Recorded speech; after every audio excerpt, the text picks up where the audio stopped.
Chapter 1. Captured by the Spirit Hall. Tang Hao, prepare to meet your end. You shall pay for my son's life. A thunderous shout echoed from afar, followed closely by a brilliant golden light. Boom! The mountains erupted, and dozens of stones of varying sizes cascaded down, some striking a tall, robust man cradling two infants in his arms. Qian, how is this possible? He has come to kill me. Could it be that Qian is truly dead? The injuries I inflicted upon him should not have been fatal. Tang Hao hastily discarded the porridge he had managed to obtain and fled in haste. The dazzling golden light heralded the arrival of a striking middle-aged man, around 40 years of age, adorned with 3 pairs of wings. His eyes radiated a palpable aura of murderous intent and hatred, causing Tang Hao to feel as though he were suffocating.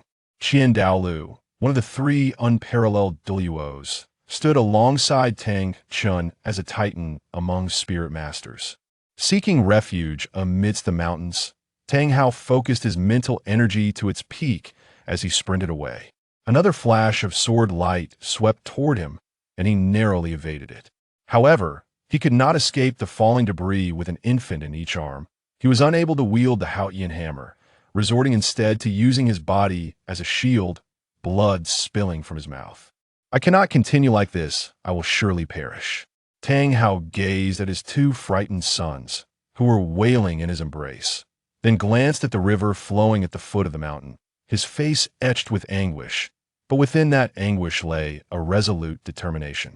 I am sorry, I am sorry, my children. With a flick of his right hand, he released the Xiaogang hammer, unleashing 2 yellow, 2 purple for black, and 1 red soul rings. Tang Hao leapt into the air and shouted, Qian, I am here. Tang Hao, for the sake of a mere soul beast, you dare to oppose the Spirit Hall and even kill my son. Qian's eyes gleamed crimson, his holy sword raised high, an overwhelming aura surging forth as he aimed to cleave Tang Hao in 2. In a fit of rage, Tang Hao bellowed, I care not whether she is a soul beast, all I know is that she is my wife. If Qian seeks to harm her, then he deserves to die. Without further ado, Qian swung his divine sword. Tang Hao cast one last glance at his drifting sons before his eyes turned blood red. Open the Godslayer domain, Great Summer Hammer, detonate all 9 rings. All 9 soul rings shattered simultaneously, their power flooding into the Xiaogang hammer, which grew immensely in size, radiating a blood-red glow as he swung it back. This strike represented Tang Hao's ultimate effort. He understood that Qian was a formidable opponent, capable of matching his grandfather, Tang Chun. At level 92, he would not survive a single strike from Qian. Only by risking everything could he grasp at a sliver of hope. With a resounding roar, a colossal mushroom cloud erupted. Qian had not anticipated such a response, let alone the overwhelming force of the strike, which equated to that of a level 99 tidal Douluo. Caught off guard, he was sent flying. Tang Hao, too, was propelled backward, spewing blood from his mouth as the ferocious shockwave hurled him through several mountain peaks, landing far away before sprinting on without looking back. If a level 97 Tang Hao's 9-ring detonation approaches a godlike strike, then it would not be unreasonable for a level 92 Tang Hao's 9-ring detonation to reach the attack power of a level 99 tidal Douluo. After all, even among level 99, there are distinctions of strength, and above level 99 lies the realm of demigods. Readers need not fret if they find this hard to accept. Consider it a nod to the original Tang Hao. In this narrative, Tang Hao has but 2 moments of grandeur. The rest are spent enduring hardships, but a satisfactory conclusion shall be provided later. On the other side, Qian emerged from the crater left by the impact, seemingly unscathed, and chose not to pursue further. Several members of the Spirit Hall, clad in red garments, knelt before Qian, trembling as they inquired, Great Elder, shall we continue the pursuit of Tang Hao? No need. Qian's calm voice revealed no trace of emotion. At that moment, a soul sage adorned with golden eagle wings approached from afar, cradling an infant, the very child Tang Hao had been compelled to abandon. The golden eagle soul sage respectfully asked, Great Elder, this is Tang Hao's son. Shall we? The soul sage made a gesture across his throat. Qian Douluo slowly replied, his gaze filled with complexity. Taken back, his life holds more value than his death. Understood. As they flew back to the spirit hall, the infant's eyes opened, revealing a depth that suggested he was no ordinary child. Tang Hao, Qian Douluo. 3 months passed, and I discovered that my father was indeed Tang Hao. I had inexplicably traversed into the Douluo Continent, yet the memories of my previous life eluded me. After a moment, I contemplated my current trajectory and let out a bitter laugh. Fate seemed grim indeed. P.S. The original work mentioned that Qian Douluo pursued Tang Hao, but ultimately allowed him to escape. For those still fond of Tang San, I encourage you to peruse chapters 45 to 80 of this book, as they offer an intriguing perspective on the character of Tang San from an observer's viewpoint. And should you feel misled, feel free to express your grievances. This is the author's debut work, featuring dual female leads, Renxue and Guyu. The protagonist, upon gaining clarity about the true nature of the Tang family, begins to trample upon Tang San, Tang Hao, and torment you Xiaogang, diverging from conventional morals. Your support is greatly appreciated. QQ Group 8814577079. New book titled in Douluo, Fallen Angel Without a Female Lead, A Misguided Saint. Chapter 2. Foster Mother Bibi Dong, named Bibian. In a secluded chamber of the spirit hall, a woman was immersed in her cultivation. Her beauty was exquisite, with fair skin and a tall, voluptuous figure, yet an ominous green aura enveloped her, rendering her flawless visage somewhat grotesque. After a period of time, she gradually opened her eyes, exhaling softly. At last, I have digested it all. The first trial of the Rakshasa god has concluded. Once I add another soul ring, I will be able to break through to the titled Douluo level. Qian Douluo, do you think that by sparing me, I would be grateful? You are mistaken. The moment you neglected me, while that beast imprisoned me to give birth to Xiaoshua, your fate was sealed. I will eventually kill you and utterly obliterate the foundation of your angel clan. The speaker was none other than Bibi Dong, the current saintess of the spirit hall, her blood-red eyes resembling those of a hellish demon, her voice laced with boundless malice. Stepping out of the chamber, she maintained a calm demeanor, as though nothing had transpired, and summoned a cardinal clad in red to inquire about recent events. Reporting to your holiness, the great elder's pursuit of Tang Hao has failed. The Haotian sect has retreated into seclusion, and the great elder has brought back a child apparently. It is Tang Hao's. Upon hearing this, Bibi Dong smirked coldly. A newly ascended titled Douluo, like Tang Hao, could not be slain by a demigod. Was Tang Hao truly defying the heavens, or did Qian Douluo deliberately let him escape? Yet, Tang Hao's child intrigued her.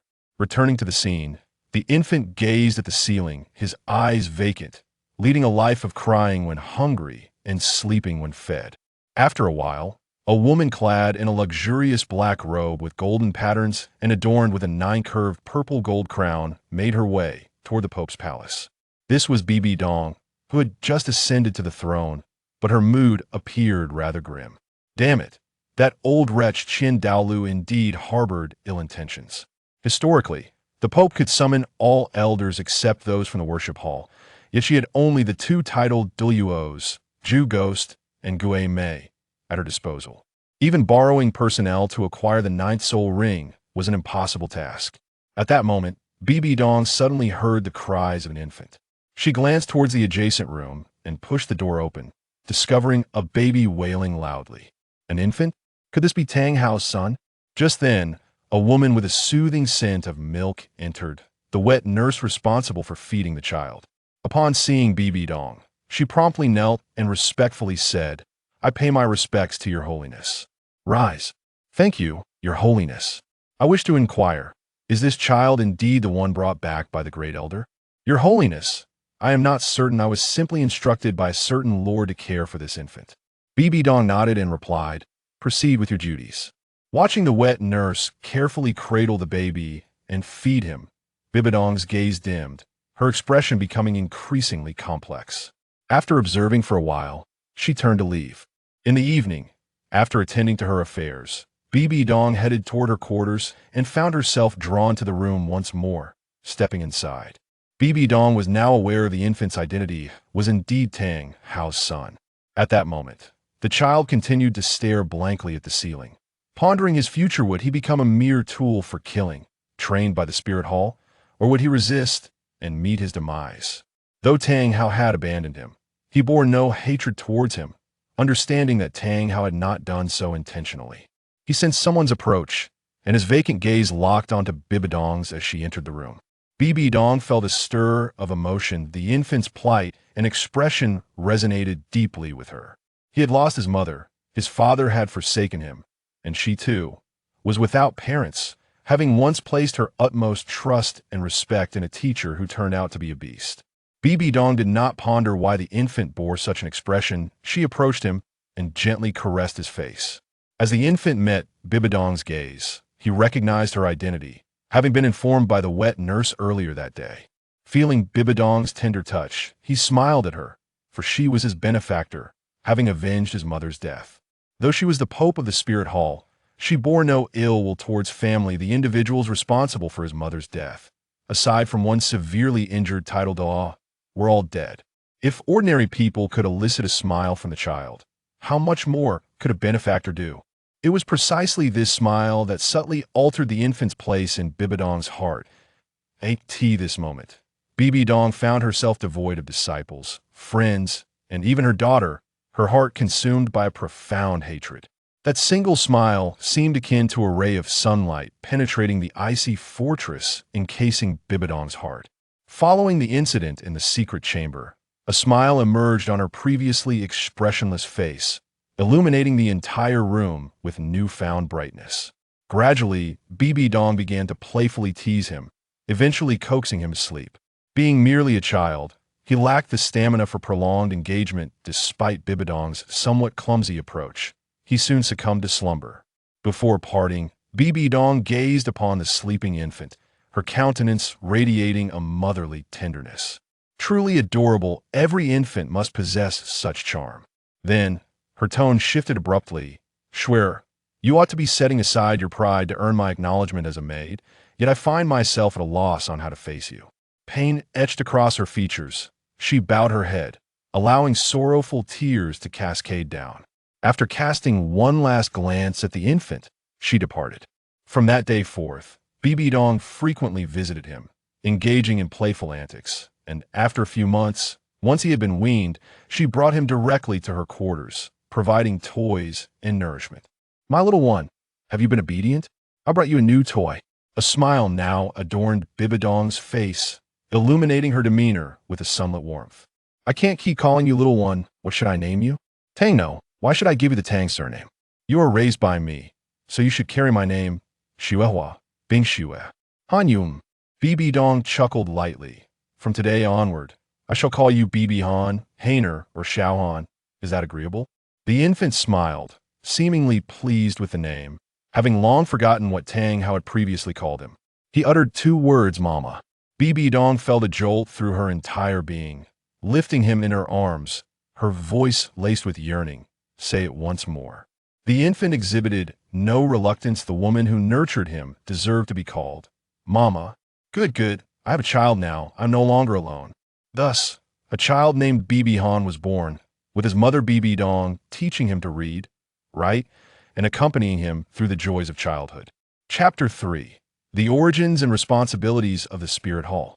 In a modest chamber within the Spirit Hall, a young boy with blue short hair, possessing an unassuming appearance and fair skin, stood nearly 1 meter tall, diligently performing push-ups. 97, 98, 99, 100. Hainer, it is time for your meal. A warm voice resonated. Oh, coming. He dashed into the bathroom, quickly dried himself with a towel, changed his clothes, and made his way to the dining area. His mother, Bibi Dong, awaited him at the table, and Bibi Han, with a cheerful grin, settled beside her. Bibi Dong ruffled his hair, saying, Have you been exercising again? Of course. The books state that spirit masters may perish due to their bodies being unable to withstand the pressure of spirit rings, meaning that the stronger the body, the higher the years of spirit rings one can absorb. Thus, I must continuously enhance my physique to achieve the astonishing configuration of 2 purple rings and 4 black rings, showcasing how exceptional my mother's son is in bringing her glory, Bibihan declared with unwavering determination. Good boy, Mama believes in you. Let's eat, it's all your favorites. As he beheld the lavish spread of delicacies before him, Bibihan swallowed hard, grasping his chopsticks. Let's eat. His ability to perform so many push-ups at such a young age was largely attributed to the nourishing food before him. Mom, could you grant me the token for the top floor of the library? Why? Bibi Dong hesitated to allow him access to the upper level, as it contained things she despised. Because I have nearly finished exploring all other areas, leaving only the top floor. Can you please let me go? After a moment's contemplation, Bibi Dong ultimately decided to hand over the token to Bibihan. Thank you, Mama. Let's eat. Mornings were spent exercising, and afternoons were dedicated to reading. Bibihan's days generally unfolded in this manner. The reason he could absorb so much knowledge was due to his extraordinary ability of photographic memory since arriving in this world.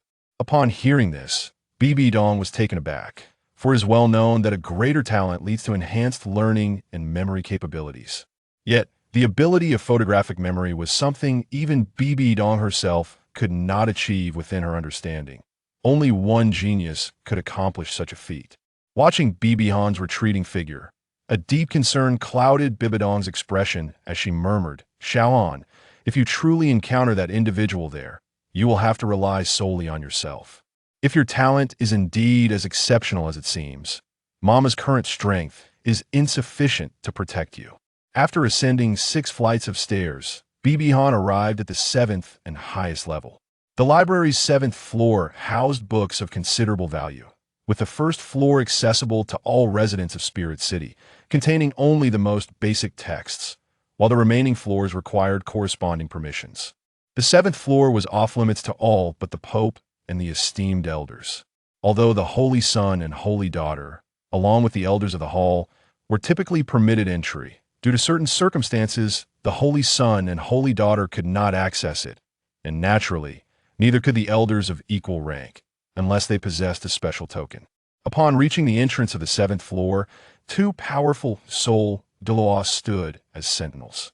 It is merely a door, guarded by the soul battle, which reflects the significance the Spirit Hall places upon it. One must understand that the guardians of the Papal Hall are merely soul kings.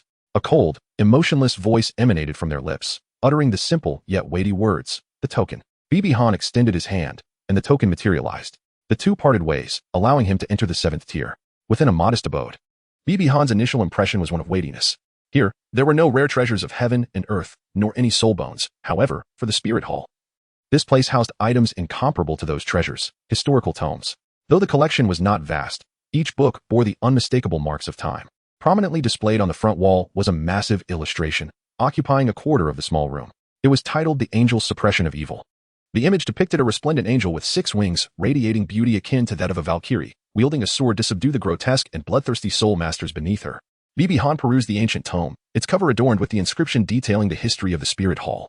It chronicled the establishment of the Spirit Hall on a fateful day in the distant past, marking the passage of countless millennia. Eons ago, the continent was ravaged by malevolent spirit masters, inflicting suffering upon the innocent populace. It was during this tumultuous period that a woman, adorned with 6 wings, emerged. Her eyes brimmed with compassion for humanity, and an aura of divine radiance instilled profound dread in the hearts of the wicked spirit masters. Possessing formidable strength, she wielded a sword with unparalleled prowess, vanquishing countless foes, ultimately founding the Spirit Hall. Heroes from all corners united to eradicate the spirit masters and restore peace to the realm. When she defeated the formidable elder of the spirit masters, a terrifyingly powerful 99th level limit Douluo, the entire continent revered her as the angel deity, transcending the 100-level threshold to attain divinity. The Spirit Hall was left to continue suppressing the spirit masters and safeguarding tranquility. Closing the book, Bibihan fell into contemplative silence. Realizing that the history of the Spirit Hall predates even the 2 great empires, it became clear why there were claims that these empires sought to diminish the influence of the divine while upholding the supremacy of imperial authority. Having read the original work, she was acutely aware of the despicable nature of the nobility within the 2 empires. With a disdainful smile, she thought, supremacy of the monarchy? In the future, I shall show you what true supremacy entails. How is your reading, young one? A gentle voice interrupted her thoughts. Bibihan turned to see an elderly gentleman, clad in a simple gray robe, his face radiating warmth and kindness. Indeed, I have gained immense insights, Bibihan replied. Bibihan did not recognize the elderly gentleman at all, for his mother had not disclosed the conditions for entering this place, leading him to believe that mere identity sufficed. The old man, seemingly intrigued, inquired, "What have you gained?" Bibi Han pondered for a moment before speaking to the elder. The elder nodded and replied, "Indeed. There exist malevolent soul masters in this world, and they are inexhaustible in number, for the insatiable thirst for power, coupled with the distortion of the soul, leads them to their downfall. Grandfather, may I inquire whether a soul master subjected to relentless bullying could transform into a malevolent soul master?" Bibi Han asked. The elder responded, "It is quite possible. If the torment distorts their spirit and drives them to seek power, they may stray from the righteous path and become a malevolent soul master." Although Bai Han has not watched the second season of Do, he has heard various accounts from others. The evil soul masters wreak havoc, leaving the common folk in despair. In the face of this turmoil, the formidable Shrek Academy, a powerful force that has risen to replace the Spirit Hall, calls forth dozens of titled Douluos to emerge in the Sun-Moon continent. Yet, they find themselves unable to vanquish the evil soul masters. The Qian clan, residing in their lofty isolation, remains indifferent, willing only to send someone to protect Tang Wudong, yet reluctant to contribute to the welfare of the continent's citizens, who are regarded with disdain, deemed inferior to dogs in the eyes of the nobility. With a narrowed gaze, Bibi Han comprehended the meaning. This sentence is rich in double entendre. Subsequently, the two individuals, one large and one small, continued their conversation until dusk. As mealtime approached, the elderly gentleman remarked, "I must take my leave." The old man smiled, watching Bibi Han's departing figure before vanishing from sight. Chapter 4. The awakening of the martial soul. On his way to dinner, Bibi Han pondered deeply. He would never betray his mother, Bibi Dong, nor allow her to bring about the downfall of the Spirit Hall in the future. Although the Spirit Hall harbored darkness and was regarded as a thorn in the side of the nobility, who would gladly see it eradicated, it served as a protective shield for the common folk against the predations of spirit masters. Just recently, the notorious Zhao Wujia had refrained from harming civilians precisely because he feared the pursuit of the Spirit Hall, choosing instead to conceal himself. Such instances were abundant. The guardians of the soul-hunting forest ensured that spirit beasts did not wreak havoc, suppressing evil soul masters and driving them into the shadows like rats in a sewer, while also entering into contracts with the King of Slaughter to oversee the City of Slaughter, among countless other responsibilities. Bibi sighed, contemplating the necessity of strength. Only with power can one achieve such feats and safeguard the Spirit Hall in the future. Tang San, my soul brother. Regardless of whether you have been reincarnated or have taken possession of another's body, I wholeheartedly acknowledge you for the years you devoted to caring for Tang Hao. I have no desire to confront you in battle. A few days later, in the Awakening Hall, Bibi Dong led Bibi Han by the hand to this place. They approached His Holiness the Pope. The individuals in the Awakening Hall knelt down on one knee in unison. "You may rise." "Thank you, Your Holiness." "Hana, it is time for you to awaken your martial soul." Mother. Bibi Dong spoke with utmost seriousness. Becoming a soul master is a significant hurdle, and the amount of innate soul power one possesses determines the extent of one's future journey. Regardless of whether your talent is high or low, you are still my son. With her longevity, even if Xiaogang lacked soul power, she could ensure that he would live a life free from worry and bullying. "I firmly believe I will awaken a magnificent martial soul," declared Bibi Han. Undaunted, he stepped into the hexagonal array formed by stones. Casting a final glance at his mother's eyes, filled with encouragement and expectation. The individual awakening was a soul emperor, and the Spirit Hall was a grand city. Countless individuals awaken each year, making this level quite commonplace. As the Pope's son, the Soul Emperor approached the activation of soul power with utmost caution.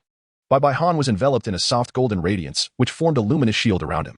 He felt as though he had entered a warm, serene realm, when suddenly, he sensed two entities within him struggling to break free. Bibi Han had already raised his right hand, yet no martial spirit materialized. The Soul Emperor's soul masters cast anxious glances at the Pope. Bibi Dong, feeling a tinge of concern, instructed to amplify the output of soul power.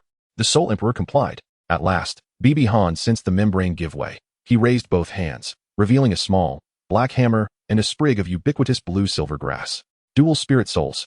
The crowd exclaimed in unison, only to fall silent again, for the two spirits exuded little majesty. It is well known that the might of a spirit correlates with its strength. For instance, the innate soul power of the Haotian hammer emanates an overpowering aura, while the seven treasures glazed tower's brilliance is gauged by the intensity of its seven hues. Yet, Bibi Han's spirits displayed no grandeur whatsoever. Could they be worthless spirits? Dual worthless spirits? This conclusion crossed the minds of the onlookers. Only two individuals harbored a different perception. One was Bibi Dong, who sensed the extraordinary nature of the two spirits, and the other was the awakening Soul Emperor, whose complexion paled as he felt his own soul power being relentlessly siphoned away, rapidly leaving him drained. As the spirits found no more soul power to absorb, they began to draw from Bibi Han's energy instead. Bibi Han, feeling exceedingly uncomfortable, implored, "Mother, grant me your soul power. I find myself lacking in strength." Bibi Dong felt a surge of surprise as she approached Bibi Han, placing her hands upon his back and channeling her soul power. She sensed that his body was akin to an insatiable abyss, continuously absorbing the soul energy she released. Suddenly, 9 magnificent soul rings emerged, 1 yellow, 2 purple, 5 black, and 1 red. All the soul masters in the awakening hall stared in astonishment at the singular red soul ring. The color red signified 100,000 years, representing the pinnacle treasure of the soul master realm, for its possessor was destined to own a soul bone of that age. Its rarity is beyond measure. One merely needs to understand that the emergence of a millennium soul bone can incite a tempest of bloodshed. As the soul power flowed incessantly into the 2 martial spirits, transformations began to unfold. The black shell encasing the hammer martial spirit fractured continuously, while the blue-silver grass martial spirit transformed into a resplendent gold, adorned with intricate blue patterns. When the black shell shattered entirely, a golden hammer, enveloped in violet currents, emerged, and a blue-silver grass, rich with golden streaks, radiated an aura of vitality. Subsequently, 2 beams of light were released from the martial spirits. Those within the blue light felt rejuvenated, their minor wounds healing, while individuals within the golden light experienced a dullness in their bodily functions. Though they were unfamiliar with the phenomenon, Bibi Dong understood all too well, for she too possessed a domain. Bibi Han's appearance underwent a remarkable transformation. Her originally short, light blue hair cascaded down to her waist, now a deep azure hue, with strands of gold interspersed throughout. Her previously unremarkable visage blossomed into an exquisitely fair and delicate countenance, hinting at the promise of an extraordinarily handsome young man in the future. As the awakening concluded, she retracted her martial soul. You may all leave now, and remember, aside from Xiaogan's drastic change in appearance, the rest. Bibi Dong did not continue, but the murderous intent in her eyes was unmistakable. As you command. Everyone hurriedly departed, for the fearsome reputation of the iron-blooded Pope was well known among soul masters. Once the door closed, Bibi Dong gazed at Bibi Han's fair little face and couldn't resist pinching it with both hands, marveling at the delightful sensation. Mother, please stop pinching, Bibi Han protested, feeling quite uncomfortable. Hana, let your 2 martial souls emerge for your mother to admire. Indeed, this sensation was. Hana, what are the names of these 2 martial souls? Bibi Dong inquired. Bibi Han furrowed his brows slightly and replied, Blue Silver God, Haotian Divine Hammer, Blue Silver Grass. A millennium as mere grass, a millennium crowned as king, 10 millennia sealed as emperor, and 1,000,000 years to attain divinity. Named after the divine. It exudes a godly essence. Excellent, excellent, Bibi Dong exclaimed excitedly. Hana, Haotian Divine Hammer is rather unappealing. Henceforth, let us simply refer to it as Haotian Hammer. Upon hearing this, Bibi Han nodded in agreement, acknowledging that the name Haotian Divine Hammer indeed lacked charm. As soon as the words left his lips, Bibi Dong produced a sphere even larger than the Awakening Hall's soul power sphere. Hana, let us measure your innate soul power. As Bibi Han placed his cold hands upon it, a brilliant radiance illuminated the surroundings. Level 20, a full innate soul power of level 20. My dear son. My wonderful son. Chapter 5, The Mysterious Gift Package, Golden Crocodile Douluo. In the Hall of the Pope, Bibi Han was brought here by Bibi Dong. Greetings, Grandpa Ju. Grandpa Gue, Bibi Han called out, referring to them in such a manner because they had cared for him like elders during his upbringing. And they were of a higher generation than Bibi Dong. In the original narrative, Tang Hao once mentioned that the 2 title Douluo brought by the Pope were defeated by him, one dead and the other gravely injured. It was a significant matter. Ju and Gue Douluo always acted in unison. Thus, the title Douluo responsible for the persecution of Bibi Han's mother could not have been them. And hence there was no issue in addressing them as such. You are Xiaogan, they exclaimed in astonishment. Yes, I have awakened my martial soul and become more handsome, Bibi Han replied, nodding affirmatively. Bibi Dong strode directly towards the papal throne and took her seat, her entire demeanor undergoing a dramatic transformation. The iron-blooded Pope had made her entrance. A calm voice emanated from her lips, Elder Ju, Elder Gue. The young soul master has awakened, possessing a natural innate soul power of level 20. Bibi Dong revealed all of this to them without hesitation, for aside from Bibi Han, the only one she could trust to such an extent were these 2 individuals, who regarded Bibi Han as their junior. What? Level 20? Isn't that on par with the young master? Observing the gradual chill in Bibi Dong's expression, they hastily ceased their remarks, aware of the gravity of the situation. Effort determines one's lower limits, while talent delineates the upper bounds. In the realm of soul masters, innate soul power sets the ceiling. An innate level of 7 is the fundamental requirement to become a title Douluo, yet one also needs a supreme martial soul, diligent cultivation, and ample resources. Without a top-tier martial soul and extraordinary opportunities, one may only reach the pinnacle of 89 as a soul Douluo, with an innate level of 8. Even in the absence of a supreme martial soul, one can still ascend to title Douluo, provided that resources are not lacking. As evidenced by the esteemed title Douluo of the Elders Hall, an innate level of 9 allows for the possibility of becoming a title Douluo despite limited resources, especially within the Spirit Hall, where one might gain entry to the Hall of Offerings. An innate level of 10, also known as innate full soul power, is hailed as a rare genius, as long as one does not squander their training. Even a pig could become a title de law under such circumstances. An innate level of 20 is beyond imagination. There is but one who, despite neglecting their training, still possesses the highest soul power among their peers, which is truly terrifying. While the Zhu Gui Dao felt elation, a profound concern lingered, for their relationship with the Elders Hall was fraught with tension. Should the Elders Hall recognize Bibi Han's terrifying talent, coupled with his lineage from the Haotian sect, the consequences would be dire. After meeting with the two esteemed elders, Bibi Han returned to his quarters, a sense of anticipation coursing through him. Since awakening his martial soul, he had heard a voice. "Greetings, traveler. I am here to present you with a beginner's gift package, with another awaiting you every 10 levels. You currently possess 2 packages. Would you like to open them?" Bibi Han, unable to contain himself, decided to proceed. What could he possibly receive? His curiosity piqued. 2 beams of light descended upon Bibi Han's hands, and upon witnessing the contents, his eyes widened in disbelief. The first sign of losing composure in 6 years. Are you jesting with me? The items were Comprehensive Theory of Martial Souls and Encyclopedia of Soul Beasts. What use could he have for these? He had already exhausted the library of the Spirit Hall, rendering these tomes redundant. Is there any way to exchange them? Bibi Han inquired. Regrettably, no. Once the package is opened, this system must take its leave.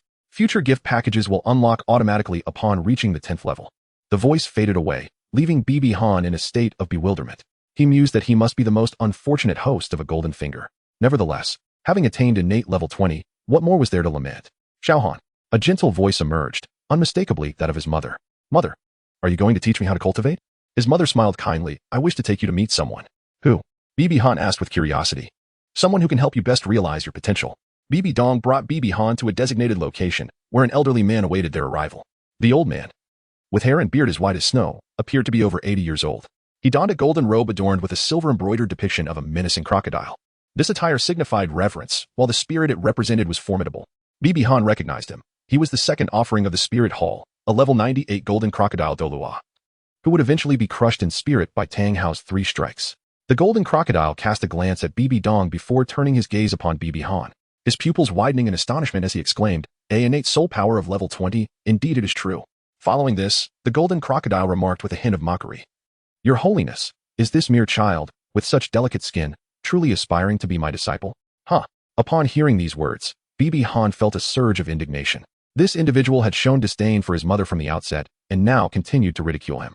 Bibi Han retorted, "An old man on the verge of the grave wishes to be my master." Qian, however, did not stoop to Bibi Han's level. Instead, he turned to Bibi Dong and remarked, "Is this how you educate your children?" Such a display of courtesy. His tone grew notably stern as he spoke the words courtesy. Bibi Han stepped forward. "My politeness is reserved for certain individuals. A person who lacks respect for my mother cannot expect me to exhibit courtesy." How amusing, indeed, to possess such a character. Subsequently, Qian threw an object before us. It was a garment. He addressed Bibi Han, saying, "Put it on and run until I command you to cease. Only then may you earn the right to learn from me. After all, it is merely an article of clothing." Bibi Han stepped forward and casually remarked, "The fabric remains utterly undisturbed. It certainly possesses some weight." "What? You cannot even lift a single garment, yet wish to learn from me?" Qian mocked once more. "Umph, it is merely a trivial 70 pounds of clothing." Bibi Han donned the equipment and immediately began to run in circles. The pressure on her shoulders and arms provided an excellent workout. Round after round, a wave of fatigue assaulted her mind, yet Bibi Han's pace remained unwavering. Bibi Han was acutely aware of the discord between her mother and the offerings at the altar. This time, she undoubtedly faced ridicule and disdain for her own sake, and she was determined to showcase her exceptional abilities, to strike back with undeniable proof of her worth. After traversing an unknown distance, Bibi Han felt her legs grow weary and her breath become labored. Casting a glance at her mother, she met her worried gaze and offered a reassuring smile, before turning her attention to Qian. Although Qian maintained a facade of calm, Bibi Han discerned a flicker of surprise in his eyes and returned his gaze with a defiant smile. This brief exchange rekindled her strength, propelling her to accelerate once more until she could no longer muster the energy and collapsed. At that moment, a figure emerged to catch Bibi Han. It was Bibi Dong, the second offering. His tone was decidedly unfriendly as he declared, "I shall take this disciple." Qian responded with unwavering decisiveness. Regardless of the distance covered or the fortitude displayed, Bibi Han met all the standards and thus gave his consent. Chapter 6. The first stage of the Golden Crocodile Body Refinement Technique, Willpower. Bibi Dong departed with Bibi Han. Shortly thereafter, another figure appeared beside Golden Crocodile Douluo. If Bibi Han were present, he would undoubtedly recognize the elderly man who emerged from the 7th level of the library pavilion. "Brother, why do we not eliminate that child? His talent and determination are extraordinarily formidable." His running distance has even surpassed that of Xiaoxue. Given time, he could become another Tang Chun. You are aware of my integrity. Since I have taken on a disciple, I shall fulfill the responsibilities of a mentor. The only one who could make Golden Crocodile refer to him as brother is the esteemed Qian Douluo of the Spirit Hall. This matter will be handled in my own way. You may proceed as you wish, Qian Douluo replied. He then returned beneath the statue of the angel, reminiscing about the conversation he had with Bibi Han. Particularly the words the latter had spoken. If the empire and the nobility truly are as such, then in the future, I shall level them all. Qian Douluo remarked coolly. From your words, I discern your resolve. Should you ever align yourself with them, regardless of employing strength against the weak, even if the Spirit Hall were to fracture? Or if it meant betraying the agreement between Tang San and myself, I shall ensure your erasure. In a chamber within the Hall of the Pope. Bibi Han awakened from a large vat emanating the scent of medicinal herbs, clad only in a pair of shorts. Xiaogang, you are awake. Came a voice with a melodious tone. Grandfather Zhu, how did I end up here? You fainted from exhaustion. His Holiness the Pope brought you here to recuperate. Remarkably, you managed to pass the test of the second elder. This is a medicinal bath. It is customary for the top geniuses of the Spirit Hall to undergo such treatment. These baths ensure sustained training without leaving hidden injuries, while also fortifying the user's physique. Xiaogang, do you still feel any soreness? Zhu Douluo inquired. No, not at all. Indeed. Strange, even the finest medicinal herbs cannot fully restore one. It is not an injury. Xiaogang. The second elder requests you return to that courtyard. Dressed appropriately, Bibi Han made his way to the courtyard where Golden Crocodile sat sipping tea. Upon seeing Bibi Han's arrival, he remarked, though you have passed my test, I must observe your subsequent performance before I can allow you to call me master. Bibi Han replied. That would be the best outcome, sparing you the chance to take advantage of my future should you falter. Although I have heard from Grandfather Zhu that the second Venerable's method of body training is unparalleled across the continent, one must not speak empty words, lest it be perceived as a sign of weakness. You young rascal, commence your training now. With that, Jean E rose, a formidable pressure descending upon Bibi Han, causing him to bend slightly under its weight. Go and run, until you return to your previous state. The intense pressure was perfectly calibrated, compressing Bibi Han's body from all angles, ensuring a comprehensive workout. One cannot help but marvel at Jean E's exceptional control over his soul power. Bibi Han began to run. Within the oppressive aura released by Jean Ao, that scoundrel Jean Ao could leisurely sip tea while exerting his pressure. How utterly nonchalant. After a considerable time, Bibi Han's consciousness grew increasingly hazy, recalling Jean Ao's words before training, longing to collapse. Jean Ao's slightly sardonic voice echoed, do not intentionally fall down, or I shall promptly send you packing. That old curmudgeon, who does he look down upon? Bibi Han managed to respond with great difficulty. He continued to run until he truly lost consciousness. In that moment, Jean Ao also lifted the pressure, picking up Bibi Han and tossing him to Zhu Douluo to continue the concoction of medicine. They repeated this cycle throughout the day. That night, Bibi Han returned to his room and collapsed onto his bed. He had never felt so exhausted. His body was fine, but his spirit was on the verge of depletion. A knock on the door interrupted his fatigue. Upon opening it, he found his mother, Bibi Dong. How was training, my dear? She inquired. It was excellent, though tedious. It was profoundly effective. Make sure to rest well. Yes, good night, mother. The following day, at the break of dawn, a figure burst through the door and hoisted Bibi Han from his bed. Get up, it's time to cultivate. What the old man, are you out of your mind? It's barely dawn. Jean Ao retorted with irritation. Humph, this time is just right. Do you know how many prodigies forego sleep to train? You must adopt the same discipline. With that, he uttered one more command before departing. As the saying goes, a master opens the door, but the practice is up to the individual. Jean Ao taught his disciples by offering a single reminder. Ignore it, and you may as well leave. After rising from slumber, Bibi Han made his way directly to the courtyard. Upon his arrival, Jean E revealed a faint smile at the corners of his mouth. Old man, shall we continue as we did yesterday? Almost, but take these. Jean E tossed 4 pieces of fabric to Bibi Han, resembling the form-fitting attire of athletes from a previous life. The sleeves weighed 5 pounds each, while the leg sections were 10 pounds each, coupled with Jean E's oppressive aura. This was a recipe for exhaustion. Isn't it a bit early for this? Bibi Han protested. You are a congenital level 20 genius, a talent unmatched across the continent. You have adapted to yesterday's training, so naturally, we must increase the intensity. Put them on and run. The oppressive force returned, even stronger than the day before. Thus, day after day, Bibi Han pushed himself to the brink of unconsciousness, each adaptation followed by increased difficulty. After 3 months, burdened with an additional 200 pounds, he endured pressures that even a great soul master could not withstand, completing a 20-mile run. Upon Genie's command, the first phase of training concluded, and Bibi Han removed his burdens, resting his hands on his knees, gasping for breath.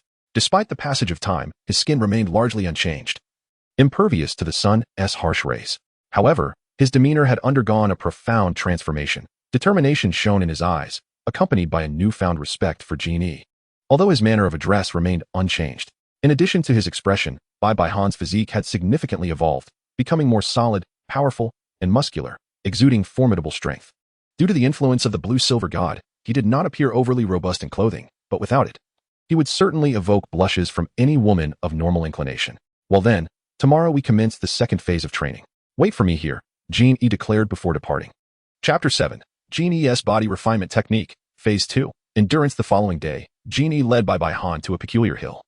Standing at a height of 200 meters, the hill was strange in its design. Below 80 meters, the incline was approximately 30 degrees. From 80 to 160 meters it was about 45 degrees, and the final stretch boasted a steep incline of 60 degrees. The path was rough, littered with stones of various sizes protruding from the ground, and the surrounding rocks bore marks of past impacts. This is the training ground for this phase, Jin Yi announced. Suddenly, 5 massive iron balls appeared, each weighing 100 pounds, connected by iron chains with rings at their ends. With a glance at the hill and the iron balls, Bai Han understood what was required of him. Put these on and climb the hill. You may cease once you reach the summit. Jin Yi then placed a sturdy helmet upon Bai Han's head. Old man, I have a sudden question, Bai Han began. Soul masters possess strength beyond that of ordinary individuals. What happens if their soul power is sealed or their cultivation is rendered void? Jin Yi pondered for a moment before replying. In that case, you would become a somewhat stronger ordinary person, for your body has been nourished by soul power, making your bones tougher than those of an average individual. Oh, Bai Han responded, contemplating further. Soul power flows through the body. Can it be released as a barrier? If utilized in the limbs, could it produce formidable strength? If it were to nourish the eyes, would it create a piercing gaze? Worth a try, Jin Yi replied. Equipped with the iron rings on his arms, legs, and abdomen, Bai Han sprinted towards the mountain. Despite the burden of the iron balls, he maintained a speed of 10 meters per second. However, as the iron balls reached the slope, his speed began to diminish. From a frontal view, one could see Bai Han resembling a large character, struggling to ascend, his back hunched. With each arduous step, veins bulged on his arms and neck, his face flushed, and he gasped for air with every movement. Watching from a distance, Jin Yi stroked his beard, pleased. Not bad. To ascend 60 meters on the first attempt while carrying 500 pounds. This boy indeed possesses the potential for greatness. However, a flicker of concern crossed Jin Yi's face as he anticipated the challenges that lay ahead. As Bai Han continued his arduous climb, fatigue began to overwhelm him. Suddenly, he felt his foot slip, losing control. With wide eyes, he cried out, "Help me, old man." But his pleas fell on deaf ears, and he began to roll down the slope at a speed exceeding 4 meters per second. The varying sizes of the stones caused the iron balls to collide chaotically, and Bai Han's body tumbled in every direction, the iron rings pulling the balls down with him, their weight forcing him into a desperate struggle. As he rolled down the hill, the stones scraped against his skin, and the relentless tugging of the iron balls brought him to the brink of despair. Finally, he landed back on level ground, where the iron balls collided with surrounding stones and ricocheted towards him. In a split second, Jin Yi intervened, blocking the iron balls just in time. Otherwise, the impact from both Bai Han's fall and the iron balls would have surely shattered his bones. However, Bai Han's body still collided with the iron balls. "Ah!" he screamed in anguish. At that moment, Bai Han's body was a pitiful sight, covered in lacerations, some deep enough to expose bone, blood streaming forth to stain his garments. Although his helmet had spared his head, his eyes were bloodshot with pain. In that instant, he glared at Jin Yi with a look filled with resentment, the respect he once held replaced by bitterness. Why didn't you help me?" His voice was weak, yet the malice was unmistakable. "This is part of our clan's body refinement practice. We temper ourselves through injury," Jin Yi replied, his expression stoic. Having high talent and rapid cultivation speed does not equate to true genius. A true genius emerges from countless battles and the shedding of blood. To endure pain is essential. If you fear suffering, you may choose to give up. With a wave of his hand, 2 healing soul saints appeared, as he had prepared beforehand. They will treat your injuries. If you choose to abandon this training, you may seek your soul ring. With that, Jin Yi departed. Although the blue-silver god possessed formidable healing abilities, without a soul ring and at merely level 20, Bai Han was no match for the healing prowess of the 2 soul saints. Under their dedicated care, within a minute, he was fully restored. The blood-red hue in his eyes vanished. "Thank you, esteemed soul saints," he expressed his gratitude, sitting on the ground in silence. Am I not striving for a world where all can live in peace? Am I not aiming to eradicate the 2 great empires and the blood-sucking nobility? If I falter at the training of an old man's family, how can I achieve these goals? Resolutely, he stood and approached the hill once more, determined to continue his ascent. 500 meters away, 2 figures stood watch. One was Jin Yi, while the other, adorned in an opulent black robe with golden embroidery and wearing a 9-curved purple gold crown, was none other than Bai Dong. As a mother, how could she possibly miss witnessing her son's grueling training? Her eyes glistened with moisture, her expression a mix of concern, heartache, and pride. Jean E, however, wore a face devoid of such emotions, filled instead with satisfaction. Your Holiness, you have indeed raised a remarkable son. Without tempering, one cannot become a gem, given time. Little Han shall surely become extraordinary. As the patriarch of the Genie clan, he too had once faced a similar trial, having nearly given up himself until his father had compelled him to persevere, due to the fact that the golden crocodile possessed the soul of the golden crocodile king, a lineage of the family's extraordinary martial spirit. That period can be regarded as his darkest days. Subsequently, no younger members of the clan awakened the golden crocodile king's soul anymore, unable to bear the suffering, which is why this place has remained desolate for a considerable time. Remarkably, Bibi Dong was the first to continue challenging herself. Eventually, she departed, for a truly exceptional child requires no oversight. Chapter 8. Training completed, Soul Ring acquired. Bibi Han continued his ascent, reaching a height of 56 meters once more. The immense physical exertion made him contemplate surrender, yet he resolutely thought, no, I must grow stronger with each attempt. Bibi Han, ascend. 60, 7, 60, 8, 60, 9, 70. Alas, Bibi Han tumbled down again. But this time he was caught by a swift attack Soul Saint who shielded him from the iron ball. The Soul Saint regarded Bibi Han with a glimmer of admiration, not for his strength, but for his unwavering perseverance and courage. Ultimately, Bibi Han lost consciousness after reaching 75 meters, utterly drained of energy. In the familiar room filled with the fragrance of medicinal herbs, Bibi Han awoke. Grandfather Zhu, how long have I been asleep? An hour and a half. Goodness. Has it been that long? Observing the medicinal bath, Bibi Han inquired, Grandfather Zhu, is this medicinal bath different from the one I soaked in before? It seems more effective. No, how could that be? Zhu Douluo hurriedly replied. Grandfather Zhu, do not deceive me. I am quite aware that if you had such an effective medicinal bath, you would have had me soak in it long ago, rather than waiting until now. The truth is clear. This is a formula from someone else. Bibi Han asserted confidently. Ah, you cannot hide anything from me. This was provided by the second elder. It is a treasured family remedy. You must not speak of it. Zhu Douluo's voice carried a hint of trepidation.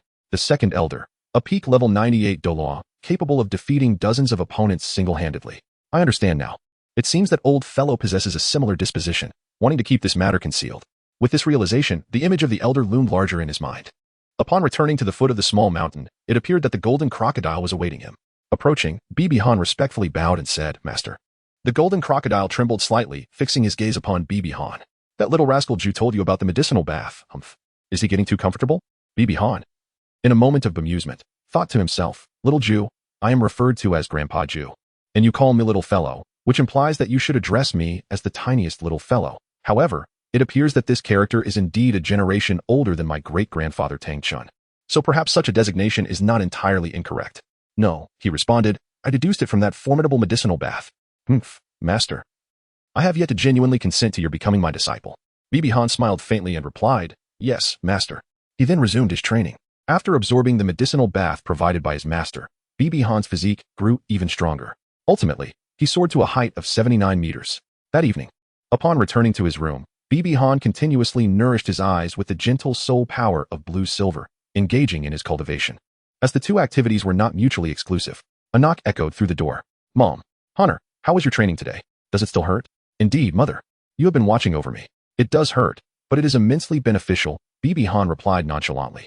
He then raised his fist and said, Though I have only trained for a day, I feel capable of pinning my first stage self to the ground.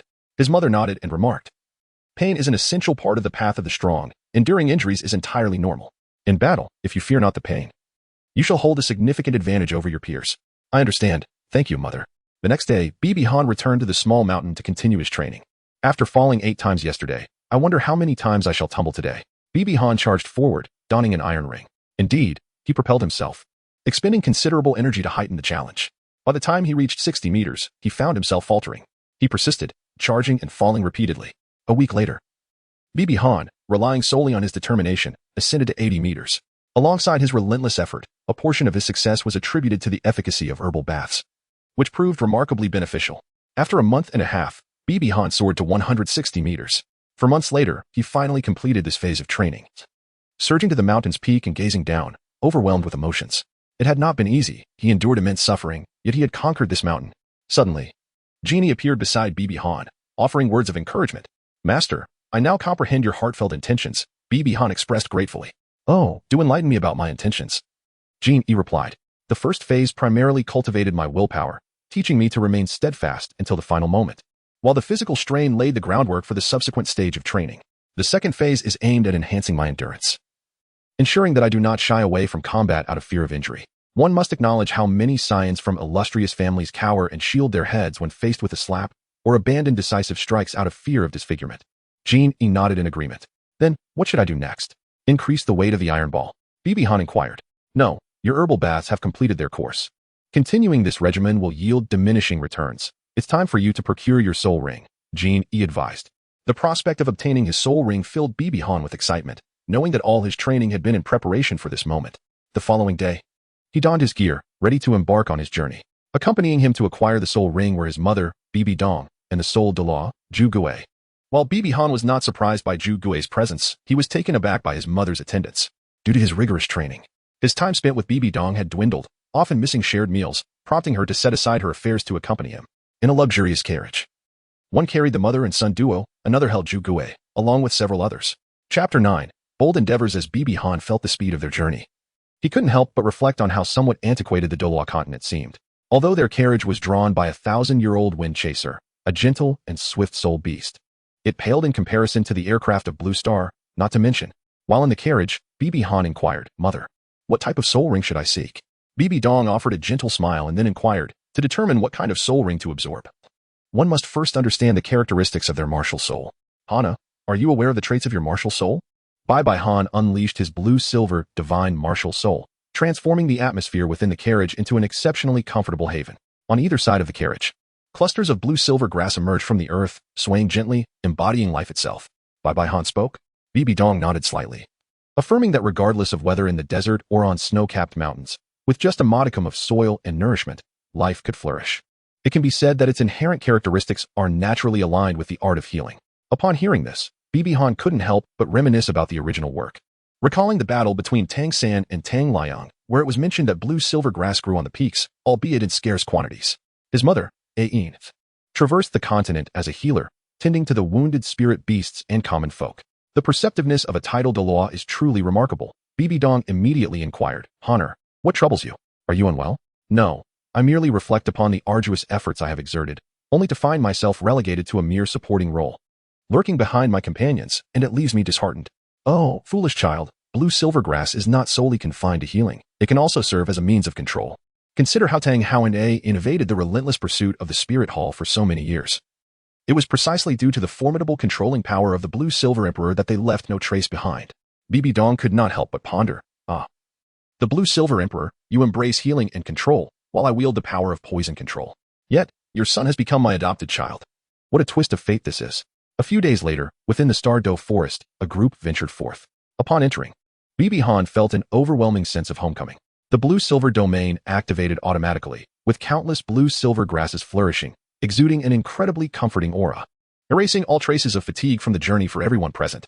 Juju Douluo remarked, This is remarkable. I have never felt so invigorated. All my faculties are at their peak. The others nodded in agreement. Bibi Dong inquired, Xiaogang, what abilities does your domain possess? Uncertain, he replied, I am not entirely sure. I have merely observed that within this realm, my martial soul's healing capabilities have significantly strengthened. There may be other potential yet to be discovered, but I have noticed that in the forest, the soul power consumed by the domain is halved, and the duration of its activation has extended. As he gazed at the swaying blue-silver grass surrounding them, Bibi Dong remarked, It is likely due to the blue-silver grass nearby. They are sharing a portion of your soul power. The group divided into 3 paths. Bibi Han accompanied Bibi Dong, while Zhu Douluo and Ghost Douluo took separate routes to capture a soul beast approximately 700 years old. Shortly thereafter, Zhu Douluo returned, carrying a beast of the animal variety. Bibi Han was not the least bit surprised by the absorption of an animal soul beast. It was a well-known fact within the Spirit Hall that animals could absorb plants, just as plants could absorb animals. This was a bold endeavor previously undertaken by their ancestors. Otherwise, how could those weapon-wielding spirit masters have acquired their soul beasts? Zhu Douluo approached, dragging a holy light unicorn, around 720 years old, and dropped it to the ground. The unicorn was on the verge of death, with a large wound on its neck. Honor, deliver the finishing blow. This is your obligation, for only the one who slays it may obtain the soul ring. Bibi Dong instructed. Bibi Han grasped the dagger, his heart heavy with remorse as he murmured an apology to the soul beast. His hand descended, and the soul ring materialized. Mother, what shall I do next? He pondered, drawing upon his will to absorb it with his martial spirit. However, as Bibi Han prepared to attract the soul ring, a frown creased his brow. and he ultimately relinquished the attempt. Honor, what troubles you? Came a voice. It seems my martial spirit is indicating that the age of this soul ring is insufficient. It refuses to absorb it. The onlookers exchanged astonished glances. For while the martial spirit is indeed a part of one's being, they had never encountered the notion that it could communicate such preferences. Xiaogang, are you certain you heard correctly? Bibi Han nodded to indicate his disagreement. Your Holiness, what should we do? Inquired Douluo. Continue searching until we find the most suitable one. Then, Mother, are we not to indiscriminately slaughter a multitude of soul beasts? Bibi Dong remarked with an air of indifference. Spirit beasts exist solely to enhance the power of soul masters. Their lives hold little significance. Moreover, this is merely a low-level spirit beast. As long as it is not a high-level one, it cannot be deemed excessive slaughter.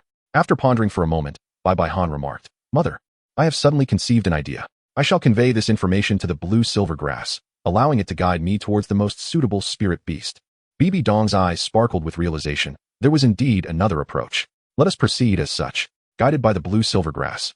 We swiftly arrived at a location where a towering plant, exceeding 3 meters in height, stood before us. This is the soul vine, said Douluo. The soul vine absorbs the soul power of the creatures entwined within it to enhance its own strength. When the soul vine surpasses 10,000 years, it can also draw upon the life force of living beings. It is only after absorbing life force that a 10,000-year soul vine can be deemed a truly malevolent soul beast. Indeed, this aligns perfectly, Bibi Dong acknowledged. A hint of regret in her voice. The resilience of the vine, which feeds on soul power, makes it exceptionally suitable for a control-type spirit ring. Yet its age is too advanced. Over 3 meters signifies an age of over 3,000 years. This exceeds the 3rd spirit ring of an ordinary soul master and is unsuitable for the 4th. Honor, let us find a specimen of a lesser age. No, Mother. This is precisely the one. I sense an intense yearning emanating from my martial spirit. Moreover, you must be aware of the concept of martial spirit suppression. As the term suggests, martial spirit suppression occurs when a higher-level martial spirit suppresses a lower-level one of the same type. Just as in the original narrative, when the blue-silver emperor released a mere breath, the other soul emperor's ghost king vine became immobilized. I firmly believe that with the combination of martial spirit suppression and my physical strength, I can accomplish this. In terms of sheer power, even soul emperors cannot rival me. Mother, trust in my capabilities. Chapter 10. The 1,000-year first and second rings. Upon witnessing the unwavering determination in Bibi Han's eyes, Bibi Dong replied, Very well. Should any issues arise, I shall intervene at once. The unfortunate soul vine, sensing the overwhelming aura as our group arrived, curled defensively. Yet, it ultimately could not evade its fate. As it was slain, a purple spirit ring materialized. Blue-silver god, I perceive your yearning. Let us together absorb it. Thus commenced the process of drawing in and absorbing the essence. Instantly, an incredibly intense surge of energy coursed through Bibi Han's entire being, instilling a sensation akin to impending explosion as her body began to swell. This is perilous. The energy is too potent. Little Han cannot withstand it. Douluo exclaimed immediately. Just as Bibi Dong was about to interject, the blue-silver god in Bibi Han's grasp suddenly emanated a formidable power, wildly swaying as if to proclaim that even a mere soul vine dares to resist. Bibi's swollen body has begun to stabilize. Bibi Dong declared, Hana, remain vigilant. Enveloped in a seething ocean of fervor, both in body and consciousness, a luminous blue radiance suddenly enveloped Bibi Han, shielding him from the tempestuous waves. Hours passed, and Bibi Han was shrouded in a cerulean glow, intermingled with crimson mist, his silver teeth clenched tightly, unwilling to relent, fervently resisting the engulfing force. All eyes were fixed upon Bibi Han, brows furrowed in deep concern. It was the pivotal moment. Endure, Honor, endure. Bibi Dong's face was etched with worry. There was no turning back now, as a portion of the soul ring had already melded into Bibi Han's being. Should an interruption occur, even if Bibi Han managed to survive, it was likely he would be left a cripple, incapable of further cultivation. A collective sigh escaped the crowd. His Holiness, the Pope, has succeeded. We merely need to wait a moment longer for Xiaogang to completely absorb the essence and awaken, remarked Douluo. After a while, as the soul ring integrated into Bibi Han's body, he finally opened his eyes. Breathe. Bibi Han exhaled deeply. Honor, how do you feel? Bibi Dong inquired. I told you not to worry, Mother. The martial spirit is an integral part of my being. How could it harm me? Clenching his fist, he continued. I feel extraordinary now. The fatigue from absorbing the soul ring has vanished, and I am brimming with strength. And what is your first soul skill? Bibi Dong pressed further. My first soul skill is called Devour, which allows me to absorb my opponent's soul power, replenishing my own by 1 unit per second. Is that so? The crowd pondered. The rate of absorption depends on my current soul power. If I am a soul master, the replenished power will be equivalent to 1 unit of my soul master level. If I am a soul king, it will correspond to 1 unit of my soul king level. Should my soul power be at its maximum, the excess will dissipate into the external realm. Most importantly, this skill requires no soul power expenditure. It acts as a passive ability, Bibi Han added with a hint of pride. A collective gasp of astonishment resonated among the onlookers. If this were indeed the case, then Bibi Han could potentially become an unparalleled force in the future. It would not be an exaggeration to assert that he alone could vanquish a million-strong army with minimal exertion. A perpetual motion machine, such as the might of a divine martial spirit. Are all divine martial spirits this formidable? Bibi Dong was exceedingly excited, yet there remained one final step. Hana, unleash your soul skill. Allow me to witness the resilience of your blue-silver grass. Elder Ju understood. With that, the martial soul manifested, and the first soul ring emerged. A resplendent purple, blue-silver grass go. The golden-blue strands of blue-silver grass swiftly coiled around Elder Ju. How swift! Such velocity is difficult even for an ordinary soul respect to evade, Elder Ju pondered. However, he had no intention of dodging. He was primarily here to observe the tenacity of the blue-silver grass. As the grass wrapped around him, Elder Ju felt his soul power gradually deplete, approximately equivalent to that of a level 20 Great Soul Master. He then exerted force, shattering the surrounding blue-silver grass. Impressive. The resilience of this blue-silver grass is remarkable. Unless one is a Great Soul Master specializing in strength, like those of the Power Clan, even among Great Soul Masters, one would exhaust their soul power and become easy prey. Even mid-tier soul respects would require considerable effort. Hee, Grandpa Ju, you speak too definitively. A fire-type soul master could easily incinerate my blue-silver grass, Bibi Han interjected. A series of awkward chuckles ensued. All right, Honor, seek your next soul ring, Bibi Dong instructed. Mother, do you have any recommendations? In terms of theoretical knowledge, Bibi Dong was undoubtedly among the continent's elite, having been the first to overcome the backlash of dual martial souls. After a moment of contemplation, Bibi Dong suggested, I recommend you absorb the holy wood for your next soul ring. The holy wood, being a plant-type soul beast, serves a singular purpose for soul masters, to enhance soul power capacity. As for the resulting soul skill, the blue-silver grass's soul skill should manifest as the blue-silver shield, merely a facade of a shield, as one could directly utilize the blue-silver grass for defense without needing to unleash a soul skill. After reflecting, Bibi Han concluded that despite the soul skill being somewhat useless, absorbing it would grant him not only a substantial increase in soul power, but also rapid recovery, along with the inherent healing abilities of the blue-silver god, which could sustain him. Very well, Mother. The blue-silver domain was once again activated by Bibi Han. What is it? Bibi Dong inquired. Mother, it seems that the area I currently control shows no signs of the holy wood. Then let us search, came the indifferent reply. Every so often, Bibi Han would activate the blue-silver domain to inquire about the situation. After a while, he exclaimed, Mother, I have discovered a suitable target over there. They traversed a distance and arrived beside a holy wood tree. To their astonishment, this holy wood stood over 8,000 years old. Can little Han absorb it? Bai Han, utilizing the blue-silver divine, addressed the sacred tree. Upon receiving a response from the blue-silver divine, he confidently replied, Certainly. Bibi Han gazed at Bibi Dong, seeking her response. Noticing the flicker of concern in her eyes, Bibi Han confidently nodded. With a casual wave of her hand, Bibi Dong effortlessly shattered the soul power shield of the sacred tree, leaving it on the brink of collapse. Following a similar course of events, Bibi Han ultimately absorbed it, acquiring a Millennium Soul Ring. Chapter 11. Qian Renxue's return home, with her sword pointed at Bibi Han. After absorbing 2 Millennium Soul Rings, coupled with Bibi Han's prior training, his soul power surged to an impressive level of 25. At merely 6.5 years old, achieving level 25 is a testament to an extraordinary talent. This is the terrifying advantage of possessing an innate full soul power of level 20.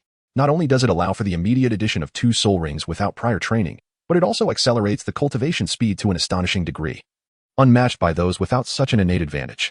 Everyone gazed at Bibi Han's soul rings in awe, noting their purple hue.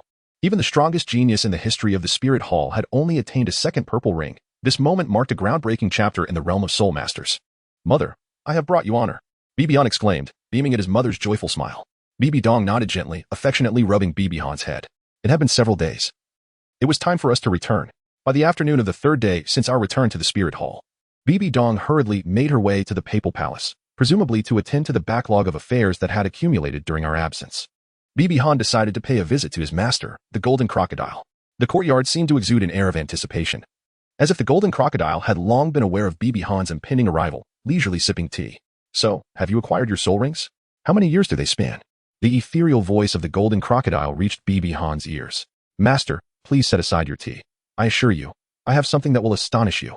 Bibi Han replied with unwavering confidence. Humph, who do you think I am? What could possibly surprise me? The Golden Crocodile nonchalantly took another sip. With a flourish, Bibi Han unleashed his blue-silver god, revealing 2 violet soul rings that shimmered around him. Upon witnessing this spectacle, the Golden Crocodile promptly spat out the water he had been sipping. The first ring of a millennium? How is that possible? This is all thanks to you. Master, Your teachings have been invaluable. The rigorous training you imparted has forged this formidable physique, and with the assistance of my martial spirit suppression, I have achieved this success. Bibi Han recounted the entire sequence of events in detail. I see. You may go and rest now. Return here tomorrow, the golden crocodile instructed. Though his tone bore an unusual undertone, Bibi Han did not ponder much, assuming that Master had left due to a moment of embarrassment. Xiaohan, you are truly exceptional. Master is genuinely delighted to have you as a disciple. However, Genie gazed at Bibi Han's departing figure with a complex expression before making his way toward the worship hall. Upon arriving, he addressed Qian Douluo, who stood before the angelic statue. Elder brother, Xiaohan has absorbed a soul ring. So what if he has absorbed it? What is there to discuss? Qian Douluo replied nonchalantly. At that moment, he had reverted to the appearance of a handsome middle-aged man in his 40s, with splendid golden hair and clad in golden armor, which bore the semblance of six-winged angelic wings, exuding an air of great authority. Yet, he noticed that both of his soul rings were purple, and he discerned that the first soul ring was over 3,000 years old, while the second surpassed 8,000 years. As a title Douluo of level 98, Jin Yi could easily perceive the age of the soul rings. What? Qian Douluo turned around, his eyes filled with astonishment. He did not suspect that Jin Yi was deceiving him, for the consequences of such deceit would be severe. Jin Yi had wrestled with his thoughts for some time. Although he cherished his disciple, he remained loyal to the lineage of angels. In the original narrative, he had sacrificed himself to save Qian Renxue. A look of inner conflict appeared on Qian Douluo's face, as he had not anticipated Bibi Han's extraordinary talent. Although he remained steadfast in his loyalty for now, he worried about the future. If he could not manage such a prodigy, Bibi Han would pose a significant threat to the spirit hall. Nevertheless, he was reluctant to eliminate Bibi Han through sheer force, just as he had not taken the hunt for Tang Hao too seriously. With his semi-divine prowess, he could have effortlessly overwhelmed Tang Hao, whose strength at level 92 and 9 rings would have been no match for him. Ultimately, Qian Douluo understood that Tang Hao was not the true perpetrator behind the death of his son. Otherwise, regardless of Tang Chun being his grandson, Qian Douluo would have sought vengeance. Although Tang Chun was stronger, they were still equals, and the enmity of a lost son cannot be quelled by friendship. In the midst of Qian Douluo's turmoil, the angelic statue suddenly trembled, transforming the expression of conflict on his face into one of affection. While Genie's countenance softened to that of a benevolent elder, a figure had returned. She possessed unmatched beauty, golden hair cascading down her back, adorned in a long, golden palace gown, woven with golden threads, simple yet elegant, with a high collar that gracefully framed her fair, slender neck. The contrast between her casual hair and her formal attire was striking. Schwer, Mississippi grandfather, Jin Yi grandpa, I have returned. After exchanging pleasantries, Qian Renxue inquired, Grandpa Jin Yi, have you taken on a disciple named Bibi Han? Yes, what of it? Jin Yi replied, I wish to meet him and learn from you for a while. Xiaoshui, you have just become the crown princess. You cannot stay for long, Qian Douluo remarked, a hint of pain in his eyes. It was a bitter irony that she could not linger in her own home. Do not worry, Grandpa. I have feigned illness, so I will be fine for the time being. Both Qian Douluo and Jin Yi understood that Qian Renxue's return was indeed aimed at Bibi Han. Qian Douluo's gaze flickered, and Jin Yi comprehended the unspoken communication, responding, no problem, Mississippi Grandpa Jin Yi, you are too formal. Just call me Xiaoshui, as you do, grandfather. Then I shall call you Xiaoshui from now on. Qian Renxue smiled. Bibi Han, it is time for us to meet. A chill flickered in Qian Renxue's eyes. Chapter 12. Collision. That evening, Bibi Han was diligently cultivating within his chamber, using his training as a substitute for sleep, ensuring that his soul power was consistently nurtured. Mother, you seem weary. You should rest. Observing the weariness in his mother's eyes, Bibi Han quickly spoke. No, I have matters to discuss with you. Then, please sit, mother. Allow me to massage your shoulders. Is there something you wish to convey? Bibi Han inquired while tending to his mother's shoulders. Hana, your second soul ring is at 500 years. Are you contemplating the challenge of acquiring a 10,000-year third ring? Indeed, mother, you are correct. Once I attain the rank of soul master, and my rings manifest, 2 purple and 1 black, without a single yellow, how could I not astonish my opponents and secure an effortless victory? Hana, I advise against it. Do you comprehend the distinction between a 10,000-year soul ring and those below it? At that moment, Bibi Han recalled that the 10,000-year soul ring is imbued with the lingering resentment of soul beasts, creating a resonance of spiritual turbulence, regardless of one's willpower. If one's mental strength does not meet the required standard, even if one successfully absorbs the soul ring, they risk becoming incapacitated. Spiritual turbulence. Mother, is there a method to cultivate mental strength? There are indeed some techniques for honing mental strength, but they are rather tedious and exceedingly arduous. Have you made your decision? If not, the 10,000-year fourth ring may suffice. That is unnecessary, mother. What is hardship compared to the trials endured under Master Jin Yi's training? After imparting those techniques to him, she added, Hana, tomorrow you will have a classmate. I hope you can cultivate a good relationship with her. With that, Bibi Dong turned and departed. Before Bai Bihan could inquire about the identity of that individual, he decided it was of little consequence. Tomorrow would unveil the truth. He resolved to focus on his cultivation. The following day, Bai Bihan arrived at the courtyard, pushed open the door, and was instantly captivated by the sight of a golden-haired maiden standing not far away. He was rendered speechless, for her beauty was simply breathtaking. She appeared to be in her early teens, with waist-length golden hair, skin as fair as snow, striking eyes that held an air of authority, a straight nose, and the most exquisite oval face. Her slightly delicate features, coupled with an aura of regality, complemented her tall, voluptuous figure. Bibi Dong had never been oblivious to beauty. The maidens of the Pope's palace were all strikingly lovely, for it was only fitting that they serve in such a revered domain. He had encountered the alluring spirit Douluo Lingyuan before, yet the woman before him eclipsed them all by several leagues. In his mind, the only one who rivaled her beauty was his mother, Bibi Dong. "Ah, you must be that woman's illegitimate child." Bibi Han, came a cold voice laced with venom. "That woman? Illegitimate child? With golden hair and such beauty? I know precisely who she is." Bibi Han seethed with fury. "Who dares to call me an illegitimate child? Speak another word, and I shall silence you." His voice grew even colder. "How could you, who are so adept at gathering intelligence in the original narrative, not recognize me, yet still insult my two mothers? Unforgivable. How dare you insult me?" Qian Renxue bellowed in rage. "Is it that my words are insufficiently loud, or do you simply lack hearing?" He retorted defiantly, seeking death. Qian Renxue charged forward, her fury reaching a boiling point. In her eyes, Bibi Han had stolen the maternal affection that rightfully belonged to her. Why else would he appear just as she arrived in the Heaven Do Empire, audacious enough to vie for her grandfather, the Golden Crocodile? He had taken everything that was hers and dared to rebuke her. Never had she been insulted in such a manner throughout her life. As for why she refrained from unleashing her martial soul, it was because Qian Renxue yearned to utterly cripple him. Though her time for cultivation had diminished upon arriving in the Heaven Do Empire, she had still ascended to the Soul King level.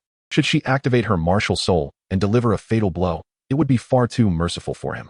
Moreover, she was curious to see if that woman's precious son would go mad with rage upon being maimed, having lost her father and not being acknowledged by her mother. The life of an undercover agent in the Heaven Do Empire had twisted her psyche, even if it meant opposing her mother to gain her attention. It provided a semblance of satisfaction. "Let us fight, for I fear no one." In response to Qian Renxue's powerful punch, Bibi Han retaliated with a forceful strike of his own, the two fists colliding with a resounding impact. After retreating 9 steps, Bai Han faced Qian Renxue, who had taken 3 steps back. In terms of sheer strength, Bai Han was no match for Qian Renxue. The disparity in their soul power was insurmountable, compelling him to adopt a different strategy. As Qian Renxue launched another punch, Bai Han deftly evaded it. Following a flurry of punches, he seized an opportunity, positioning himself perfectly to grasp Qian Renxue's arm. He then executed a shoulder throw, propelling Qian Renxue away. In terms of brute force, he was inferior to Qian Renxue, yet when it came to technique, he surpassed the neglectful Qian Renxue. His skills were imparted by his mother, who was none other than one of the gods of slaughter in the city of slaughter, renowned for her unparalleled prowess in close combat. While Qian Daolu was indeed a seasoned warrior, he predominantly wielded a sword, and his teachings to Qian Renxue also revolved around swordsmanship. Thus, in the realm of hand-to-hand combat, Qian Renxue fell short of Bai Han. With a series of graceful somersaults, Qian Renxue landed smoothly on the ground. Bai Han assumed a defiant posture and declared, "If you apologize to my mother, I might spare you from a beating." "Humph. Apologizing to her is utterly out of the question. Do you think a mere fleeting advantage grants you the right to gloat?" Qian Renxue charged forward once more, leaping into the air, her long and slender legs poised to deliver a downward strike. Fortunately, she had donned athletic trousers for her training. Had she worn the palace gown from yesterday, she would have undoubtedly suffered an embarrassing wardrobe malfunction. Bai Han crossed her arms to block the downward strike, her body half-squatting to dissipate the force. Then, she seized Qian Renxue's calf with her hands and kicked the other calf that was firmly planted on the ground, forcefully retreating. With her center of gravity disrupted, Qian Renxue was stretched into a split, and Bai Han's right leg swept towards Qian Renxue's face. Startled, Qian Renxue quickly brought her hands together to guard against Bai Han's assault. However, standing at 180 centimeters and weighing less than 110 pounds, she was propelled into the air by Bai Han's leg, which carried the force of several hundred pounds, still gripping Qian Renxue's calf. Bai Han used this momentum to spin around and hurled Qian Renxue towards the wall. Chapter 13. Living together. Just as Qian Renxue was about to collide with the wall, 5 soul rings encircled her, 2 yellow, 2 purple, and 1 black. A pair of wings burst forth from the fabric of her back. She halted midair as the ethereal figure of a 6-winged angel materialized behind her, coalescing into form. A divine radiance enveloped Qian Renxue, bestowing upon her beauty an added layer of sanctity, as the feathers of the 6-winged angel descended gracefully, transformed by the angelic presence. Qian Renxue resembled a celestial goddess, exuding nobility, holiness, and an aura of inviolability. Bibi's brow furrowed as she sensed the formidable aura emanating from the angel spirit. Despite Qian Renxue's meager combat experience, she still possessed an unparalleled strength beneath the rank of Soul Saint, thanks to the immense power of her angel spirit. Bai Han extended his right hand, summoning the blue-silver divine martial soul, with 2 purple spirit rings encircling him. His left hand rested behind his back, crackling with purple lightning. Observing Bai Han's spirit rings, Qian Renxue's pupils constricted in surprise, realizing he possessed such abilities. He was indeed worthy of being a peer with innate full spirit power at level 20, just like herself. Bibi Han, with a face full of disdain, remarked, "Do not compare me to you, a mere second-ring soul master. You truly disgrace the honor of a level 20 divine martial soul." Upon hearing these words, Qian Renxue's chest heaved violently. The anger that had been suppressed by shock surged forth anew. Twice she had been cast aside, and now he mocked her talent. This was humiliation, the utmost degradation, which the proud Qian Renxue could neither accept nor bear. Such indignity could only be cleansed with blood. Driven by a desire to utterly dismantle him rather than merely defeat him, she charged forward, her 5th soul ring illuminating as she grasped the holy sword in her hand. The murderous intent was palpable. This fellow sought to kill her. Was it not better to speak plainly? Were all the proud women of Douluo like this? Yet, he was no easy prey. After absorbing 2 purple soul rings, his height had increased by 10 centimeters, and he could wield the Haotian divine hammer. Perhaps due to the nature of his divine martial soul, he was capable of utilizing both of his martial souls simultaneously. The hammer behind him expanded, while several strands of blue-silver grass entwined around Qian Renxue as Bibi Han prepared to charge at her with the hammer in hand. "Xiaohan, Xiaoshui, cease this." The golden crocodile Douluo appeared between the two. With a surge of soul power, he directly restrained them both. "No, master. Let me go. I shall kill this bastard who has humiliated me. I have told you, I am not a bastard. You brainless fool, I will tear your mouth apart." The golden crocodile sealed Bibi Han's mouth with his soul power and then turned to Qian Renxue, saying, "Xiaoshui, you are mistaken. He is not your mother's illegitimate child. He is an adopted son." "An adopted son? Not a bastard? I was wrong." Qian Renxue regained a semblance of calm and declared, "Even if he is not a bastard, he has insulted me, I will still slay him." "Bibi Han, woe is me. Xiaoshui, Xiaohan is your classmate, and his talent is on par with yours. His presence will surely motivate your growth." After much persuasion, Jin Yi finally managed to calm Qian Renxue. "Oh, master, you have sold me out just like that." Jin Yi released their restraints, and Bibi Han and Qian Renxue stood on either side of him, locking eyes with fierce intensity, as if a confrontation was imminent. However, prior to this, Qian Renxue had changed into a different outfit, as she refused to allow any part of her body aside from her face and hands to be seen by others, due to her martial spirit. She was wearing specialized clothing, and her sportswear had a large cut in the back. In contrast, beneath Bibi Han's feet were 2 strands of blue-silver grass.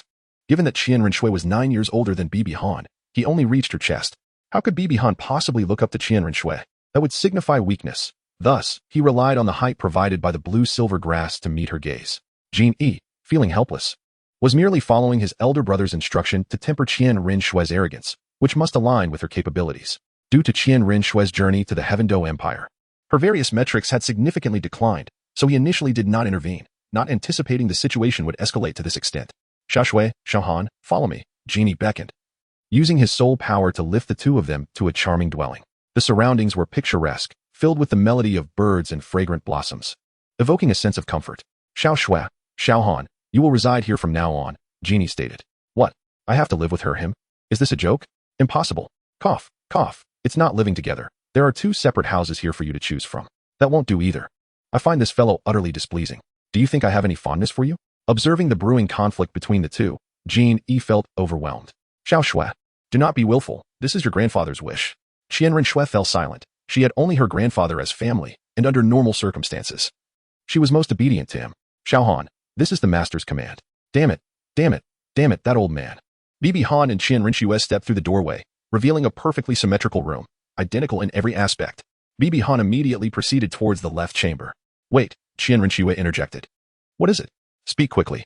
"I prefer to reside in the eastern side, so you shall take the other side," Qian Renxue asserted with an air of undeniable authority. Perhaps if you altered your tone, I might acquiesce. However, as it stands, I shall not." Bibi Han burst into the room, closely followed by Qian Renxue, who was immediately confronted with a scene that ignited her fury.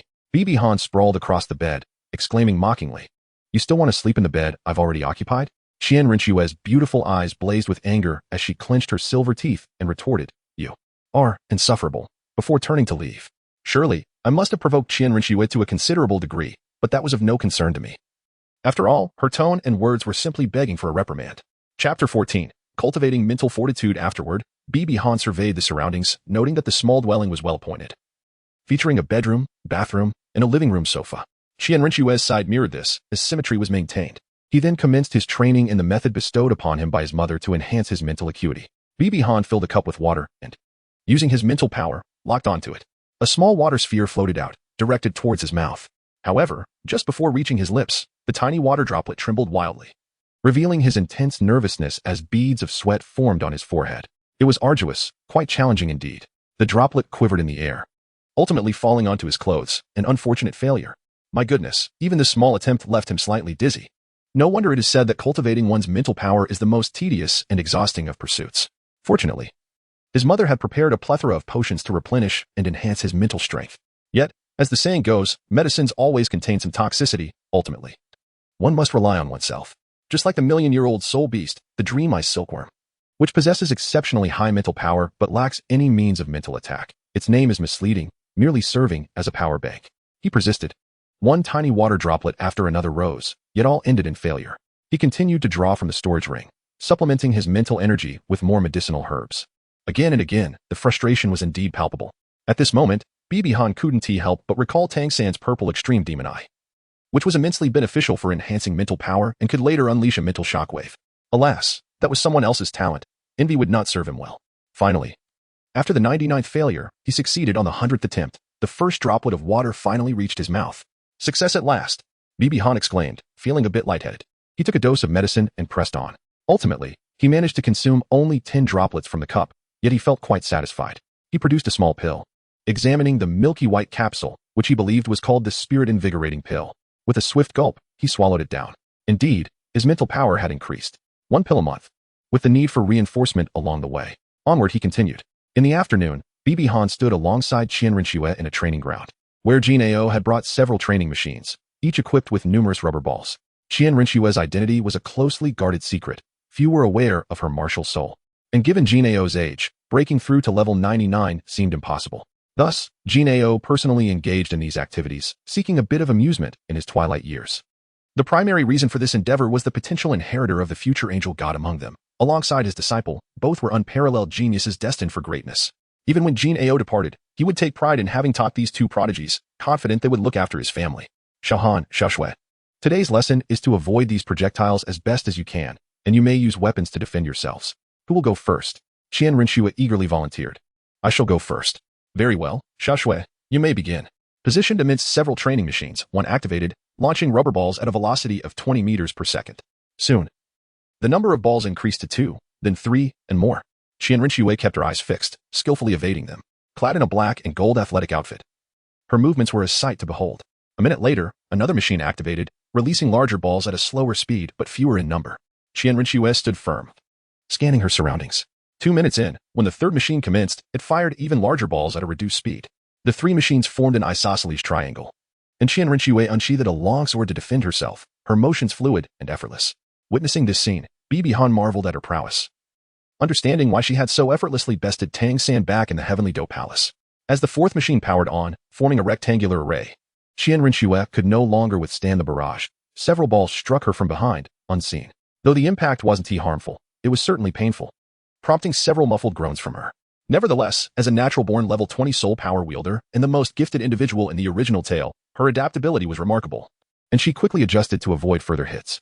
With a total of 8 training machines arranged in a circle, the 5th machine activated, and Qian Renxue finally succumbed, continuously being hit, with the frequency of projectiles increasing. Alas, Xiaogang still hasn't grasped the key points, Jian remarked, shaking his head. Upon hearing this, Bibi Han's expression reflected a knowing understanding. While this training was beneficial, it paled in comparison for the two of them, as it lacked depth. The best method to enhance reflexes was through combat, one against many, not only sharpening their reflexes, but also augmenting their practical combat abilities. His mother and master would not let him squander time. He was diligently honing his mental power. Could it be that mental power is the key? Bibi Han approached the back of a machine, closed his eyes to give it a try, and a faint smile graced his lips. As the 5th machine powered down, Genie did not initiate the 6th, allowing Qian Renxue to step out. Qian Renxue appeared somewhat disheveled, her fragrant sweat glistening as her athletic attire clung to her form, exquisitely showcasing her perfect physique, which appeared exceedingly alluring. She cast a provocative glance at Bibi Han. Bibi Han responded to her with a provocative smile. As she stepped into the arena, the machine whirred to life, watching the balls shoot towards her. Bibi Han closed her eyes, her mental prowess stretching out just in time to evade them, due to her hair obstructing her view. Qian Renxue could not see Bibi Han's eyes, and upon witnessing this scene, she covered her mouth and chuckled softly. Thinking to herself that Bibi Han was not as formidable as she seemed, this was hardly impressive. However, Jean seemed to nod in approval, deeming it a commendable start. One after another, Bibi Han transitioned from initial clumsiness to effortlessly dodging the rubber balls, though, when several were unleashed simultaneously, she was caught off guard and struck twice. Bibi Han, perhaps it's time to concede. You might end up as riddled as a sieve, Qian Renxue jested. At long last, I can watch Bibi Han face defeat. I shall relish the opportunity to mock him, considering how arrogant he was before. Bibi Han paid no heed to this arrogant yet somewhat oblivious individual. Being struck twice held little significance for him, as he had long grown accustomed to such sensations. After enduring another blow, he was never hit again. Bibi Han maintained his composure, eyes closed, as he endeavored to extend his mental prowess behind him. After a brief interval, the second machine activated. Yet Bibi Han was not caught off guard, skillfully evading the oncoming projectiles. Throughout this process, his mental control was steadily intensifying. While he could not precisely lock onto the balls, he could perceive their trajectories. In Chapter 15, titled Qian Renxue Weeps, 2 minutes later, the third machine was set into motion, and Bibi Han finally opened his eyes. Realizing he was not so extraordinary as to rely solely on his mental senses to evade the projectiles from 3 machines.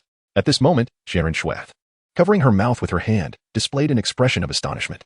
Bibi Han's evasive maneuvers were fluid and effortless, while she had to wield a sword to contend with 3 machines. As the fourth machine activated, she drew forth 2 long sticks, each over a meter in length. Positioning herself diagonally on the rectangular line, standing still, with her eyes scanning the 3 machines, she brandished one stick with her right hand for defense, while using her left hand to counter the machine behind her. Qian Renxue was completely flabbergasted. Pondering how Bibi Han achieved such feats, did he perhaps possess a second set of eyes at the back of his head?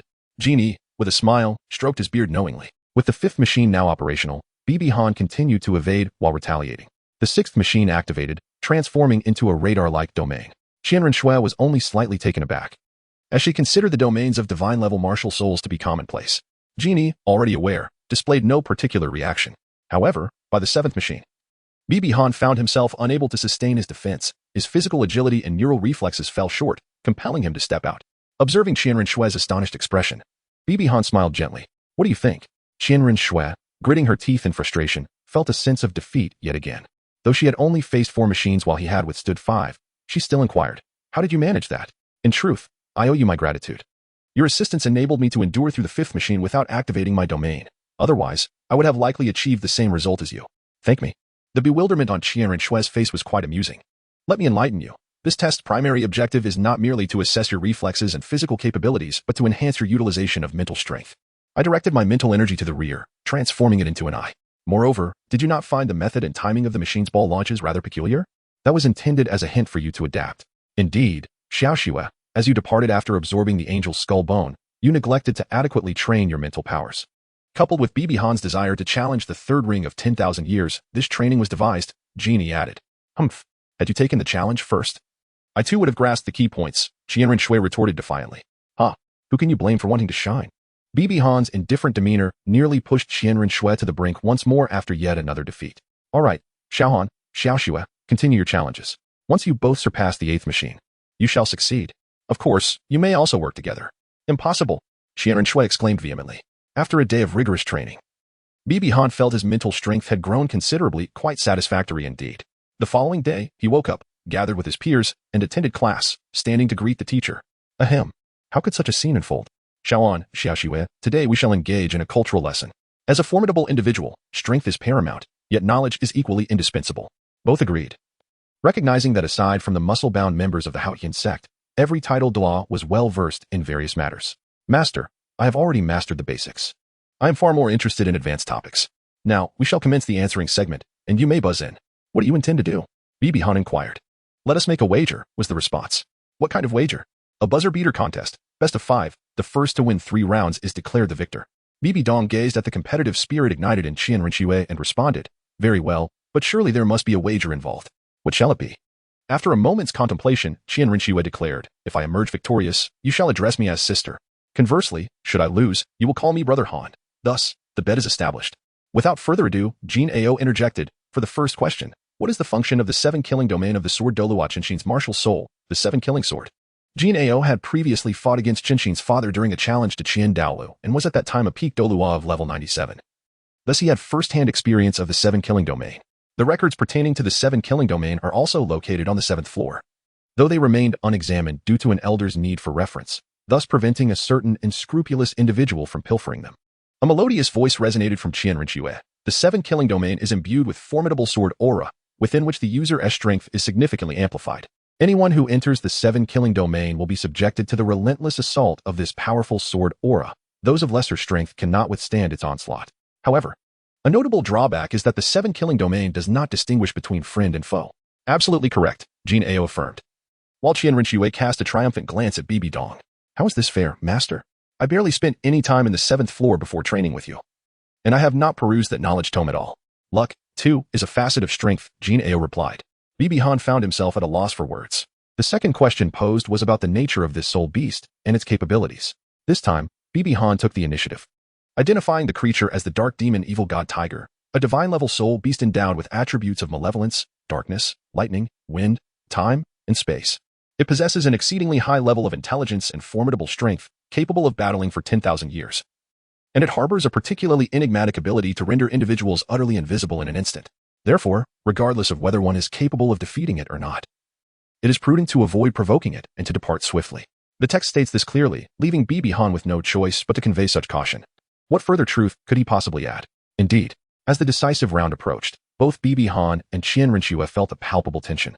Reluctant to refer to each other as sister or brother, the subsequent question addressed the possibility of soul beasts reaching an age of 100,000 years, at which point they may undergo transformation.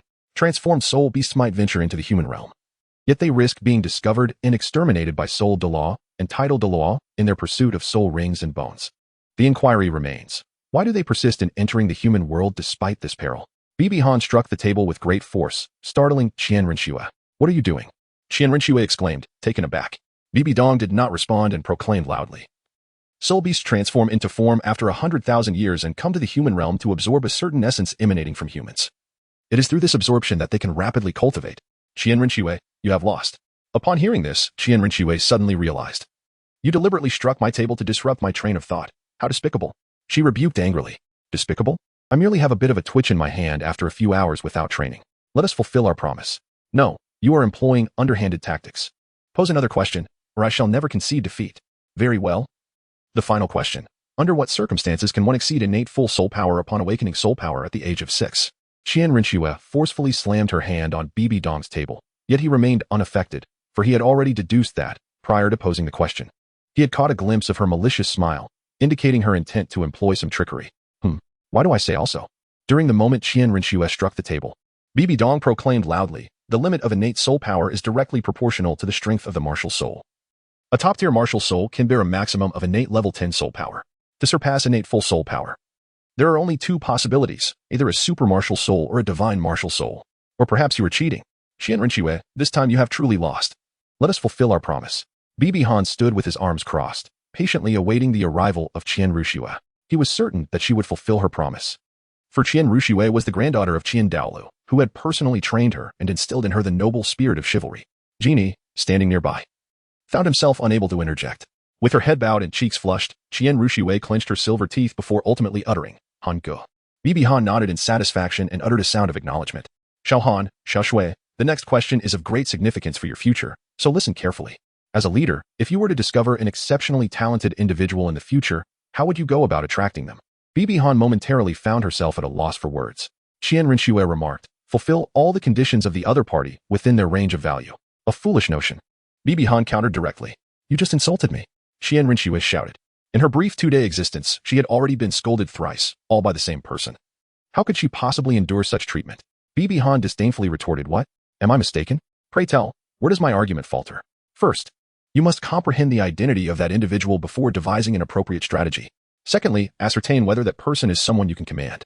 And lastly, the question I most yearn to pose, if you can control both factors, would you acquiesce if that individual demanded the lives of your own personnel in exchange for their allegiance?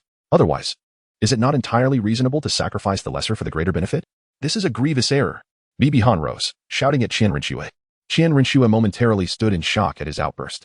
A devoted and loyal subordinate is the most precious asset. To abandon one's own for the sake of an outsider is akin to digging one's own grave. If you were to obtain that individual through such means, who can guarantee that you wouldn't forsake the next outstanding person who emerges? In such a scenario, who would dare to work alongside you? Who would pledge their loyalty? Ultimately, you would find yourself isolated and abandoned by all. Qian Renxue trembled abruptly, as if she had heard the most dreadful of truths. Abandonment, abandonment, abandonment. These words echoed in her mind. Tears streamed down her face as she turned and fled, weeping. Chapter 16. Understanding, partake, apology, compensation. Why did he run off like that? Crying? Bibi Han pondered, perplexed. Xiaogang, did I err? Not in the slightest, but you unearthed a deep scar within Xiaoxue. A scar? Allow me to elucidate Xiaoxue's childhood. Her mother, Bibi Dong, your adoptive mother. What? Bibi Han feigned astonishment. From the day of her birth, her mother ventured to the city of slaughter. Xiaoxue grew up under the care of her grandfather, father, and our affection. At that time, she was innocent, vibrant, and endearingly childlike, yet she longed to meet her mother, fantasizing about her return. However, Bibi Dong's return marked a complete transformation for Xiaoxue. For certain reasons, Bibi Dong harbored a profound aversion towards Xiaoxue, treating her as if she were refused.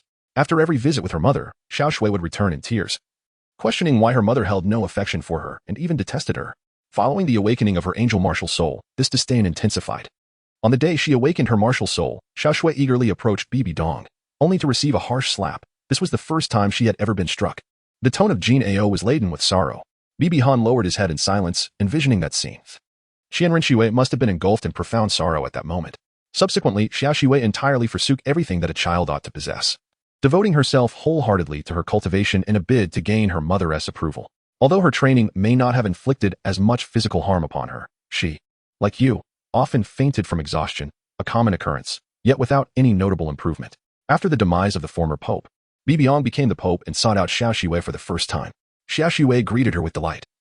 Yet what Bibi Dong brought forth was a scheme, a plan that no genius could possibly acquiesce to. You need only to know its first stipulation, to masquerade as a maidservant and serve others. She endured this fade for 2 years. A prodigy, an unparalleled genius. Born of the most esteemed lineage on the entire continent, reduced to the role of a maidservant. In Douluo, this is an exceedingly despicable status before their masters. They refer to themselves as handmaidens. In all of Douluo, which exalted genius would not be haughty? Which genius would deign to regard a maidservant? Yet Xiaoxue still complied, yearning for her mother's validation. It is because we failed to guide Xiaoxue properly that her experiences have shaped her thoughts in such a manner. Her mindset has evolved thus, and it is not her fault. Therefore, Bibi Han, I now implore you to reconcile with Xiaoxue and offer an apology. Note, the author wishes to clarify that Qian Renxue's character development is directly linked to Bibi Dong, who is the protagonist's adoptive mother. If Bibi Dong harbored no affection for Qian Renxue, the protagonist would be indifferent. Conversely, if there is love, it would be tantamount to enabling her suffering. Bibi Han chastised herself sharply, feeling a pang of guilt. Having read the original work, she was acutely aware of Qian Renxue's tragic fate, yet she found herself in constant opposition to her, merely due to Qian Renxue's words regarding her illegitimacy and her mercenary disposition. She unwittingly poured salt into Qian Renxue's deepest wounds. Oblivious to the reasons behind the formation of her character, the fault lay not with her. Hastily, she pursued Qian Renxue and arrived at her door, where she heard muffled sobs from within. Perhaps it would be best to wait. Qian Renxue likely did not wish for her to witness her current state. When she emerged, whatever punishment she deemed fit would be justly deserved, for Bibi Han felt indebted to her. Following lunch, which had been delivered by others for both Bibi Han and Qian Renxue, Bibi Han gazed at the untouched meal box and wondered if Qian Renxue would ever appear. Resolving to prepare a meal herself, she made her way to the top-tier kitchen of the Spirit Hall, where delicacies were crafted for the esteemed elders. Reminiscing about her own training here before she departed at the age of 6, she thought of incorporating her culinary skills influenced by the culinary arts of Huaxia, and thus began her endeavor. Knocking lightly, she called out, "Qian Renxue, are you there? Your lunch." As she stepped into Qian Renxue's chamber, she was enveloped in a pink ambience that radiated youthful vitality, accompanied by a subtle floral fragrance. After a brief survey of the living room, she knocked on the door to the bedroom and entered. Qian Renxue appeared to be asleep. Observing the tear streaks on Qian Renxue's delicate face, Bibi Han felt a twinge of discomfort, yet could not deny the beauty of her slumbering visage. Silently, she placed the insulated food container on the adjacent table and penned a note of apology. Meanwhile, in the worship hall, Qian Dalu sought out the golden crocodile Douluo. Golden crocodile, what is the matter? Why has little Xue not had her lunch today? Qian Dalu was evidently concerned about Qian Renxue, especially upon learning that her lunch had remained untouched. What is going on? Golden crocodile, perceiving Qian Daolia's expression, realized the gravity of the situation and relayed the truth. Well, a mere son of Tang Hao dares to treat my Xue in such a manner? Is this the Haotian sect, or the Spirit Hall? Though Qian Dalu had initially excused the previous insult towards Qian Renxue, he could not abide the fact that she had been reduced to tears. His patience was wearing thin. Calm down, brother. Please. Golden Crocodile urged urgently. Upon hearing this, Qian Daolia's anger only intensified. How could I remain calm? Shuer has endured so much suffering in the Heavendo Empire. She should not have to endure further indignities at home from that little brat. Golden Crocodile, speaking gently, advised. Brother, while Shuer may be crying, she is also learning the importance of discerning people, which will greatly benefit her future as a pope. Humph. If I do not kill him, I shall ensure he receives a severe lesson, Qian Dalu declared, and with a swift motion. He arrived at the residence of Bibi Han and Qian Renxue. Scanning the room with his spiritual sense, he discerned Bibi Han's actions and whereabouts, tempering his fury slightly. As Bibi Han prepared to leave, she suddenly heard Qian Renxue's voice. No, please don't leave me alone. Grandfather, mother, I realize my mistakes. Her voice trembled with tears. It was merely a dream. Hearing those words, Bibi Han felt a wave of sorrow. Qian Renxue was nothing more than a vulnerable child yearning for affection and security. Reflecting on the original narrative, Qian Renxue's 2-decade-long undercover existence had been rendered futile due to her mother's decisions. With the sacrifice of the angel god and the treachery of the sea god during the divine trial alongside Tang San, she had consistently shown mercy towards him. Yet when Tang San became aware of Qian Renxue's feelings, he sought to exploit her affection, intending to plant a demonic seed within her heart, which would eventually lead to her demise. Following the fall of the Spirit Empire, she was hunted by the aristocracy of the continent, forced into hiding, adopting an alias. Had it not been for her mother's pleas for mercy and the formidable flight capabilities of the angel spirit, coupled with her own 89-level prowess, she would likely have met a dire fate at the hands of those nobles. Ultimately, to ensure the continuation of the angel spirit, she was compelled to marry, with her descendants too fearful to bear the surname Qian. Otherwise, returning to the outside world with the Qian name and the angel spirit would have resulted in certain death. One could assert that her life was nothing short of a tragedy. Bibi Han approached the bedside of Qian Renxue, gently caressing her hair as he spoke softly. No one will abandon you. A child who recognizes their mistakes and seeks to amend them is truly a good child. Really? Is that true? Qian Renxue's voice trembled slightly. Yes, Shuesh is a good child, capable of understanding her faults. With such beauty and charm, who wouldn't he adore her? As the blue-silver domain activated, enveloped in its essence, Qian Renxue curled up and drifted into slumber. Rest well, Qian Renxue. What your mother owes you, I shall repay in her stead. Chapter 17. Mending relationships. Standing atop the roof, Qian Daolu had regained his composure. Witnessing Qian Renxue mumble in her dreams filled him with profound sorrow. However, upon seeing Bibi Han approach her, his murderous intent surged once more. It was clear that if Bibi Han dared to engage in any lewd behavior while Qian Renxue slept, he would not hesitate to eliminate him, even if it meant provoking a war with Bibi Dong. At worst, he would incapacitate Bibi Dong, reclaim the role of Pope. And once Qian Renxue matured, he would disregard any trivial underhanded missions from the Heavendo Empire and simply resort to force. After leaving Qian Renxue's room, Bibi Han returned to his own quarters to continue his cultivation. After some time, Qian Renxue awakened, stretching languidly. This was arguably the best sleep she had experienced since childhood. Gurgle, gurgle. Qian Renxue touched her flat abdomen, exclaiming in frustration, Damn that fellow, he caused me to miss lunch. Turning her head, she noticed something in her room. A lunchbox. Who dared to enter her room without permission, let alone her bedroom? As she approached and glanced at the note atop the lunchbox, her teeth clenched in annoyance. Bibi Han, that rascal again. The handwriting was atrocious, and an apology letter was enclosed. Did he think she would forgive him? Absolutely not. She wouldn't eat the food he prepared. Gurgle, gurgle. I'll just take a look. I want to eat it. Upon opening it, the presentation and aroma were surprisingly appealing. After a moment's hesitation, she decided, I'll just have a taste to see how it is. If it's not good, I can mock him later. Just one bite so fragrant. Soon, she found herself devouring bite after bite until the lunchbox was nearly empty and the soup was finished. Looking at the now empty container, Qian Renxue felt a surge of indignation. Damn it, how could I have eaten his food? As she stepped outside, she found Bibi Han seated at a table between the two rooms, engrossed in a book about soul beasts. Hello, Qian Renxue. Have you finished eating? How did it taste? With a hint of guilt, Qian Renxue replied, I didn't eat at all. I didn't take a single bite. That disgusting food, I threw it all away. A smile flickered across Bibi Han's face as he remarked on the contradiction of having not eaten, yet claiming it was terrible. He playfully tapped Qian Renxue and gestured beside his own mouth.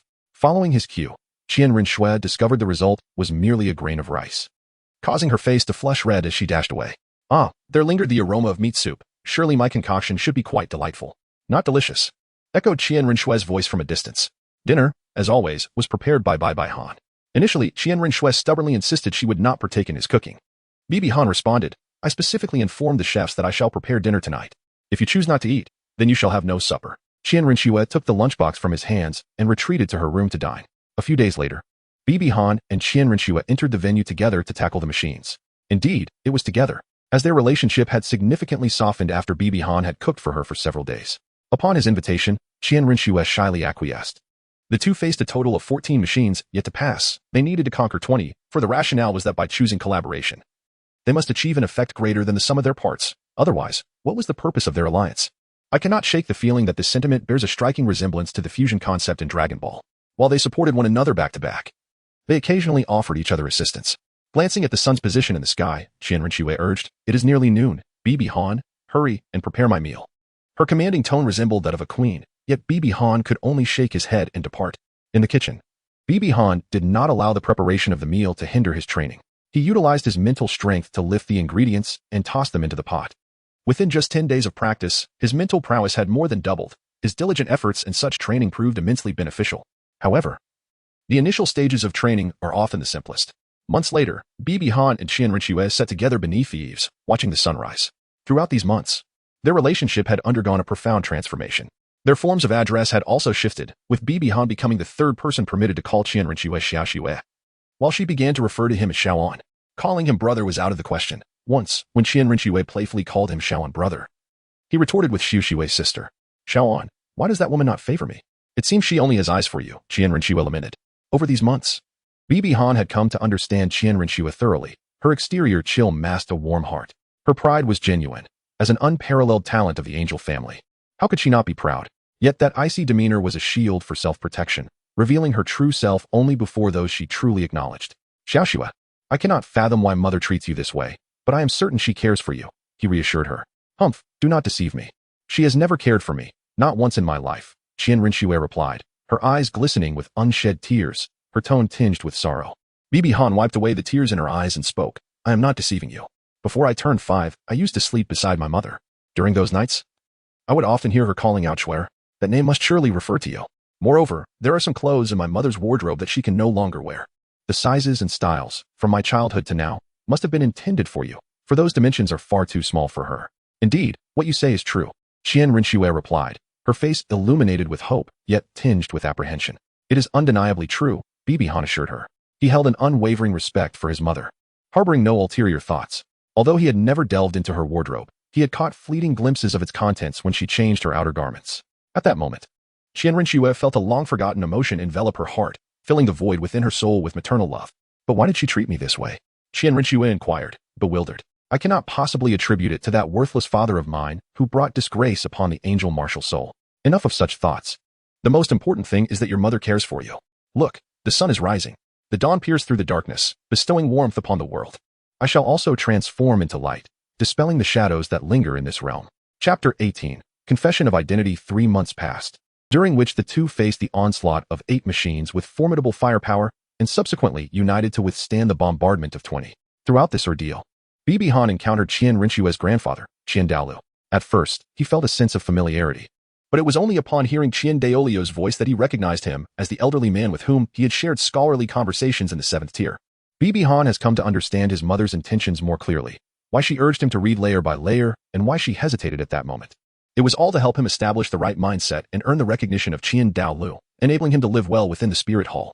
Accomplishing these goals took them 7 months. During this time, Bibi Han celebrated his birthday. On that special day, he employed his long-neglected charm to successfully gather his mother and Qian Renxue at the same table for a meal, although the atmosphere remained tense. On Qian Renxue's birthday, Bibi Han took her kite flying, and they spent the day joyfully together, culminating in him baking a 16-layer cake. That night, their faces were smeared with cream, adorned with smiles. Over the course of 7 months, Bibi Han's spirit power reached the pinnacle of level 29, and a breakthrough seemed imminent. Though much of this progress was due to the time he devoted to honing his mental strength. In contrast, Qian Renxue advanced 2 levels to reach 55, indicating that although both possessed divine spirit powers, the angel spirit indeed cultivated faster. On that same rooftop, Bibi Han and Qian Renxue sat together. "Xiaohan, I shall soon depart, and it may be difficult to return and see you again," Qian Renxue said, her voice heavy with sadness. The plan of the crown prince of the Tiando Empire to feign illness was becoming increasingly untenable. These past 7 months had been the most joyful of Qian Renxue's life.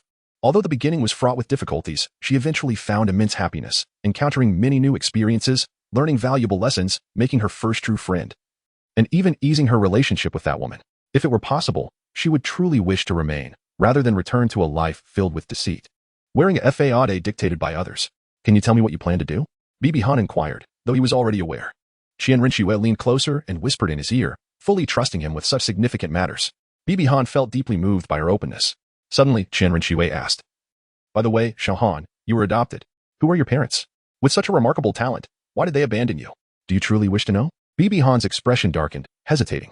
The truth was, he had no desire to hurt Renxue in any way. In the original narrative, what villainy did Renxue commit? Did she slaughter cities? Oppress the common folk? Engage in underhanded tactics? None of it. She merely poisoned 2 princes or eliminated a group of nobles. Yet, from a rational perspective, weren't those individuals deserving of their fate? Born into the royal family of the Tiando Empire, surrounded by a multitude of despicable nobles, how much evil had they perpetrated in secret? As the saying goes, one is influenced by their company.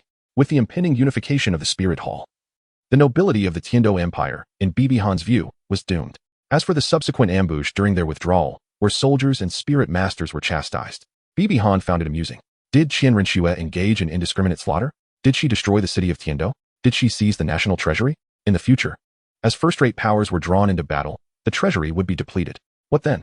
Would they not have to extract resources from the common people, who would suffer the most? As for the nobles, with ongoing tensions at the borders of the Tiando and Xinglua empires, how could they not indulge in extravagance, contemplating ways to save money? The notion of peace-loving nobility was laughable. Despite her tragic circumstances, Renxue, as an angel, maintained her principles and kept her heart pure. In contrast, Tang Hao, celebrated as a hero by many, had destroyed numerous spirit hall branches and killed countless low-ranking spirit masters merely striving to make a living, like those of Tao Ji's kind. Indeed, Renxue affirmed, it is better she learns the truth now than to suffer heartbreak and turmoil later, leading to regrettable actions. Bibi Dong raised his left hand, and a golden hammer, encircled by violet lightning, materialized in his grasp. "Oh, little Han, I did not anticipate that you possess a twin martial soul." A divine twin martial soul, indeed. Renxue felt a twinge of confusion regarding Bibi Dong's decision to unleash another martial soul, yet she remained elated for him. Bai Han smiled bitterly and said, "Take a closer look at the pattern on this hammer." It was only then that Renxue examined it carefully. The design on the hammer was that of the Haotian hammer. Blue silvergrass, Haotian hammer. You are. Renxue's voice trembled violently. Bibi Han, with his eyes tightly shut, spoke in immense anguish. "Indeed, I am the one responsible for your father's demise, the son of Tang Hao." Renxue's body trembled violently. How ironic it was that her first friend in life turned out to be the son of her father's murderer, while she herself was the daughter of his mother's killer. Disaster does not befall family, a saying often echoed in the Soulmaster realm, yet how could such a principle ever be fully realized? Hatred, by its very nature, is a formidable force, seeking to avenge even the slightest injury to oneself by annihilating entire clans. This phenomenon is exceedingly rare in their world. These two were, by all accounts, sworn enemies, yet they had somehow become remarkably close friends. Tears streamed down Renxue's cheeks. "Xiaoshue," Bibi Han gently called out. "Do not call me that. We are enemies, not friends." With that, Renxue unfurled her wings and soared into the sky. As she departed, her silhouette fading into the distance. Bibi Han's heart ached profoundly, and a tear slipped from the corner of his eye. Enemies, foes, why? P.S. The author, a solitary soul, finds his emotional capacity limited. Thus, the narrative unfolds as it does. I implore all readers to show some mercy. Chapter 19. Parting and promises. Upon returning to the papal palace to meet his mother, Bibi Han was greeted with concern. "Hana, what troubles you? Have you encountered difficulties in your spiritual cultivation? There is no need to exert yourself so. I have already devised a plan for you to acquire the 3rd ring of the millennium." His mother observed the pain etched upon Bibi Han's face. "It is not that. Mother, I have confessed to Xiaoshue about my origins." The expression on Bibi Dong's face transformed dramatically, revealing profound concern. "What has become of you?" she inquired. Tears streamed down her cheeks as she lamented, "We are adversaries," before departing. Having never experienced heartache in her previous life, Bibi Han now felt an agonizing ache within her heart. Perhaps it was indeed a grave mistake to allow your paths to cross. Bibi Dong felt a pang of guilt for the decision she had made, as both sides were her own children, leaving her unable to choose between them. "Mother, it is not your fault. I will resolve this matter. I wish to meet Xiaoshue. Yet she refuses to see me." "All right, dear. I will assist you." Subsequently, Bibi Dong sought out Qian Renxue at the offering hall but met with failure. Bibi Han made several attempts to visit, all ending in disappointment. From that point on, she confined herself to her chamber, intending to numb her pain through cultivation. Days later, Bibi Han pushed open the door to Bibi Han's bedroom. At that moment, Bibi Han was deeply immersed in her practice, yet she had changed considerably. Her long hair lay in disarray, untouched for days, while her fair complexion was veiled in a layer of dust, as if she had not bathed in days. Bloodshot eyes betrayed her weariness. Xiaogang, her mother said, her heart aching at the sight of her daughter. Mother, what is the matter? Despite her inner sorrow, she managed to muster a smile in her mother's presence. This is a letter from Xiaoxue. Bibi Han, filled with a mix of excitement and trepidation, opened the letter, its elegant handwriting catching her eye. I am leaving. Did you not wish to see me? I will be waiting for you at the south gate, Qian Renxue. Upon reading this note, Bibi Han was instantly revitalized and rushed outside. Xiaogang, what is the matter? Her mother inquired, noticing her haste. Without hesitation, her mother handed her a mirror and said, take a look. How can you possibly face anyone looking like this? Gazing into the mirror, Bibi Han's eyes widened in shock. She quickly washed her face, hastily combed her hair with her fingers, and straightened her clothes. After expressing her gratitude to her mother, she dashed out. The South Gate was an exclusive passage reserved for the platinum bishops and higher-ranking officials of the Spirit Hall, off-limits to others. Bibi Han summoned his blue-silver divine martial soul, casting forth a multitude of vines to secure the stone pillars on either side, transforming them into a colossal slingshot. He enlisted the assistance of 2 red-clad bishops to launch him, assuring them that he would remain unharmed. With the full force of the bishops, Bibi Han's diminutive form soared thousands of meters into the sky. Although the martial Soul City, being a major urban center, could not compare to the grandeur of Heaven Do City, it still spanned a considerable distance of 10,000 meters. As he neared the ground, Bibi Han summoned the Qian hammer martial soul and, with all his might, hurled it diagonally downward. Upon impact, a crater formed on the ground, and leveraging the resultant recoil, Bibi Han landed safely and dashed forward. As for the repercussions he might face or the comments from those who witnessed the Qian hammer, Bibi Han paid them no heed. Such trivial matters were inconsequential compared to the prowess of Qian Renxue. Upon reaching the south gate, he found Qian Renxue awaiting his arrival, seemingly alone, though it was evident that guards lurked in the shadows. Bibi Han gasped, calling out, Xiaoxue. Bibi Dong gazed at Qian Renxue, who was in no better condition than him. Her eyes were reddened, and dark circles adorned her visage, clearly indicating her distress over the past few days. Qian Renxue offered no response, but instead, with an exceedingly grave expression, posed a question. Bibi Dong, I shall ask you one thing. If, one day, the Haotian sect and the Spirit Hall were to engage in battle once more, which side would you choose? Bibi Han replied without hesitation, if that day truly comes, I will stand with the Spirit Hall. I will show no mercy to anyone except Tang Hao Tang San. Qian Renxue continued to question why, pointing out that they possess the Haotian hammer and share your bloodline. They are your kin. Bloodline? Kin? Haha. Bibi Han chuckled derisively and replied, Little Snow. If they truly regarded me as family, they would have protected my mother. The renowned #1 sect in the world dared not shelter her, even if it meant shamelessly claiming it was for the purpose of creating a soul ring. Yet, they did not utter a single word in her defense and chose to abandon her. Moreover, they have the audacity to refer to us as bastards. I refuse to associate with cowards. They have insulted the formidable spirit of the Haotian hammer. When Bibi Han spoke these words, his tone was imbued with both seriousness and disdain. Qian Renxue understood how Bibi Han had pursued her. Upon hearing what her subordinate had said, she felt a mixture of shock and profound emotion. In response to Bibi Han's declaration, she replied, Very well, I believe you. Let us make a pact. The pact was something he had taught her, a playful custom from Blue Star. A pact, a bond, never to change, deceiving is for pups. Our thumbs pressed together, they both laughed, and in that moment, their relationship seemed to revert to its former state. By the way, will you revert to the Tang surname in the future? Qian Renxue asked, somewhat puzzled by her own inquiry. Bibi Han responded, No, I am Bai, raised by my mother.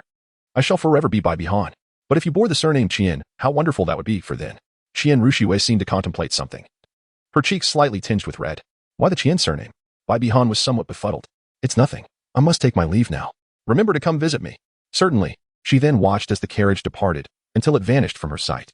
Meanwhile, on a high building several dozen meters behind Bibi Han, 3 figures stood, his mother, Bibi Dong, Qian Dalu, and Genie. The moment Bibi Han emerged, Bibi Dong had followed closely, after all. Who would dare to launch an attack against 2 cardinal red-cloaked figures?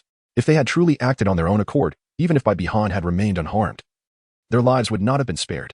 Matters of the older generation should indeed not fall upon the shoulders of the youth. What do you think, Bibi Dong? Qian Dalu remarked, his words layered with meaning. Bibi Dong let out a cold hum, continuing to watch Qian Renxue depart, murmuring to herself, Little Shui, do take good care of yourself. Chapter 20, Absorbing the Head Spirit Bone, the transformation of the eyes upon returning to the Papal Palace, Bibi Han resumed his training. 5 days later, he finally broke through to level 30 and excitedly rushed to the Papal Palace to see his mother. At that moment, only Ghost Douluo was present in the Papal Palace, as Ju Douluo was likely on a mission. After exchanging greetings, he exclaimed, Mother, I have reached level 30. Am I now qualified to absorb a 10,000-year spirit ring? His mother swiftly appeared beside him, placing her hand on his head as if to gauge his mental strength. Quite impressive. Your mental prowess is now comparable to that of a mid-tier spirit master, but it is still insufficient for absorbing a 10,000-year spirit ring. Ah. Does that mean I have to train for much longer? Bibi Han lamented. The cultivation of mental strength becomes increasingly arduous as one progresses. Being merely at the mid-tier spirit master level at this stage makes him ponder how much longer it would take to reach the spirit king level, perhaps another year or so. Do not fret. I have devised a solution. His mother flipped her hand, revealing a head spirit bone radiating a blue glow. The head spirit bone. Bibi Han's eyes widened in astonishment. This is the wisdom head spirit bone, a manifestation of mental concentration. Han, absorb it. Mother, this is far too precious. I would prefer to continue training. Even without absorbing the spirit ring, my spirit power will still accumulate, will it not? Bibi Han hastily declined. The head spirit bone, the second most precious item among the 6 divine armors, was indeed tempting. Yet, Bibi Han fully understood its rarity. Comparable in value to the inherited spirit bones of the Qian sect. The original Golden Generation only had the opportunity to acquire spirit bones during the Spirit Master Tournament. And Bibi Han was merely a little over 7 years old. No matter how remarkable an item may be, if not utilized properly, it will gather dust. Your talent warrants such an investment. While it is true that accumulating spirit power without absorbing a spirit ring is possible, the cultivation speed of a Grandmaster cannot compare to that of a spirit elder. The prime years for cultivation are fleeting. Absorb it, Han, and do not worry. All right, thank you, Mother. After Bibi Han acquired the head soul bone from his mother, he settled into a meditative position, cradling it in his hands as he began to absorb its essence, enveloped in a radiant blue light. He first sensed a chilling wave of soul power infiltrating his mind, a sensation that brought him immense comfort. As this wave surged, he felt his mental strength expand, radiating outward in a circular motion. Concentrate your spirit. Do not release it indiscriminately, lest it spiral out of control. His mother's stern voice resonated in his ears. Though her tone was not loud, it carried an overwhelming mental force that compelled his released mental energy back within him. Upon hearing her voice, Bibi Han felt a sudden chill of realization and promptly reined in his spirit, focusing it within his mind. At that moment, he sensed a peculiar transformation occurring in his eyes. Upon completing the absorption, Bibi Han opened his eyes to reveal a mesmerizing aquamarine hue, shimmering as if ripples danced upon the surface of water. Anyone who beheld his gaze would find themselves irresistibly drawn in. Hunter, how do you feel? As he prepared to respond, he turned to his mother, only to be taken aback as he noticed 7 beams of light emanating from her, each one positioned at her head. Chest, arms, calves, and back. What is it? His mother inquired, her expression tinged with curiosity. Mother, may I ask if you possess 7 soul bones? With the last one located on your back? How did you know? Bibi Dong replied, incredulously surprised, for she bore the 6-winged purple light wings, a fact known to but a few within the spirit hall. Bibi Han did not respond, but inquired instead, Grandfather Ghost, do you possess a fragment of a right leg bone? This time, it was Ghost Douluo's turn to be taken aback. Few within the spirit hall were privy to his possession of a soul bone. Mother soon grasped the situation and asked, Honor, can you now discern who possesses soul bones? I perceive the radiance emanating from certain areas of your bodies, which prompted my inquiry, Bibi Dong murmured. It is indeed peculiar, ordinarily. One should not possess such ability after absorbing a soul bone. Perhaps it is due to my nurturing of my eyesight with soul energy. Han responded. There was little to conceal from Mother apart from what was absolutely necessary. Is that even possible? Ghost Douluo questioned. Indeed, I initially lacked this ability. My vision merely improved. Possibly because the soul bone in my head endowed me with this newfound capability. How delightful. Honor, now let us examine the soul skills you have acquired, Elder Ghost. At your command, Your Holiness. Grandfather Ghost, please pay heed. Bibi Han's eyes widened, dispelling the violet glow. A beam of blue laser erupted from his gaze, the force propelling him backwards several paces. Gue Mei, taken aback, remarked, a psychic assault of Soul King caliber, coupled with the soul power attack of a Grand Soul Master. This is astonishing. I can channel my soul power into my eyes, wielding it as effortlessly as my limbs to manifest it into beams. I can unleash my psychic rays thrice a day, but the soul power rays can be utilized as long as I possess soul power. Listening to Bibi Han's words, Bibi Dong felt a surge of joy. Her child was the pioneer of this array ability. Very well, Elder Gue. Young Han's spiritual energy has now reached the intermediate Soul King level. Please guide him in acquiring a soul ring. Han, once you have absorbed the soul ring, you shall journey to the Metal City. Metal City? Indeed. Your hammering skills are rather unrefined. Go there to master all the techniques of hammer strikes before returning. In terms of the existence of blacksmiths, they have been around far longer than the Qian sect, and as for skill, they are certainly equal to the heirs of Qian sect. Oh, so it was Mother who stayed by my side during my hammer-throwing escapades, ensuring my safety. But why do I feel my hammering technique is adequate? Come now, little Han. All right. Farewell, Mother. I shall return having mastered my craft. After bidding farewell to Bibi Han, the specter swiftly seized him, transforming into a shadowy figure.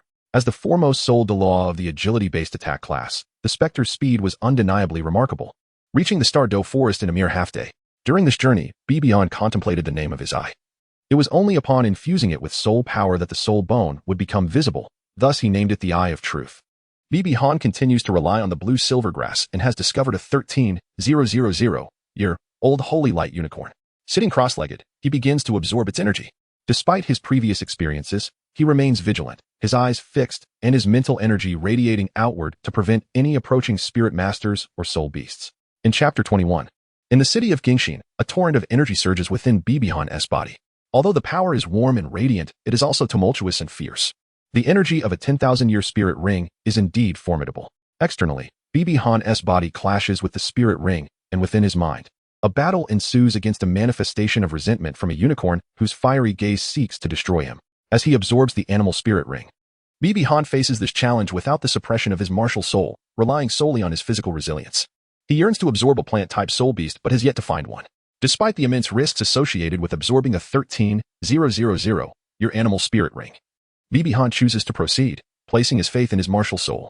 Within his mind, he tirelessly binds the unicorn with the blue silver grass, attempting to exhaust its strength. Yet, the unicorn breaks free each time and charges at him. Without his training, he would have been struck long ago. Frustration mounts. If this continues, defeat is inevitable. He cannot use the Haotian hammer. If only he had a weapon. A weapon? Can I condense it with the blue silvergrass? Bibihan narrowly evaded the impact of the unicorn once more. Without hesitation, Lan Yinshan took action, focusing his mental energy. The blue silvergrass vines at his feet converged, transforming under his intense concentration into a colossal hammer.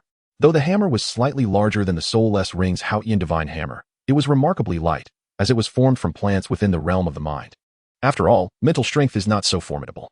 With unwavering confidence, Bibihan rested his hammer upon his shoulder and declared, "The counterattack has commenced, unicorn. If you wish to avoid suffering, you would do well to submit to me. Should I ascend to divinity, I shall assist in your resurrection." The unicorn let out a ferocious roar and continued its assault. The negotiations had faltered, but that was of little consequence. Gripping the hammer, Bibihan pivoted, activating his Eye of Truth, which rendered the unicorn's every movement in his side at half speed. This was a newfound ability he had recently discovered. Utilizing the strength in his waist, Bibihan's muscles bulged as he delivered a powerful lateral strike to the unicorn's right cheek.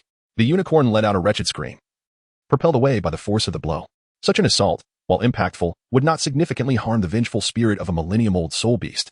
Subsequently, Bibihan hurled his hammer with all his might, targeting the creature's throat. Another anguished cry escaped the unicorn as it collapsed to the ground, convulsing momentarily. Seizing the opportunity, Bibihan conjured 2 short blades from the blue silvergrass, embedding them into the unicorn's front legs, followed by 2 more into its hind legs.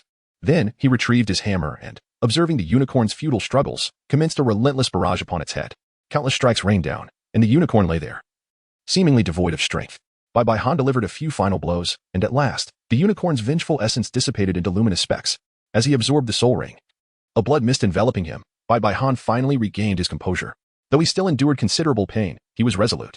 After several hours, he achieved success, elevating his cultivation to level 33 and acquiring the soul skill, Blue-Silver Holy Light, which could be utilized on up to 3 individuals at once. The skill possessed the remarkable ability to instantly heal all external injuries, provided that no bones were fractured, even severed flesh could be restored, with an estimated 6 uses of soul power available. Indeed, such was the prowess of a divine-grade martial soul, the effectiveness and number of uses were exceptional. Having just reached Soul Master status, utilizing a 3rd soul skill 3 times would be nearly sufficient, yet he possessed 6, perhaps aided by the 2nd soul ring. The Holy Tree. Let us proceed, Xiaogang, to Gangxin City. After a while, the two arrived at the gates of Gangxin City, where a robust metallic aura enveloped them. Grandfather Ghost, Mother has notified you, has she? No. Her Holiness the Pope stated that it was essential for you to cultivate your independence, hence the silence. Bibihan let out a sigh of relief. He recalled that in the original work, the Lord of Gangxin City was a scoundrel. And thinking of the deeds that man had committed filled him with indignation. As Bibihan ventured into the city, he frequently encountered numerous bare torsos, their bronze-hued skin and calloused hands unmistakably signifying their identities as blacksmiths. Along the way, many gazes were directed towards him, predominantly from women. For Bibihan was indeed a striking figure. His waist-length hair, a vibrant blue interwoven with strands of gold, cascaded elegantly, framing his fair and handsome features. His attire was rather unremarkable, a choice made deliberately, owing to his blue-silver divine martial spirit.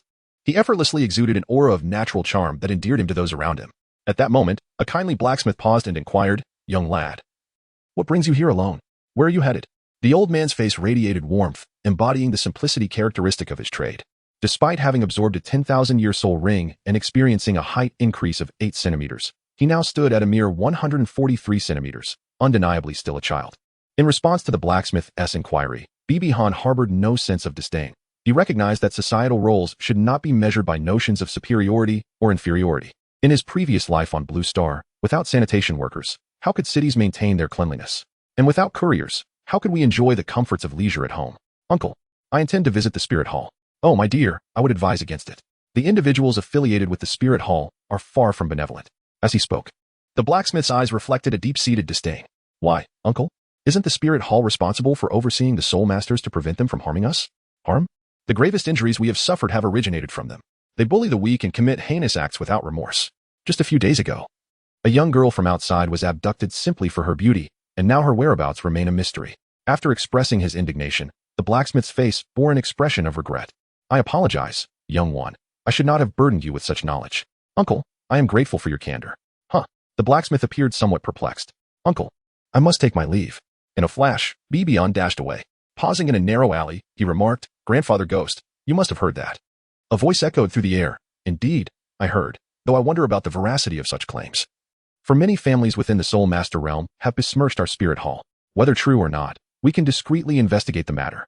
Bibi Han's expression was frigid, and he was certain of the authenticity of his feelings, for it had been over a decade since they had brazenly robbed in broad daylight.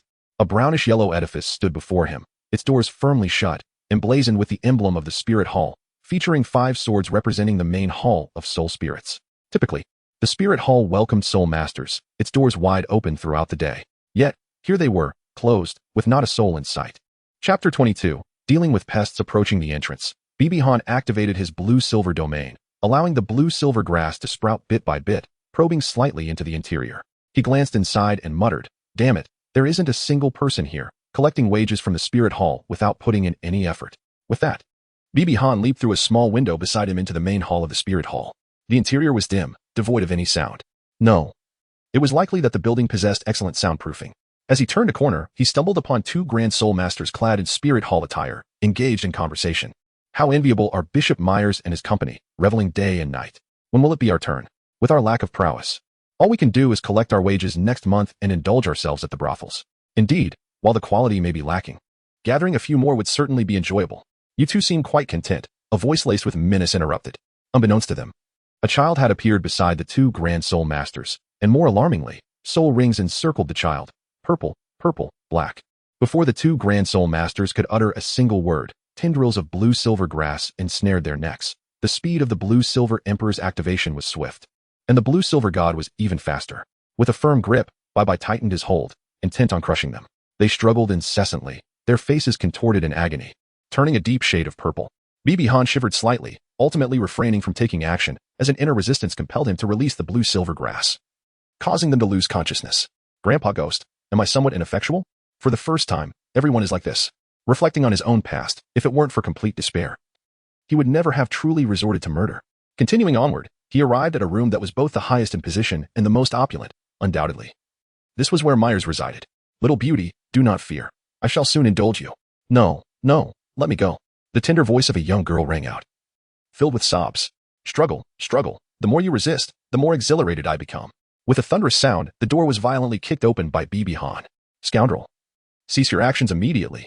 Bibi Han surveyed the scene before him, a grim iron cage housing several women clad in mere scraps of fabric. At that moment, Myers gripped the arm of a tearful little girl, ruthlessly tearing at her clothing. She was scarcely older than he. A mere child had ventured here, while those outside stood idly by. Upon witnessing this, survival was no longer an option. A murderous intent radiated from Myers. With a casual strike, he attacked. His force minimal, after all, he was a soul saint. What could a mere child possibly do against him? He deemed this blow sufficient. Yet, the Haotian hammer emerged, launching a full-force strike. The impact sent both him and Myers staggering back a few steps.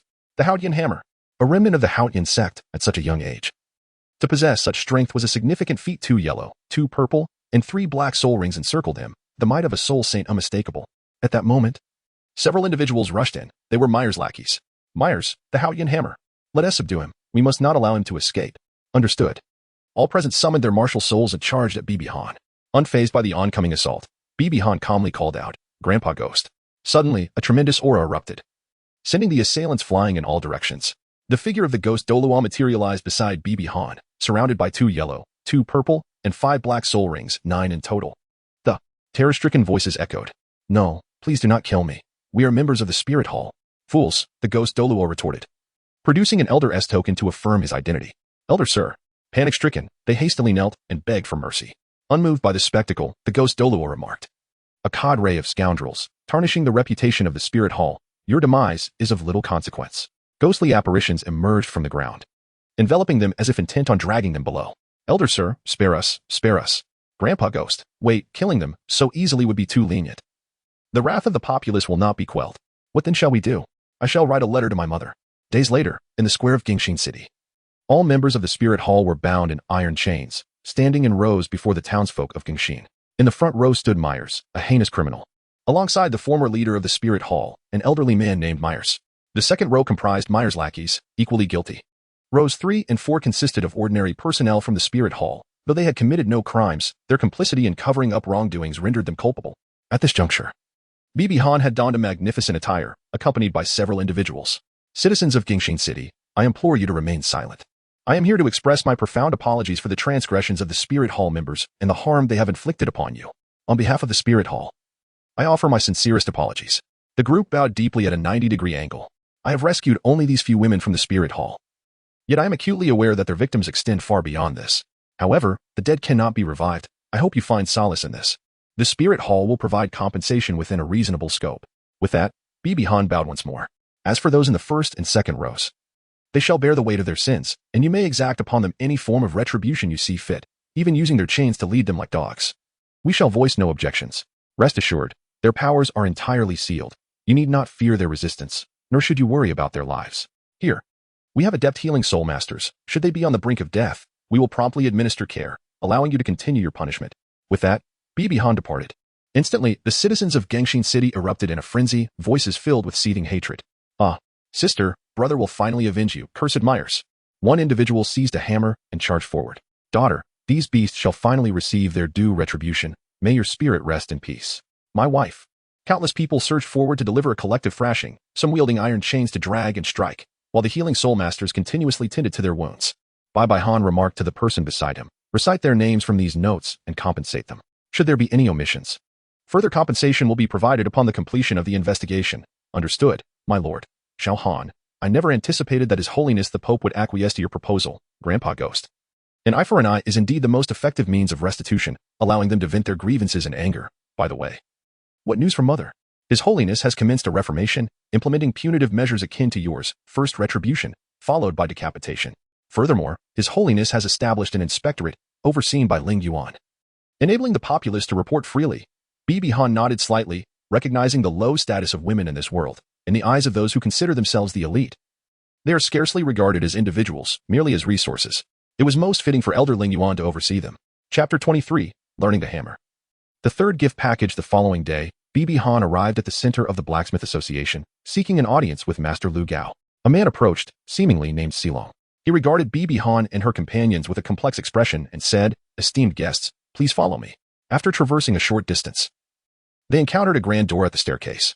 Bibi Han could not discern the material of the door through her true sight. She perceived varying hues of metal emanating distinct gleams. Silong approached the alloy door, raised his hand, and tapped on it rhythmically. Bibi Han observed that each spot he struck was unique in both placement and force, prompting a subtle mechanical response from within the metallic door. A staircase leading upward materialized.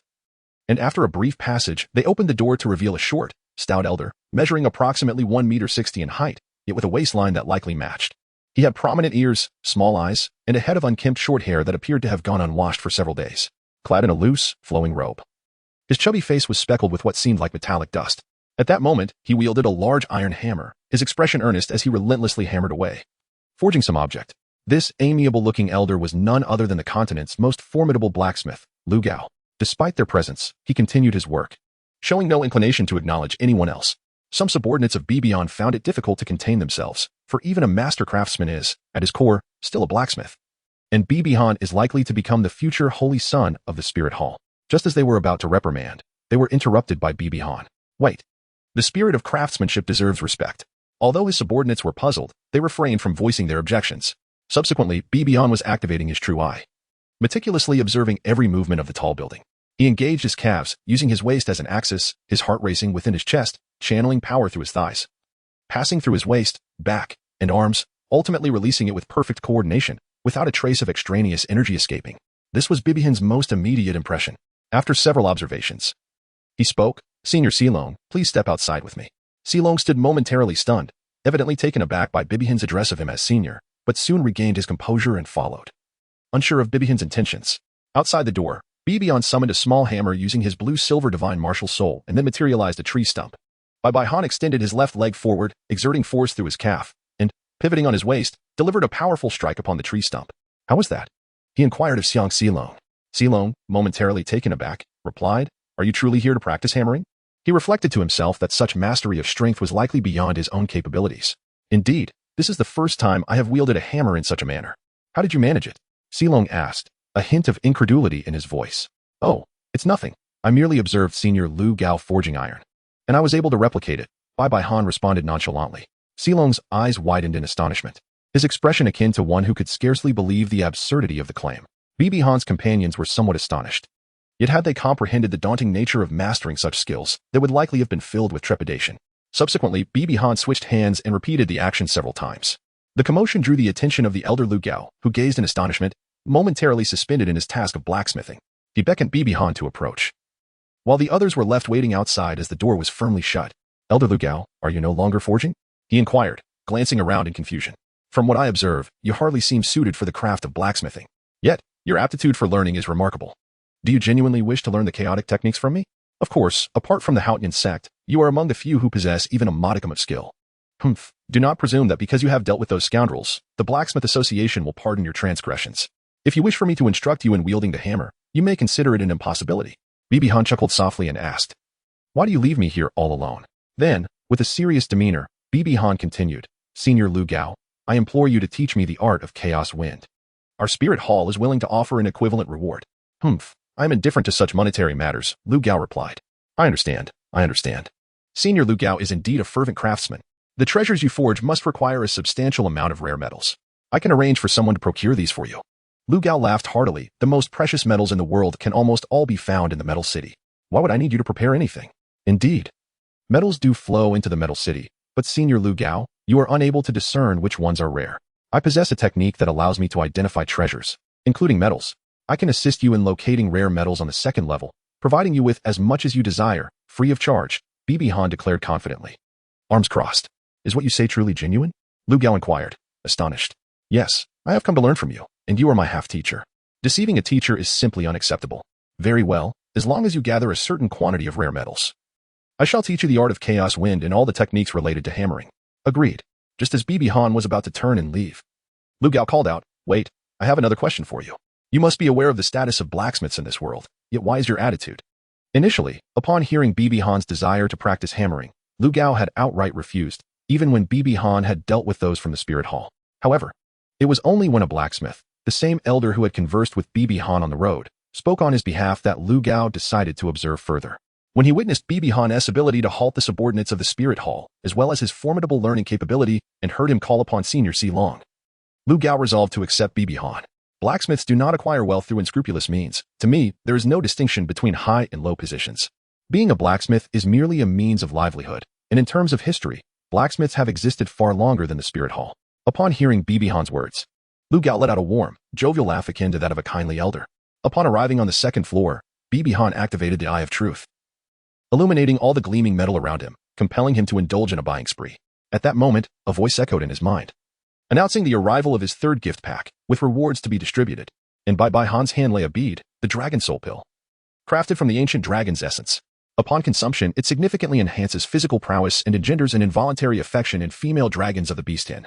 The augmentation of his physique was commendable, yet he pondered the rarity of female dragons in existence, particularly those of the beastkin.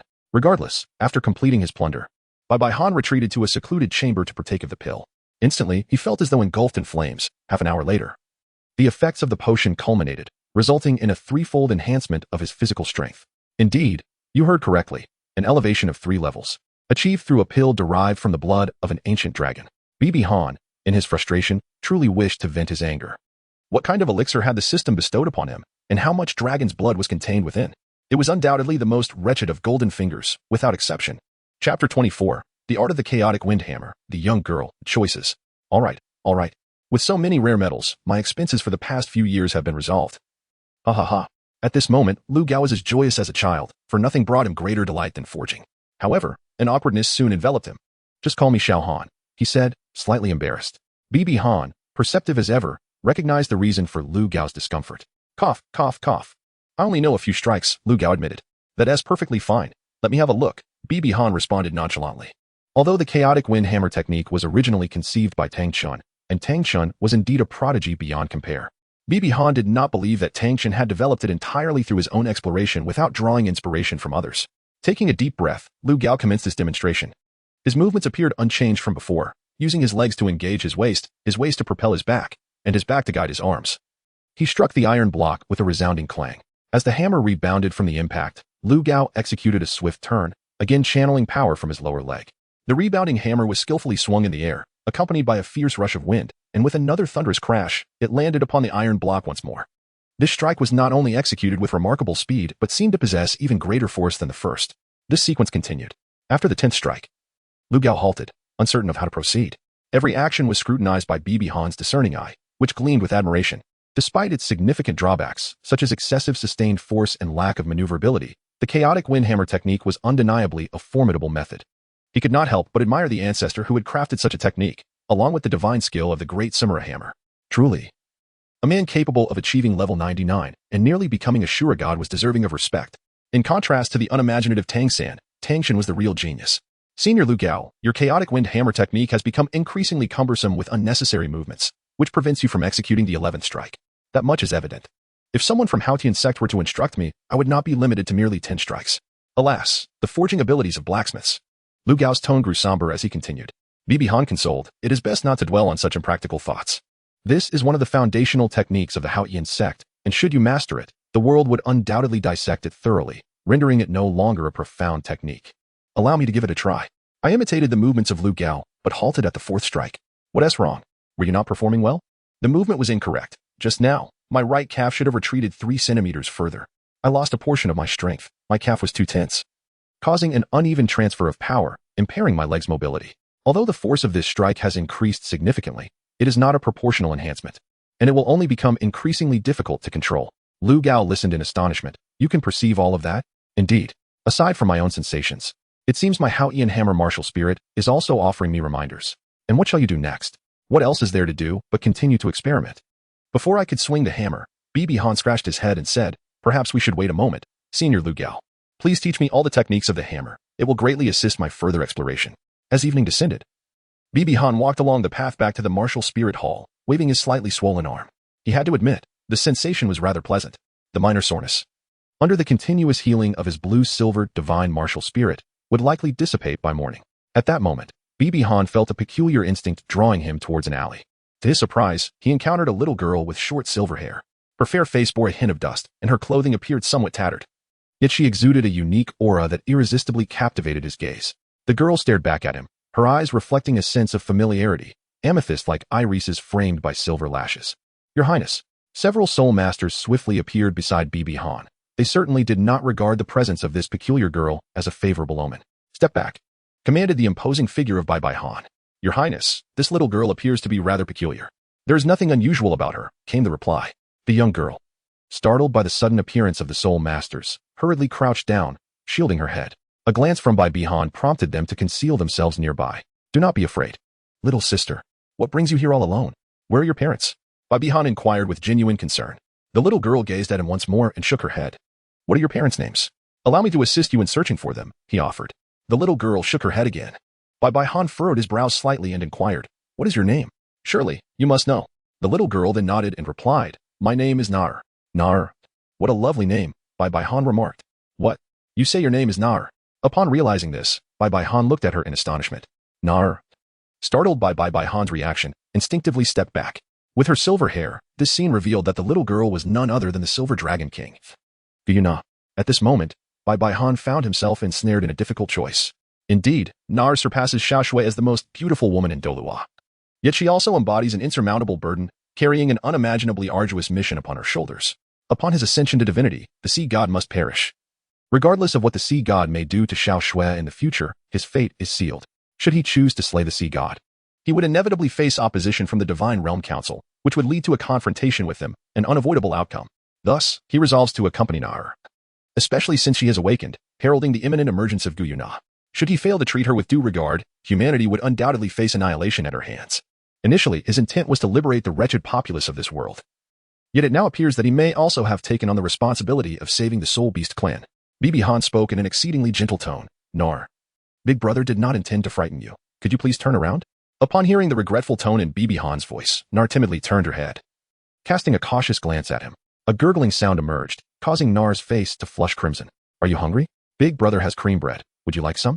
Bibi Han chuckled softly as he retrieved the bread from his storage ring.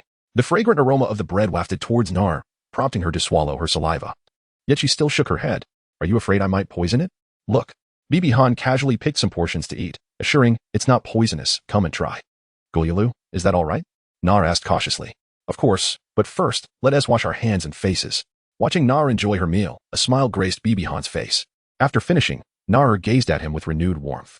This affectionate look struck a chord within him. The realization dawned upon Bibi Han. It was not merely the dragon soul pill that strengthened his body. The true significance lay in Naer, indicating that he was destined to save the fate of the Soul Beast clan. Cursed fate, he thought, as he composed himself and said, Naer, come with me. Come with you? A hint of confusion flickered in Naer's eyes. Yes, come with me, and I will take care of you. Bibi Han replied with genuine sincerity etched on his face. Feeling that warmth, Naer responded, all right. Bibi Han took Naer's hand and walked towards the Hall of Spirits. Beneath the hall, one might wonder if this little girl would encounter any issues. However, it seemed likely that she was merely a child abandoned by her parents. Yet, the concern lay with Naer herself. She was, after all, one of the most formidable beings on Douluo Star. One could not help but ponder whether Guyu might manifest. Please note, this narrative will not include Guyu. Only Naer will persist. Once fully restored, she will become Guyu Na, accompanying the protagonist back to the Hall of Spirits, undetected by the angelic statue. Furthermore, Naer's original powers have been sealed. Thus, any subsequent developments that diverge from the original narrative should not be regarded as problematic. Chapter 25, The Endearing Naer. Mastery of the hammer technique. Upon returning to the Hall of Spirits, Bibi Han summoned 2 maidservants to assist Naer with her bath. Bibi Han gently stroked Naer's head and said, Naer, go take a bath. Rest assured, they will not harm you. When you finish, we shall dine together. Upon witnessing Bibi Han's gentle smile, Naer nodded and walked away. After Naer departed, the voice of Ghost Douluo suddenly emerged. Little Han. Grandfather Ghost, what is it? I just conducted an investigation and discovered that no one in Gengxin City has ever seen this girl. It seems she has appeared out of thin air. After a moment of contemplation, Bibi Han responded, Grandfather Ghost, when I ventured into that alley, I felt an undeniable sense of familiarity. Perhaps Naer is indeed extraordinary. However, I am certain she would not bring me any harm. The ghostly figure pondered this and resolved to observe Naer from the shadows for a while. Before long, Bibi Han found himself seated at the dining table, as a maid guided Naer towards him. Upon catching sight of Naer, Bibi Han's eyes sparkled with admiration. It must be said that Naer, adorned in a white dress, was utterly enchanting. Her porcelain-like skin and perfectly proportioned features rendered her remarkably beautiful, resembling a delicate porcelain doll, exuding an air of innocence and charm, accompanied by a subtle, fragrant aroma. Come, Naer, join me for a meal, Bibi Han beckoned. Naer hesitated momentarily, her gaze lingering on him. Bibi Han smiled gently, taking her hand and inviting her to sit beside him. He affectionately ruffled her hair and said, I prepared all this delicious food just for you. Please, enjoy it without reservation. As he watched Naer begin to eat, he joined her in the feast. After a day of exertion, they were both quite fatigued, and with their hearty appetites, they devoured the entire spread laid before them. Once they had finished their meal, Bibi Han waved his hand, and 2 more individuals arrived, bringing along a basket filled with toys. Would you like to play with some toys, little Na? Your big brother will teach you how. It is indeed impossible for Bibi Han to spend much time playing with Naer, as he still has to focus on his training. Naer nodded in acknowledgement. By the way, Naer, how old are you now? I will turn 6 in 3 months. Oh, it seems that this truly diverges from the original narrative, both in terms of time and age. I wonder if she will awaken her martial soul. Well then, Naer, the elder brother shall go and train now. You can play here at your leisure. If you need anything, just call out to the people outside. Naer nodded affirmatively. Bibi Han gently caressed her adorable little face, and Naer did not resist him. Perhaps her lack of aversion stemmed from the pill he had consumed. They arrived at a secluded chamber, where Bibi Han once more wielded the great hammer using the blue-silver divine technique. As he practiced, Naer gazed towards his training room for a moment, murmuring to herself about the familiar sensation she felt, as if she had encountered it somewhere before. In the following days, Bibi Han diligently practiced various techniques of hammer strikes under different physical conditions, employing hammers of various sizes. Upon returning to the spirit hall each day, Nar would be the first to greet him, tenderly massaging his arms to alleviate the soreness in his muscles. One could not help but admire how obedient and sensible Nar was, complimented by her exquisite and charming visage. Initially, Bibi Han cared for Nar for the sake of humanity's future, but now he genuinely cherished her obedience, her understanding, her beauty. Even Grandpa Ghost gradually lowered his guard against her due to her endearing nature. After 3 months, Bibi Han had mastered an array of striking techniques and various hammer techniques in different postures. He had explored the chaotic wind hammer technique to the point of executing 49 strikes, and he understood that all that remained was continued practice. With Bibi Han's assistance, Lu Gao had also reached 20 strikes with the chaotic wind hammer technique. It was not that Bibi Han was unwilling to continue teaching, but rather that he feared the Haotian sect might come to assassinate Lu Gao if they learned of his progress. He wondered how long his ancestor, Tang San, had taken to create this hammer technique. Goodness, Xiaogang, your capacity for learning is truly remarkable. I cannot recall how many years I spent mastering these techniques. Lu Gao exclaimed joyfully. It is all due to your excellent teaching. In Douluo Continent, one may have only one master, yet many teachers, he added with a laugh. Teacher, I must be on my way. If there are any scoundrels in the spirit hall akin to Myers, you must report them to the inspection hall immediately. Lu Gao instructed solemnly. Understood, Bibi Han replied, his expression tinged with sadness. By the way, I have a favor to ask of you, teacher. Speak freely. What assistance do you require? Lu Gao responded readily. This may necessitate some rare ores from you. Bibi Han hesitated momentarily. There is no need for embarrassment. The rare ores you provided me are more than enough for a lifetime, Lu Gao said, his eyes gleaming at the sight of the small mountains of rare ores beside him. I would like your help in crafting a stretchable garment, akin to your 8 treasure Rui armor, but I require it to be heavier, ideally around 800 pounds. Very well. But I must caution you, 800 pounds is quite substantial and could strain your body. There is no cause for concern. I am perfectly capable. It's merely the weight of 85 Haotian hammers. If possible, I would prefer to distribute the 800 pounds across shoes, clothing, and wristbands. Are you asking for more than what is reasonable? Very well, return in a few days to collect it, Lu Gao replied, chuckling. Until we meet again in a few days, teacher, Bibi Han said, bidding farewell before returning to the spirit hall. Tomorrow marked Nar's awakening of her martial soul, and he pondered whether it would occur.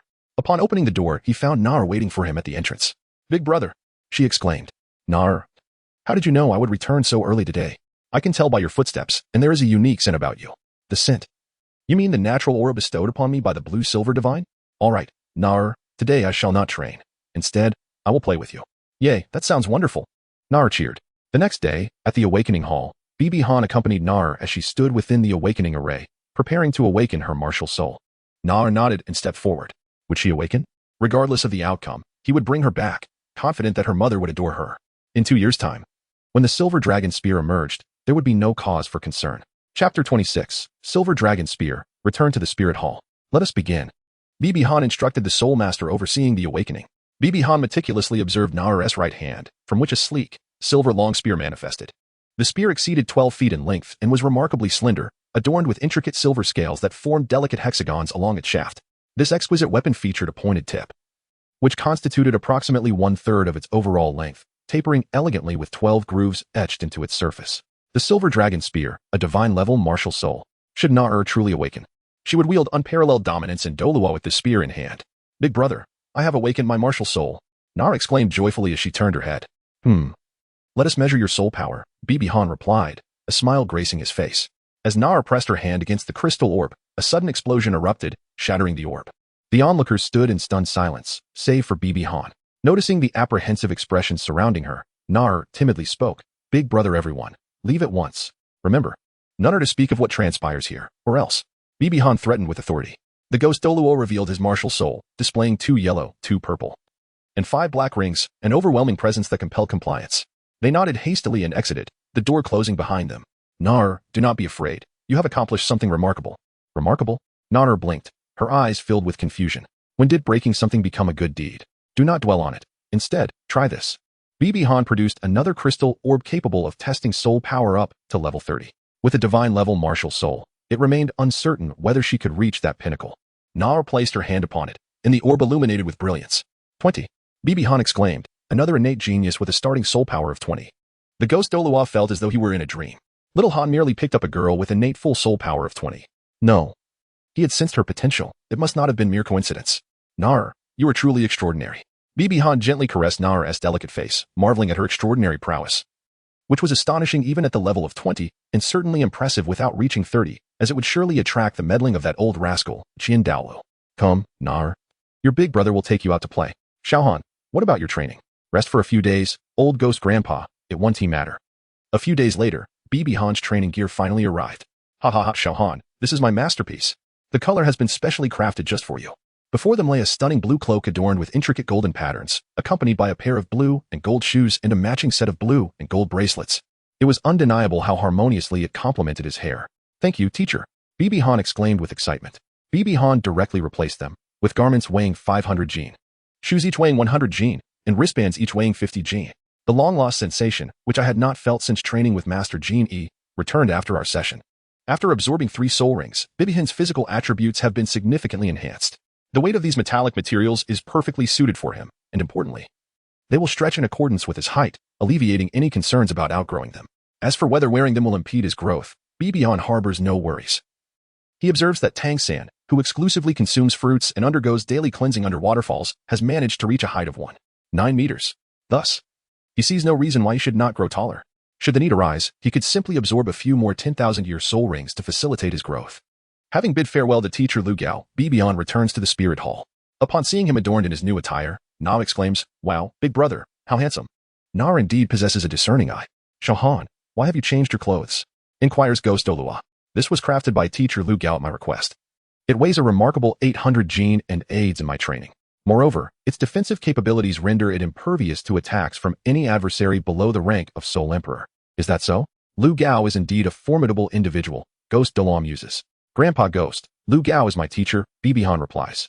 Somewhat displeased by Ghost Douluo's casual reference to Lu Gao. He chuckles Ghost Douluo with a hint of amusement. Bibi Han and Na boarded the carriage and journeyed home, having not seen their mother for 3 months, uncertain of her condition. Upon reaching the entrance of the papal palace, Na timidly grasped Bibi Han's hand. For the grandeur of the palace was indeed overwhelming. "Do not be afraid, Na. I shall take you to meet my mother, who is exceedingly kind." Upon pushing open the grand doors, they beheld Bibi Dong, adorned in the regal robes of the Pope, seated upon the papal throne at the far end of the magnificent hall. Bibi Han held Na's hand and approached ahead, performing a respectful greeting to his mother before saying, "Mother, I have returned."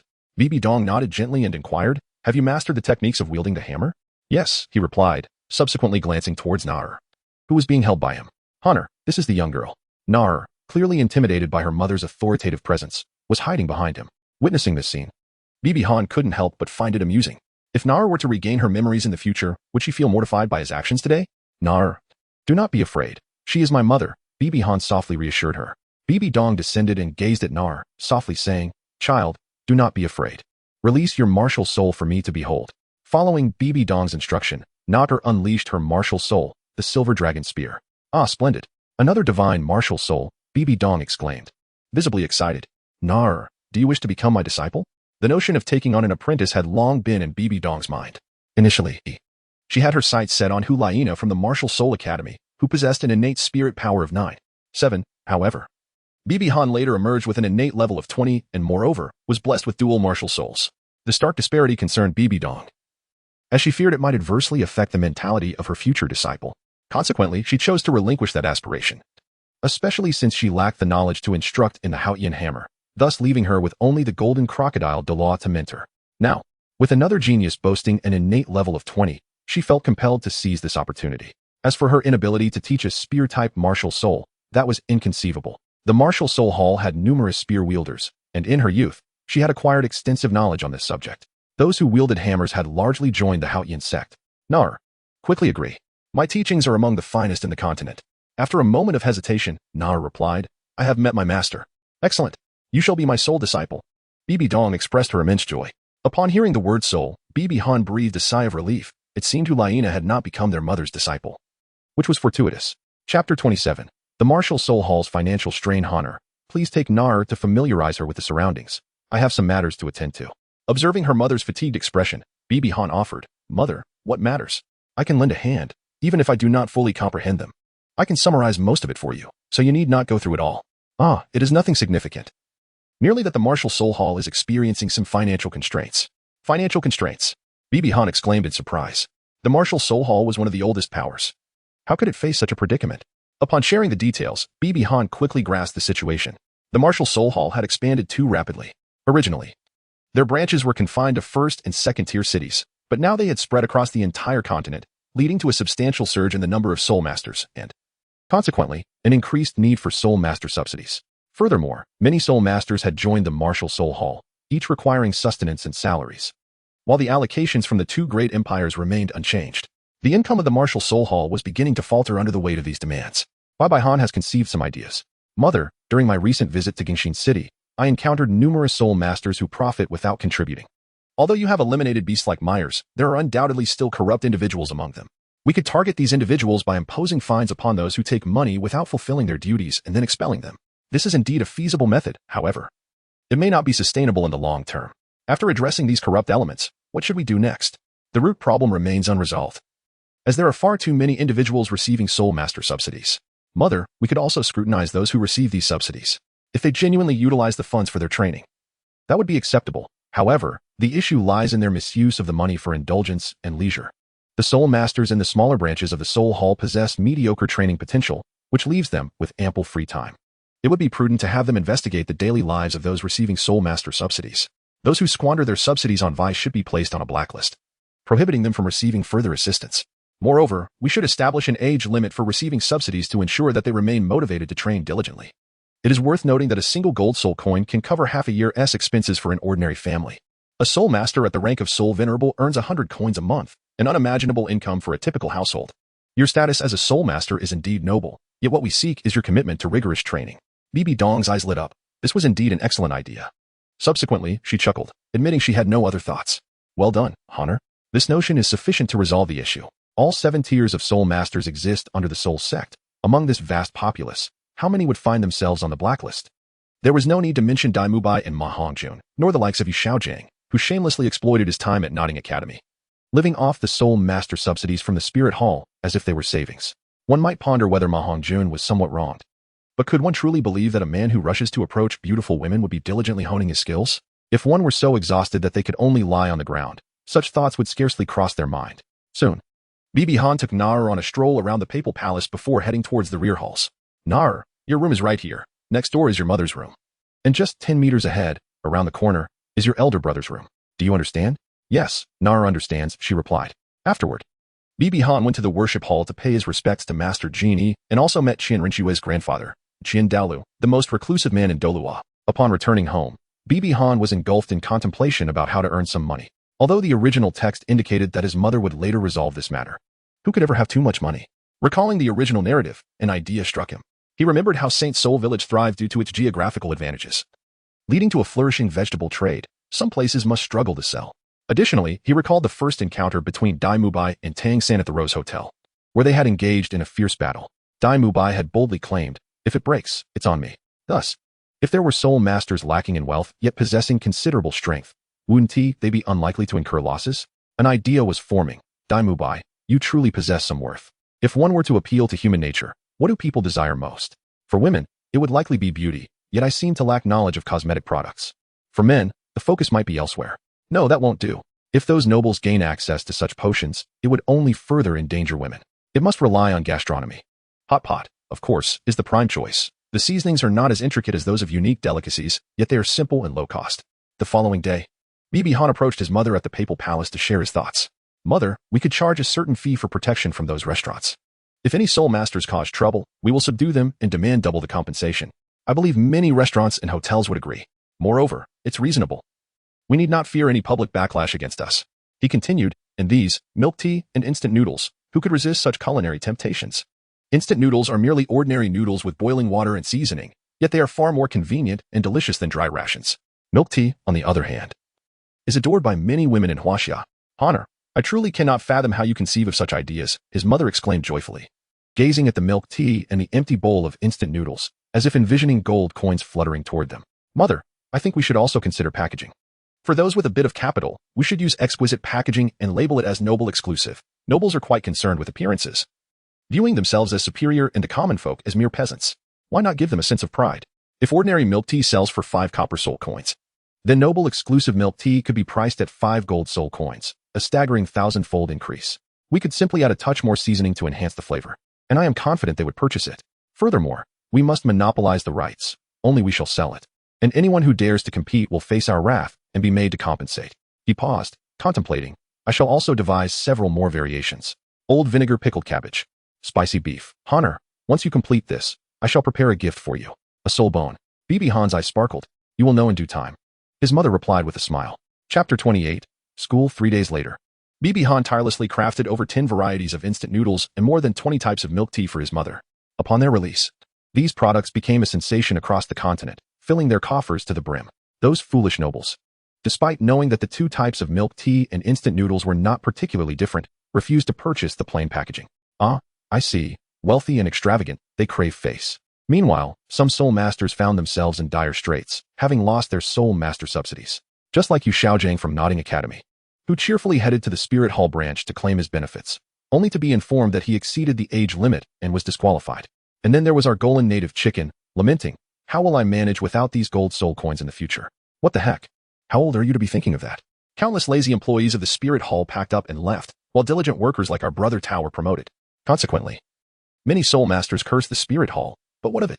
Those of us who remained continued to extol the virtues of the Spirit Hall, emphasizing the importance of hard work and salary increases. The common folk, struggling to sell their vegetables, and the restaurant owners frequently beset by disturbances, echoed praises for the Spirit Hall. Most importantly, the foundation of the Spirit Hall remained unshaken, instead gradually expanding. Mother, the issue should be resolved now. Bibi Han observed his mother, who appeared somewhat relaxed. Yes, it has been resolved.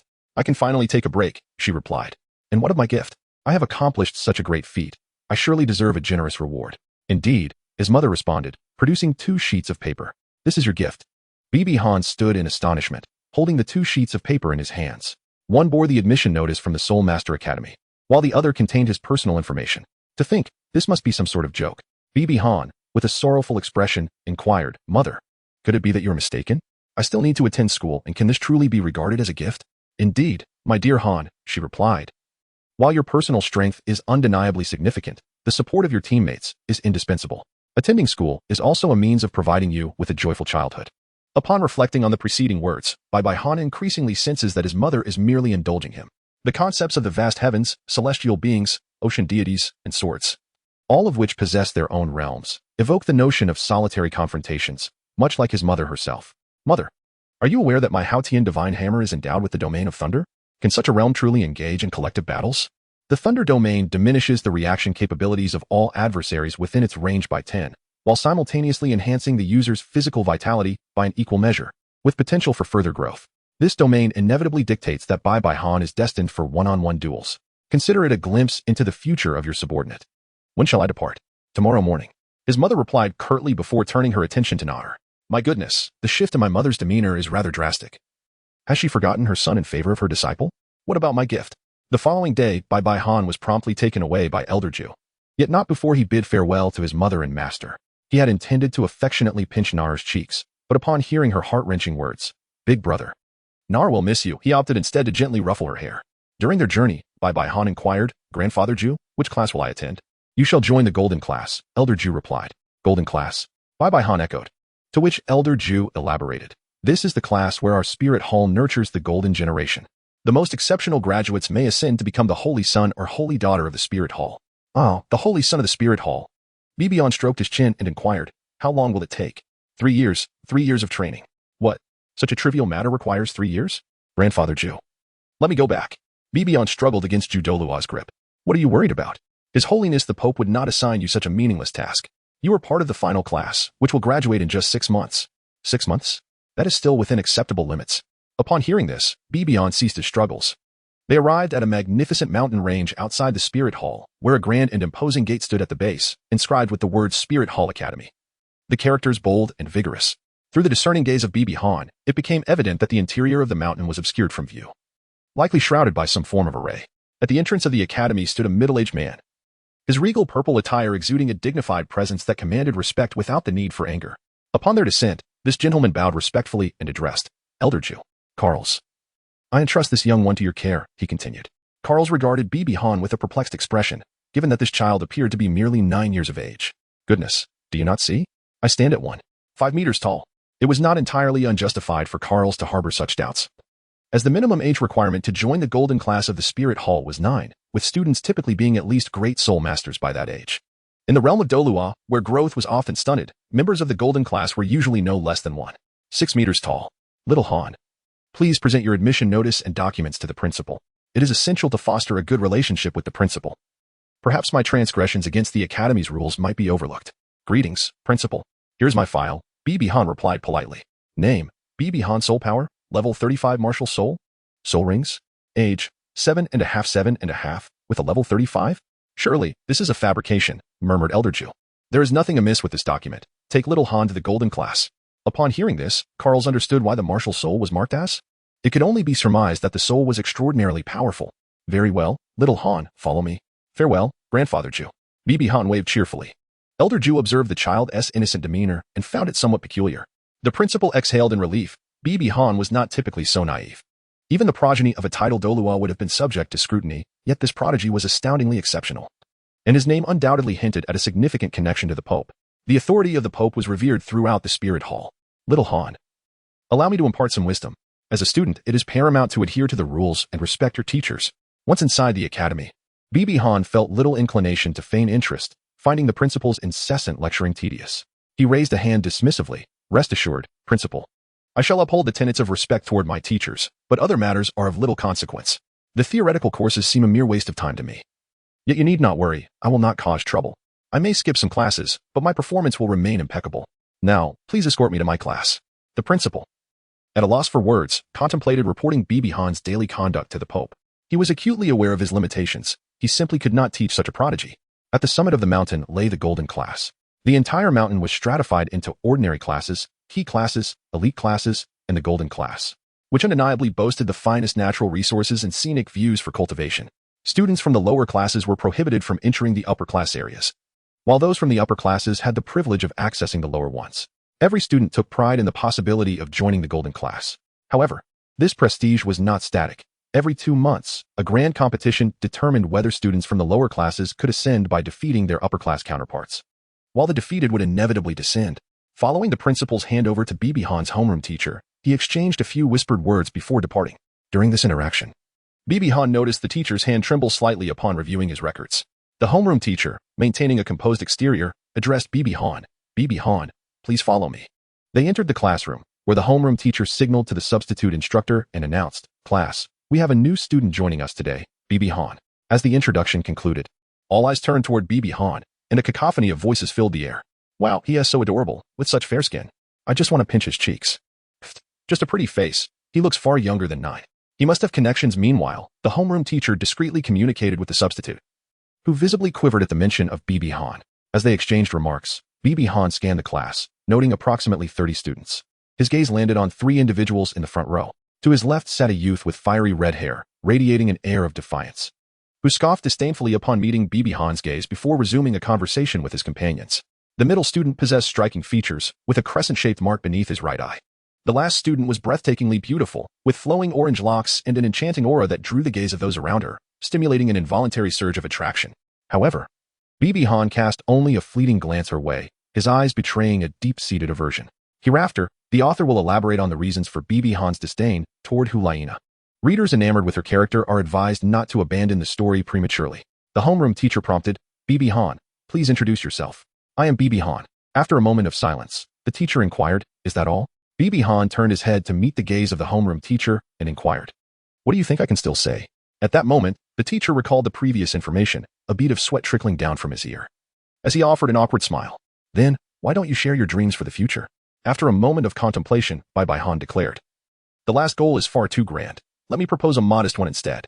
I aspire to become the strongest among the younger generation, effortlessly defeating the second best, excluding Qian, Renxue, and Nar. A wave of excitement erupted in the classroom.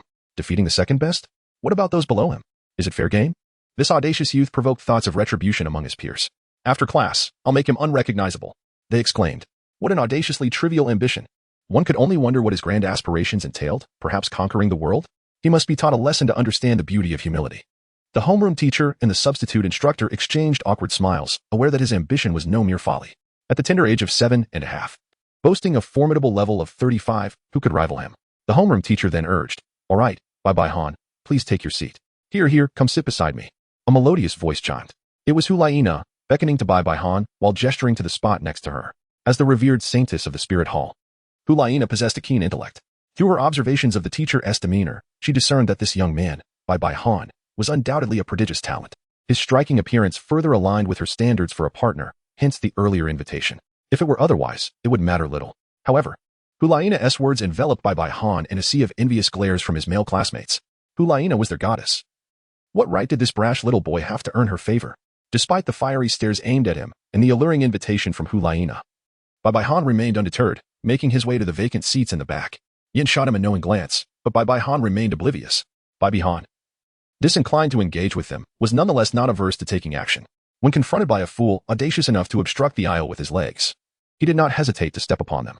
It is worth noting that Bai Han was clad in an 800 gene training ensemble. Had he not tempered his strength, that single step could have resulted in a catastrophic fracture, rendering the imbecile wheelchair-bound for life. Nevertheless, the individual continued to wail, his leg turning a deep shade of purple. Ignoring the glares from onlookers, Bai Han strolled leisurely towards an unoccupied seat. The teacher remained indifferent as he was unable to intervene. After all, it was not Bai Han who had instigated the trouble. As the class commenced, Bai Han was already well versed in the theoretical content being presented. Consequently, he closed his eyes, entering a meditative state to cultivate his skills. Upon the conclusion of the class, a group encircled him, prompting Bai Han to open his eyes and regard them calmly. One among them spoke up, "Kid, you're quite arrogant. How do you intend to settle the score for injuring my brother?" With a casual demeanor, Bai Han retorted, "Injured? So what? He brought this upon himself. Speak quickly, my time is precious. You're quite the bold one. Daring to speak to me like that means you deserve a beating." Another responded, launching a fist towards him. In response, Bai Han merely smirked, remaining seated as he effortlessly seized the incoming fist. Swiftly, he delivered a kick to the assailant's abdomen, sending him airborne. Grasping the man's hand, Bai Han flung him outward, shattering the window as he soared through it. "Brother, how dare you strike our leader? Teach him a lesson." One of the onlookers roared. A group of 5 or 6 charged at Bai Han, who finally stood up, preparing to confront one of them. However, he hesitated to leap, burdened by the weight of his 800 gene gear, pondering what could serve as his aerial support. Bai Han swiftly dispatched one with a single punch. When confronted by the third adversary, he unleashed the sole power of the Eye of Truth in the form of a radiant beam. In a mere 30 seconds, all 5 opponents lay defeated on the ground. Applause echoed as a figure with fiery red hair approached. It was Yin, possessing commendable speed and strength. "Would you care to join me?" he inquired. Bai Han cast a glance at the mysteriously confident Yin and inquired of a nearby classmate, "May I ask if we will continue with theoretical lessons?" The individual, appearing somewhat alarmed, replied, "The morning is entirely dedicated to theoretical classes, encompassing fundamental theory as well as practical theory." "Stop, I understand," Bai Han interjected. "And what about the afternoon?" Bai Han questioned once more. "In the afternoon, we have practical lessons," came the response. Han nodded thoughtfully, contemplating his decision to return in the afternoon. Meanwhile, Yin, feeling overlooked, was consumed by a surge of anger. As a candidate from the Golden Generation, he had never been treated in such a manner, save for his encounters with Hulaina. With his fiery temperament and possessing a fire element martial soul, he could hardly contain his rage, launching a punch toward Han. In response, Han effortlessly raised his right hand to deflect Yan's blow, remaining completely unperturbed. "What?" Yin was taken aback. Although he had not exerted his full strength, his punch still carried an intensity of 8/10. How could it be so casually blocked? Han seized Yan's hand and pulled him forward, delivering a swift strike to Yan's face with his left hand. Yin hastily raised his left arm in defense. Unfortunately, Han's left punch was merely a feint. The true force of his attack came from his left leg, which he thrust upward with considerable power, striking Yin squarely in the chest. Yin was propelled upward, crashing into the ceiling before tumbling back down. Aware of Yan's resilient nature, Han exerted significant force with this kick, leaving Yin sprawled on the ground, struggling to rise. Unfazed by the commotion, Han departed the classroom in search of his dormitory. Chapter 30. The Unforgivable. Hulaina observing the direction in which Han had exited. Hulaina inquired with keen interest, "Brother, what do you think of him?" "Remarkably strong," replied Xiaoyu, a flicker of apprehension glinting in his eyes. While he mused that he could also take down 5 individuals, he knew he could never do so with such effortless grace. Had he received that kick from Han, he would likely have lost consciousness. "I told you, he is extraordinary," Hulaina responded, her gaze shimmering with intrigue. At that moment, the teacher entered. Surveying the classroom's chaotic state, 4 or 5 students sprawled on the floor, a piece of the ceiling having fallen. In a fit of rage, he bellowed, "Who dares to breach discipline and engage in fighting within my class?" A timid student stammered, "Sir, it was Han." Upon hearing that name and recalling the words of the homeroom teacher and the dean during their visit to the office, the teacher's fury dissipated instantaneously. "And where is he now?" he inquired. He claimed that theoretical lessons were a waste of time, and that he had already mastered them. Therefore, he will no longer attend theory classes, opting instead for practical lessons, another student replied. The teacher, now weary, sighed, return to your seats in resume class. But sir, how will we handle Bibi Han? That is not your concern. The teacher replied impatiently. Observing the teacher's tone and expression, Hu Laiina's curiosity intensified. Who exactly are you? Bibi Han? Could it be that you are the son of His Holiness the Pope? Yet, there have been no reports of His Holiness ever marrying. Meanwhile, Bibi Han has found his dormitory, a single room on the 3rd floor, well furnished and equipped with all necessities. Thus, he settled down cross-legged and commenced his meditation. After a while, a knock on the door resonated. Bibi Han furrowed her brows slightly, pondering who could possibly be familiar with her. As the door swung open, she was taken aback to find it was Hu Laiina. Upon seeing her, Bibi Han's expression immediately turned frigid. What are you doing here instead of attending your class? She questioned, her tone icily cold. Hu Laiina, batting her eyelashes flirtatiously, responded in an overly sweet voice. Please, there's no need to speak to me in such a tone. The teacher sent me to fetch you back to class. Bibi Han responded disdainfully. Oh, could your excuse be any more feeble? It has been half an hour since earlier. And if the teacher truly wished to summon me for class, they would not have allowed such a delay, nor would they need to come and fetch me. Then, he added, speak your piece and depart swiftly. At that moment, Hu Laiina twirled gracefully before slipping into Bibi Han's room.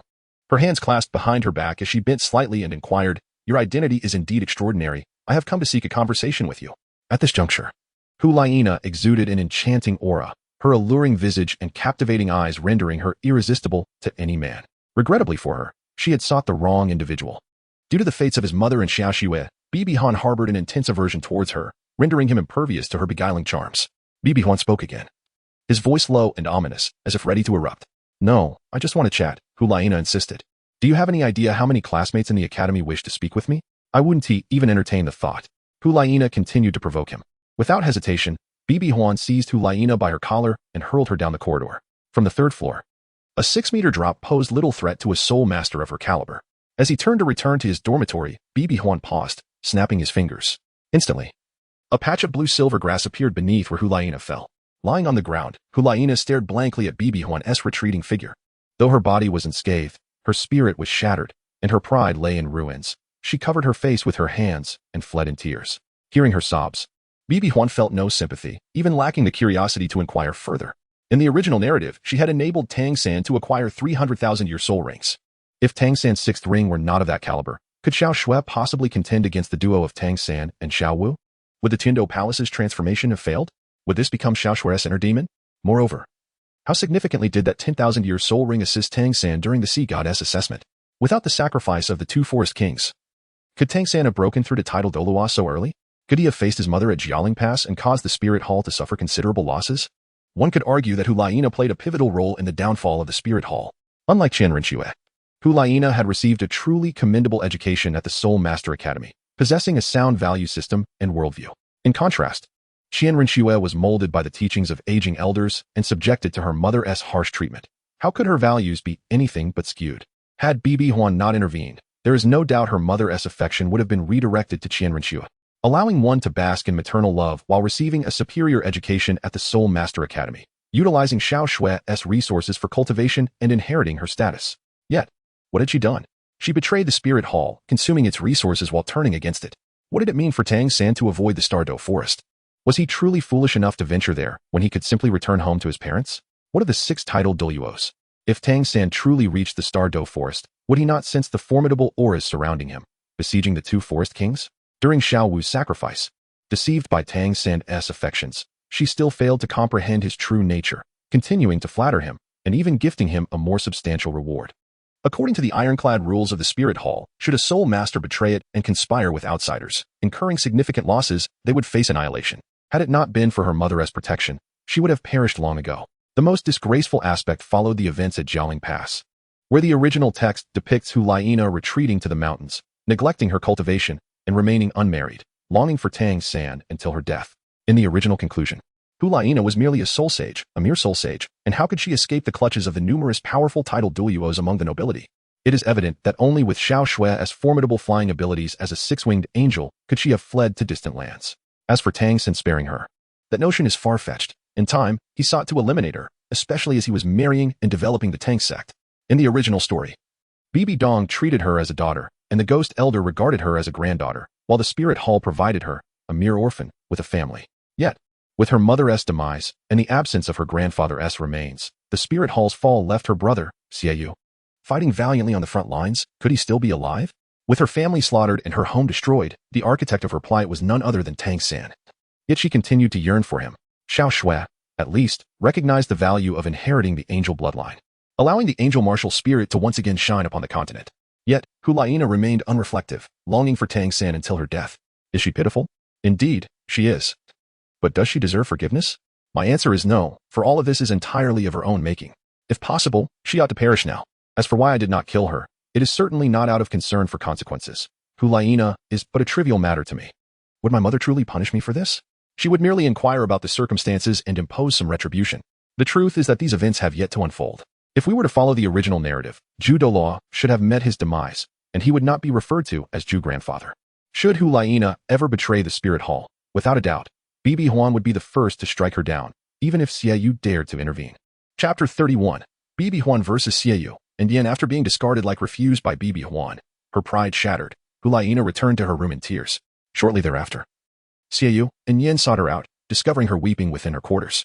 The protective Xiaoyu and the devoted Yin could no longer contain themselves. Nana, who has wronged you? Brother will seek justice for you, they exclaimed. Yes, Yin echoed hastily. Yet Hulaina remained silent, tears streaming down her face. With no other recourse, Xiaoyu and Yin began to inquire among others.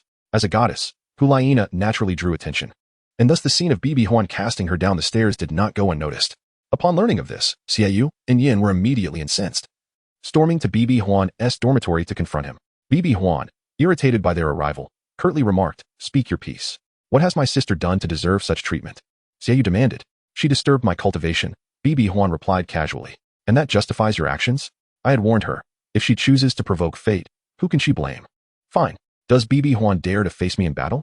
Xiaoyu retorted angrily. "Very well, let us go." Without a moment's hesitation, Bai Han readily agreed. He felt the pressing need to establish his authority within the academy. Otherwise, he would inevitably attract trouble from all manner of individuals in the future. Upon hearing our conversation, the students below rushed out in a flurry. The news of the impending duel between Bai Han and Xiaoyu swiftly spread throughout the academy. Numerous students emerged from their classrooms, making their way to the arena, which differed from the classrooms in that it was open for all students of the academy to observe. The clashes between upper-class students were of great benefit to them, serving as a source of inspiration for their advancement. In no time, the arena was surrounded by a throng of spectators. At that moment, Bai Han and Xiaoyu had yet to arrive, prompting many onlookers to inquire about the details. Upon learning the reason behind Bai Han's challenge to Xiaoyu, all the male students erupted in a chorus of disdain, wishing nothing less than death upon him. Some teachers also gathered nearby, drawn either by interest or because of Hulaina, who could very well be the idol of these long-single educators. In any faction, one would find their share of scoundrels. The human heart is not immune to trials. Had Hulaina not possessed such exceptional talent and instead been relegated to a commonplace class, her beauty might have led to her exploitation by some teacher or authority figure. Nevertheless, Bai Han chose to stand with the Spirit Hall, for it offered a far superior environment compared to the nobility and, most importantly, provided a beacon of hope for the common folk through free spirit awakenings and a shield against evil soul masters. At that moment, Bai Han and Xiaoyu arrived at the arena, and as they approached, countless male students shouted, "Take him down! Take him down! How dare he harm our goddess?" Indifferent to these taunts, Bai Han gestured towards his companion Yin, calling out, "Red hair, come join me." In the haste of enrollment, he could only recall Yin's appearance, but not his name. "Red hair?" Yin exploded in anger. "My name is Yin. Remember it well, Yin." Bai Han, unfazed, retorted, "What are you planning? I am more than enough to handle you alone." Xiaoyu frowned. As the pride of the Spirit Academy, he could not allow himself to be outnumbered, insisting that if anyone was to face multiple opponents, it should be him. One is insufficient. Calling Yin is barely interesting. Come up here. I have no time to waste on trivial matters. What? This guy is utterly arrogant. Yin, Xiaoyu, take him down. The crowd of males echoed, rallying for violence. Yin, let us confront him together. With a sigh, Xiaoyu conceded, motivated by his sister, acknowledging his uncertainty in defeating Bai Han alone. All right, Yin acquiesced, aligning with his uncle's wishes. Xiaoyu, wielding the spirit of the Moonblade, was a level 37 assault-type spirit master, adorned with yellow, and purple spirit rings. Yin, embodying the Flame Lord spirit, was also a level 37 defense-type spirit master, similarly equipped with yellow, and purple rings. At such a young age, both were remarkably advanced, having attained level 37 by the age of 13, a testament to the prowess of the Spirit Hall's golden generation, surpassing the Shrek 7 monsters. Save for Tang San and Oscar, As Bai Han hesitated to unleash his spirit, the crowd began to jeer. "Ah, that guy's afraid. He won't even reveal his spirit." They mocked, branding him a fool seeking humiliation. "Indeed, Xiaoyu and Yin are the finest of our Spirit Hall Academy." A young girl remarked, her cheeks flushed as she gazed at Xiaoyu and Yin. "What's the matter, Bai Han? Are you frightened?" Xiaoyu taunted. "Even if you beg for mercy, it will come at a heavy price." Yin added, raising his voice in agreement. Bai Han glanced at them, feeling a sense of trepidation. "Just the two of you?" Han casually flicked the collar of his coat with his right hand, causing all the buttons on his chest to pop open. With a gentle shrug of his shoulders, his trench coat slid off and was swiftly stored away in his soul guide. He then extended his right hand forward, and an overwhelming aura reminiscent of nature surged forth.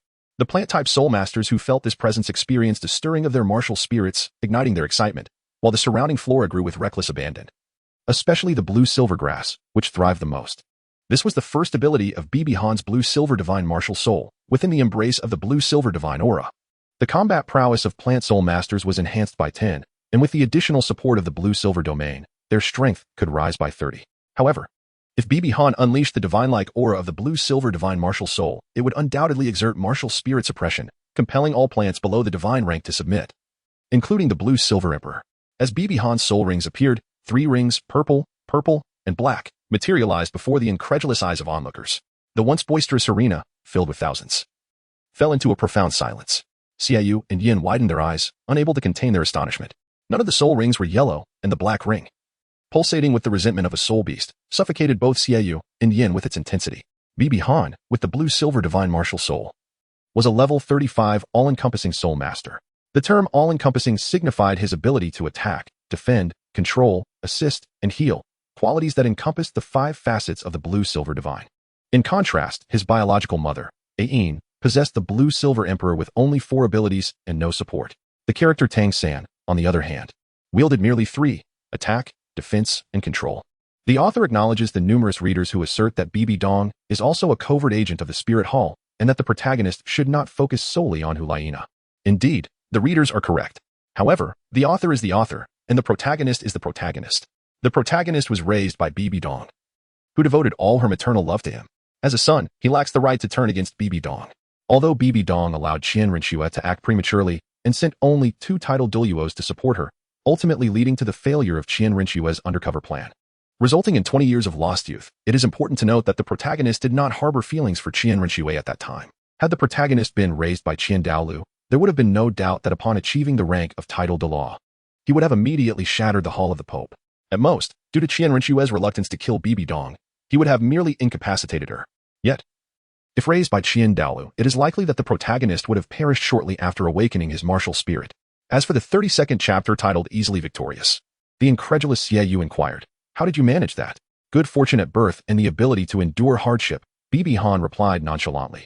Indeed, it was precisely due to his fortunate birth that Han awakened dual god-level martial spirits, starting at an innate level of 20. Additionally, his resilience enabled him to fulfill the conditions for absorbing soul rings through Master Genie's training. As for why Qian Renxue had 2 yellow rings, that was entirely Qian Douluo's fault. Little Qian Renxue's first soul ring was 720 years old, and her second soul ring was 999 years. Despite possessing a glorious angel martial soul, her rings were conservatively limited, not daring to ascend to a second purple ring to prevent any potential mishaps.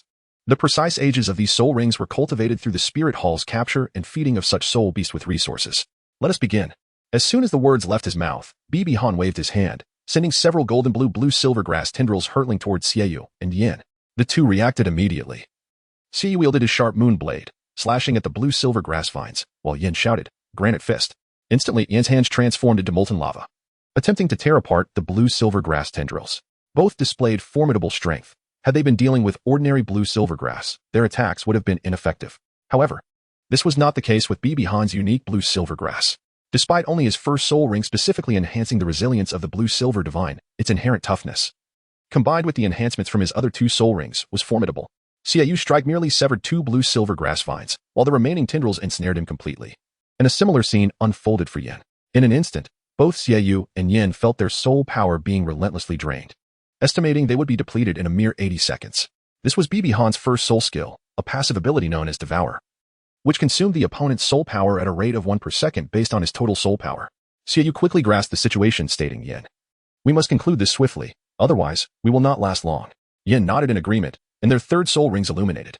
Third soul skill, Frenzied Demon Xiaoyu. Third soul skill, Molten Flame Transformation. Xiaoyu retracted the moonblade and then unleashed it anew, transforming it into a blood-red hue that spun rapidly, slicing through all surrounding blue-silver grass. Yin, clad in molten lava armor and towering at 2 meters tall, ignited the blue-silver grass tendrils with flames and then exerted tremendous force to break free from their grasp. Exchanging glances, Xiaoyu and Yin charged towards Bibi Han, having been ensnared by the blue-silver grass for 10 seconds. Coupled with the activation of their third soul skills, their soul power had already diminished significantly. Furthermore, their third soul skills had time limitations and would continuously drain their soul power, necessitating an urgent resolution. With a casual gesture, Bibi Han conjured a shield crafted from blue-silver grass. This spherical shield effectively obstructed their line of sight. Within a mere 1.5 seconds, a punch and a slash shattered the shield, revealing an empty expanse behind it. As candidates of the Golden Generation, they had naturally endured numerous battles and instinctively shifted their gaze upward. There they beheld Bibi Han wielding a hammer in one hand, with 2 colossal hammers descending upon them. Bibi Han, without the need to open up a domain, was able to utilize the nearby blue-silver grass as his eyes. Thus, when the 2 opponents charged at him to strike with their shields, he keenly observed their line of sight through the blue-silver grass and noticed that they were oblivious to the overhead danger. With that, Bibi Han leaped 10 meters into the air, summoning 2 massive hammers weighing 200 pounds each to descend upon them. Xiaoyu, possessing considerable agility, managed to evade Bibi Han's hammer strike. However, Yin was not so fortunate and bore the full brunt of the blow, rendering his arm numb instantaneously. Xiaoyu hastily advanced again, brandishing his moonblade, but Bibi Han was quicker, delivering a swift kick that sent Yin crashing into Xiaoyu, followed by the launch of one of the hammers. With a resounding impact, the immense force struck Yin, causing him to spit blood as the momentum propelled both him and Xiaoyu away. Despite the onslaught, Xiaoyu remained combat-ready, suffering minimal injuries, whereas Yin was left significantly weakened. After enduring that hammer strike to his chest, he found it challenging to remain standing. Subsequently, Bibi Han utilized the tendrils of the blue-silver grass to bind Yin tightly, resembling a rice dumpling, as he intended to observe whether the flames on Yin's body extinguished faster than the blue-silver grass could absorb them. In a mere 15 seconds, Yin collapsed to the ground, his soul skill dissipating. Standing before him, Bibi Han wielded his hammer with ease, engaging in a light-hearted duel with Xiaoyu, whose attack speed posed no threat to him whatsoever. Bai Han is indeed a man who has persevered through the use of 20 machines. If he were to discard both his shoes and wristband, he could simply stand there and allow Xiaoyu to strike him relentlessly. Even as Xiaoyu exhausts his soul power, he would remain unscathed. As for the damage inflicted upon the hammer with each blow, he would effortlessly mend it with his soul power. Every strike from Bibi Han was immensely powerful, making it exceedingly difficult for Xiaoyu to defend. Ultimately, Bibi Han seized an opportunity, delivering a tremendous blow that sent Xiaoyu's 2 crescent blades flying. Following this, the blue-silver grass ensnared Xiaoyu, and after a mere 10 seconds, Xiaoyu's soul power was entirely exhausted. Thus, this contest came to an end. The onlookers appeared as though they were in a dream, witnessing the 2 prodigies from the Spirit Hall Academy being so effortlessly defeated by a child significantly younger than themselves. Bibi Han to dote on a younger sister is indeed a commendable act, for that is the very purpose of a sister. However, it is equally important for you to guide her well. She should not cling to every outstanding and handsome man without discerning their character, as such behavior can be quite distasteful. Bai Han untied the restraints of the blue-silver grass and then descended from the stage, returning to his dormitory. In the contest upon the arena, victory can be attained through 3 means: incapacitating the opponent, securing their surrender, or forcefully expelling them from the ring. However, both Xiaoyu and Yin remain conscious and steadfast upon the stage, while Bai Han has already departed from the confines of the arena. According to the established rules, the one who has lost is Bai Han. Yet, not a single soul believes that Xiaoyu and Yin have triumphed. After Bai Han's departure, the arena erupted into a cacophony of voices, each expressing disbelief. How could this be? Xiaoyu and Yin actually lost together. They pondered the nature of this extraordinary figure, so diminutive yet so formidable. And what of his soul rings? How had he achieved such prowess? Ah, so dashing. Xiaoyu and Yin exchanged dry smiles, finally grasping the notion that there are always greater talents beyond one's own horizon. At that moment, a figure emerged among the spectators, Qian, who licked her lips and declared, Bai Han, such an exceptional man has caught my eye. You shall be mine. In a secluded courtyard behind the Pope's palace, Bai Dong sat sipping tea, a crystal ball in hand, murmuring, the incident on my son's first day at school has certainly stirred quite a commotion. Yet, he pondered, why did Han harbor such disdain for Qian? As the adage goes, a mother knows her child best. Having raised Bai Han, Bai Dong understood his son's character intimately, regardless of one's status. As long as one possesses integrity, Bai Han would harbor no ill will. However, if he did, it signified that Qian must have committed a grave transgression. His gaze shifted to the courtyard, where Nar was energetically wielding her dragon spear. With grace and fluidity, she executed her movements, occasionally unleashing elemental attacks. After a moment, Bai Dong beckoned, Nar, come here and have some water. All right, teacher, Nar replied, skipping over to sit beside him and eagerly drinking from the water jug. Here, Nar. This is about Xiaohan's school day. Nar, her eyes sparkling with excitement, gazed at the crystal ball and exclaimed, wow, Big Brother is so impressive. Easily defeating 2 opponents. Nar, do you not think that it was Han who instigated the trouble? Not at all. I trust Big Brother, if trouble arises. It will be with those wicked individuals, Nar asserted with conviction. Silly child, he mused. It's merely Hulaina, her talents are average. And her martial soul is not of the highest caliber. She pales in comparison to my son, disciple, and daughter. Let Xiaohan have his fun. Chapter 33. The infatuated Yin upon returning to his dormitory, Bai Han resumed his training. During lunch, as he walked to the dining hall, he noticed some of his female classmates swooning over him, while others sought his autograph. Sigh, he thought, feeling exasperated. He had intended to deter troublemakers. Yet it had escalated to this extent. Nevertheless, he turned down all their advances. The dining hall spanned 3 floors. The first was reserved exclusively for the golden class, the second for the next 3 classes, and the final tier was accessible only to achieve a better life. One must strive harder, that is the essence of competition. Although the cuisine on the 3rd floor lacked flavor, its nutritional value was assured, and it was complimentary. A sign at the entrance read, waste not, with a smaller inscription below stating, those who waste shall face severe penalties. Bibi Han was undoubtedly aware of his own appetite. He took a basin, filled it with rice, and found a step to sit down. In this state, eating was quite laborious. Yet it was also a part of his training, enabling him to better control his strength. During this process, a fragrant breeze wafted by, heralding the arrival of Hulaina. Are you not tired of this? Can't you go somewhere else? Bibi Han said disdainfully. Why? Ever since we arrived in class, you have ignored me. Why do you dislike me so much?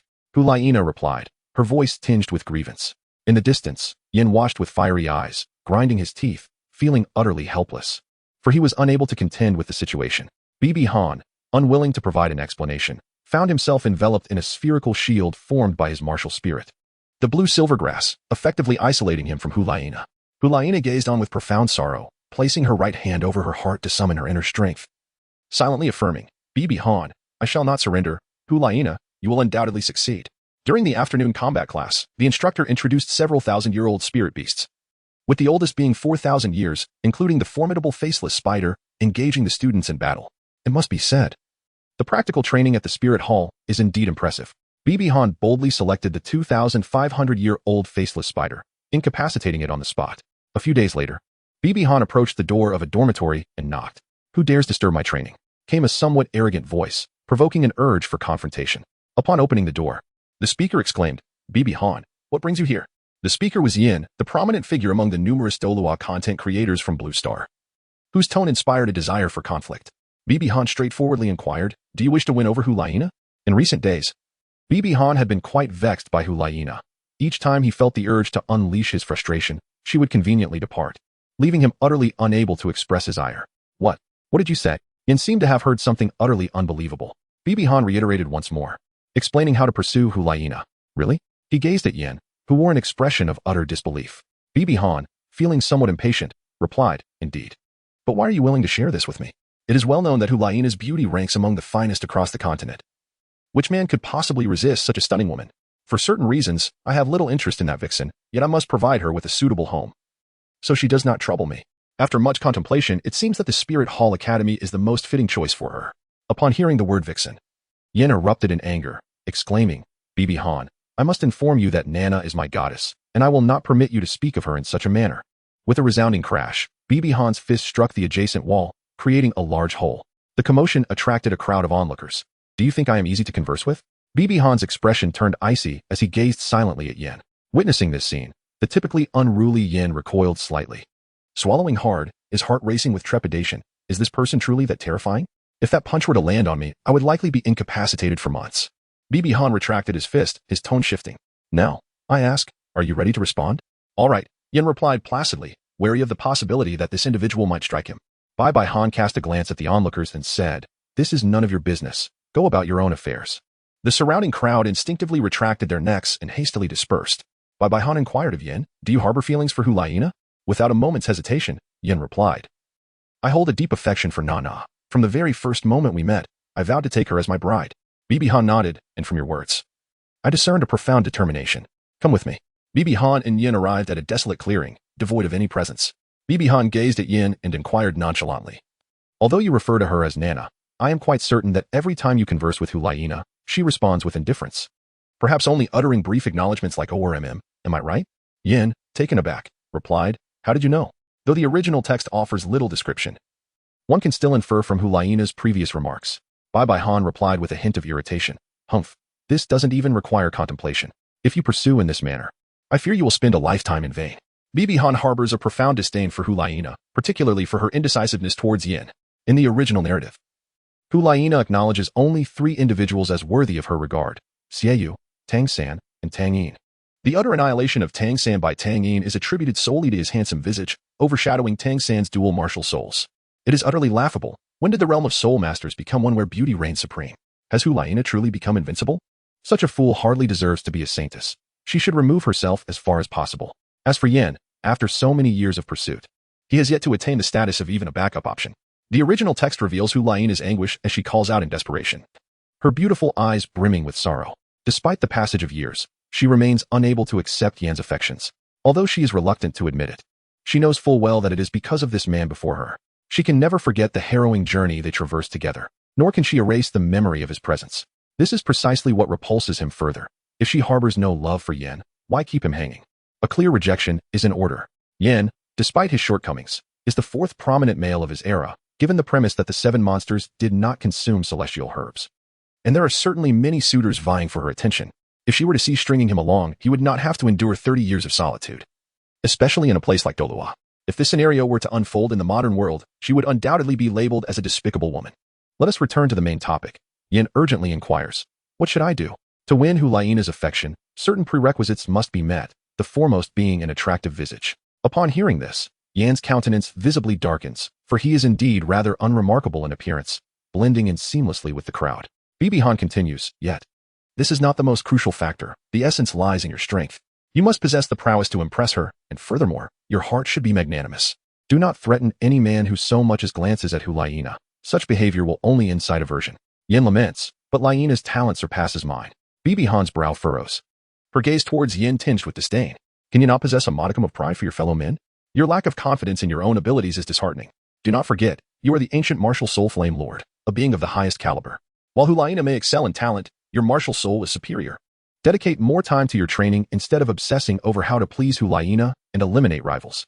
Given Hulaina's temperament, if she looks down upon you, who else could she possibly admire? It is beyond comprehension how Yin, with his innate soul power, is destined to become a titled Douluo, and with a bit more effort, he might even ascend to the Hall of Offerings. Conversely, Bibi Han considers Hulaina's entrance into the Hall of Offerings to be quite a challenge. One must ponder how a fox can comprehend such matters. Will she continue to flaunt her allure? Will Hulaina be able to accept this? It is worth noting that in the original narrative, Hulaina ventured to the city of slaughter, a realm ill-suited for a fox martial soul. Chapter 34, Training. I understand now. Brother Han, Yin said earnestly. Brother Han. Bibi Han sighed and handed him 2 books, one a comprehensive guide to martial souls, the other a compendium of soul beasts. You need not attend future theoretical classes, simply read these 2 books. They provide exhaustive details on the lifespan and weaknesses of soul beasts. Once you have finished, return them to me, and I will speak with the teacher on your behalf. By the way, do not damage my books, nor make any notes upon them, Bibi Han added. Why not? There is no why.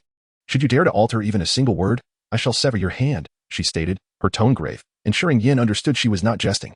These volumes contained copious annotations, all meticulously crafted by Bibi Han and Renxue during their study sessions, and such invaluable resources must not be squandered by Yin. Focus on your training. Subdue Hulaina, Bibi Han encouraged him in conclusion. Upon hearing Bibi Han's words, Yan's spirit ignited with fervor, envisioning the goddess leaping into his embrace. At that moment, a figure emerged from the shadows. Hulaina, her eyes glistening with tears, gazed at Bibi Han and asked, why? Bai Han had long been aware of Hulaina's presence. The investigative prowess of the blue-silver divine was indeed remarkable. Part of his words was deliberately intended for Hulaina to overhear, sparing himself from her incessant pestering. Bibi Han's expression remained utterly unaffected as she replied with a hint of indifference. What do you mean? Why? Why do you harbor such disdain for me? What have I done wrong? Hulaina inquired with deep indignation. She recalled the tragic depiction of the common folks' lives after the annihilation of the Spirit Hall, where countless innocents fell victim to the merciless slaughter by the evil spirit masters. Bibi Han shouted directly, silence. You are unworthy to inquire as to why. Furthermore, I harbor no affection for you, nor could I ever. Upon hearing this, Hulaina stepped back 2 paces and, overwhelmed with emotion, fled in tears. Nana, Yin, witnessing this, contemplated pursuing her. Halt. If you wish to embrace the beauty that is hers, refrain from chasing after her, Bibi Han advised. Yin indeed paused momentarily. After this jarring encounter, Hulaina was bound to undergo some transformation. Persevere, Yin. Should any questions arise, feel free to seek my counsel. With that, Bibi Han departed. In the ensuing days, Yin underwent a significant metamorphosis. He no longer attended the theoretical classes in the morning, and in the afternoons, he disregarded everyone, dedicating his time to rigorous training. However, he would occasionally seek Bibi Han's guidance. As for Hulaina, there were subtle changes. Bibi Han noted that she no longer troubled him, and he was disinclined to delve into further details. 5 months later, Yin surpassed Xiaoyu, achieving level 39, and exuberantly approached Bibi Han to express his gratitude. While Bibi Han was on the cusp of reaching level 38, on that particular day, as the afternoon practical training was drawing to a close, the dean unexpectedly arrived, summoning the entire class. Students of the Golden Class, maintaining the tranquility of the continent is our duty as members of the Spirit Hall. His Holiness the Pope has entrusted us with a mission to eradicate a notorious band of robbers terrorizing the region. You shall depart at dawn tomorrow to vanquish them. Are you capable of this task? Indeed, the entire class affirmed resolutely. Standing amidst the crowd, Bibi Han pondered the formidable strength of their adversaries. He suspected his mother had assigned him a worthy foe. The next day, as everyone boarded the carriage, Yin did not sit alongside Hulaina, but chose to share a carriage with Bibi Han. Brother Han, may I inquire as to why you don that same coat every single time? For a full 5 months, you have donned that blue trench coat. No matter how exquisite it may be, prolonged exposure inevitably leads to a sense of aesthetic fatigue. Bibi Han did not respond, but instead removed his blue trench coat and tossed it to Yin. Suddenly, Yin let out a scream and collapsed to the ground. Though he was not seriously injured, his hand merely tingled. Brother Han, you wear this every day? He exclaimed. Not just this. My shoes weigh a staggering 100 jin, and my wristband is 50 jin, though I did not wear it today. Impressive, Yin thought, unable to find words to express his astonishment. How can one even walk with shoes weighing 100 jin? The thought alone is terrifying. He realized that during their last encounter, Bibi Han had not even exerted his full strength. Otherwise, it would have been sheer slaughter. After several days of travel, they finally arrived. Under the cover of darkness, the leading teacher addressed the students. Today marks your first simulation of future battlefield conditions. While there will be teachers to protect you, do not assume you are entirely safe just because of that. Should you encounter a more formidable opponent and lose your will to resist, such students are not worthy of rescue, lest they jeopardize their future comrades. Do you understand? We understand, came the unified response. It is that mountain. Go forth, children. Everyone. Conceal yourselves, Bibi Han commanded, his gaze fixed upon a small encampment illuminated by flames in the distance. With a wave of his hand, a blue light radiated outward, activating the blue-silver domain. Within a 500-meter radius of the forest, every rustle of grass and whisper of wind was within his perception. The domain. Some students, possessing a modicum of knowledge, gasped in awe. Silence.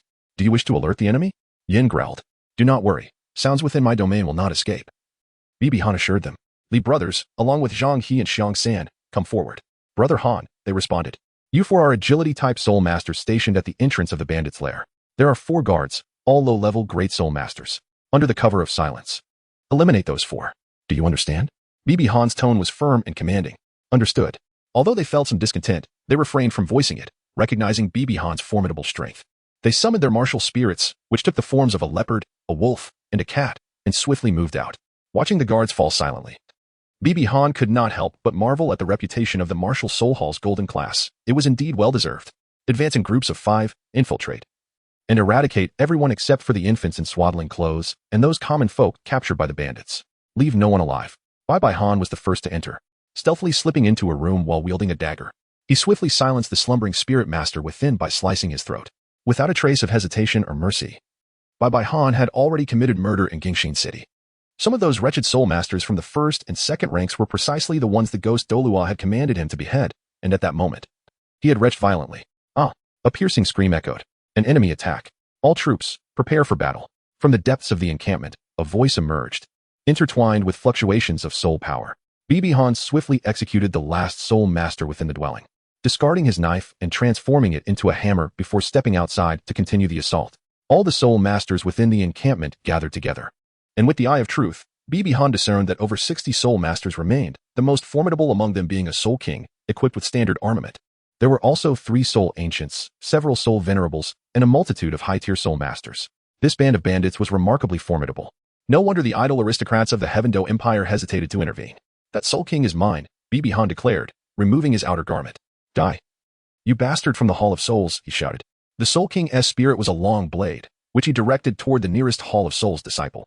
In a moment of peril, Bibi Han's thrown hammer intercepted the deadly blade, then with tendrils of blue silver grass, he pulled the disciple back to our side. Charge together, Bibi Han commanded, raising his hammer once more to strike the Soul King. Bibi Han confronted the Soul King, questioning. How can a dignified Soul King indulge in such heinous acts, oppressing the weak and abusing the vulnerable? Does your conscience not ache? The Soul King, with a derisive laugh, retorted, ha ha ha, is not the purpose of a Soul Master's cultivation to attain power for one's own desires? The lives of those wretched commoners hold no value. Women are merely tools for amusement. Unrepentant, he reveled in his depravity. Scoundrel, perish, Bibi Han declared, unleashing a powerful strike. What of your formidable soul ring? I am a Soul King, and I too possess a 10,000-year soul ring. The Soul King brandished his long blade in retaliation. Clang, clang, clang. The Soul King was sent reeling backward. Truly, he was a prodigy of the Spirit Hall. His strength was formidable indeed. Yet, what good is strength alone? Suddenly, the Soul King's 2,000-year soul rings flared to life. Behold my prowess. Third soul skill, frenzied slash. Fourth soul skill, frenzied dance. In an instant, the Soul King's speed multiplied exponentially, his might significantly amplified.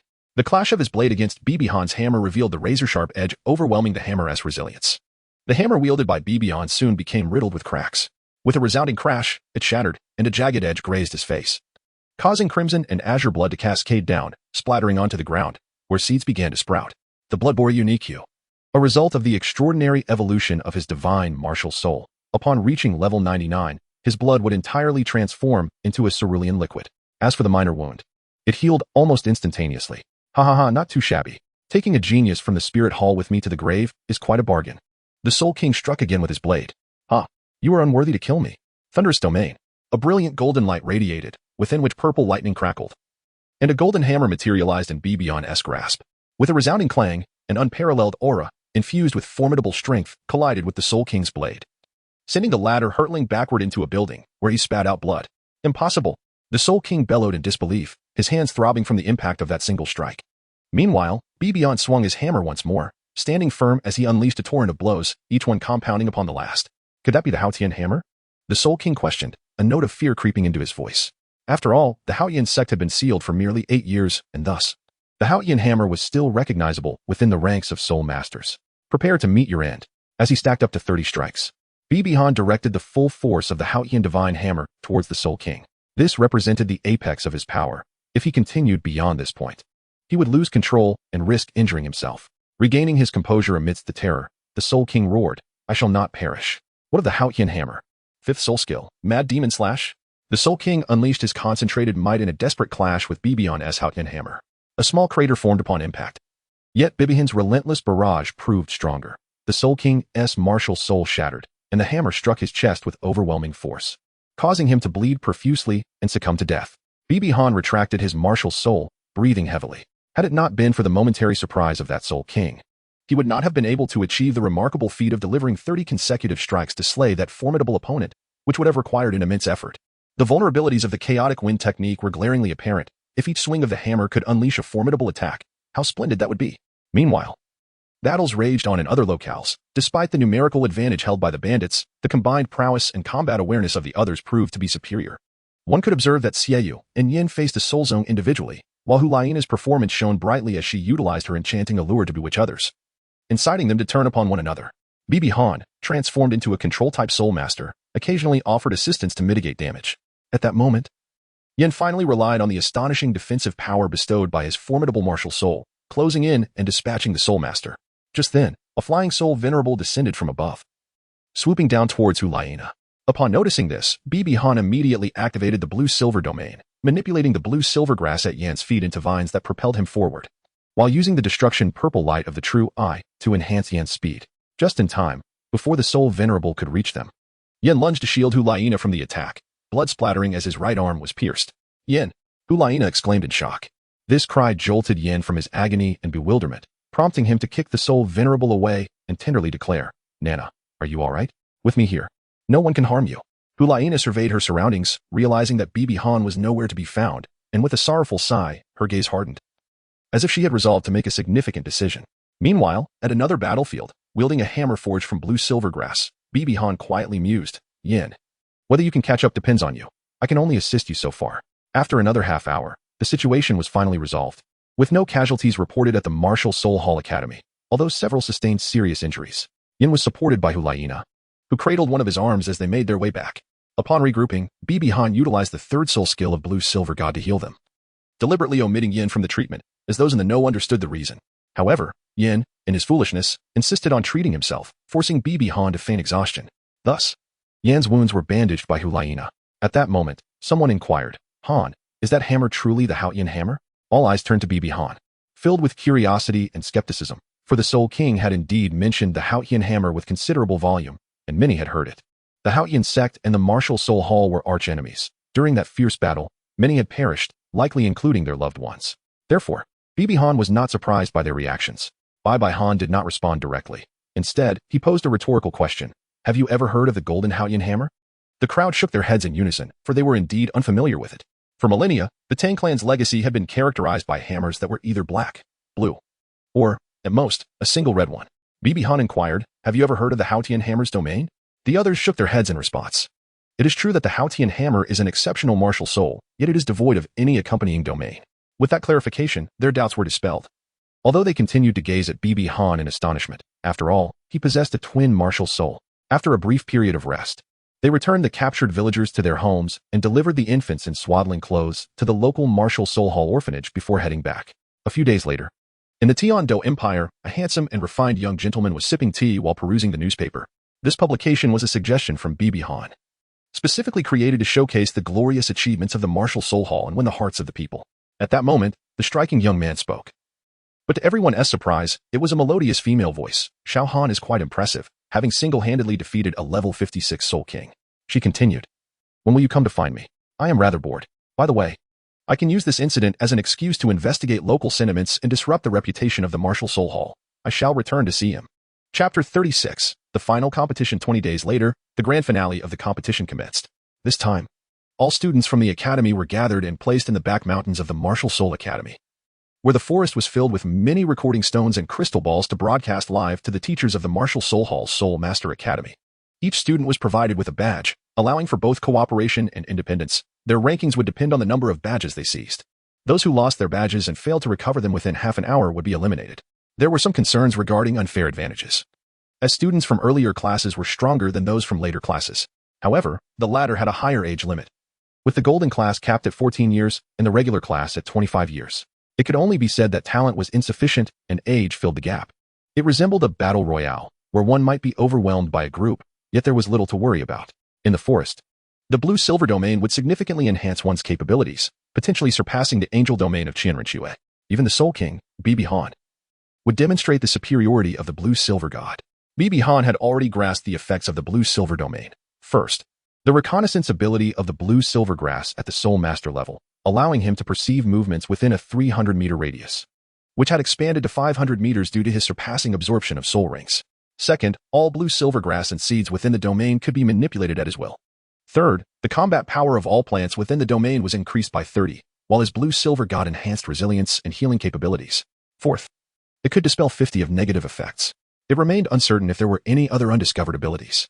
In the afternoon, all students gathered on the playground, facing the dean and several teachers, who were positioned before 3 chairs. Could it be that the Pope had arrived? A soft, commanding voice resonated, enveloping the entire area in a palpable pressure.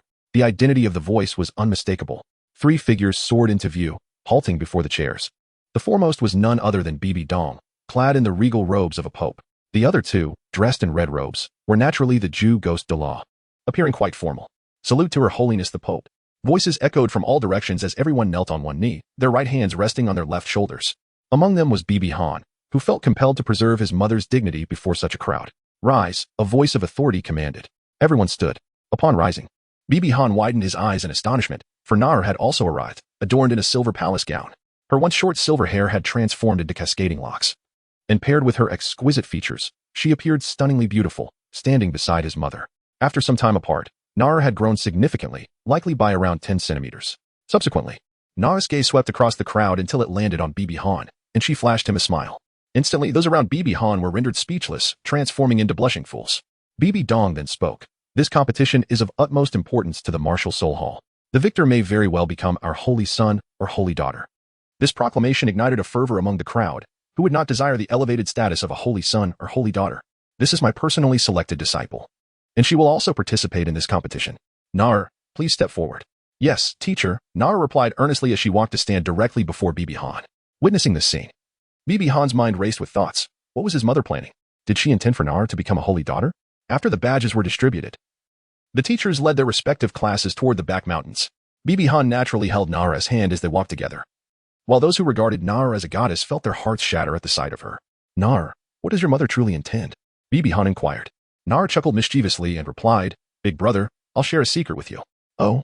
Bibi Han lowered his head, hoping to lean closer to Nara's lips. Big brother. If you do that, Nar won't be able to walk anymore, she warned. Oh, then what should we do? Nar responded, Big brother is so silly. Just pick me up and lean me close to your ear. But there are so many people around. He decided to dismiss their unrealistic thoughts and let them focus earnestly on their cultivation instead. Bibi Han gently wrapped his right arm around Nair's slender waist, drawing her close to his ear. At this moment, all the male classmates were left in a state of shock, utterly heartbroken. Bibi Dong felt an overwhelming urge to facepalm upon realizing the nature of her disciple. Did she not understand the appropriateness of the situation? Dear brother, she heard. The teacher mentioned that this competition is meant for me to become the saintess and for you to become the saint. However, there is a condition. We must collect 95 tokens from all participants to pass. 95, indeed, that means we must gather them all. A daunting task that clearly requires us to shed our gear. Nevertheless, dear brother, Nar will assist you. She has already reached level 28. Oh Nar, you are truly remarkable. Shortly after, the group was led to a designated area by their homeroom teacher, who instructed them to wait. Before long, the announcement resounded. The competition begins now. Bibi Han spoke, esteemed guests, you have all heard the competition rules.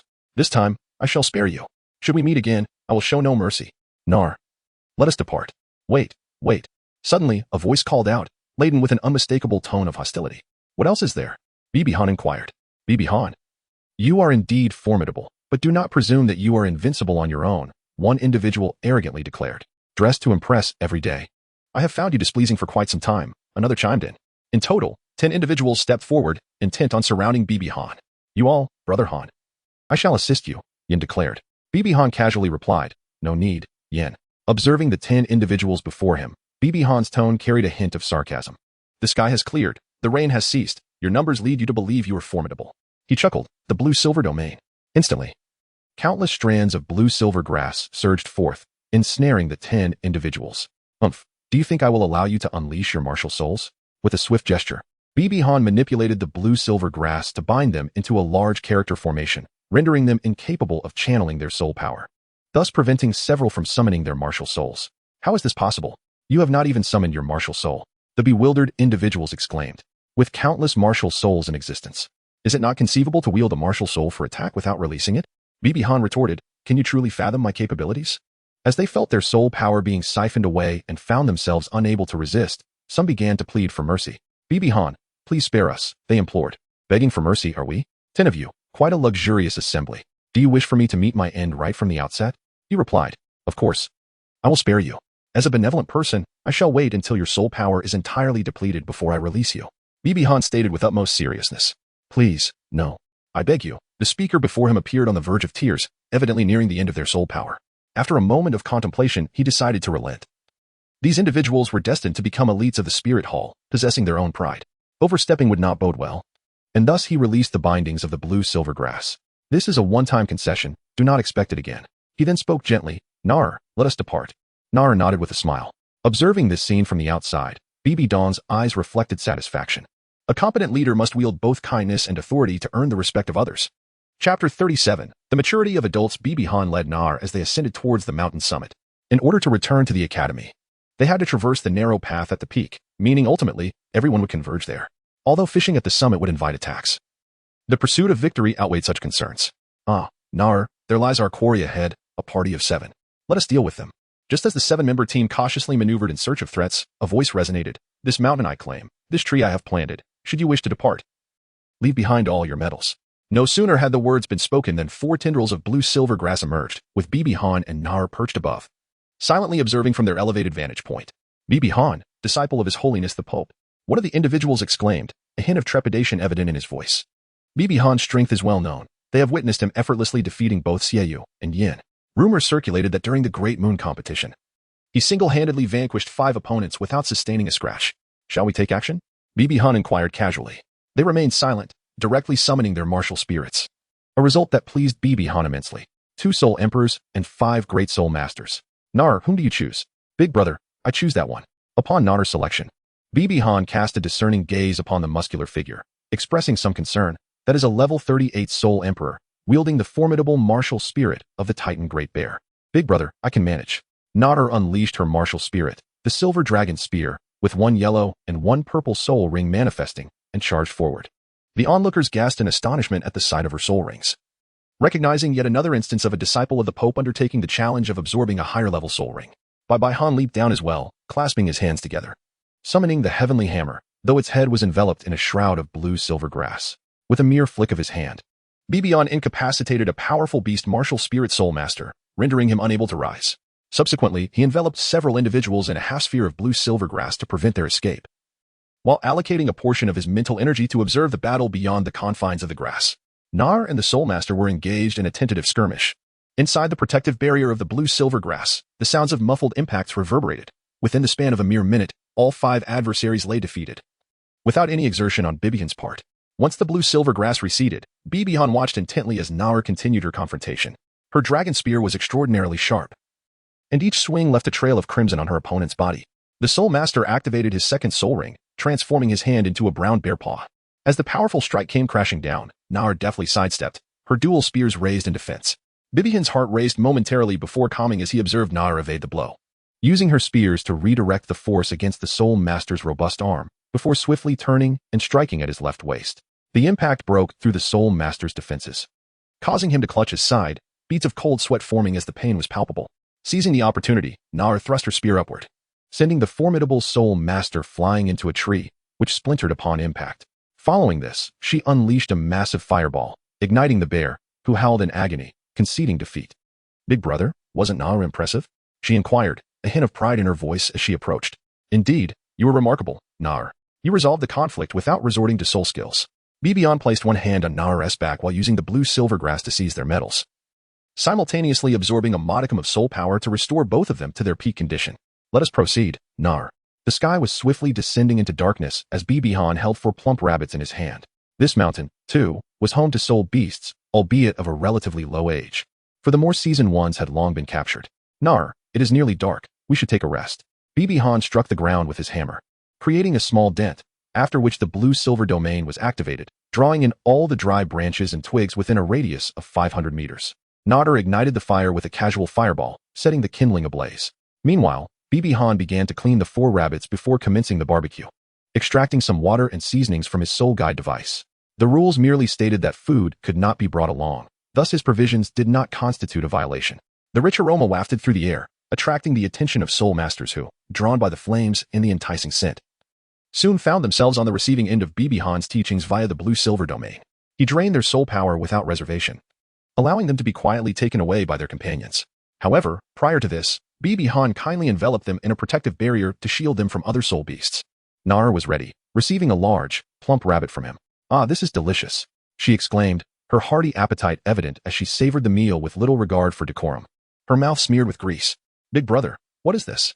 Nar inquired, her curiosity piqued by the red seasoning bottle. Oh, that's chili powder. Just sprinkle a little, he replied. But Nar, it's quite spicy, he cautioned. The Douluo Continent is not like Blue Star. The spiritual energy here makes this chili far more potent.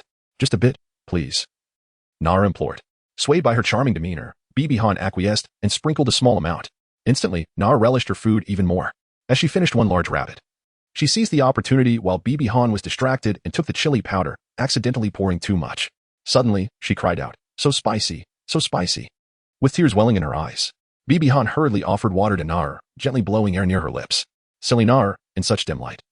You should have let me handle it, Bibi Han remarked with a hint of reproach. Nar, feeling wronged, replied, Nar understands her mistake, dear older brother. I didn't mean to take it. Observing Nar's sincere admission of fault, Bibi Han shook his head and said, It's all right, Nar. You may keep this one. I shall roast another. Bai Han showed no disdain as he indulged in the saliva-soaked morsels offered by Nar. Observing this scene, Nar's delicate face flushed with a gentle hue. After their swift and hearty feast, they felt thoroughly satisfied. Bibi Han retrieved a blanket and pillow from his storage ring. Nar, It's time for you to sleep, he said. After settling into her cozy bed, Nar turned to Bibi Han and inquired, Big brother, aren't you going to sleep? Yes.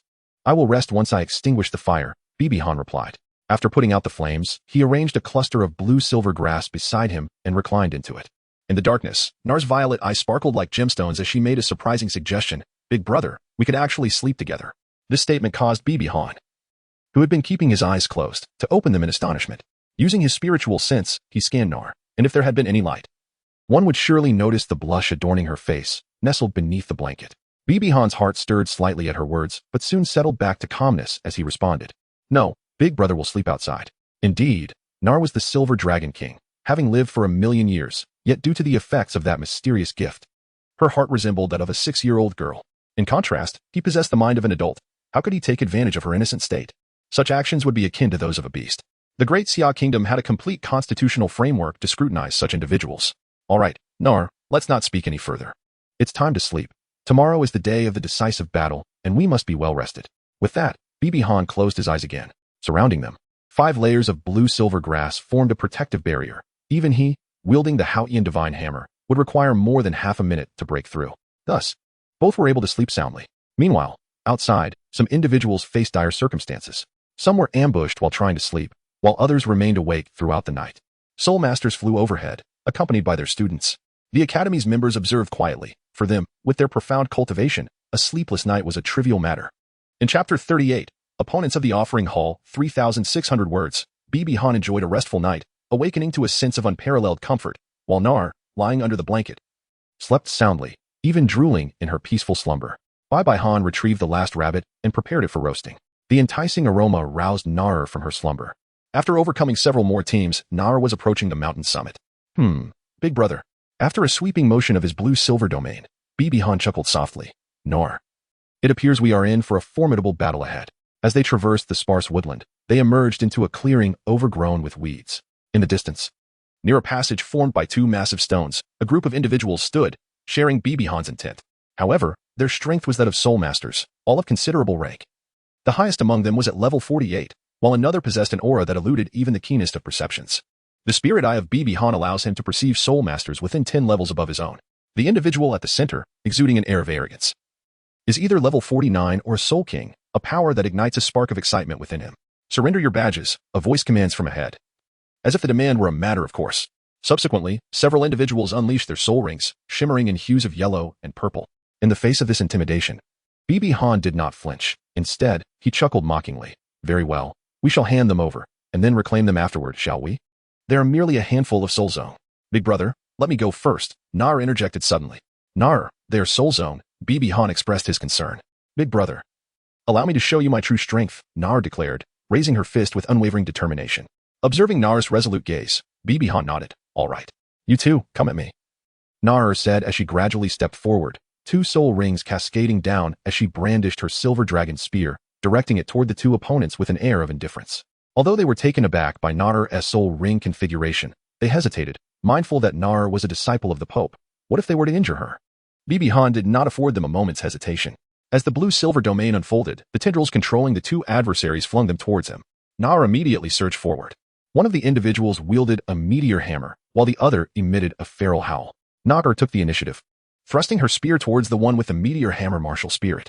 In response, he deftly swung his weapon to deflect her strike to the left, while the one on the right extended his wolf claws, attempting to seize Nar's shoulders. It was evident that the wolf spirit master had no intention of harming Nar. Given the identity of her status as a disciple of the pontiff, coupled with her exquisite beauty, who could bear to inflict harm upon such a lovely maiden? However, Nar was not one to show mercy. Her dragon spear unleashed elemental attacks, releasing a bolt of lightning that incapacitated the meteor hammer wielder. Yet, due to inertia, the meteor hammer still swung towards her, causing her spear to veer off course. Nevertheless, Nar's combat prowess was formidable, with a powerful thrust. She drove the spear under the armpit of the meteor hammer master. As for the wolf claws, she stomped forcefully, harnessing the power of the wind element to leap 3 meters into the air, swinging the meteor hammer master in a graceful arc before crashing him down onto the wolf spirit master. Her movements were fluid, devoid of any superfluous actions. Subsequently, Nar's first spirit ring illuminated, and the speed at which she wielded her dragon spear tripled, launching a flurry of spear shadows towards the 2 spirit masters. Not good. First spirit skill, Wolf Howl. The wolf spirit master opened his mouth wide, unleashing a tremendous howl that reverberated through the air, forcing Nar to abandon her assault and cover her ears in retreat. As she fell back, her dragon spear abruptly inverted, releasing a jet of water. Although the water lacked lethality, the high-pressure stream could slice through rock, albeit Nar's attack did not possess such formidable power. The Meteor Hammer Master, recovering from a brief paralysis, activated his first spirit ring, invoking Meteor Strike.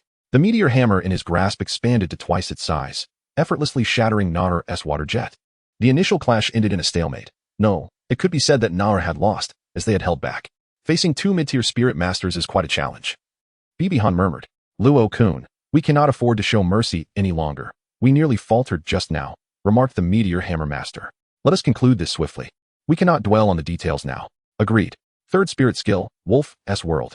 Third spirit skill, Gale Step. Nar, be careful. Bibihan called out to her. Big brother, rest assured. As they closed the distance of 3 meters, a radiant burst of 7 colors emanated, enveloping the area in a spectrum of red, orange, yellow, green, blue, brown, and black elements. Within this domain, Nar could effortlessly conjure any element, with elemental attack damage heightened by 300%.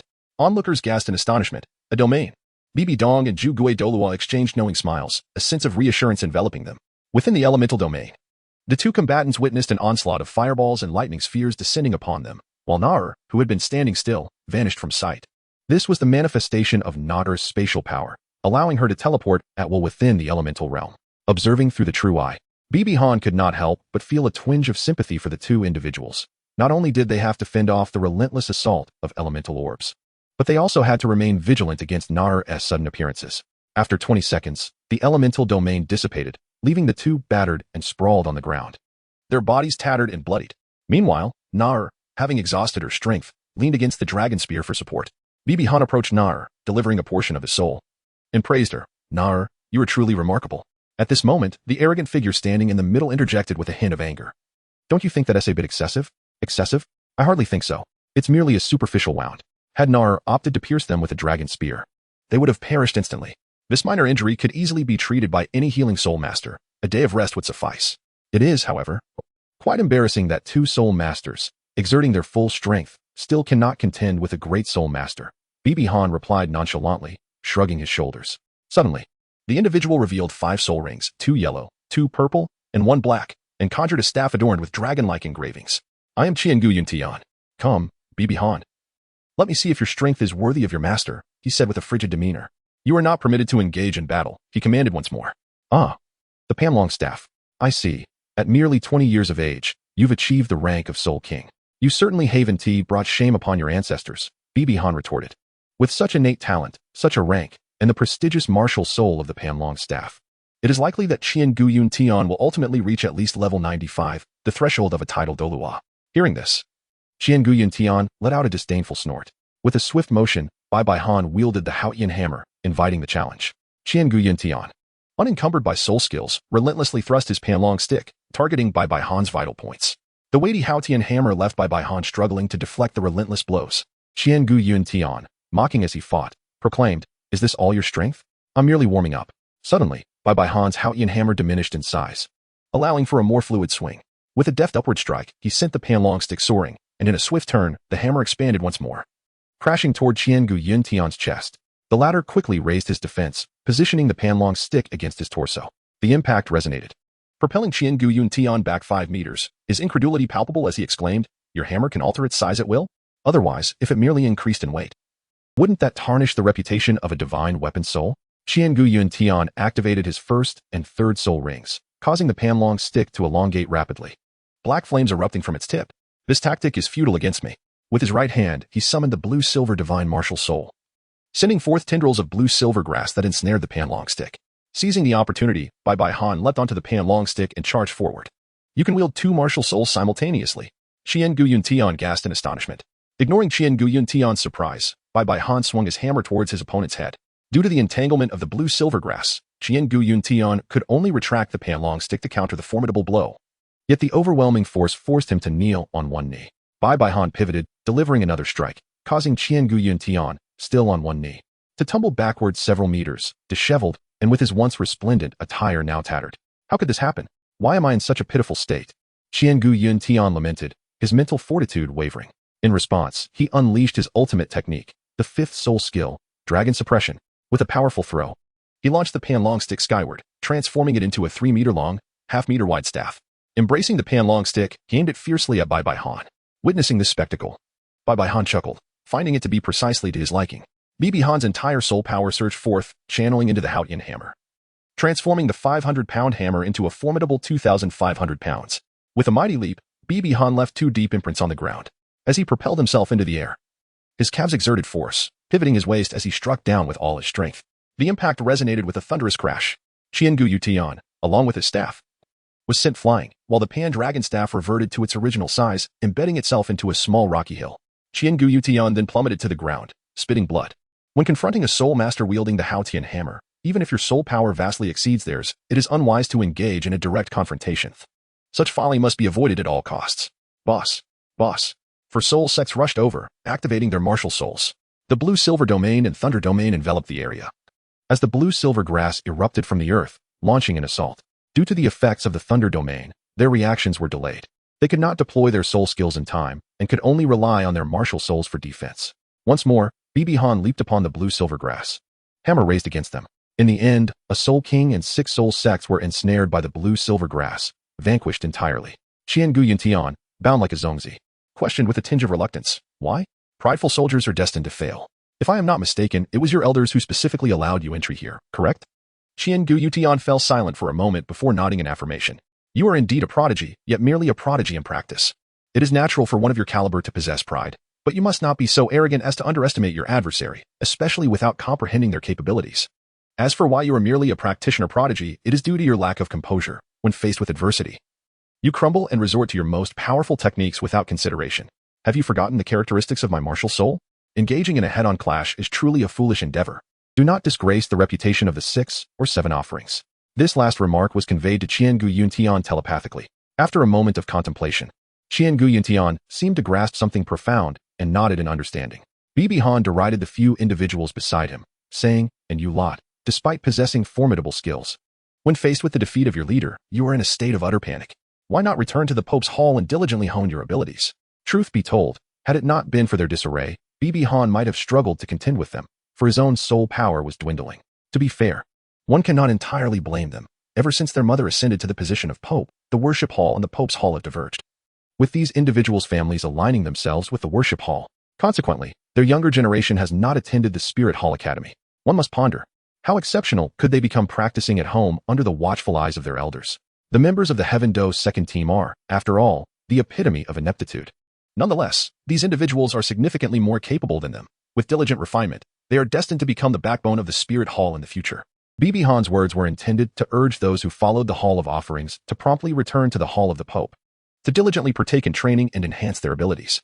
At that moment, Bibi Dong from the outside wore a triumphant smile, eagerly anticipating the reactions of those who had opposed her, as well as her family's expressions. Their family's most exceptional disciple had been bested by her son and disciple, and had been lectured as well. Subsequently, after Bibi Han and Nara replenished their soul power and collected the tokens they had looted, they unceremoniously discarded them to the other side of the stone path. After all, their participation only created trouble for him. They were not there to seize the Holy Sun's glory, and their talents paled in comparison. Nonetheless, the number of medals they had pilfered was indeed substantial, exceeding 600. A significant portion of the Academy's total appeared to be in their possession. Surely, they hadn't begun collecting them from the start of the competition. Chapter 39. Battle with the Enchantress. After the fierce battle concluded, Bibi Han fashioned 2 chairs, and he and Nar seated themselves leisurely, producing some juice to sip as they reclined comfortably, embodying relaxation. They had dealt with the incoming soul masters and allowed them to withdraw. As noon approached, the time seemed ripe. They had now amassed 1,000 medals, and the formidable team should be emerging soon. Indeed, in the distance, 3 figures approached, Yin, Xiaoyu, and Hulaina. As they entered, Bibi Han, filled with excitement, inquired, "You must have gathered quite a few medals, haven't you?" Yin replied, "Brother Han, we have just over 150. Upon hearing this, Bibi Han's eyes sparkled with excitement. "Very well, will you bestow the medal upon me willingly? Or shall I resort to a touch of force?" As soon as the words left his lips, Hulaina stepped forward, her gaze towards Bibi Han cold and filled with animosity. Bibi Han was quite pleased with the hostility in her eyes. Observing the proximity between her and Yin de Xiaoyu, he couldn't help but muse, "Yin, in 6 years, Tang San shall meet you all. During this time, you must win Hulaina's heart." "Bibi Han, we have finally crossed paths," Hulaina spoke icily. "Ah, and what else?" Bibi Han remained seated, casually swirling the juice in his hand. Seeing that Bibi Han still regarded her with such indifference, Hulaina's gaze turned even colder.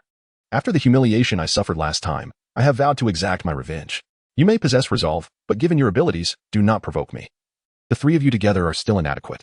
It had been half a year. Currently, Xiaoyu stood at level 39, Yan at the peak of level 39, Hulaina at level 37, and Bibi Han at level 38. Indeed, I may not suffice. But are you not curious as to why the three of us have amassed over 150 medals? Hulaina continued, her expression turning exceedingly proud. The trio had collectively earned 158 medals, surpassing 10% of all available medals, a feat that filled Hulaina with immense pride. With a disdainful smile, Bibi Han looked at Hulaina and remarked, "What is there to be puzzled about? Nar and I have gathered 1,000 of them." He then produced a burlap sack, overflowing with medals that glimmered under the sunlight. Xiaoyu's lips twitched, having just been reprimanded by his younger sister. Yin gazed at Bibi Han with admiration, thinking, truly impressive. Brother Han. Hulaina's icy countenance flushed crimson, her voice laced with venom as she said, "Brother, bring it on." In an instant, both Xiaoyu and Hulaina summoned their martial spirits. Xiaoyu's body collided with Hulaina's, and as they made contact, a crimson light enveloped them. The shimmering red energy coalesced, transforming the two into one, a figure with flowing hair, indistinguishable in gender, wielding a crescent blade in each hand. Bibi Han, prepare to meet your demise. A voice that was neither masculine nor feminine emanated from their combined form. Observing this spectacle, Bibi Han finished his juice and approached the enchanting figure. Eager to witness the prowess of the demoness who had previously bested Tang San. Suddenly, a red mist enveloped Bibi Han, diminishing his senses by 40%. Suppressing his soul power by the same margin, and hampering his movements. The androgynous voice echoed. It is precisely this martial spirit fusion technique that allowed us to vanquish our foes, whether they were elite soul masters or teams of a dozen. Now, it is your turn, Bibi Han. Bibi Han activated his true eye, gazing at the enchanting figure approaching him.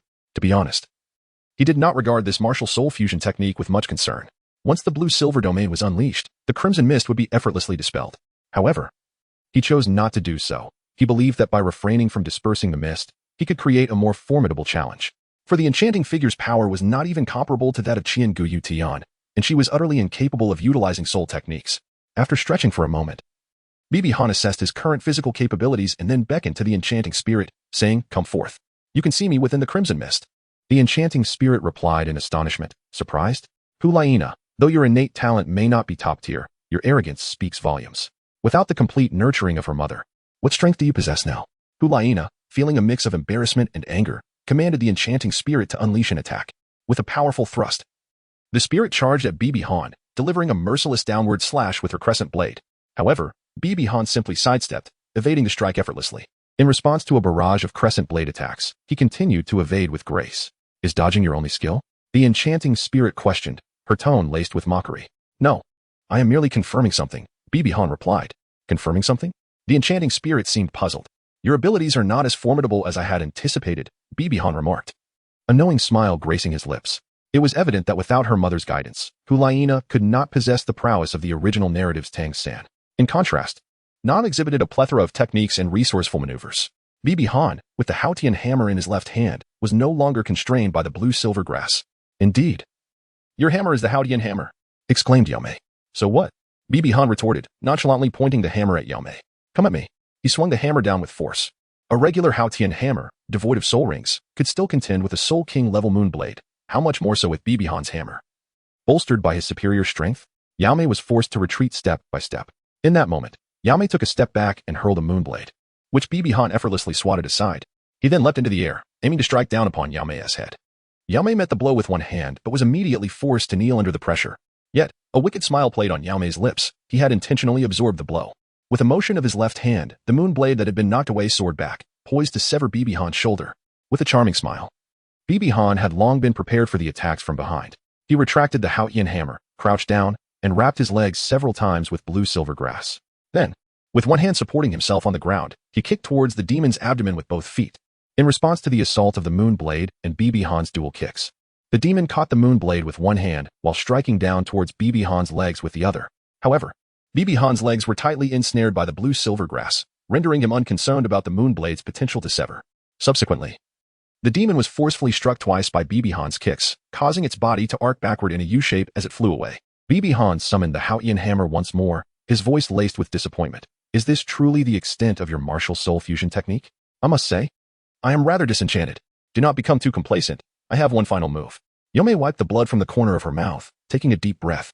She appeared unhurried as she gazed at Bibi Han, saying, "You are the first to experience my self-created skill. To be defeated by it is a privilege you should cherish."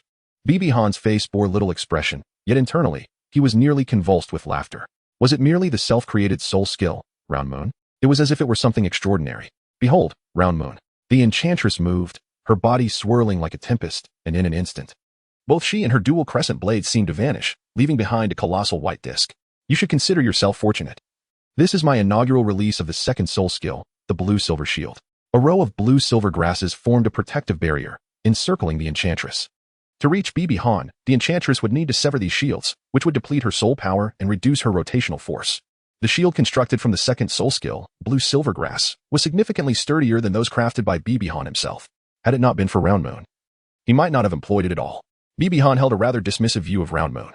For its principle was akin to the spinning top he had played with as a child, the launching strip of Round Moon was sustained by the enchantress's soul power. As for the so-called lack of flaws, that was utterly ludicrous. No technique could ever be devoid of vulnerabilities. Pray tell, if you could fly, the enchantress's crimson mist in Round Moon would be utterly useless. As the enchantress systematically breached the shields, Bibi Han began layering his cloak of chaos while multitasking to continuously create shields. At the 32nd strike, the enchantress finally shattered all the shields and charged towards him. An outcome he had orchestrated intentionally.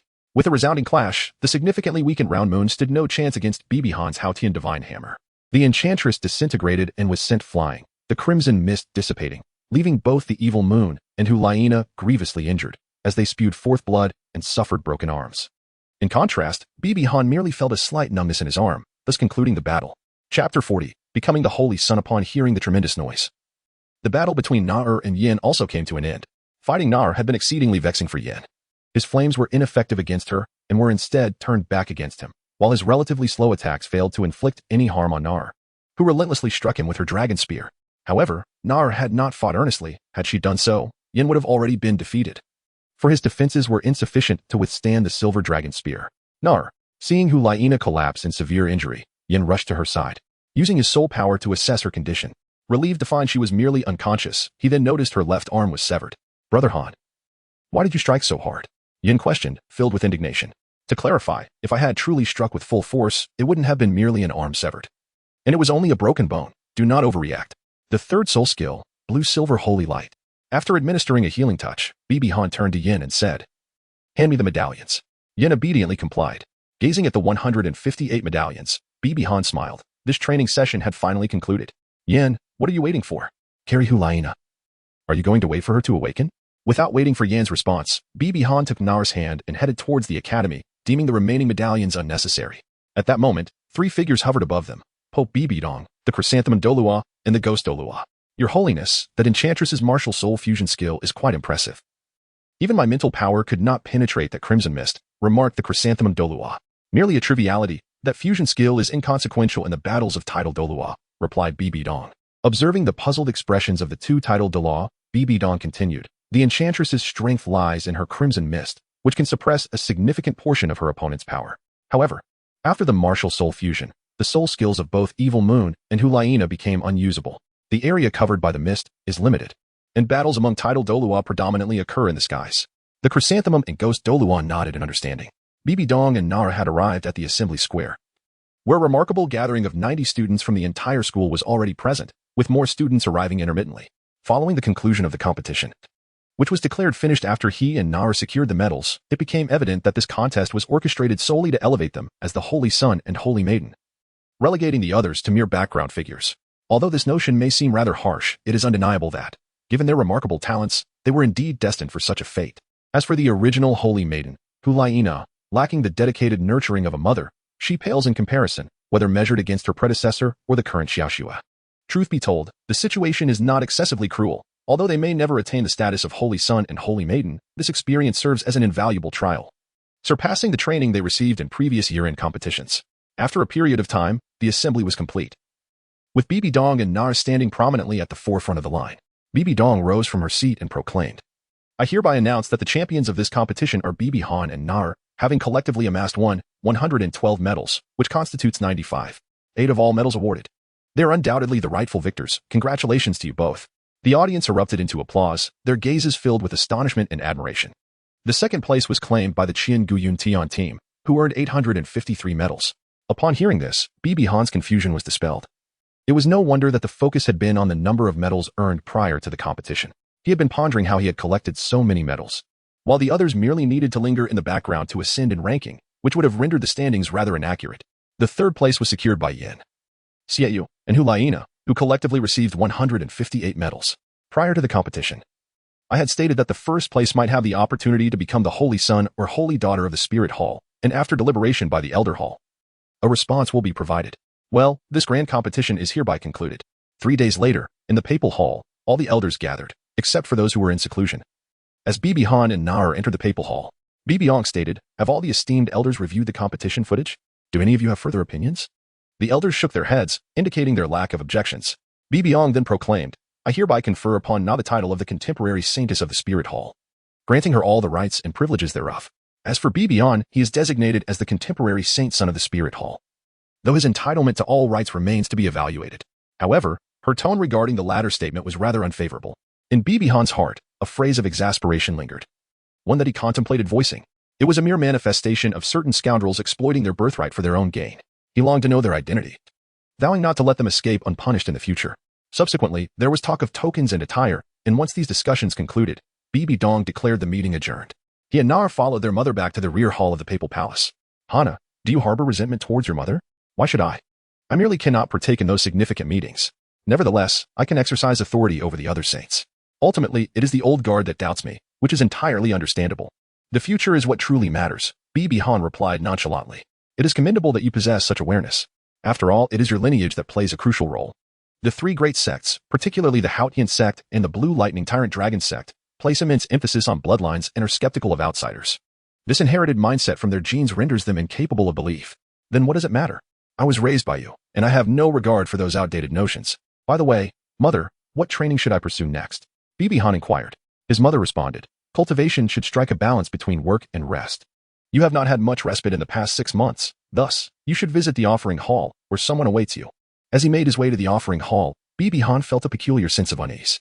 How could she instruct him to rest while simultaneously sending him to the hall? What could those old men do besides cultivate? Upon entering the hall, he found it devoid of any presence. He then turned his gaze to the statue of the angel god and bowed respectfully. Bibi Han revered the angel god, not for its strength, but for the contributions it had made to the continent. At that moment, a pair of delicate hands covered Bibi Han's eyes, and a gentle male voice inquired, "Guess who I am?" "Xiao Xue, you have returned," Bibi Han exclaimed with delight. As the hands withdrew, a melodious voice reached his ears. "How did you guess it was me so quickly?" "That was simple, just from the touch of these hands. It was clear they belonged to a woman, and the only women allowed here, apart from my mother, are you." As Bai Bai Han turned to meet her gaze, the radiant light of the angelic sanctuary illuminated Qian Renxue's already breathtaking visage, enhancing her beauty to such an extent that he found himself momentarily entranced. Observing Bai Bai Han's dazed expression, Qian Renxue felt an overwhelming surge of joy within her heart. Chapter 41. Qian Renxue and Nar after departing from the sanctuary. Bai Bai Han inquired of Qian Renxue, "Little Snow, how have your recent tasks been?" "Nearly as expected. I am slowly employing poison to eliminate the Snow Knight Emperor. It may take another decade or so," she replied. Then, with a shift in her tone, she gazed at Bai Bai Han with a hint of concern and asked, "Little Han, do you consider me a malicious woman for resorting to such underhanded means?" "Not at all. Poison is merely a weapon. Its nature is neither good nor evil. What truly matters is the intent behind its use. If it is wielded to vanquish heinous soul masters, then it is virtuous. If it is employed to harm innocents, then it is the gravest of evils.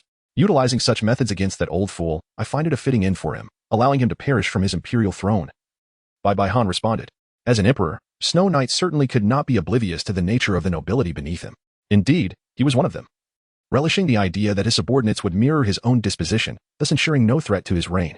Qian Renxue chuckled softly at his words. "Old fool, old man, he is, after all, a once great emperor. Such remarks towards him are rather bold." Bibi Han nonchalantly replied, "What's the problem? Let's not discuss that fellow for now. I wish to see if your recent training has faltered. Do you truly believe you can contend with me without fear of a beating?" Qian Renxue playfully remarked, raising her delicate fists. "I never claimed it was a test of strength. I merely intend to assess the application of your mental prowess. Come along." It is rare for Qian Renxue to return, and given that she must practice discreetly in the Heaven Do Empire, he willingly accompanied her for a spell of training. Bai Bai Han gently grasped the delicate hand of Qian Renxue, causing her cheeks to flush with a gentle hue. Yet there was no trace of discontent upon her visage. The duo ventured into a serene bamboo grove, whereby Bai Han fashioned a small hammer and a sword from the slender stalks of bamboo. Little Shui, shall we create eyes using our spiritual energy and engage in a friendly spar? Bai Han inquired. That sounds wonderful, Renxue replied with eager consent. Bai Han tossed the bamboo sword to Renxue and closed his eyes, and Renxue did the same. Come on, Xiaoshui. Utilizing her spiritual power as her eyes, she beheld a world seemingly devoid of color, where swords and hammers clashed incessantly amidst the bamboo forest. As they continued to spar, their movements quickened. Renxue's bamboo sword relentlessly thrust forward, while Bai Han, growing weary, struggled to defend himself, his body retreating steadily. In the midst of this defense, his focus of spiritual energy was entirely directed towards Renxue, causing him to momentarily overlook the bamboo shoots beneath him. As he stepped back, he stumbled and fell, and in the same instant, Renxue, having advanced, was also tripped and fell towards him. The two of them lay on the ground, and for a brief moment, the entire world seemed to fall into silence. Bai Han collapsed onto the ground, gazing at the enchanting figure of Renxue pressing down upon him, acutely aware of their current predicament. Their postures were exceedingly intimate. Renxue's entire form was nestled against him, while his lips brushed against her left cheek. He marveled inwardly, is this the corporeal essence of Renxue? So tender, so fragrant. Han instinctively embraced her, applying a rather firm grip. Once Renxue realized the situation, she quickly lifted her head. Her cheeks flushed with embarrassment as she gazed at Han, playfully admonishing, why don't you let go of me? Captivated by Renxue's bashful beauty and enchanted by the fragrance of youth, Han, in a dazed manner, uttered a soft "oh" before releasing her hold. At that moment, a melodious voice chimed in, Big brother, take me to play. This voice belonged to Nar, who had come to seek out Han. Nar, upon arriving in the bamboo grove, was incensed to see a golden-haired woman perched atop Han, and she exclaimed in anger, Who are you? Why are you on my big brother? Quickly let him go. At this point, Nar had both hands clutching Han's arm, her large eyes glaring at Renxue, her face alight with a possessive fervor. Renxue, in turn, glared back at Nar, her heart musing, Is this truly the disciple of that woman? She is remarkably beautiful. As Renxue observed Nar's exquisite features, she couldn't help but exclaim internally. Confident in her own beauty, Renxue had always believed that no one could surpass her. Yet gazing at Nar, she felt the young girl was nearly her equal. Should this little girl mature further, she feared she might even fall short. A sense of immense threat washed over Renxue. Noticing the tension between the two, Han felt a wave of concern. Both Renxue and Guiyuna were individuals of extreme pride. Although Renxue had moved beyond a self-serving mindset, the overwhelming possessiveness stemming from her brilliance remained unaltered. Nar, too, possessing the essence of a soul-beast sovereign, exhibited an equally fearsome possessiveness, even without her memories. Observing the standoff between the two, Han realized he must alleviate the tension in their relationship, as they were his two sole female friends. Calm down, Nar, it was merely an accident. Allow me to introduce you. This is Sister Xiaoxue. Xiaoxue, this is Nar. Renxue shot Han a fierce glare before resuming her furious stare at Nar, who defiantly returned the glare. Han hastily exclaimed, Let us engage in a game that can only be played by three. Douluo. Douluo? What sort of game is that, big brother? Nar inquired, her face adorned with curiosity, echoed by Renxue's puzzled expression. He, allow me to instruct you. Oh no, you lost again. Nar and Renxue playfully affixed two more strips of cloth to Han's face. After countless rounds, his visage was nearly obscured by these strips, while the other two bore only a few. In an effort to mend the rapport between them, Han exerted considerable effort, reluctantly assuming the role of the landlord and intentionally conceding, justifying it with the phrase, I shall die upon the throne of the landlord. All right, Nar, Xiaoxue, it grows late. Let us partake in hot pot. Sounds good. At the mention of food, Nar was brimming with excitement. Sister Shui, what should we eat? Observing Nar clinging to Xiaoxue's arm, Han silently clenched his fist, thinking to himself, my suffering has not been in vain. With their veils in place, Renxue and Nar emerged onto the streets of the Spirit Hall, instantly captivating numerous gazes. However, none dared to approach them. For Nar's presence was already well known among the Spirit Hall denizens, such as the allure of beauty, particularly since she had recently ascended to the status of a saintess. Though Renxue remained concealed, her exquisite figure clearly signified her beauty, complemented by her regal demeanor and luxurious palace gown, marking her as someone of extraordinary lineage. In contrast, Han, the saint's son, seemed rather unremarkable. Few in the Spirit Hall were acquainted with him, and after undergoing the transformations, it was likely only the recent graduates who would recognize him. The trio enjoyed a hearty meal at the hot pot restaurant before retreating to Nar's room to play Douluo. 3 days later, Han and Nar stood at the southern gate of the Spirit Hall, bidding farewell to Renxue. Nar, with a hint of sadness, remarked, Sister Shui, goodbye. I will miss you. Renxue tenderly caressed Nar's face, responding, I will miss you too. Witnessing this heartfelt moment, Han felt an immense joy welling within him, unable to suppress the thought that Nar's charming disposition was truly delightful. Bibi Han offered a brief admonition. Xiaoxue, take good care of yourself over there. I understand. Qian Renxue replied, her voice tinged with concern. Then, as if resolutely making a decision, she leaned closer to Bibi Han and declared, I do indeed have feelings for Naru. But you are mine, and only mine. With that, she turned and walked away. The forceful tone of her words left Bibi Han momentarily stunned. Brother. What did Sister Xue say? Naru inquired softly, her expression revealing her dissatisfaction, still plagued by an overpowering sense of possessiveness. Oh, it's nothing. Xiaoxue merely remarked on how beautiful and adorable you are, and that I must protect you well, ensuring you are not bullied. Bibi Han replied dismissively. Oh. Sister Xue is so kind to me, Naru said, her innocence shining through as she smiled. But what about the future? The thought troubled him. Failing to capture Naru would spell disaster once Gyunaru awakens, yet capturing Gyunaru would lead to conflict, as two tigers cannot coexist on the same mountain. The only solution is to cultivate, striving to surpass them in strength, thus allowing for a harmonious coexistence. Chapter 42. Out on a journey, creating soul skills 4 years later. In a secluded chamber of the Spirit Hall, a remarkably handsome young man, towering over 6 feet, sat cross-legged. He was clad in a blue robe weighing 2,000 jin, adorned with hand rings of 300 jin and shoes weighing 400 jin. This young man was none other than Bibi Han, who had matured significantly over the past 4 years. My cultivation has now surpassed level 50, and my spiritual power has reached the Soul Saint level. It is time to meet him. Bibi Han opened his eyes and stepped out of the secret chamber, arriving at the Pope's hall. Big brother. A melodious voice reached Bibi Han's ears. It was, of course, Naru who called him that. As he gazed at Naru approaching him, a smile graced Bibi Han's lips as he gently caressed her delicate face. For years had passed, and Naru had blossomed. Her beauty was exquisite, standing at a height of 1.65 meters, her figure beginning to take shape. She had become the goddess of the younger generation within the Spirit Hall, possessing an impressive soul power level of 46. Naru was known by all in the Spirit Hall. In contrast, Bibi Han, the Holy Sun, maintained a low profile, rarely making appearances over the past 4 years. Many were aware of the Holy Sun's existence. Yet few knew what he looked like, and his strength remained a mystery to the outside world. Before the esteemed papal throne, Bibi Han stood. Mother. I have just transcended level 50. Bibi Dong exclaimed with a hint of surprise. Indeed, I have just achieved that milestone. Very well. Let Elder Zhu guide you in obtaining your spirit ring. Mother, while acquiring the spirit ring is one matter, I wish to request something else from you. What is it? Bibi Han inquired. I wish to venture out into the world. Bibi Dong paused from her perusal of official documents. A note of concern threading through her voice as she replied, Honor, the outside world is fraught with danger. Yes, big brother, you mustn't go outside. Nata quickly chimed in. It is precisely because of the dangers that I must go. Remaining in Spirit City is far too comfortable. I wish to hone my skills and become stronger so that I can protect you, Naru, Bibi Han said, gazing fondly at Naru and gently ruffling her hair. At his words, Naru's cheeks flushed with embarrassment as she lowered her gaze. Bibi Dong gazed at the scene before her, her expression a blend of contentment, nostalgia, and lingering regret. She then spoke, It is acceptable for you to venture out for training, but I shall assign 2 soul Douluos to accompany you. To which the response was, Mother, that may not be necessary. I am merely traveling to the Heavendo Empire. Aside from the top 3 sects, how many soul Douluos can be found in the Heavendo Empire? Having them with me would diminish the essence of my training. A high-level soul sage would suffice. After contemplating for a moment, Bibi Dong acquiesced. After bidding farewell to her mother and master, Bibi Han arrived at the southern gate of the Spirit Hall. At this moment, the most challenging task was dealing with Naru. Naru gazed at him with reluctance and said, Big brother, are you going to see Sister Xue this time? Indeed. Big brother certainly intends to see her. Bibi Han did not conceal his intentions. Although Xiaoxue had returned a few times over the years and had formed a close bond with Naru, there was an unspoken rivalry between them.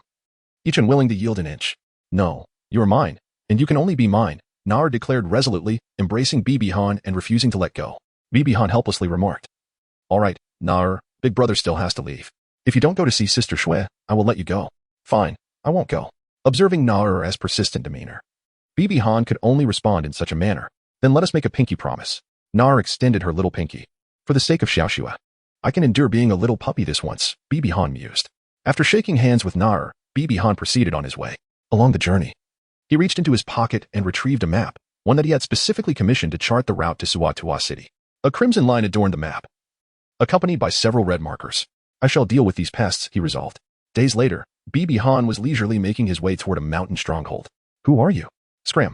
Keep coming, and you shall meet your demise, shouted a spirit master patrolling the stronghold's walls. Bibi Han seemingly paid no heed as he continued forward. Kill him, shoot. The arrows whizzed through the air. In the face of the oncoming projectiles, Bibi Han's expression remained impassive, his gaze transforming into the cerulean hue of the true eye. The trajectories of the flying arrows became vividly apparent to him, and with a swift motion, he grasped several arrows aimed at him. Quite accurate, Bibi Han remarked nonchalantly. Subsequently, 6 arrows hovered before him. With a concentration of his soul power, he propelled them back at 3 times their initial velocity.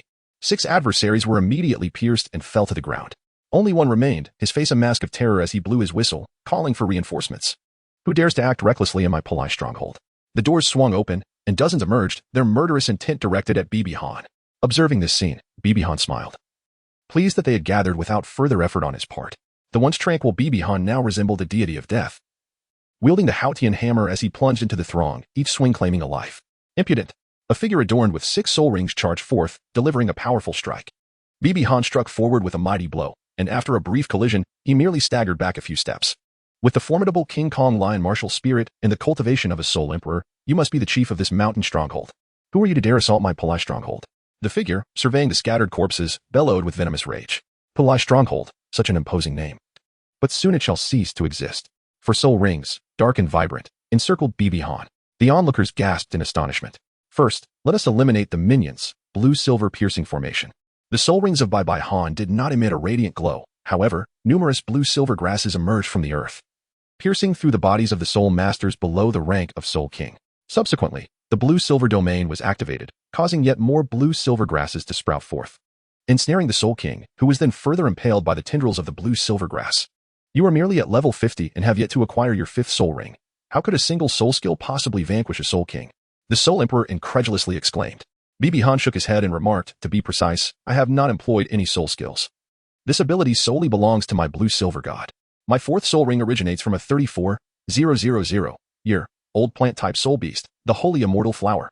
The nectar contained within the flower possesses remarkably potent healing properties, capable of mending most internal injuries in a short span. Yet, it is akin to a thorny rose. The petals it releases are exceedingly sharp, capable of penetrating the defenses of a soul emperor. Upon absorbing it, I not only acquired an immensely powerful healing soul skill, blue-silver sacred dew, but the sharpness of the petals also imbued my blue-silver god with enhanced lethality. Coupled with the formidable nature of my martial soul, I can effortlessly breach the defenses of a Soul King, and as for breaking the restraints of blue-silver grass, it is impossible without the might of a soul emperor. How could this be? I want you dead. The blue-silver domain was activated once more, and the teleportation skill was initiated. Bibi Han's body flickered 5 times, arriving 40 meters away from the Soul Emperor. This was the final skill of the blue-silver domain he had discovered, teleportation. While a Soul King could only teleport a maximum of 5 meters, his elevation through transcendent absorption gradually extended this distance to 8 meters, and his soul power could be utilized 500 times. When Bibi Han first uncovered this skill, he was overwhelmed with excitement. Frankly speaking, the blue-silver domain should rightly be termed the life-saving domain, encompassing reconnaissance, support, long-distance attacks, and teleportation. As Bibi Han raised the Haotian hammer, he initiated the opening stance of the chaotic wind hammer technique, proclaiming it to be his upgraded version. Prepare to receive my strike, and remember to repent in hell, striving to be a better person in your next life. With each swing of the Haotian divine hammer, a hammer forged from soul power manifested and struck forth. The attack potency of this soul-infused Haotian hammer mirrored that of the original hammer when it impacted. This was the ability he had discovered through relentless exploration after earning the Haotian hammer's recognition. By channeling soul power into the hammer, he allowed it to absorb and expand, only to draw back a portion of its internal energy, causing it to shrink. In that fleeting moment of contraction, he would strike with it, sending forth the soul-formed Haotian hammer image. While this resembled the hammer's resizing, it operated on an entirely different principle. The hammer's diminutive form merely lightened its original weight of 500 pounds for easier wielding, while its enlargement could only return to that weight unless infused with additional soul power.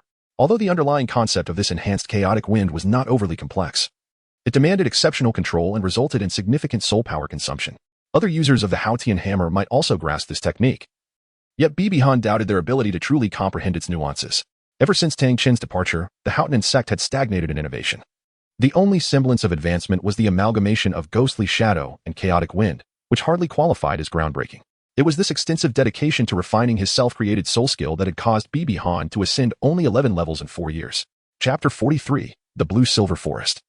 The second soul bone, a torrent of terrifying hammers rained down upon the Soul Emperor, each strike increasingly rapid and formidable. After evading and dispersing several soul power-formed Haotian hammers, the Soul Emperor could not suppress the blood that escaped his lips. This cannot continue, he thought, activating his 4th soul skill, Lion Demon Transformation, followed by his 5th. Rampant Lion's Fury. After employing several soul skills, the Soul Emperor's muscles swelled dramatically, enveloped in a golden aura like a protective shield. A colossal lion phantom materialized above his right hand. Prepare to meet your end, little ghost. As the Qian hammer barreled toward him, the Soul Emperor charged at Bibi Han, who, with a swift teleportation to the space behind him, swung his hammer toward the Emperor's back. Yet, the Soul Emperor wore a sinister smile, spinning around the counter with rampant lion's fury, which dissipated 3 of Bibi Han's hammer strikes. Then, the 6th soul ring ignited, with the activation of the 6th soul skill. Reversal, the previously dissipated rampant lion's fury re-emerged, its strength astonishingly restored to its initial might. Ha ha ha, did you not foresee this? My 6th soul skill allows me to reverse the depletion of my soul abilities. Prepare to taste the full force of my rampant lion's fury. Bibi Han smiled lightly, his eyes wide open, dispelling the purple glow. A beam of blue-violet light pierced through the Soul Emperor's head, causing the Soul Emperor's fierce lion aura to dissipate as he clutched his head and collapsed to the ground, groaning in agony. Did you not expect this? I possess a soul bone ability, and my mental strength rivals that of a soul sage. After a brief moment, he declared, well then, descend into the abyss. The chaotic wind hammer technique, 99 strikes. With a single blow, a resounding crash echoed as a crater with a 5-meter radius formed. The Soul Emperor's lion demon form shattering as if made of paper, reduced to a pile of flesh. Ah, Your Highness, you are truly formidable. Just now, your subordinates were eager to rescue you, a soul sage remarked respectfully. There is no need for astonishment. You 3, take the swaddled infant to the local spirit hall orphanage, along with the captured civilians. Deliver this to them. Bibi Han tossed a pouch of coins to the soul sage. Understood. Alas, in every bandit stronghold, there are always civilians seized as slaves, with women reduced to mere playthings. It is a tragic reality for the weak in this world, especially for beautiful women. And even more so after the downfall of the spirit hall. Retrieving the map once more, Bibi Han resumed his campaign of conquest. Days later, he arrived in an unfamiliar forest, where the voice of the soul sage echoed, Your Highness, are you here to hunt soul beasts for your 5th spirit ring? No. I am here to seek a particular herb. A herb. The soul sage replied in astonishment. Do not be surprised. You will soon understand. As he sensed an approaching aura and the blue-silver grass around him growing taller, Bibi Han inhaled deeply, a soothing smile gracing his face. After advancing another 100 meters, a voice resonated. Human, leave this place. You do not belong here. This voice was laden with a sense of warning. 3 soul sages appeared beside Bibi Han, releasing their martial spirits and vigilance. Bibi Han gracefully traversed past them and remarked, There's no need for concern. This is akin to my second home, my mother's residence. The soul saints exchanged glances, their eyes seemingly questioning whether their saint had lost his mind. With a silent sigh, he realized that explaining the inexplicable to them would be futile, and he continued onward. A voice echoed once more, Since you are reluctant to depart, then remain here. Several robust blue-silver grasses surged towards the trio, yet Bibi Han merely uttered, Bold indeed. No sooner had the words left his lips than the amiable aura surrounding him dissipated, replaced by an overwhelming and majestic divine presence. Under the weight of this commanding essence, all the blue-silver grasses in the blue-silver forest bowed in reverence. If Bibi Han so desires, he can cause all the blue-silver grass in the blue-silver forest to perish instantly. This exemplifies the formidable authority of the blue-silver god. Cultivated over 1,000,000 years of ancient practice, the scene rendered the 3 soul saints utterly speechless. Subsequently, a pathway emerged among the blue-silver grass, revealing a towering plant, 10 meters in height, which appeared to be a unique formation of countless entwined vines.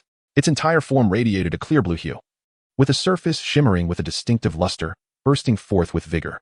Bibi Han conveyed a message to the 3 soul saints, assuring them not to worry. As it was one of the subordinates, a colossal blue-silver grass burst forth, and at the center of its tendrils, there appeared a mark resembling a human face, displaying an expression of sheer terror. It knelt 1 meter in front of Bibi Han, addressing him, Blue-Silver King, I pay my respects to your majesty, and I humbly beseech your majesty to forgive your servant's impudence. Observing the Blue-Silver King's fearful countenance, Bibi Han offered a faint smile and replied, I am not the Blue-Silver Emperor. The Blue-Silver King, momentarily taken aback, lifted his gaze to Bibi Han, his eyes brimming with confusion, for in his understanding, there was no other presence capable of exerting such dominion over him apart from the Blue-Silver Emperor. The Blue-Silver King continued, Then who are you? I am the Blue-Silver God. Upon uttering these words, Bibi Han released the golden blue-silver grass, unleashing the blue-silver domain. Instantly, all the blue-silver grass erupted in joyous exclamations, for they sensed that their lifespan was accelerating at a rate of 1 year per second. As the Blue-Silver King experienced the overwhelming might of this blue-silver domain in the exalted, unassailable aura emanating from Bibi Han, he was left astounded, exclaiming, You are a deity, an existence above the Emperor. Bibi Han concealed the divine aura of the Blue-Silver God and spoke, Let us converse within. My God, please. The Blue-Silver King said, bowing respectfully as he followed closely behind Bibi Han. Bibi Han turned to the 3 soul saints and said, I must elucidate certain matters here, which will require some time. The spiritual essence of this realm is exceptionally abundant, so you may cultivate here with peace of mind. They arrived at a place surrounded by ancient trees, where the primary root of the Blue Silver King lay. Bibi Han stated directly, Blue Silver King, I am, in fact, the son of Blue Silver Emperor. What? You are the son of our emperor? Blue Silver King exclaimed in disbelief. He could not comprehend how the Blue Silver Emperor could have sired the Blue Silver God. My birth mother is still alive. After breaking through to the Soul King level, I can sense her presence, and I can also feel yours. That is how I was able to find you. Then our emperor as well. Bibi Han's countenance bore a trace of sorrow. Mother has sacrificed herself, now transformed anew into a humble blade of grass. Yet, I shall resurrect her in the future. I have come here to convey a matter and inquire about another. My deity, please speak. I have a brother named Tang San, who possesses the bloodline of the Blue Silver Emperor. In time, he shall awaken this potential.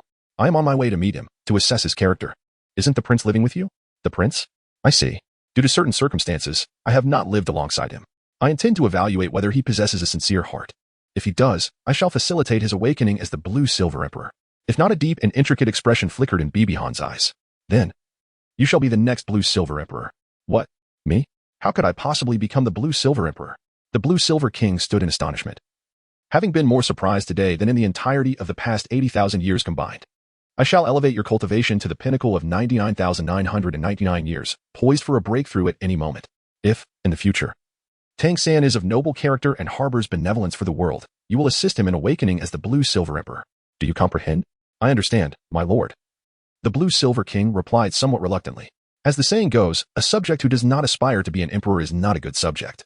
However, due to the Blue Silver deity's command, I must adhere to Bibi Han's orders. Furthermore, I wish to inquire, do you understand the principles behind the condensation of soul rings? Bibi Han continued. Why do you ask this, my deity? At this moment, the Blue Silver King gazed at Bibi Han with a mixture of concern and eagerness. Bibi Han was perplexed by the transformation of the Blue Silver King's gaze, yet he refrained from inquiring further. He proclaimed, in the future, I shall level the two great empires, unify the continent, and establish a nation founded upon the core values encapsulated in 24 characters. With the cessation of warfare, the populace will inevitably flourish, and consequently, the number of soul masters will surge, leading to an increased demand for soul rings. In this reciprocal growth, soul beasts will undoubtedly face annihilation, a fate I am loath to witness. Once one comprehends the method to condense soul rings, the significance of soul beasts diminishes. What then should be the role of my divine essence? The Blue Silver King inquired once more. After careful contemplation, Bibi Han concluded that the Blue Silver King was indeed worthy of trust, and thus decided to share his thoughts. He declared, I shall tell you this. The Soul Beast Sovereign, the Silver Dragon King, is to be my future bride. She currently resides within the Spirit Hall, and for her sake, I will shatter the shackles binding the soul beasts, allowing you all to ascend to divinity. The legends are true. The prophesied Son of God has finally emerged. The Blue Silver King proclaimed, its voice resonating so powerfully that Bibi Han was compelled to cover his ears. What do these legends entail? Bibi Han inquired, his expression tinged with irritation. Forgive me, my lord, for my overwhelming excitement, the Blue Silver King responded. Our Blue Silver Grass clan has long upheld an ancient prophecy. How does that relate to your previous outburst? Bibi Han questioned. Indeed, it is entirely relevant. Our clan's prophecy states, when the Son of God appears, the soul beast shall be redeemed. The savior of the soul beast race is none other than you, my lord. The Blue Silver King exclaimed with fervor. The Blue Silver King harbored no doubts. It had witnessed the decline of the soul beast lineage over millennia, with many once mighty creatures, like dragons and phoenixes, facing extinction. It chose to place its faith in the Blue Silver God, for the very arrival of the Blue Silver God was, in itself, a miracle. Am I truly the Son of God? Bibi Han queried, a look of uncertainty crossing his face. My lord, please follow me, the Blue Silver King urged. Suddenly, the ground beneath them fissured, revealing a passageway. Bibi Han and the Blue Silver King ventured forth into the depths below. The tunnel extended 100 meters underground, filled with countless roots of the blue silver grass, which parted as they approached. At the tunnel's end, a golden-blue radiance shimmered, revealing that the luminous glow emanated from a soul bone. Chapter 44. External Soul Bone. Blue-silver winged the soul bone radiated a golden-blue hue. As Bibi Han gazed upon it, his blue-silver god stirred with anticipation, as if the soul bone had been destined for him from the very beginning. My lord, this is the treasured heirloom of our blue-silver lineage, awaiting the arrival of the prophesied savior of the soul beast race, the Blue Silver King explained. Does my mother know of this? Bibi Han inquired, aware that this moment was not depicted in the original narrative. The former empress was aware, but now she is not. Came the reply. What do you mean? Before the empress transformed, she safeguarded this treasure, waiting for the Son of God to emerge. After her transformation, she confided this secret to me, erasing that portion of her memory before departing. Ah, I see now. No wonder Tang San from the original story never obtained it. Bibi Han stepped forward, extending his hand towards the azure golden soul bone. Before he could make contact, The soul bone appeared to sense his aura and surged directly into his body. Bibi Han hastily settled into a meditative position, commencing the refinement of the soul bone. The blue-silver king stood vigil beside him, subsequently summoning the blue-silver grass from the blue-silver forest. The grass exuded a cerulean liquid, which transformed into luminous blue orbs, drifting towards Bibi Han's form and coalescing into a blue ring. The blue-silver king's expression brimmed with reverence. My God. This is the essence of life gathered from all the blue-silver grass in our forest. We implore you to save our spirit beast kin in the future. As Bibi Han absorbed the soul bone, he felt no discomfort. Rather, a profound sense of ease enveloped him, reminiscent of the moment of his martial soul awakening. After a while, 4 pairs of wings manifested behind him, tearing through his garments. These wings shimmered in a resplendent gold and blue, each spanning 80 centimeters in length and 20 centimeters in width, radiating lifelike vitality. Upon the completion of absorption, the blue halo surrounding him began to transform, bypassing white, yellow, and purple to evolve into a deep black, which gradually merged into his being.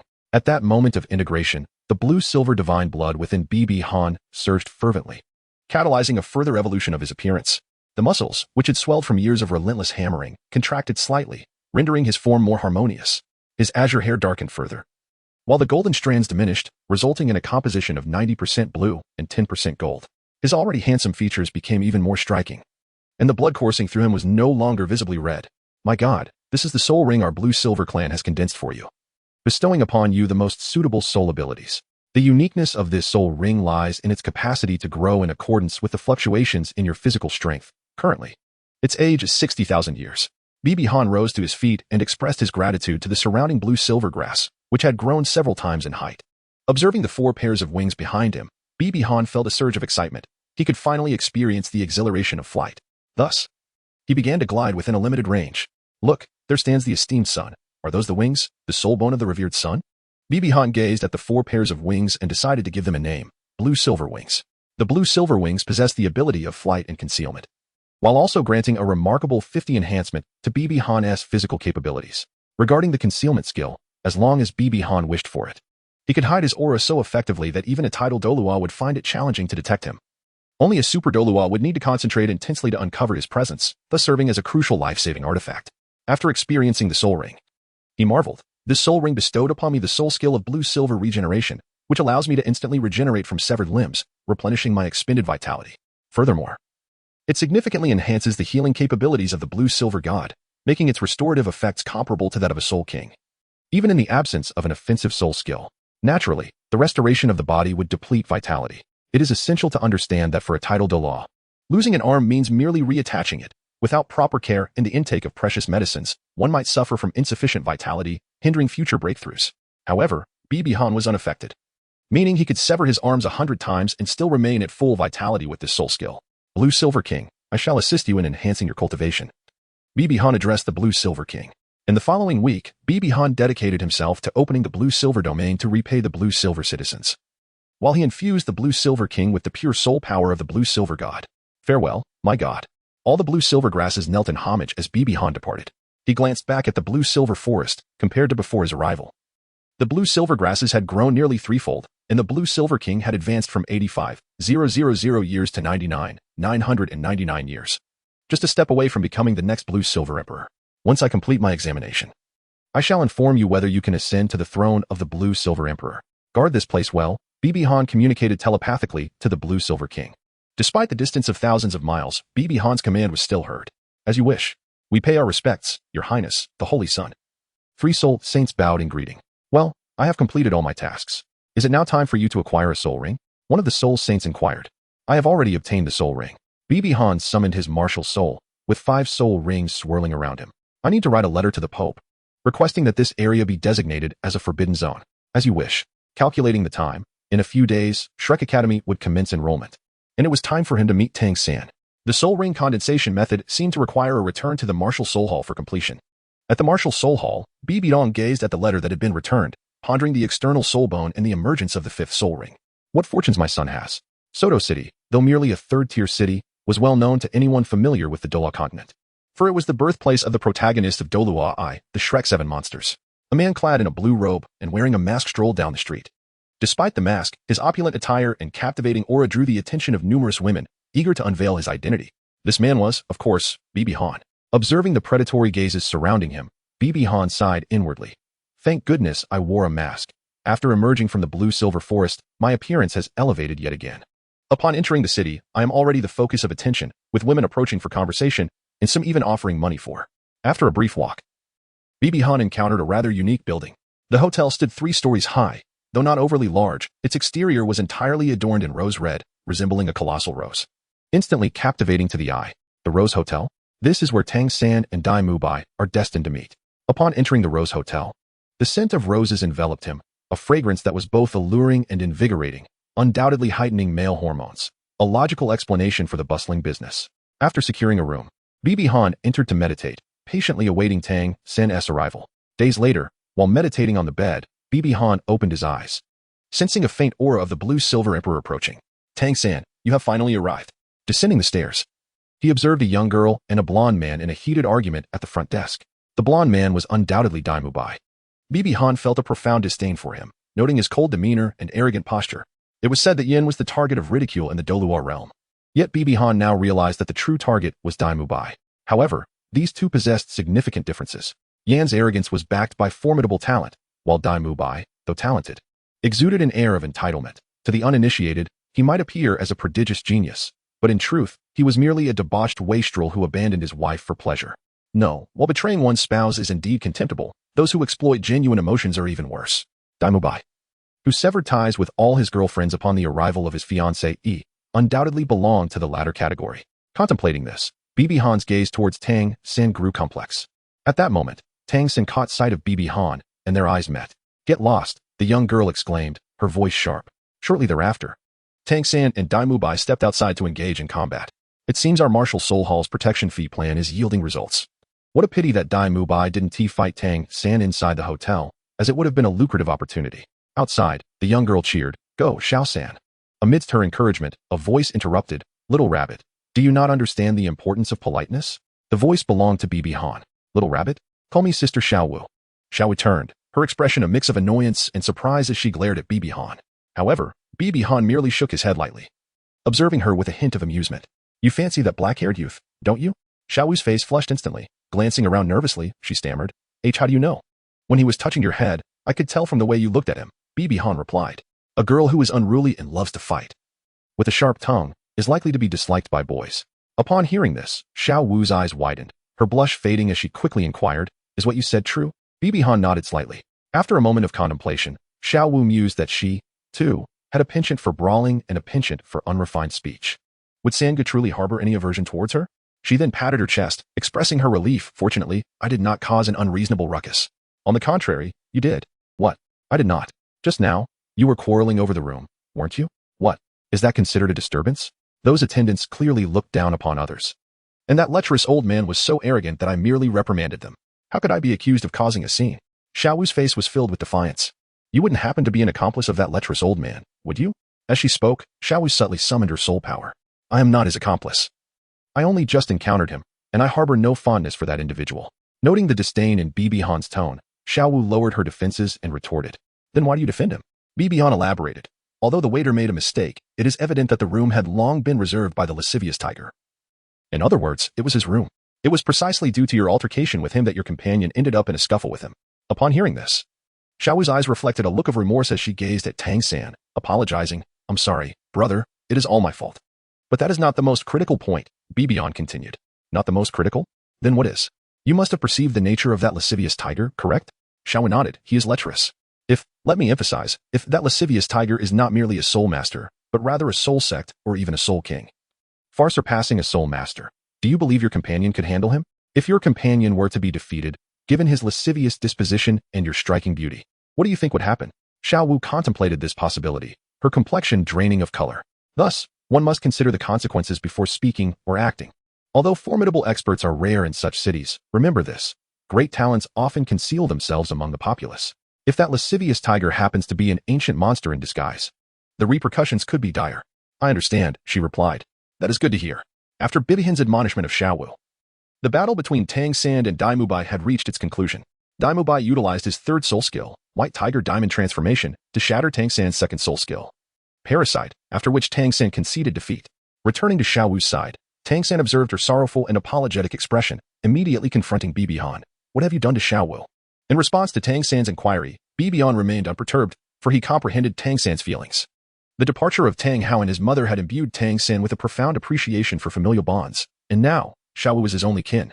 Thus, regardless of Xiao Wu's unreasonable antics, he would not be angered but would instead indulge her. However, should anyone harm Xiao Wu, he would become frenzied, for she constituted his entire world. Xiao Wu shook her head, grasping Tang San's arm. Little San, he did not harm me. He merely imparted some wisdom. Wisdom? Following this, Xiao Wu whispered a few words into Tang San's ear, prompting him to apologize to Bibihan. After a moment of contemplation, Bibihan had noted that Tang San had improved somewhat, demonstrating the virtue of apology. The previous fury had dissipated to a degree. He suggested that Tang San should learn the ways of propriety to avoid future misfortunes. As Bibihan prepared to depart, a voice interrupted him. Wait a moment. Weren't you just calling me a lecherous tiger with such enthusiasm, young man? The speaker was Dai Mubai. Earlier, during their exchanges of blows, Dai Mubai had been aware of Bibihan's remarks, yet he had restrained himself, intent on showcasing his prowess in a duel with Tang San. Bibi Dong paid no heed to Dai Mubai, casually turning his head to remark, "What? Did I speak incorrectly, you flirtatious rogue?" The tempestuous and arrogant Dai Mubai could hardly tolerate the mockery from someone who dared not show his face. Just as the effects of his white tiger transformation were still in effect, he launched a punch at Bibi Dong. "To insult me, this is the price to pay." Dai Mubai's expression was one of arrogance, his lips curling into a wicked smile, while the two nearby twins gazed at him with infatuated admiration. As he observed the force behind the punch, a glimmer of coldness flickered in Bibi Dong's eyes. This blow could incapacitate most soul masters for months. He retaliated with a punch of his own. A hint of derision flashed in Dai Mubai's eyes, thinking, what a foolish individual, daring to exchange blows with me. Who has activated my third soul skill, without even summoning his martial spirit. Brother, go assist him, urged Xiao Wu. No need, he replied. At that moment, Tang San, utilizing the purple extreme magic eye, felt beads of cold sweat form on his brow, realizing the overwhelming power of that punch, which he could not withstand. With a resounding crash, Dai Mubai let out a pained scream, sent flying 10 meters away, crashing into a fruit stall. Apple fragments raining down upon him and soiling his pristine white suit. Everyone stared in astonishment at Bibi Dong. Had the famed Dai from Soto City been defeated in an instant? Xiao Wu stood frozen in disbelief. Could it be that he was referring to him? She stammered. Tang San shook his head, pondering whether he had truly won by revealing all his cards. Yet, why did this individual evoke a sense of familiarity within him? Considering that Bibi Dong still intended to spend some time at Shrek Academy, he refrained from shattering Dai Mubai's bones. Dai Mubai, filled with terror, could hardly believe what had transpired. Are we going to continue fighting? Bibi Dong inquired coolly. No need, Dai Mubai hastily replied, fleeing the scene, abandoning even the twins. Upon arriving at the fruit stall, Bibi Han was met with the sorrowful lament of the vendor, exclaiming, "Oh, my fruits." As Bibi Han approached, the vendor appeared flustered and hurriedly admitted his fault, saying, "My lord, I should not have cried out. I should not have." Noticing the vendor's intention to slap himself in remorse, Bibi Han sighed and offered him 2 gold soul coins, inquiring, "Will this suffice to purchase your fruits?" This scene left the fruit vendor somewhat bewildered. After Bai Han absorbed some of the still good fruits, which were not spoiled, into his storage ring, he departed. P.S. Tang San and Hulaina share a bloodline bond with the protagonist, thus, any comparison between them is unfounded. The protagonist is not a cold-blooded creature and cannot treat everyone equally, which could also be perceived as a double standard. Chapter 46. The distasteful history of Shrek Academy. Does that person possess a storage ring? Asked Xiao San. Tang San nodded. For both his attire and the possession of a soul guide device suggested that his identity was indeed extraordinary. After Bibi Han acknowledged them with a nod, he returned to his room. The following day, Bibi Han made his way to Shrek Academy, where in the distance, Tang San was seen carrying Xiao Wu on his back. Such a display of affection. Yet, it is rather foolish of Tang San not to perceive Xiao Wu's overt hints. After all, it is quite rare for a 12-year-old sister to permit her brother to carry her. Bibi Han gradually approached, while Xiao Wu was chattering away with Tang San.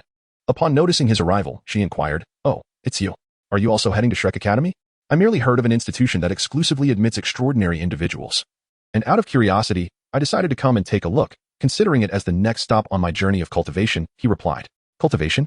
You hail from a prominent family," Tang San remarked. Bibi Han nodded slightly. "Why do you wear a mask?" Xiao Wu inquired. "To avoid unnecessary trouble," he replied. "Concealing your identity? By the way, I haven't asked your name. What do you call yourself?" "I am Gushua Han." Bibi Han pondered for a moment before responding. "Tang San," came the reply. "Xiao Wu." As their conversation unfolded, they soon spotted a small village in the distance. Through the lens of the true sight, they observed a line of people and a surrounding fence, with a green sign on the gate that read Shrek Academy. The initial impression that Shrek Academy left on Bibi Han was one of dilapidation. After a series of Xiao Wu's critiques, The trio joined the queue where an elderly man was announcing that the registration fee was 10 gold soul coins. 10 gold soul coins? Such a trivial registration fee demands 10 gold soul coins. Though 10 gold soul coins were not a significant sum for Bibi Han, it was a considerable amount for ordinary families, capable of ensuring 5 years of comfort for them. This was merely the registration fee, and if memory served him correctly, the tuition was supposedly 100 gold soul coins. Such exorbitant fees were utterly unaffordable for typical households lacking soul master subsidies. A dramatic scene unfolded when a parent, having paid the registration fee, was turned away.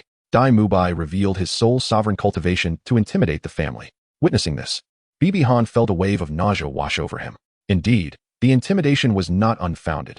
He recalled that during his previous life, when registering for college entrance examinations, once the money was paid, refunds were unheard of. However, it appeared that his subordinates had failed to gather the admission criteria released by Shrek Academy. The absence of clear admission conditions, coupled with a mere assertion of a noble title upon graduation and the false claim of notification from the Spirit Hall, compounded by the use of force as a means of coercion, transformed his initial disgust into outright revulsion. He decided to endure a little longer, planning to impart some knowledge to Tang San before departing.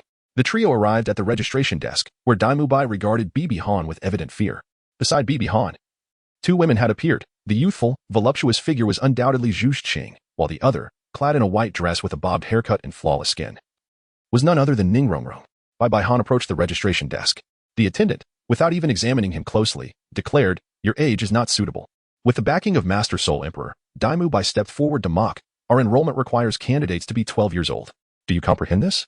Bibi Dong cast a fleeting glance at Dai Mubai, a glimmer of cold light flickering in her eyes. Dai Mubai, akin to a frightened beast, instinctively recoiled a few steps. Zhu Qing, witnessing this scene, regarded Dai Mubai with a mixture of disappointment and curiosity directed towards Bibi Dong, standing over 1 meter 90 tall. Bibi Dong indeed appeared considerably older. Bibi Han merely responded with a faint remark. How can one ascertain suitability without even a touch of the bones? The elder pondered for a moment before replying. Then extend your hand. Indeed, he was merely 12 years of age. The elder was somewhat taken aback. He had never encountered a 12-year-old of such stature, but he quickly composed himself. Subsequently, Bibi Han unleashed his blue-silver divine martial spirit, yet curiously, there were no soul rings surrounding him. This was, in fact, a result of the camouflage effect of the blue-silver wings. Although Bibi Han possessed other means, he initially intended to utilize them. However, he was concerned that Tang Hao might discern his intentions, which could lead to complications. You lack even a soul ring and yet wish to enter my Shrek Academy? Depart at once. Do not squander our time here. Upon observing a 12-year-old without any attached soul rings, the elder's eyes brimmed with disdain, and his tone dripped with sarcasm. Bibi Dong's eyes narrowed slightly, yet he explained, "My martial soul is rather unique. It inherently does not reveal soul rings. As for my level, behold this." He produced a certificate from the Martial Soul Hall. Gushi Han. Mutated blue-silver grass, with soul rings of yellow, and purple, level 31, 53, Soul Master. The elder gasped in astonishment. A 12-year-old Soul Master, truly a prodigy. Tang San noted that Bibi Dong's martial soul was also blue-silver grass, albeit a mutated version, which explained why he had not recognized it earlier. A 12-year-old Soul Master. Equipped with the finest potential, the elder chuckled heartily, his demeanor softening. Congratulations, young scholar, on successfully gaining admission to Shrek Academy and becoming one of our esteemed talents. Observing the elder's warm expression, one could hardly fathom the disdain he had exhibited moments before, as if eager to dismiss him. Bibi Han maintained a facade of composure, yet harbored an even greater disdain within. Monsters, those fools who forsake their humanity to embrace their grotesque forms. Did they think I was oblivious to the hideousness of Shrek? As for why the elderly permitted the inclusion of such a feudal martial spirit as the blue-silver grass, the answer is simple. If Bibi Han were to falter and fail to graduate, the elder would promptly expel him. In the original narrative, 35 students faced such a fate. If graduation hinged upon the teachings of Shrek, it was a guaranteed success. Thus, Shrek Academy had no reason to refuse admission. Soon, all students had passed. They arrived at an open area, the very plaza of Shrek Academy, surrounded by wooden cabins. Sausages for sale. Come and take a look. Don't miss out as you pass by. Oscar sausages, delicious and sweet, affordably priced, generous in portion, only 5 copper coins each. Enjoy an Oscar sausage, and you shall find the entrance examination easier to conquer. Oscar, the purveyor of sausages, made his entrance. Upon closer inspection, I must concede that Oscar was indeed handsome. Clad in simple gray attire, with neatly cropped hair and a full beard framing his face, complemented by strikingly large, captivating eyes. Should he shave his beard, he would appear even more attractive, though still somewhat inferior in comparison. Bibi Hanch approached and said, 2 sausages, please. Sure, senior. Hold on tight, the younger student replied. Third brother, I want some. The aroma seemed quite delightful. Hurry and queue up. Could you buy them for me? Tang San nodded and also procured 2 sausages. Don't eat just yet. Originally, Daimu Bai hoped Bibi Hanch would indulge in the sausages, but upon seeing Tang San and the others with their own, he quickly reminded them. The flavor is quite good. Are there any other varieties? Everyone gazed at Bibi Hanch in astonishment. Brother, you are the first to learn of my sausage-making method and actually partake in it, Oscar expressed with gratitude. It's merely food, as long as it's safe and delicious. I don't mind how it's prepared, Bibi Hanch replied. I have a small sausage here, for my brother. Bibi Han began to eat once more. Is Gu Shuehan truly delectable? Tang San inquired. As a food system soul master, could the dishes crafted from soul power possibly be unpalatable? You should partake as well. However, Tang San and the others hesitated, unable to overcome their mental barrier. Yet, Bibi Han was unconcerned. After all, they would eventually have to eat. Then they proceeded to matters concerning the crystal ball. Chapter 47. Implications for Tang San. 3,100 words. The group arrived at a location where they encountered an unremarkable-looking, shorter yet remarkably robust middle-aged man. Is this Zhao Wujie? Your Holiness, it is Zhao Wujie. Shall we apprehend him? The Soul Saint whispered. No need. Given his years of compliance, if he dares to transgress again, we shall take him to the city of slaughter. Understood. Tang San. A level 29 control system Great Soul Master wielding the blue silver grass. Xiao Wu. A level 29 assault system Great Soul Master with the rabbit spirit. Ning Rongrong. A level 26 support system Great Soul Master possessing the 7 treasures glazed tower. After a moment of astonishment, Zhu Zhiqing. A level 27 agility attack system Great Soul Master with the nether cat spirit. And Gu Shuehan. A level 31 healing system Soul Sovereign wielding blue silver grass. Upon hearing this, Tang San and Xiao Wu exchanged glances with Bibi Han, their expressions seemingly questioning the veracity of his claims, while Daimu Bai appeared utterly incredulous. I truly am a healing system soul master. If you do not believe me, observe. With that, he unleashed his 3rd soul skill, blue silver holy light. A golden radiance enveloped Zhu Zhiqing, and as she rolled up her sleeves, they could see the ghastly, unhealed scar on her arm directly mend itself, her skin transforming into a fair and smooth complexion. Thank you, Zhu Zhiqing expressed gratefully. Witnessing this scene, Tang San and Xiao Wu became convinced. How did you sustain that injury, Zhu Zhiqing? Xiao Wu inquired. It's nothing, merely an accidental injury from training, Zhu Zhiqing replied, not wishing to reveal her true identity. Bibi Han, aware of the truth, could only sigh inwardly. Then Xiao Wu questioned, Gu Shuehan. How is it you possess such strength to send Dai Laohu flying with a single punch? Daimu Bai felt a wave of frustration but could not refute it. Ning Rongrong and Zhu Zhiqing also gazed at Bibi Han in astonishment, unable to comprehend how a healer could overpower a powerful attacker, especially given the considerable disparity in their levels. Bibi Han replied, the training methods in our family are somewhat arduous, which is why my physique is rather robust. Upon hearing this, Ning Rongrong's eyes flickered, revealing her contemplative thoughts. Subsequently, Tang San began to strategize, stating, Ning Rongrong will assist the 3 of us. Xiao will take the lead in offense, while I will focus on restraining Teacher Zhao's attacks, limiting him as much as possible, and supporting Xiao Wu in her frontal assault. Zhu Zhiqing. I request that you engage from the flank, utilizing your speed to disrupt him. Gu Shuehan, you will be responsible for our healing as needed. Time passed swiftly. Suddenly, Zhao Wu Jia charged forward, intent on incapacitating Ning Rongrong. In response, Bibi Han grasped Ning Rongrong's arm and threw her towards Zhu Zhiqing, deftly evading Zhao Wu Jia's massive paw. The reason he did not utilize the blue-silver grass vines was due to the fear of exposing his soul skill, the devouring spirit technique, to maintain his disguise. He pretended to struggle while dodging Zhao Wu Jia's attack. Soon after, Xiao was injured by the rebound of Zhao Wu Jia's spiritual power, causing her to bleed from her nose and faint. Witnessing this, Tang San erupted with fury, his expression cold and his gaze chilling. He cradled Xiao Wu and implored Bibi Han, Gu Shuehan, could you assist in treating Xiao Wu? Although the blue-silver god did not possess a healing soul skill for spiritual injuries, its inherent healing abilities were sufficient to mend any wound. A blue aura enveloped Xiao Wu's head, and shortly thereafter, she regained consciousness. Thank you. Xiao Wu, are you all right? It's my fault for not protecting you properly. Tang San expressed, his face filled with remorse. Brother, I'm fine. Xiao Wu, having sustained no significant injuries, sprang back to life. Brother, let us fight together. No, Xiao Wu. As Tang San prepared to launch a hidden weapon, Bibi Han called out to him. What is it? You need not assist me. I have stated my intention to face this alone, Tang San replied. I do not wish to assist you. I merely wish to convey a truth. If a soul sage truly intends to strike you, a single slap could extinguish your life, leaving you with no chance of escape or resistance. Tang San was momentarily taken aback before nodding in acknowledgement. Thus, amidst Tang San's dazzling array of hidden weapons, he managed to stall for a brief moment. However, unlike the original narrative, he refrained from using the dragon beard needle or the severing foot technique. Throughout this ordeal, Bibi Han observed quietly from the sidelines. Tang San, I hope you realize that a murderer is perpetually pursued by death. If Zhao Wujie were to unleash his full spiritual power, Xiao would already be lost. This is merely a test for students set by a teacher. Reflecting on this, Bibi Han concluded that the root of the issue lay in education. Tang San had only perused the Xiantian treasure record, leading to a fundamentally misguided ideology. The twisted phrases within the Xiantian treasure record were nothing short of lethal. Who among the Tang sect penned such drivel? It was a gross insult to Taoist philosophy. Bibi Han hoped to help him cultivate a proper mindset in the coming days. Meanwhile, Oscar reappeared, offering Zhao Wujia sausage, gazing blankly at Ning Rongrong. After Bibi Han's healing, Zhu Zhuqing regained her ability to walk unassisted, much to Dai Mubai's chagrin as he cast a resentful glance at Bibi Han. Nevertheless, Bibi Han paid him no mind. In his eyes, Dai Mubai was merely a jester unworthy of his time. Ultimately, he used the blue-silver god to give Tang San a brief boost to collect his hidden weapons. After organizing their accommodations, Bibi Han shared a room with Tang San and Oscar. Under the setting sun, Tang San was gathering his hidden weapons when Bibi Han, manipulating several strands of blue-silver grass, swept them up and handed them to him. Du Shue Han, are you training in both control and healing simultaneously? Tang San inquired, astonished. Bibi Dong nodded slightly. Hello. Tang San sighed. If only my martial soul could mutate like yours. I wouldn't be limited to merely absorbing soul rings that enhance the resilience of blue-silver grass. Do not belittle yourself so.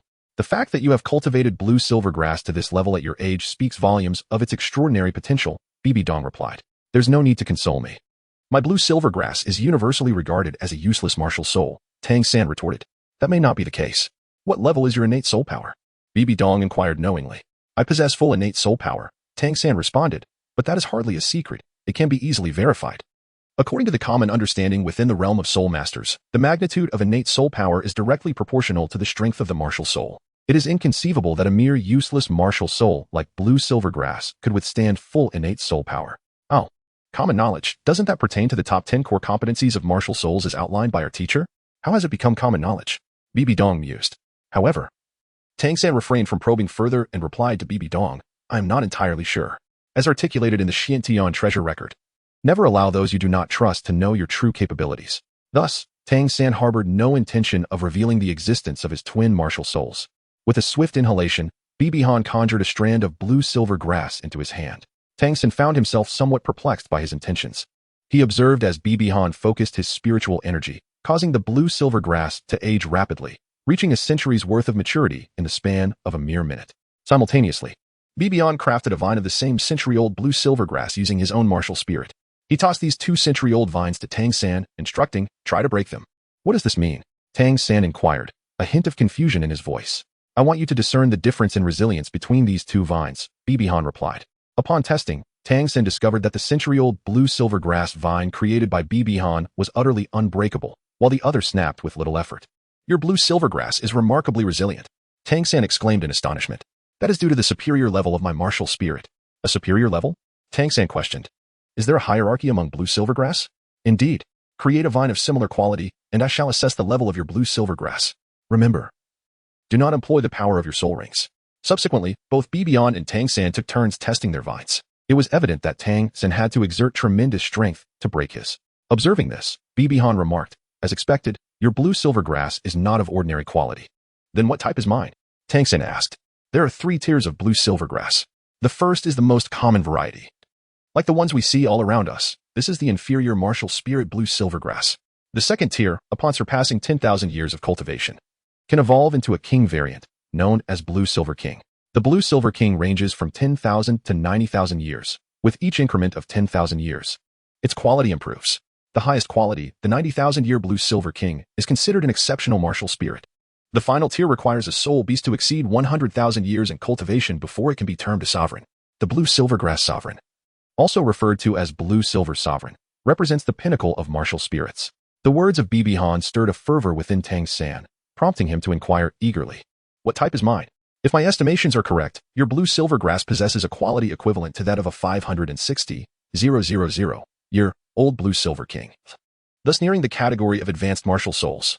So, my blue-silver grass is not a discarded martial soul. Tang San appeared somewhat elated. Indeed, a discarded martial soul could not bear innate full soul power, and even with abundant resources, it would be impossible to surpass level 30. According to the common knowledge within the soul master community, the inheritance of martial souls tends to favor the more potent soul from either parent. In reality, it should be a mutual inheritance. However, the weaker martial soul shall be devoured by the stronger. A manifestation of the survival of the fittest, a principle that holds true even in the realm of martial soul inheritance. Isn't this just the theory of my teacher? Why is it regarded as common knowledge? Tang San felt a flicker of confusion. Now, gather your hidden weapons properly, Bibi Han remarked before departing. Tang San, I have provided you with ample hints. I hope you can comprehend them. In the woods, a tall figure silently observed Bibi Han. It was Tang Hao. With 3 soul saints serving as bodyguards, and knowing of a Yin's blue-silver emperor, it seemed imperative to investigate Tang San's identity thoroughly, ensuring no harm befell him. As for whether Tang Hao recognized Bibi Han's background, the likelihood was negligible. Setting aside the possibility of the child he had to abandon surviving. Why would that child come to this decrepit academy? It would be illogical, and there were other factors to consider. In appearance, Bibi Han's martial soul was the blue-silver god, which bore little resemblance to the blue-silver emperor. In terms of temperament, Bibi Han exuded warmth, while the blue-silver emperor radiated nobility. Regarding martial souls, Bibi Han's blue-silver grass was golden with blue patterns, whereas the blue-silver emperor was blue with golden patterns. Chapter 48. Tang Hao makes an appearance after Bibi Han departed. Tang San stood in a daze, pondering why his teacher's theory was considered common knowledge by Bibi Han. Had the teachings of his mentor been disseminated throughout the world of soul masters? Suddenly, Tang San's pupils widened in realization. Ancient Xiaogang had just mentioned that descendants inherit the martial souls of both parents, but due to the quality of the martial souls, the weaker would be consumed by the stronger. Since I possess twin martial souls, does this imply that their qualities are closely aligned? My teacher once stated that my hammer martial soul is of the highest caliber. Could it be that my blue-silver grass is, in fact, the blue-silver emperor? Yet, why did he refer to it as a 560,000-year-old high-tier blue-silver king? Tang San found himself at a loss. Though he sensed that ancient Xiaohang's words were not mere fabrications, it was an inexplicable feeling. A warmth exuded by ancient Xiaogang that made him trust the truth of her statements. My blue-silver grass must have been inherited from my mother. If my father were here, I could clarify everything. The thought of Tang Hao filled Tang San's eyes with longing and sorrow. He then recalled how his teacher had discerned his twin martial souls and the mockery directed at his mentor by the teachers and students of Nuoding Academy. In this conflicting contemplation, Tang San unwittingly perceived a slight diminishment in the towering image he held of Xiaogang. Later, upon returning to the dormitory, Bibi Han found Oscar diligently practicing. Hearing the commotion, Oscar opened his eyes and asked, "Brother, why are you still wearing the mask? Is there some injury on your face?" "Not at all. I wear the mask merely to avoid unnecessary trouble. At present, I have no concerns." Bibi Han casually removed his mask, leaving Oscar utterly astonished. "Brother, I never anticipated you would be this handsome. I thought I was sufficiently attractive, but in comparison to you, I fall a bit short." After a moment of contemplation, Oscar's eyes twinkled with mischief. "Brother, may I ask you for a favor?" "Speak. Could you refrain from removing your mask in front of the female students at the academy?" "To be frank, I have developed feelings for a girl named Ningrongrong." Bibi Han nodded slightly, acknowledging, "I understand your concerns. You fear that my superior cultivation and appearance may hinder your pursuit of her." "Ah, I see," he replied. "No problem at all. Truly, I am immensely grateful to you." "Gushue Han." Tang San's voice resonated from behind. Bibi Dong turned her head and inquired, "What is it?" Tang San gazed upon Bibi Dong's face, filled with astonishment, and then asked, if, and I emphasize if, a supreme martial soul were to experience degeneration, what could be the underlying reasons for such a phenomenon? Bibi Huan did not respond directly. Instead, he inquired, "What was your life like before your soul awakened at the age of 6? Specifically, how did you manage your daily necessities such as food, clothing, shelter, and travel?" Bibi Dong inquired about Tang San's childhood, as the original text offers scant details about his early life. After some contemplation, Tang San replied, "My family was exceedingly impoverished during my youth. We often went hungry, subsisting primarily on thin gruel. Our dwelling was quite dilapidated, perpetually filled with unpleasant odors and a metallic scent, and I bore the brunt of household chores." Upon hearing this, Oscar expressed astonishment. "Tang San, your childhood was truly tragic." Bibi Dong's eyes narrowed slightly at these words, pondering the responsibilities of Tang Hao as a father. It seemed almost unfathomable that a dignified titled Douluo would expect a child to fend for themselves, had Tang San not possessed the mental fortitude of a child. Bolstered by the Xiantian's skill, he might have perished from starvation countless times. Bibi Dong then remarked, "There are 2 possibilities, the first being that your martial soul has yet to fully awaken due to certain reasons. What does full awakening entail?" "It refers to the secondary awakening of the martial soul, though I am not entirely clear on how this occurs. The theory of invincibility posited by our teacher does not address this. The second possibility arises from the conditions of your childhood. Your accounts suggest severe nutritional deficiencies and a poor living environment, which could lead to a decline in your innate soul power, consequently resulting in the degeneration of your blue-silver grass. For instance, among the 3 sects, the direct disciples often awaken superior martial souls. Yet their awakened soul powers vary significantly. This discrepancy is partly attributable to nutritional factors. Had your parents possessed great talent and you consumed extraordinary resources during your formative years, your innate abilities might have been further enhanced, as such resources nourish your body and enable it to accommodate soul power. Conversely, grateful for the insight. Tang San sat silently on the bed, grappling with a tumult of emotions. The realization that his blue-silver grass martial soul's incomplete awakening might stem from his father's influence left him in a state of profound conflict. That night, within the dormitory, the three were resting when Bibi Dong opened his eyes. Activating his blue-silver domain, he sensed every rustle within an 800-meter radius. In a nearby grove, anguished screams echoed as Zhao Wujie was sent hurtling through the air, a towering figure treating him like a ball. Ah, Tang Hao is indeed protective of his child. Bibi Dong mused. In the original narrative, a soul sage tasked with assessing students did not retaliate against Tang San, despite being Zhao Wujie, notorious within the soul master realm. Yet here was Tang Hao mercilessly assaulting him. What audacity! Enough of this disdain. I must attend to my duties. A strand of blue-silver grass emerged, resting against Oscar's back. Oscar, I apologize. I must delay your advancement to level 30. However, once you achieve that milestone, the soul power I have infused within you should spare you a month of training, although the phoenix-tailed coxcomb snake may elude you. As for Tang San's man-faced demon spider, Bibi Dong harbored no concerns. He then turned to Tang San, stating, Tang San, I would not mislead you into abandoning the 8 spider lances for a healing path. As that is your destiny, you have embarked on the path of poison control, and I encourage you to pursue it relentlessly, even if it somewhat contradicts the essence of blue-silver grass. Following this, Bibi Dong reclined to rest. After a while, having dealt with Zhao Wujie, Tang Hao approached the dormitory and called out telepathically, Little San. Upon hearing his father's voice, Tang San awakened instantly. Despite the passage of 6 years, he recognized Tang Hao's voice immediately. Come out, Tang Hao instructed. Tang San, filled with excitement, leapt from the dormitory window and soon spotted his father, cloaked in a robe. Father, where have you been all these years? I have missed you dearly, Tang San said, tears glistening in his eyes. This is not the time for such sentiments. I am here to discuss your blue-silver grass martial soul, Tang Hao replied matter-of-factly. Father. Gu Xiaogang mentioned that inheriting a martial soul only means inheriting the powerful souls of both parents, while weaker souls are consumed by the stronger ones. Indeed, he speaks the truth. But what of my blue-silver grass? Tang San's voice wavered, fear gripping his heart at the thought that his father's legacy might have hindered his awakening of the blue-silver emperor. Rest assured, your blue-silver grass is indeed a top-tier martial soul, the blue-silver emperor.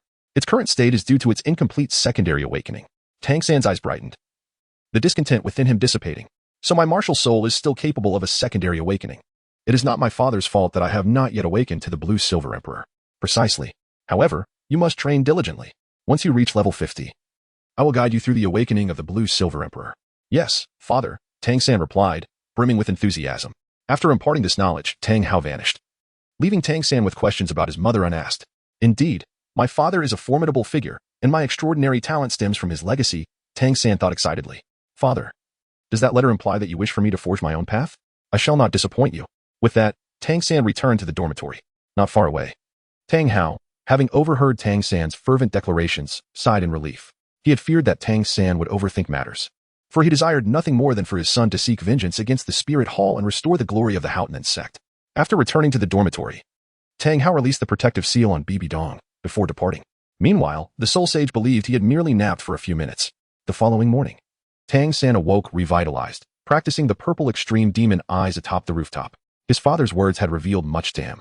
And coupled with his dual top-tier martial souls and innate full soul power, he was confident in his potential to become a formidable force, destined to elevate the Tang sect's hidden weaponry to new heights on this continent. After inquiring about Oscar and Xiao Wu's whereabouts, he left without disturbing Bibi Dong's meditation. A while later, Bibi Dong slowly opened his eyes. It seemed that Tang Hao had indeed visited Tang San yesterday, altering the course of events. Time for breakfast, he decided. Exiting Shrek Academy, he followed the village path, observing the surrounding farmlands, until the sounds of a scuffle reached his ears. It was Xiao Wu, engaged in a tussle with a chubby boy of around 1.6 meters, his hair standing on end, resembling a rooster's comb due to his martial soul manifestation. His arms sprouted feathers, giving him an appearance akin to a local chicken. That must be Ma Hongjun, Bibi Dong mused. Possessing the top-tier martial soul, the evil fire phoenix, Ma Hongjun was indeed a golden phoenix emerging from a humble chicken coop. However, what was his life like now? Bai Han distinctly recalled that the Spirit Hall would not grant subsidies to soul masters engaged in indulgence and merriment. Before long, the chubby Ma Hongjun was felled to the ground by Xiao Wu's waist-bow soul skill, but he swiftly regained his footing. Xiao Wu, having removed her shoes that were engulfed in purple flames, gazed at Ma Hongjun with a hint of surprise. Continuing to confront him head-on would likely lead to her defeat. Thus, Xiao Wu had no choice but to evade and deplete Ma Hongjun's soul power in order to seize a chance of victory. Bai Han approached Tang San, feigning ignorance, and inquired, what has transpired? The rotund fellow was attempting to impose himself upon a young lady, prompting Xiao Wu to engage him in combat. As Bibi Dong fixed his gaze in the direction indicated by Tang San, he noticed a rather attractive village maiden. Her countenance marred by evident animosity as she looked at the fallen Ma Hongjun. With a flick of his wrist, Bibi Dong summoned several vines that entwined around Xiao Wu's feet. Xiao Wu, my blue-silver grass possesses commendable fire resistance. You may continue your assault on him. Who are you to meddle in my affairs? Ma Hongjun retorted defiantly. I simply cannot abide by the oppression of the weak, Bibi Dong replied. Did you not observe the hatred in her eyes as she gazed upon you? Humph. A coward too afraid to reveal his face has no right to speak of me. With that, Ma Hongjun unleashed his first soul skill, Phoenix Fire Line, opening his mouth wide as a stream of delicate purple-red flames erupted toward Bibi Dong. Tang San took the initiative, employing his first soul skill, Entanglement. The blue-silver grass managed to intercept Ma Hongjun's fiery assault, though it too was consumed by the flames, allowing Xiao Wu to seize the opportunity and deliver a swift kick that sent Ma Hongjun tumbling. How dare you gang up on me? He exclaimed. Humph. You were the first to attack my brother San and his companions. You brought this upon yourself. On the ground, Ma Hongjun's eyes lit up as he spotted a figure approaching. Daimubai, help me. They are bullying me with their numbers. Daimubai, clad in white with impeccably groomed hair, strolled towards them. Upon arriving, he inquired, what is happening here? Xiao Wu scoffed. What is happening? Why don't you ask him? This fatso is bullying a girl in broad daylight, and we cannot simply stand by. He needs to be taught a lesson. With a sigh, Daimubai remarked, Fatty, I told you not to harass others. If you truly cannot resist, then use your hands. Tang San and Xiao Wu exchanged bewildered glances. What do you mean by using hands? Fuming, Ma Hongjun shot back. How could I possibly resort to that? I am a distinguished soul master. Then what can be done? You have no money, Daimubai replied. If it weren't for those fellows from the spirit hall denying me my soul master subsidies, claiming I spend my days in brothels, do you think I would choose this path? It's all due to my martial spirit. Ma Hongjun seethed with resentment. If I had money, I wouldn't be unable to find a girlfriend, suffering such indignities. At his words, Bibi Dong felt a wave of disgust wash over him. You deem the denial of your soul master subsidies as a blind injustice? If memory serves me correctly, you were the most eager to claim those subsidies. You were the first to join the Tang sect and the second most active in annihilating the spirit hall. So what are you? A thankless wretch? A wolf with a heart of ingratitude? Bibi Han slowly advanced, inquiring, are you still going to strike, Earth Chicken? Ma Hongjun, as if provoked in a most sensitive manner, erupted in fury. Who do you call Earth Chicken? With the activation of his second soul skill, Blazing Phoenix, and the first soul skill, Phoenix Fire Line, Ma Hongjun unleashed his fury. However, in a fleeting moment, Bibi Han appeared before him, pressing him down to the ground. The tremendous force of the Phoenix Fire Line was borne solely by Ma Hongjun, the entire occurrence transpiring in merely a second, facilitated by Bibi Han's restraint. How swift! This thought crossed Tang San's mind. He surmised that without the aid of the purple extreme demon eye, he would have been unable to evade. Fatty, Gushue Han, he is your classmate. Why must you resort to such heavy-handedness? Daimubai admonished, hastily assisting Ma Hongjun to his feet. Ma Hongjun's face had turned as black as coal, smeared with mud. Heavy-handedness? Do I possess a martial soul? Bibi Han retorted nonchalantly, do not raise your voice here, else your fate shall mirror his. He cast a glance at Daimubai, delivering his words with a hint of disdain. You, faced with Bibi Han's scorn, Daimubai, who feared the strong and bullied the weak, could do naught but clench his fists, refraining from uttering a sound. Subsequently, Bibi Han, along with Tang San and Xiao Wu, proceeded towards the dining hall. Upon their arrival, Ning Rongrong and Zhu Shiqing were already seated, partaking in their meal. They merely nodded in acknowledgement of the newcomers. Following Ma Hongjun and Daimubai's entrance, upon seeing the two ladies, Ma Hongjun could no longer suppress his lecherous intentions and approached them directly. Ladies, allow me to introduce myself. Daimubai tugged him back, whispering urgently, behave yourself. It's best to keep those lecherous thoughts at bay. Ma Hongjun retorted indignantly. Why? Are you going to intervene again? I say, Dai boss, even if you are the leader, you ought to leave some scraps for your brothers. With that face of yours and your wealth, having exhausted the beauties of Sotoa City, from mature women to young girls, you should at least let me have a taste. Perhaps Ma Hongjun had pinned up his frustrations for too long, for his voice rose above the din of the dining hall, drawing the attention of all present. Tang San and Xiao Wu gazed at him in shock. Ning Rongrong wore a look of disdain, while Zhu Shiqing, with an icy glare devoid of emotion, stood up, abandoning her meal. Zhu Qing, it's not what it seems. Let me explain. Daimubai hurriedly grasped Zhu Shiqing's hand. There is nothing to explain. Take your justifications to those women, Zhu Shiqing coldly retorted, shaking off his grip. Witnessing this scene, Ma Hongjun evidently realized that Daimubai's relationship with Zhu Shiqing was distinctly different and attempted to slip away, but it was too late. Daimubai erupted in fury, seizing Ma Hongjun and unleashing a barrage of blows. Ma Hongjun howled in despair, Dai boss, I was wrong. Please, stop hitting me. Oucha. Chapter 50. Misguided apprentices of Shrek. Bibi Han gazed at the cafeteria's offerings with a furrowed brow, not due to the taste, but rather the utter lack of nutrition. The body is the foundation of revolution, and nutrition is the cornerstone of physical well-being. How could such fare sustain one's cultivation? After grabbing a plain steamed bun, he decided to step outside for a more satisfying meal. Ning Rongrong inquired, "Du Xue Han, aren't you having breakfast?" "This breakfast lacks nutritional value. I intend to eat outside." "If you eat out, you might be late." "And what of it? The body is the foundation of revolution. If the nutrition is adequate, training will yield results, and cultivation will progress swiftly." "That makes sense. I shall accompany you," Ning Rongrong replied, rising to follow him. The cafeteria's offerings were already unappealing to her, and the cacophony of Ma Hongjuan's boisterous antics only diminished her appetite further. "Brother, shall we go together?" "Xiao Wu, that might not be appropriate," Tang San responded, though he felt a twinge of temptation, captivated by the prospect of enhanced cultivation speed. What is inappropriate about it? If the cafeteria food were satisfactory, would we even need to venture out? This is a flaw in the school's provisions. Then let us go. Thus, Bibi Han, Ning Rongrong, Tang San, and Xiao Wu collectively decided to skip class. The streets of Soto City were bustling with activity at that moment. Extra, extra. The Spirit Hall has once again eradicated a stronghold of evil soul masters from the Star Luo Empire, eliminating 53 evil soul masters and capturing 10, including a soul de law. "Young sir, may I have a newspaper, please?" 10 copper soul coins for one. "Here you are." Bibi Han perused the newspaper, which featured several colorful images. Among them was a depiction of Zhu Gui and Douluo joining forces to vanquish a malevolent soul master encircled by 8 soul rings. Bibi Dong's gaze descended, and she noticed a particular image depicting a silver-haired maiden wielding a silver spear, piercing through the body of a malevolent soul master. "Nar. That girl has also joined the fray. Impressive. The Spirit Hall truly deserves its reputation as the savior of the common people," remarked the citizen. Another echoed, "Indeed. Without the Spirit Hall's eradication of these malevolent soul masters, the first victims would undoubtedly be us, the common folk." It seems the threat posed by malevolent soul masters has deeply penetrated the hearts of the populace, leading to an elevation in the Spirit Hall standing among the people. Tang San observed Bibi Dong engrossed in the newspaper and inquired, "Are malevolent soul masters truly that terrifying?" "Tang San, are you unaware of what malevolent soul masters are?" She responded, "All I know is that malevolent soul masters are those who acquire power through unjust means." After a moment of contemplation, she continued, "Allow me to enlighten you. Any soul master who relies on devouring soul energy, spirit rings, mental power, flesh, souls, or martial souls for cultivation is deemed a malevolent soul master. Their growth is fundamentally rooted in the tragic demise of living beings, as they cultivate through nefarious methods. Consequently, everyone harbors an intense hatred for malevolent soul masters. While many factions on the continent claim to eliminate them, apart from the Spirit Hall, others are merely putting on a faade. Only the Spirit Hall is relentless in their pursuit. That's not true. Our Seven Treasures Glazed Tile School has also eradicated malevolent soul masters. Ning Rongrong protested. But Ning Rongrong, did the malevolent soul masters not appear under your very noses? Or did the Spirit Hall notify you before you acted?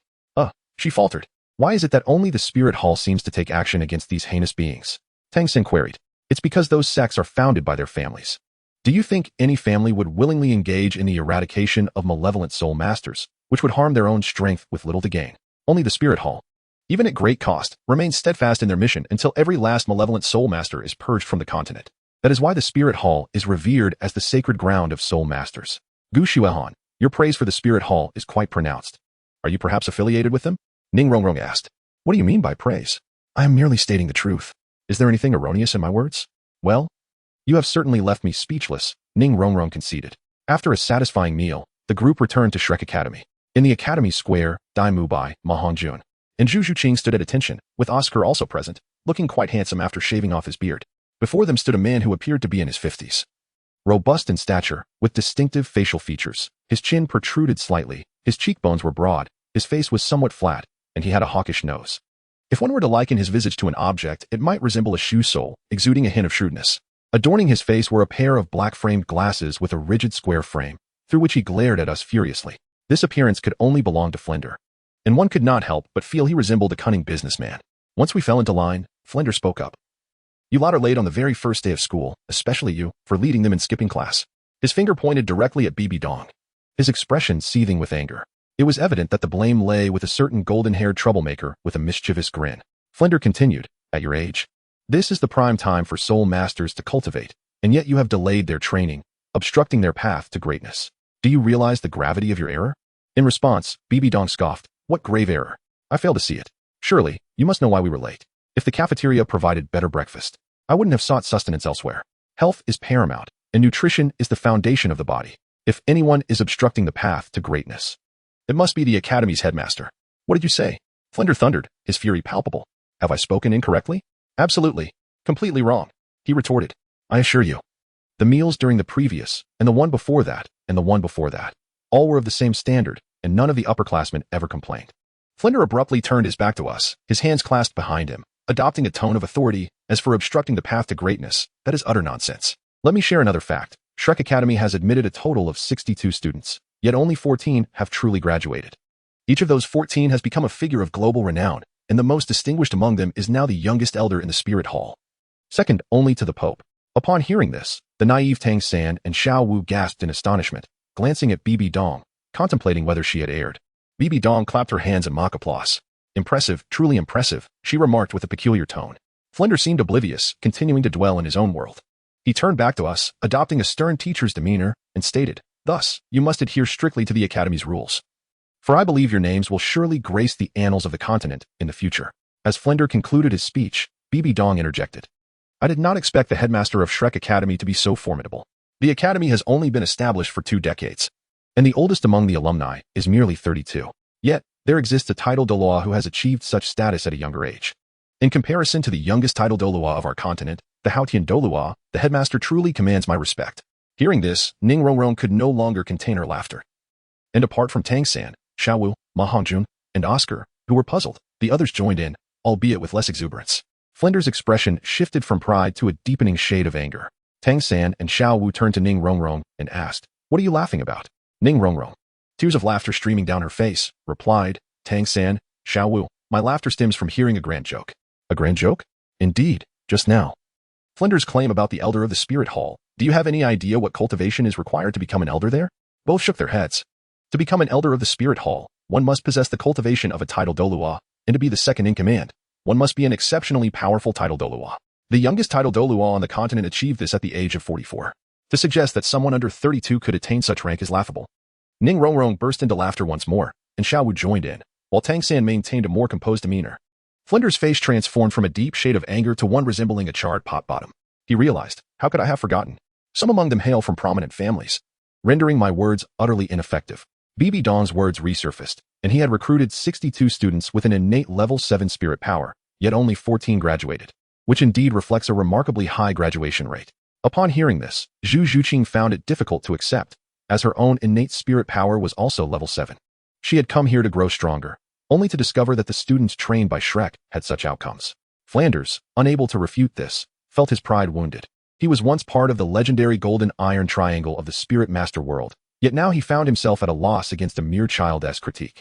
After expressing his sentiments, Bibi Dong felt a chill in his heart, lamenting the loss of potential among these talents, though he bore no ill will.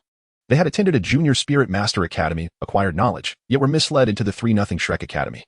Failing to awaken to their situation, and thus squandering their gifts, blame lay solely with their lack of foresight. Chapter 51, Ning Fengji's Ambitions. A cool voice pierced through the atmosphere, drawing the attention of the crowd towards Zhu Zhuqing. Observing her indifferent demeanor, Flanders feigned seriousness and inquired, Is there something you wish to discuss, Zhuqing? Zhu Zhuqing replied, I came to Shrek, lured by its monstrous reputation, seeking to grow stronger. However, after hearing Gu Shuehan's remarks, I realize this place will only hinder me and waste my time. Therefore, I wish to withdraw. Her resolute tone cast a shadow over Flanders' face. He recognized that her determination could lead to graduation, thereby enhancing Shrek's reputation, and he was unwilling to let her go. Ahem, dear students, I apologize for the previous remarks. He understood the implications of Zhu Zhuqing and Bibi Dong's statements, as many seemed inclined to leave. But I assure you, this cohort will receive the highest quality training. As we have invited a distinguished instructor, the renowned Master Yu Xiaogang from the Spirit Master community. Upon hearing this, Tang San's expression shifted to one of surprise. Master, is that your teacher? Dai Mubai inquired. Indeed, he is the most intelligent person in this world, and everything I know has been taught by him. Gasps of astonishment filled the room. Dai Mubai understood Tang San's prowess and the dazzling hidden weapons he wielded, which even he struggled to counter. Perhaps, with such a master guiding him, he too could aspire to compete for the title of Star Luo Emperor. Filled with excitement, Dai Mubai contemplated this possibility, while the others decided to remain and observe. Flanders, relieved at this turn of events, knew the master would arrive by the following morning. Prompting everyone to wait just one more day, he then discreetly exited, observing several individuals surrounding Tang San, inquiring about the master. Tang San proudly extolled the virtues of his esteemed teacher. Bibi Han furrowed his brows, unable to suppress a sigh within. Tang San, how much longer will you allow yourself to be deceived by that worthless individual?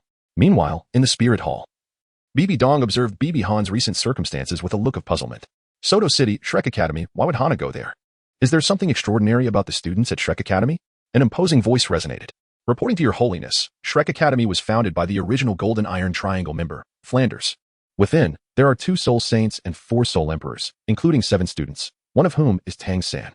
The sound of fingers tapping the Pope's chair abruptly ceased. Are you saying there is someone named Tang San at Shrek Academy?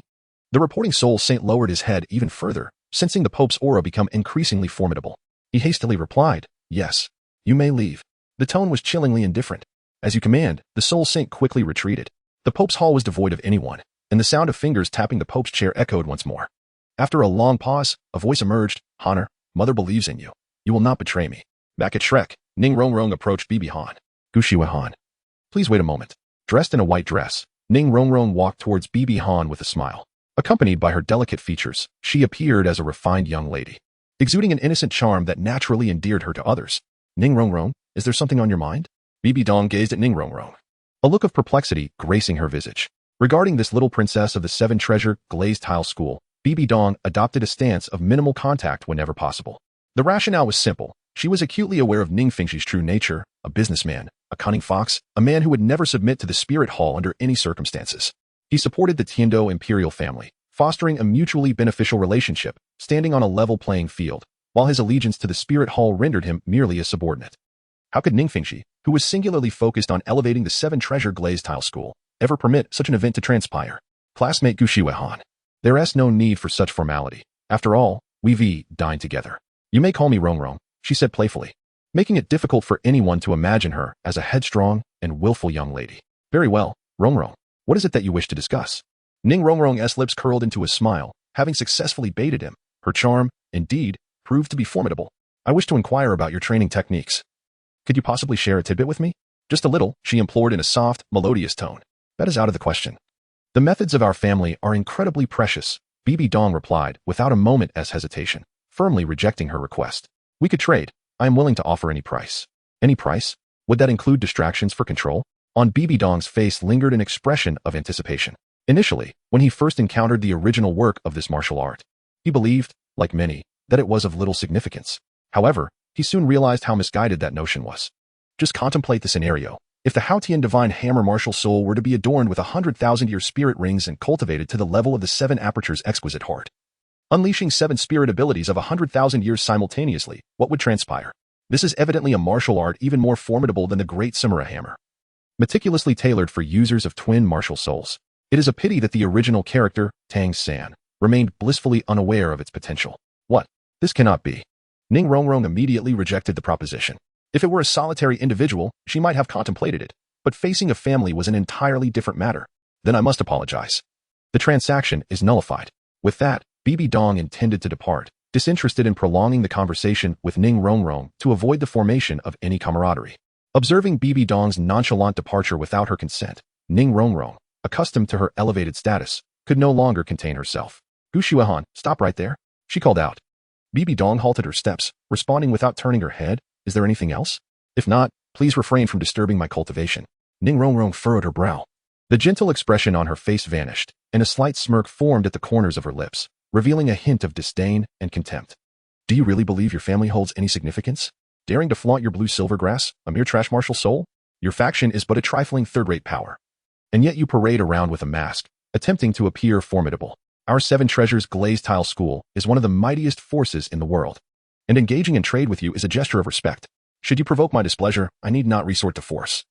The financial cloud of the 7 treasures glazed tile school alone could render your faction destitute, reduced to mere dust. Upon hearing this, Bibi Dong turned her head slightly, casting a cold glance at Ning Rongrong. At that moment, Ning Rongrong's demeanor exuded an air of superiority, looking down upon everything around her with utter disdain. Is this truly your nature? It aligns perfectly with the persona of the little demoness of the 7 treasures glazed tile school, yet it is indeed quite repugnant. One might excuse the temper of a young lady, a product of her upbringing, considering the privilege she possesses. However, it is truly a pity for the sword-bone Douluo. You did not shed a tear at their passing. For detailed information, please refer to the original text. Bibi Dong disdainfully replied, sure. If the 7 treasure glazed tile school can manage it, then do try. And Ning Rongrong, remember your words about eating dirt. Such audacity to provoke our 7 treasure glazed tile school. I shall ensure you pay dearly for this. If your family learns that your actions have led them to a fate akin to that of a stray dog, how do you think they will treat you? Perhaps they will flay you alive? Ning Rongrong remarked with keen interest. Flay me alive? You needn't concern yourself with that. Rather, ponder whether you can indeed accomplish what you just claimed. Very well, just wait. Ning Rongrong promptly took out her communication device to send a message. Within the grand hall of the Seven Treasure Glazed Tile School, at the center stood an ornate wooden chair with a large jade stone embedded in its backrest. Emitting a gentle, verdant glow, indeed, it was a piece of exquisite warm jade. The discussion revolved around Shrek Academy. The young man recounted the dialogue between Bibi Dong and Flinder, as well as the exchange between Bibi Dong and Ning Rongrong. Upon hearing this, the sword Douluo could no longer contain himself. Fengji, is this what you refer to as a commendable academy? To me, it seems nothing more than a misguided institution. And a boy wielding a blue-silver grass martial soul dares to provoke my Rongrong? Absolutely unacceptable. I must bring Rongrong back and teach that boy a lesson. Despite this, Ning Fengji intervened to halt Sword Douluo's fury. Why? Sword Douluo's soul power surged, and if Ning Fengji did not provide an adequate explanation, he might resort to striking him. Ning Fengji forced a smile. Uncle Qian, you know Rongrong's temperament well. Letting her face some hardships might be beneficial. Our Seven Treasure Glazed Tile Pagoda has its limits, so a slight delay is inconsequential. The key is to temper Ning Rongrong's impish nature, which will serve her well on her path to becoming the sect leader in the future. Moreover, I do not believe Shrek Academy to be a misguided institution. Consider this, an academy that has only been established for 2 decades manages to attract such talent, averaging 3 geniuses per year. This institution has garnered our attention over the years. Having spent so much time together, Sword Douluo comprehended Ning Fengji's intentions through a mere exchange of glances. They ought to support this academy vigorously, allowing it to attract more students, and subsequently, the Seven Treasure Glazed Tile School could intercept them. After all, a soul power level of 7 or 8 at birth, if nurtured thoroughly, could very well become a title Douluo in the future, making the Seven Treasure Glazed Tile School even stronger and ensuring a continuous legacy. As for that young lad named Xiaogang, let that be. A 12-year-old soul master with remarkable talent. Perhaps we could trace his lineage and collaborate to bolster the Seven Treasure Glazed Tile School's strength. Upon concluding this discussion, Ning Fengji felt rejuvenated, as if he had shed a decade from his age, envisioning a day when the Seven Treasure Glazed Tile School would shine brightly. Unafraid of the Spirit Hall. Chapter 52. Master, Wet. Xiaogang Shrek Academy enjoyed another day of leisure. The next morning, Flinder arrived with a man clad in a black and white student uniform, bearing a somewhat expressionless demeanor. One need not guess his identity. However, both Flinder and Xiaogang appeared somewhat travel-worn. Xiaogang bore scratches on his shoulder, likely the result of Flinder's insistence to bring him along. Upon observing Xiaogang, Bibi Dong's first impression was of utter ordinariness, so commonplace that it was unremarkable. He possessed neither extraordinary strength nor striking looks, and as for his theoretical knowledge, those familiar with Douluo would certainly be aware of its shortcomings. Bibi Han found himself perplexed, unable to fathom why his mother would fall in love with such an inept individual, and remain so until her last breath. Children, he began, I have an announcement to make. Flinder coughed a few times and gestured towards one of the newcomers. First, allow me to introduce our newly arrived instructor at the academy. He is known as the Master. Flinder pointed towards the Master, his voice suddenly turning grave. He has conducted research that established the top 10 soul abilities, earning him the title of the foremost authority in soul theory. His expertise in soul abilities is unparalleled. He is not only my brother but also Tang San's mentor, Mr. Xiaogang.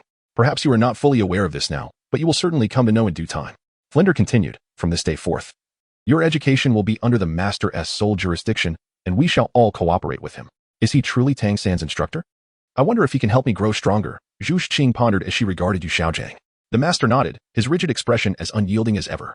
Addressing the 8 students before him, he spoke placidly, there are only 8 of you in this academy, and to me, you are a cohesive unit. I have reviewed your resumes and will formulate tailored teaching methods for you. Aside from cooperation, I do not wish to hear any dissenting opinions from the academy. Now, I will first assess your physical capabilities. He pointed to 8 stones, saying, each of you will carry 1 stone and run from the academy to Soto City and back. By lunchtime, I expect you to complete 10 round trips. After Xiaogang finished speaking, all but Bibi Han proceeded to follow the instructions. Xiaogang furrowed his brow at Bibi Han, asking, did you not hear? I heard, Bibi Han replied casually, his gaze fixed on those carrying stones. Xiaogangs frown deepened as he admonished, you heard me. Why are you not going? Just because I heard does not mean I will comply. I believe this training method is nothing but a waste of time, Bibi Han retorted. What did you say? How dare you call my methods trash? Xiaogangs eyes reddened with indignation. He had always believed his theories to be unrivaled, and thus, so were his teaching methods. Xiaogang, I will not allow you to insult my teacher so, Tang San interjected, equally furious. Tang San, do you also consider this method effective? Farmers must carry bamboo baskets filled with manure, yet how is this training any different? Does the training of formidable beings resemble that of simple farmers?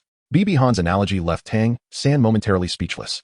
Then, crossing his arms, Bibi Han continued, "Did you not experience Zhao Wujia's gravity field during registration?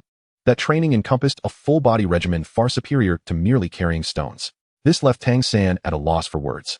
Xiaogang appeared stunned and turned to Flinder, who, upon learning the situation, scolded Flinder for not informing him sooner, while Flinder merely bowed his head. Bibi Han observed this scene with a sense of scorn. A soul sage, regardless of where he stood in the Heaven Do Empire, should be treated with respect, yet here he was reprimanded by a mere level 29 incompetent. Flinder truly seemed to be an unfortunate figure. While he could be deemed a good brother and a caring elder, he had chosen the wrong friends. As for Xiaogang, to label him as incompetent would be an insult to the very concept of incompetence. He could barely transcribe the documents from the Spirit Hall, and even then, he failed to capture them in full. The so-called top 10 core competitive abilities of soul abilities were utterly dispensable. Aside from some obvious common knowledge, the rest was riddled with inconsistencies and contradictions, a veritable pile of rubbish. Not to mention, following his theories for soul ring absorption could lead to dire consequences for many. As for his teaching methods, they were the epitome of failure. For instance, Dai Mubai entered Shrek Academy at level 25 and reached level 37 in 3 years, averaging 4 levels per year. Under Xiaogang's tutelage, he only managed to reach level 40 in 2 years, using drugs to reach level 44 before competing in the Soul Master Tournament. Pray tell, how is it that Dai Mubai, who diligently cultivates, has a slower increase in soul power than those who indulge in pleasure? Is this not suggesting that we should forego hard work altogether? Just then, Zhao Wuji appeared, employing his 5th soul skill, gravity compression. At this moment, Xiaogang seized the opportunity to regain some dignity, asserting, "This training method cannot adequately prepare all students, as each academy's capacity for endurance varies. Do you not find this training approach foolish?" Bai Han turned his head and cast a disdainful glance at Xiaogang. Xiaogang, upon meeting Bai Han's gaze, was engulfed by an overwhelming fury. For he was all too familiar with that look, one that regarded him as nothing more than refuse, a mere waste. Once again, his pride was wounded, and a sinister expression crept across Xiaogang's face. Bibi Han gazed disdainfully at Xiaogang's visage and remarked, "Are the other instructors at the academy merely idling? Are they unaware of the application of soul pressure? Even without rigorous gravitational training, is it not superior to merely moving stones? Surely, one person per task is not too much to ask?" His relentless barrage of questions left Xiaogang speechless, his face contorted with frustration. The other students witnessing this scene could not help but ponder if this was truly the wisest among them, rather than a mere jester. A minor incident during training had revealed Ning Rongrong's spoiled temperament to all, bringing her much embarrassment. That night, Bibi Han sat in the dormitory practicing his skills, while Tang San and Oscar had already succumbed to slumber, utterly exhausted from the day's gravitational training. "I can no longer tolerate this. Shrek is utterly pathetic, lacking in resources and education. I do not have the luxury of time to squander." He glanced at the sleeping Tang San and said softly, "Tang San, I have provided you with ample hints. If you still fail to perceive the consequences of opposing me in the future, I shall not hold back." Subsequently, Bibi Han withdrew the soul power that had obstructed Oscar's meridians, causing Oscar's soul power to surge past level 30. Having visited the Stardow Forest, "It is time for my departure." The following day, Oscar excitedly proclaimed his breakthrough to level 30.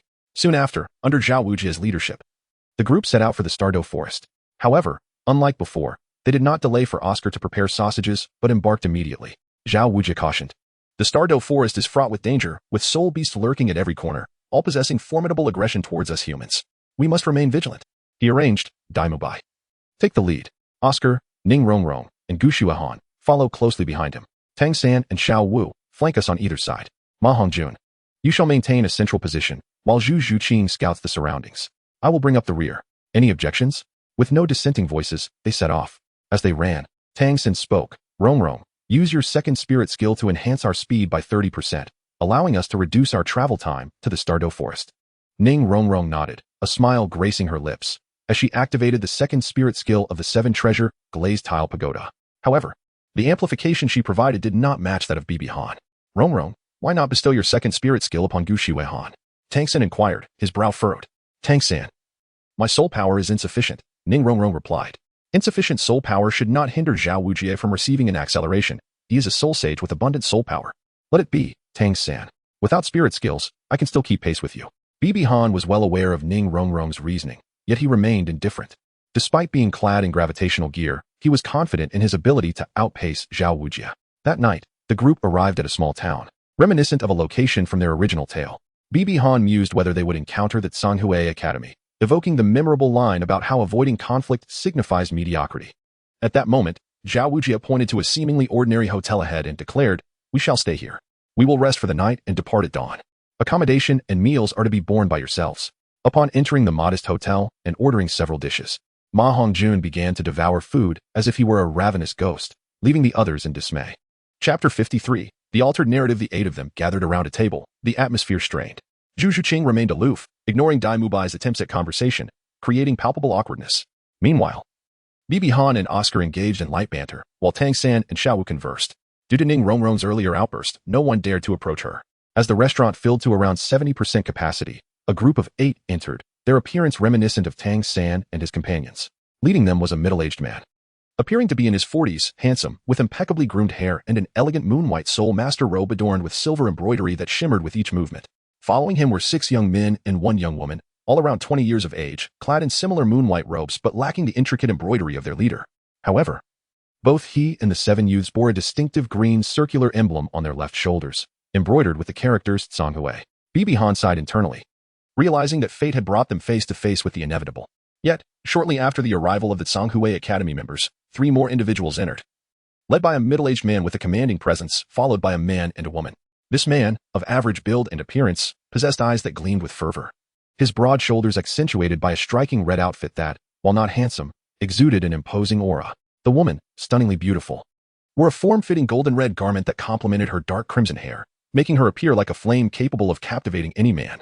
Upon seeing her, Ma Hongjuan's interest was piqued, while Dai Mubai found himself entranced. Having encountered numerous women, he had never seen one quite like this. However, he quickly shook off the daze, turning to smirk at Zhu Zhuqing, who remained unfazed, her gaze averted. At that moment, Ma Hongjuan's voice cut through the air. "That girl is quite a looker. Her figure is certainly alluring."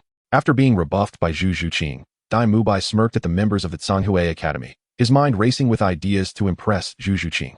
He scoffed. "Oh, it's merely the Zhonghue Academy. What are they boasting about?" "Hey, Dai, the girl I was talking about is the one with the red hair," Ma Hongjun clarified. Neither he nor Dai Mubai attempted to lower their voices, as Soul Masters possess superior hearing compared to ordinary folk, despite the restaurant's clamor. The group turned their attention towards them, particularly the red-haired girl, her eyes blazing with fury as she prepared to confront them. Yet, her elder intervened, whispering to her, which caused her to relent. Bibi Han observed the middle-aged man's mouth shape with his true eye, and it seemed to convey, just a mere 12-year-old brat. What kind of adult would stoop to a child's level? This led Bibi Han to deduce some details. The woman possessed a soul power of level 40 and was likely headed to the Star Dove Forest to hunt for soul rings.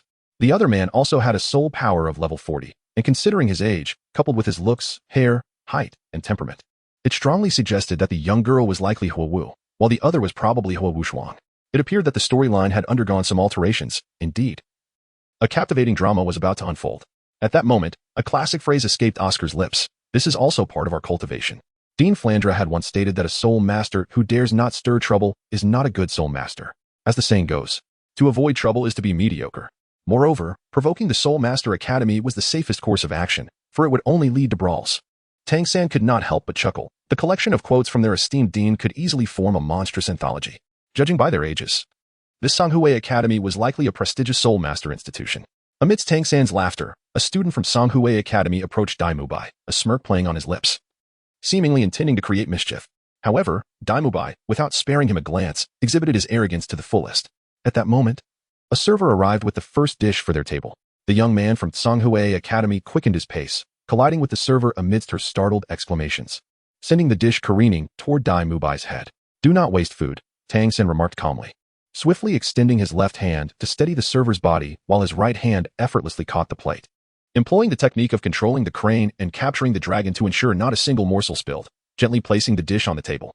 Simultaneously, he had already pulled the server aside. Dai Mubai, with a single palm, sent the offending student flying, crashing into other students from Songhue Academy. The student, struck, immediately spat out a mouthful of blood, appearing considerably weakened. Dai Mubai straightened his posture, stretching languidly after his earlier action. "I do apologize. It seems I lost control." His sinister eyes shone with an unmistakable disdain, his face reflecting arrogance. The restaurant patrons gasped, yet remained seated, intrigued by the unfolding drama. The Songhue Academy contingent could no longer contain themselves. The remaining 6 students stood in unison, glaring fiercely at Shrek Academy's table. They attempted to advance, but were halted by the middle-aged man among them. Dai Mubai's piercing gaze glinted. "You think you can challenge me? You are not worthy." With that, he returned to his seat. Such words would provoke even the most patient of individuals. The teacher from Songhui Academy turned a deep shade of indigo with rage. You insolent brats, teach them a lesson, but do not harm any innocents. Damaging the furniture and compensating for it will suffice, should anyone be injured. The Spirit Hall will have you imprisoned for several days. The students from Songhui Academy awaited his command. And except for the one injured by Dai Mubai and the lone female student, the other 5 rushed toward Tang San's table. Xiao Wu contemplated intervening, but recalled Bibi Han's words at the Rose Hotel and instead nibbled on a carrot. Observing this scene, Bibi Han thought, the little rabbit has made progress. As for Dai Mubai and Ma Hongjun, they sprang into action, striking down each opponent while striking flamboyant poses after each victory. Upon subduing all their adversaries, Dai Mubai turned to Zhu Zhiqing and inquired, Zhiqing, were my poses impressive? Zhu Zhiqing dismissed him entirely, while Ma Hongjun retrieved a red rose from his pocket, approaching the red-haired beauty with a lecherous tone. Care to get acquainted, beautiful? Attempting to place his hand on her shoulder. At that moment, the red-haired beauty could no longer contain herself, delivering a swift punch to Ma Hongjun's face. The blow was so rapid that he had no time to react. Ah! He cried out, as he was sent flying out of the entrance. Chapter 54. The consequences of being a mediocre soul master. Witnessing this spectacle, the other members of Shrek Academy were momentarily stunned, including Yi Zhiqiu. The fierce voice of the red-haired woman rang out, shameless fat pig, do you dare take advantage of me? Ah! You wretched woman, you will pay for this. Ma Hongjun retorted, channeling his spirit. Outside the door, his voice echoed. Soon after, Ma Hongjun charged back in, embodying his martial spirit. The sight of him in his spirit form was comical, yet his face was half swollen and purple, resembling a pig's head.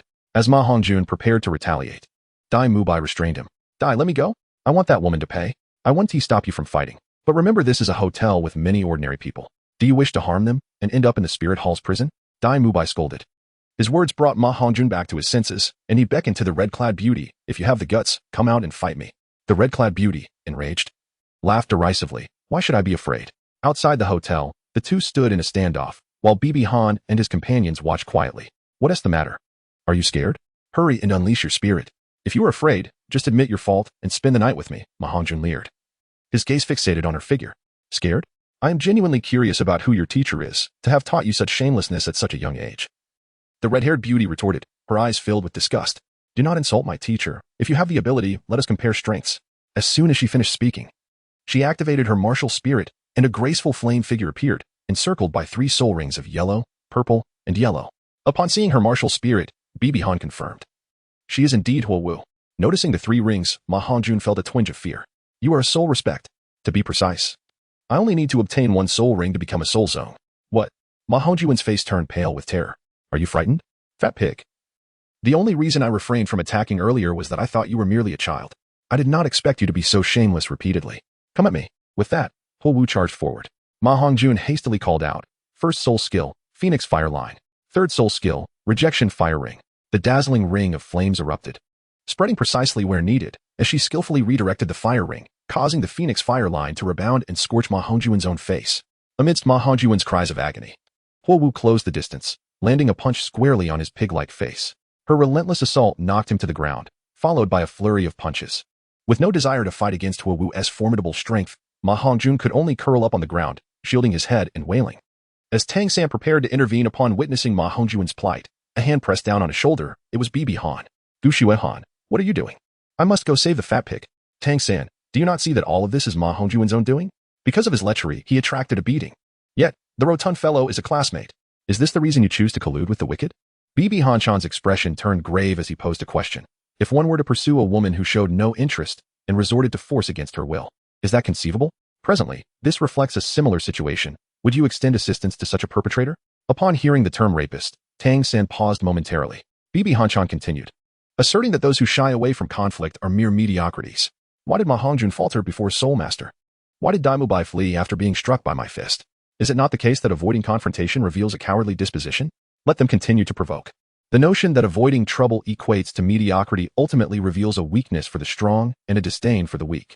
As a genius and a potential powerhouse, one must possess a sense of self-respect, striving to avoid unnecessary conflict while remaining unafraid of challenges. Tang San pondered these words deeply. Dai Mubai, unaware of Bibi Han Chan's remarks, would likely scoff even if he had heard them. He rushed to save Ma Hongjun, a comrade who had fought alongside him on the battlefield. How could he possibly abandon him? Channeling the spirit of the white tiger, Dai Mubai surged forward, preparing to strike Huo Wu when a singular fiery dragon obstructed his path. None other than Huo Wu Shuang had arrived. Attempting a sneak attack, he was indeed as shameless as that rotund fellow. Angered by this, Dai Mubai retorted, "Get out of my way." With his first soul skill, the white tiger shield enveloped him in a luminous barrier. This ability served both offensive and defensive purposes. In response, Huo Wuxuang unleashed his first soul skill, Fire Dragon Roar. He raised his fists, flames erupting from them as they came crashing down upon Dai Mubai, who retaliated with a punch of his own. Had Dai Mubai faced another fire attribute soul master, the outcome might have differed. However, he was confronted by Huo Wuxuang, bearer of the formidable, uniquely horned fire dragon. Though this martial spirit was not of the highest caliber, it was remarkably potent, characterized by its explosive nature and fierce close combat prowess. Dai Mubai's evil eye white tiger could not contend with it in this regard. As anticipated, when their fists collided, Dai Mubai's white tiger shield shattered under the relentless barrage, forcing him to retreat repeatedly, his right hand scorched and reddened by the flames. Bibi Dong observed the scene before him with a look of satisfaction, yet his pupils widened slightly as a thought materialized in his mind upon witnessing the continuous explosions. The two combatants resumed their battle, but it was evident that Dai Mubai was the one consistently on the receiving end of the blows. Another punch struck his face, causing his once neatly arranged golden hair to become disheveled and leaving dark marks on his countenance. Dai Mubai, in a fit of rage and desperation, could hardly bear the humiliation of being so thoroughly beaten in front of his fiancée. His pride, unyielding as it was, could not accept such a disgrace, prompting him to unleash all of his soul skills. In a clash where combatants are evenly matched, a fractured mindset spells defeat, and at level 37, Dai Mubai was evidently no match for the level 40 Huo Wuxuang. Under the enhancement of his third soul skill, his second soul skill was rendered ineffective. In stark contrast, Huo Wuxuang's second soul skill activated, leaving a dragon claw imprint upon Dai Mubai's chest, causing him to spit blood and be sent flying. Zhu Zhiqing, witnessing this turn of events, was filled with disappointment. Disappointed, indeed? A voice echoed in her ear, the sound of Bibi Dong's soul power resonating within her mind. Zhu Zhiqing's eyes widened as she gazed at Bibi Dong's silhouette. Soul power transmission not only requires a certain level of strength, but also precise control, an ability beyond the reach of an ordinary soul respect. Do not be astonished. My status as a soul respect does not reflect my true capabilities. I convey this message to express my admiration for your resilient nature. You are most aware of what sort of person Dai Mubai is. He is unworthy of you. I understand the fierce competition within the Star Luo imperial family. Your presence here in search of him is an endeavor to alter your fate. But do you genuinely believe that following him will lead you to hope? There exists only one place capable of saving you in this world, the Spirit Hall. With your talent, joining the Spirit Hall would surely allow you to grow into a soul Douluo, offering you protection from the persecution of the Star Luo Empire. Of course, this is merely a suggestion. The decision rests entirely upon you. Zhu Zhiqing's eyes flickered with contemplation as she cast a lingering gaze at Bibi Dong. Meanwhile, the battle in the distance reached its climax, with Dai Mubai being brought to the ground by Huo Wuxuang. His body bore the marks of flames, while Ma Hongjun was bruised and battered, moaning softly, calling out, Teacher Zhao, Teacher Zhao. Yet, all this proved futile. On the second floor, Zhao Wujing was about to intervene when a piercing gaze fell upon him, belonging to the elder of Huo Wuxuang and Huo Wu, a formidable soul Douluo. However, this soul Douluo seemed unconcerned with assessing Xiao Wu, otherwise, she would have been in dire straits. Unbeknownst to her, a soul Douluo was lurking nearby, which explained her continued nonchalance, as she remained engrossed in the unfolding drama rather than seeking refuge. In the end, Huo Wu and Huo Wuxuang contemptuously kicked Ma Hongjun and Dai Mubai aside as if they were refused, disdainfully asking, Is there anyone else who wishes to challenge us? Xiao Wu felt an urge to retaliate but was restrained by Tang San, who also refrained from stepping in. This was partly due to Bibi Dong's earlier words and partly because, without the use of Tang's sect-hidden weapons, he knew he was no match for them and did not wish to expose his affiliation before such a large audience. Huo Wu stood with her hands on her hips, scoffing. To shy away from conflict is the mark of mediocrity. How absurd these school rules are. I cannot fathom what sort of rubbish the Shrek Academy represents. Meanwhile, the students of Tsanghui Academy continued to jeer, tightening their fists in response to the insults directed at Shrek, of which they were proud members. Bibi Han utilized the blue-silver grass to tend to their wounds, restoring them to a condition where they could resume combat with their martial spirits. Though externally they still appeared battered. Rising to his feet, Dai Mubai stormed toward Zhu Zhiqing, confronting her with indignation. Zhu Zhiqing, why did you not assist me just now? Zhu Zhiqing retorted disdainfully, You revel in provoking trouble. When you cannot withstand the consequences, you seek aid from others. I am truly ashamed for you. Even if it is my fault, what of it? You are my fiancée. When I am injured, you should come to my aid. Upon hearing this, Zhu Zhiqing's voice turned frigid, akin to eternal cold jade. You still recognize me as your fiancée? Did you consider my plight when you fled the Star Luo Empire like a coward? When I was being hunted and needed you most, where were you? Dai Mubai found himself at a loss for words. Zhu Zhiqing cast a contemptuous glance at him before retreating to her room. Meanwhile, as Dai Mubai and Zhu Zhiqing quarreled, Ma Hongjun inquired of Zhao Wujia why he had not come to his assistance. Zhao Wujia sighed, It's not that I do not wish to help. But those two young ones have formidable elders who are powerful soul Douluos. I cannot contend with them. Upon hearing soul Douluo, Xiaowu immediately became agitated. Seeking refuge in Tang San's embrace, silently grateful for Bibi Han's earlier words. Otherwise, had she engaged in a fight, her identity might have been exposed, leading to her capture. Chapter 55. Humiliation of Daimubai. After dinner, the group returned to their respective quarters, and with Bibi Han, a man of considerable means, they each had their own room. At midnight, a knock echoed through the silence, rousing Bibi Han from his meditation. Upon opening the door, he was taken aback to find Zhu Zhuqing standing there. At that moment, without his mask, Zhu Zhuqing was astonished at his visage. There is no need for such astonishment. If you have something to discuss, please come in. I apologize for the intrusion. Speak swiftly about your business. Zhu Zhuqing composed her thoughts and inquired, do you hail from the spirit hall? Indeed. Bibi Han did not conceal the truth. What brings you to Shrek? To guide someone onto the right path. Tang San. You discerned it. A flicker of surprise crossed Bibi Han's eyes. Was his intention so transparent? Had you not mentioned your motive was for another, I might not have guessed. Listening to your dialogue with Tang San, I sensed you were subtly guiding him. Both you and Tang San possess the blue silver grass. Do you share some connection? Such knowledge is unnecessary for you. Choose wisely. Do you wish to join the spirit hall? Observing Zhu Zhuqing's hesitance, Bibi Dong inquired softly. Are you unable to let go of your family? Zhu Zhuqing nodded. If you cannot let go, then why linger here? Bibi Dong continued, Zhu Zhuqing. Destiny is a choice one makes.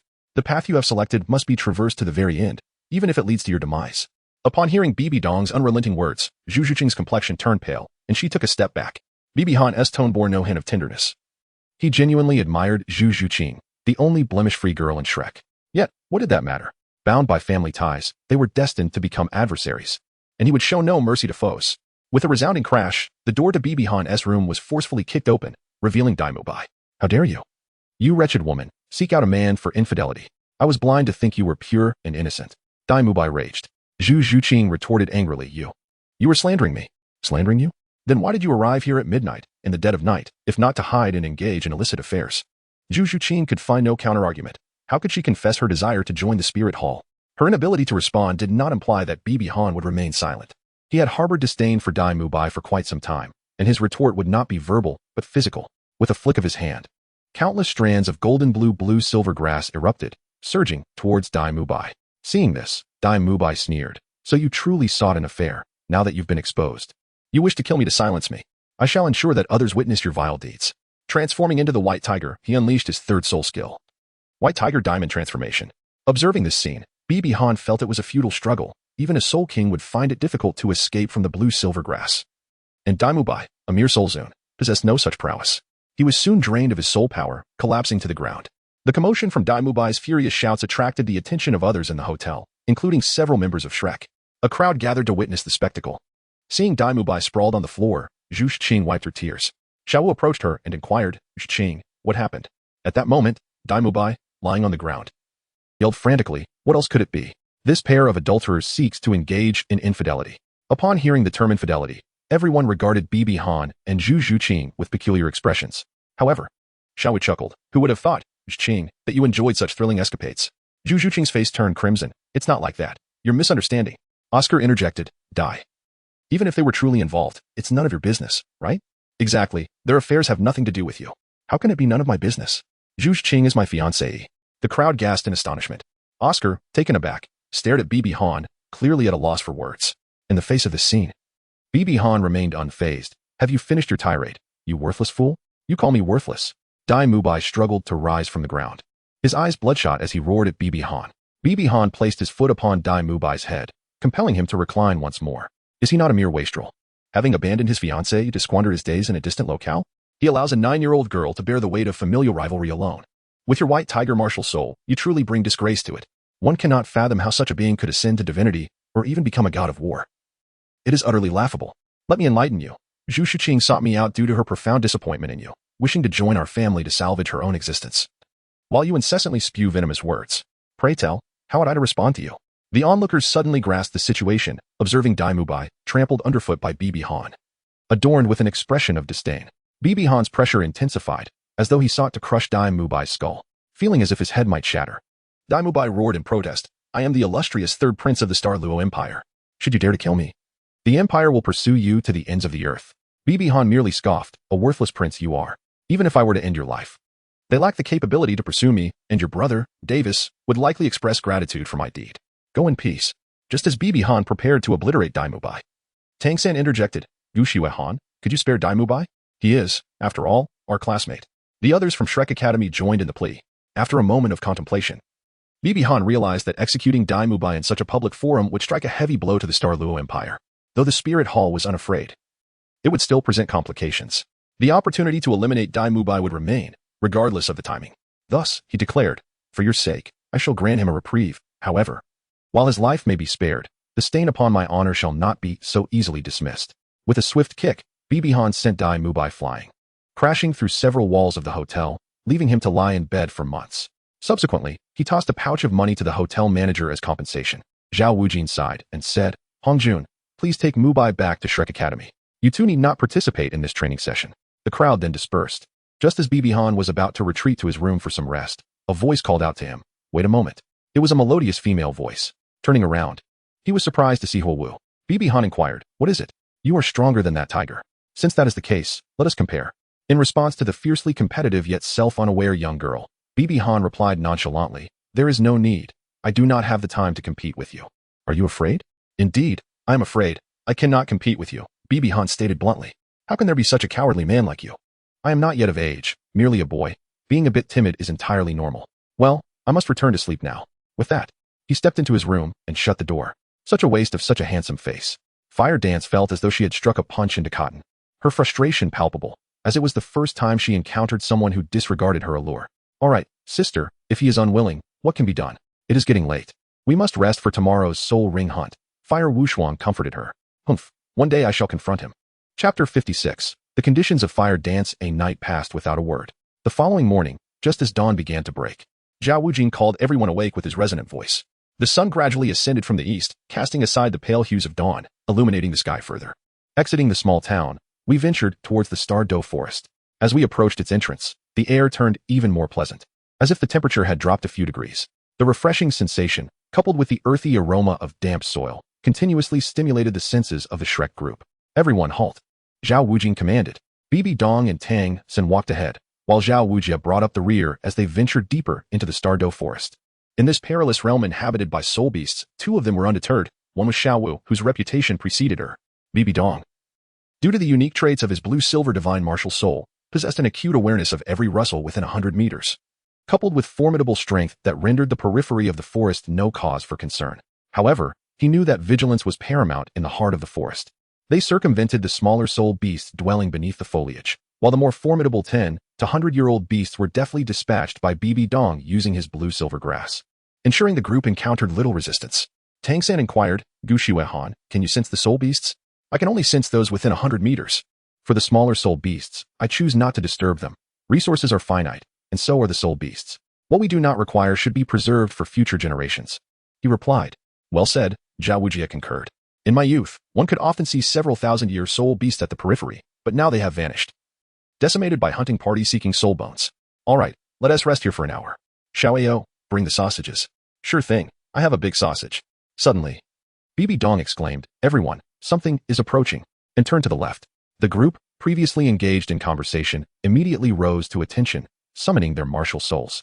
A fearsome roar echoed through the air, and from the thicket emerged a tiger, 5 meters long and 60 centimeters wide, adorned with dark red stripes. Beware. The 5,000-year blazing tiger. Zhao Wujia, standing at the forefront, promptly unleashed his fourth soul skill, tracking, and his first soul skill, mighty diamond palm. However, the blazing tiger was not an adversary to be taken lightly. It was among the most formidable of the tiger soul beasts, capable of battling even ancient soul beasts for a millennium, and could concentrate explosive energy within its jaws for a devastating attack. As anticipated, perceiving the threat from Zhao Wujia's assault, the tiger's stripes glowed ominously, and a crimson energy sphere formed in its mouth, hurling towards Zhao Wujia's outstretched hand. Retreat.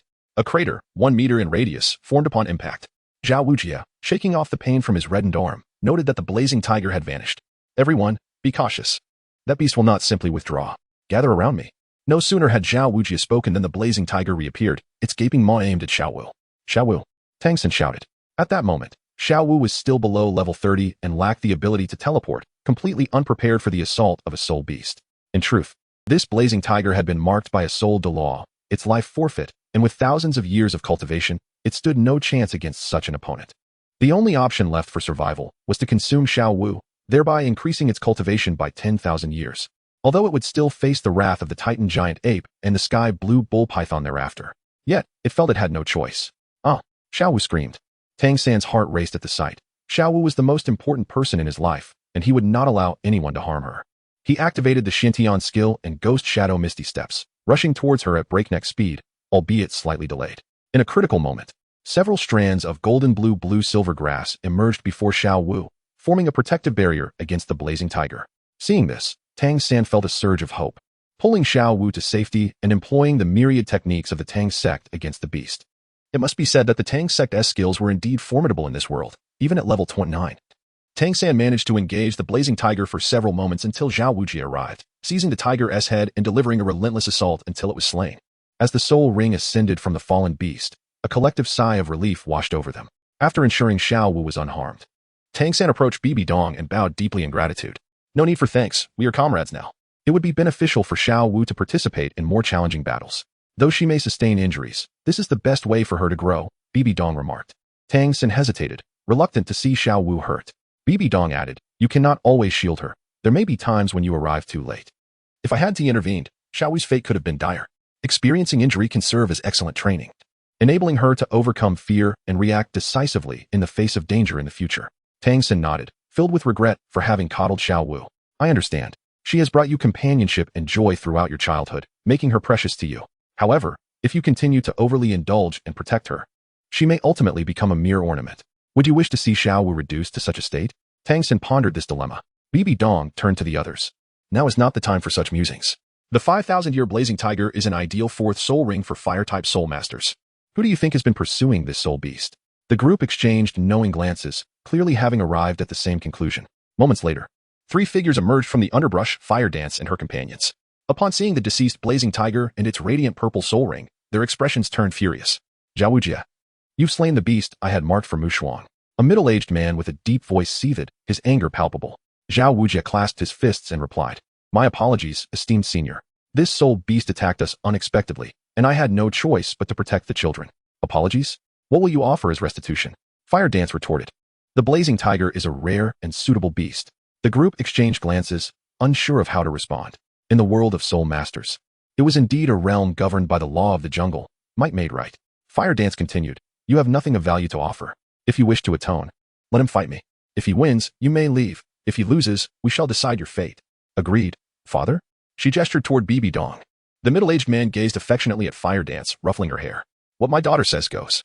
Chapter 57. The arrival of the Titan giant ape. A smile crept across Fire Dance's lips as she beckoned to Bibi Dong. This time, you cannot refuse, coward. Bibi Han helplessly shrugged her shoulders, asking, why must you cling to me so stubbornly? It's nothing, merely curiosity. Is that not permissible? Well then, come along. Bibi Han moved forward, while those around him retreated, creating space for us. Zhao Wuji, filled with concern, inquired, are you all right? He was acutely aware that Bibi Han was merely at level 31, wielding a plant-type martial soul, the blue-silver grass. With his soul power suppressed to level 9, and facing attributes that countered him, Zhao Wuji truly felt a sense of hopelessness. Bibi Han responded to Zhao Wuji with an affirming gesture, signifying that all was well. Turning to Huo Wu, he commanded, let us commence. Huo Wu, observing Bibi Han's nonchalant demeanor, felt a surge of irritation. You are indeed arrogant. Defeating that ineffectual tiger does not grant you the privilege to be so boastful towards me. Bibi Dong offered no explanation, for he was not arrogant. He simply did not care. Gu Xuahan possessed a mutated blue-silver grass spirit and was a level 32 control spirit master. Huo Wu, with her fire shadow spirit, held the distinction of being a level 40 control spirit master. The rank of a soul master is determined by their soul rings. The number of soul rings one possesses directly correlates to their rank. Huo Wu bore 2 yellow and 1 purple soul rings. Observing Bibi Dong's spirit manifestation, which revealed an utter lack of soul rings, Huo Wu's eyes brimmed with confusion. Why do you have no soul rings? She inquired. I am uncertain. My spirit has peculiarities that prevent soul rings from appearing after absorption, he replied. Is that truly possible? Huo Wu expressed her astonishment. Meanwhile, her father contemplated more deeply, for he was aware that certain techniques could conceal soul rings. However, he chose to remain silent, as he deemed the blue-silver grass a feeble spirit. Even if it had mutated, the first soul skill, Devour, was unleashed. Several golden blue strands of blue-silver grass erupted from Bibi Dong's feet, surging towards Huo Wu. She responded with a serene smile, activating her first soul ring, and unleashed her first soul skill, Meteor Shower. The blue-silver grass wielded by Bibi Han is merely at the soul master level. Under the relentless rain of fire unleashed by Huowu, the blue silver grass is swiftly ignited. Subsequently, Huowu and her shadow engage in a cross-attack, both brandishing swords forged from flames, launching a fierce assault against Bai Bai Han, who defends himself with a staff fashioned from the blue silver grass. Caught in a predicament, Bai Bai Han feels a profound sense of helplessness. He cannot reveal his true strength to swiftly defeat Huowu, nor can he allow her to strike his garments, all while maintaining the facade of an equal match. As Bai Bai Han vigorously repels Huowu, her shadow maneuvers behind him. At this moment, Huowu smiles faintly, her second soul ring illuminating as she swaps places with her shadow, swinging her sword towards Bai Bai Han, while her shadow attacks from the front. This is Huowu's second soul skill, Shadow Exchange. This positional shift grants her immunity to the knockback effect generated by Bai Bai Han's prior powerful strike, allowing for a surprise assault that could potentially vanquish her foe. Just as Huowu believes the battle is nearing its conclusion, Bai Bai Han plants his staff into the ground and, leveraging it, leaps into the air like a monkey. Huowu's attack lands squarely on the staff, which is promptly severed. However, seizing this moment, Bai Bai Han performs a somersault, delivering a powerful kick to Huowu's shoulder. She is sent flying, experiencing excruciating pain in her shoulder, rendering her arm nearly immobile. Upon returning to the ground, Bai Bai Han remarked softly, "That should suffice. You must be aware of the true strength behind my kick aimed at that tiger. If I had struck your shoulder with such force, your bones would likely have shattered." Fire Dance, her face etched with dissatisfaction, retorted, "Not yet finished." Rubbing her shoulder, she brought her hands together, and an uncanny spectacle unfolded. In an instant, all three of Fire Dance's soul rings gleamed simultaneously, while the fiery shadow behind her transformed into a brilliant white blaze. Fusion of rings. Bibi Dong had activated the Eye of Truth, meticulously observing Huowu's fusion skill, showing no intention of interrupting her. Through Bibi Dong's gaze, it became evident that Huowu's entire soul power was concentrated in her palms, with the energies of her three soul rings coalescing into a single fireball. Prepare yourself, Gu Shue Han, for this is the first soul skill I unleashed through my fusion technique, Flame Storm. Huowu propelled the fireball towards Bibi Dong's head, then, utilizing the remaining vestiges of her soul power, executed her second soul skill to swap positions with the distant fire shadow, evading the cascading flames. The fireball erupted above Bibi Dong, unleashing a torrential downpour of flames that expanded to 3 times its previous range. Zhao Wujia, along with Tang San and others, retreated, while Huowu Shuang and her companions also withdrew. Witnessing this scene, Bibi Dong felt a surge of irritation, pondering how Huowu, indeed, could not bear to lose. Disregarding whether such an assault could be withstood by a plant-type soul master, Bibi Dong utilized an abundance of blue-silver grass to form a protective sphere. However, to his astonishment, the flames exhibited a remarkable penetrating power, incinerating the tendrils of the blue-silver grass entirely. This compelled Bibi Dong to augment his soul power output, invoking the formidable blue-silver grass at the soul ancestor level. Ultimately, as the fiery deluge subsided, Bibi Dong feigned exhaustion, appearing utterly drained. Once the fiery rain concluded, Zhao Wujin promptly emerged to assess Bibi Dong's physical condition. Upon witnessing that Bibi Dong was unscathed, Zhao Wujin exhaled in relief. Lowering his demeanor, he proposed, "Senior, shall we consider this contest a draw? Both parties have expended their soul power, which, under normal circumstances, could warrant a stalemate." Nonetheless, both parties were acutely aware that, if one were to judge, the true loser was Huowu.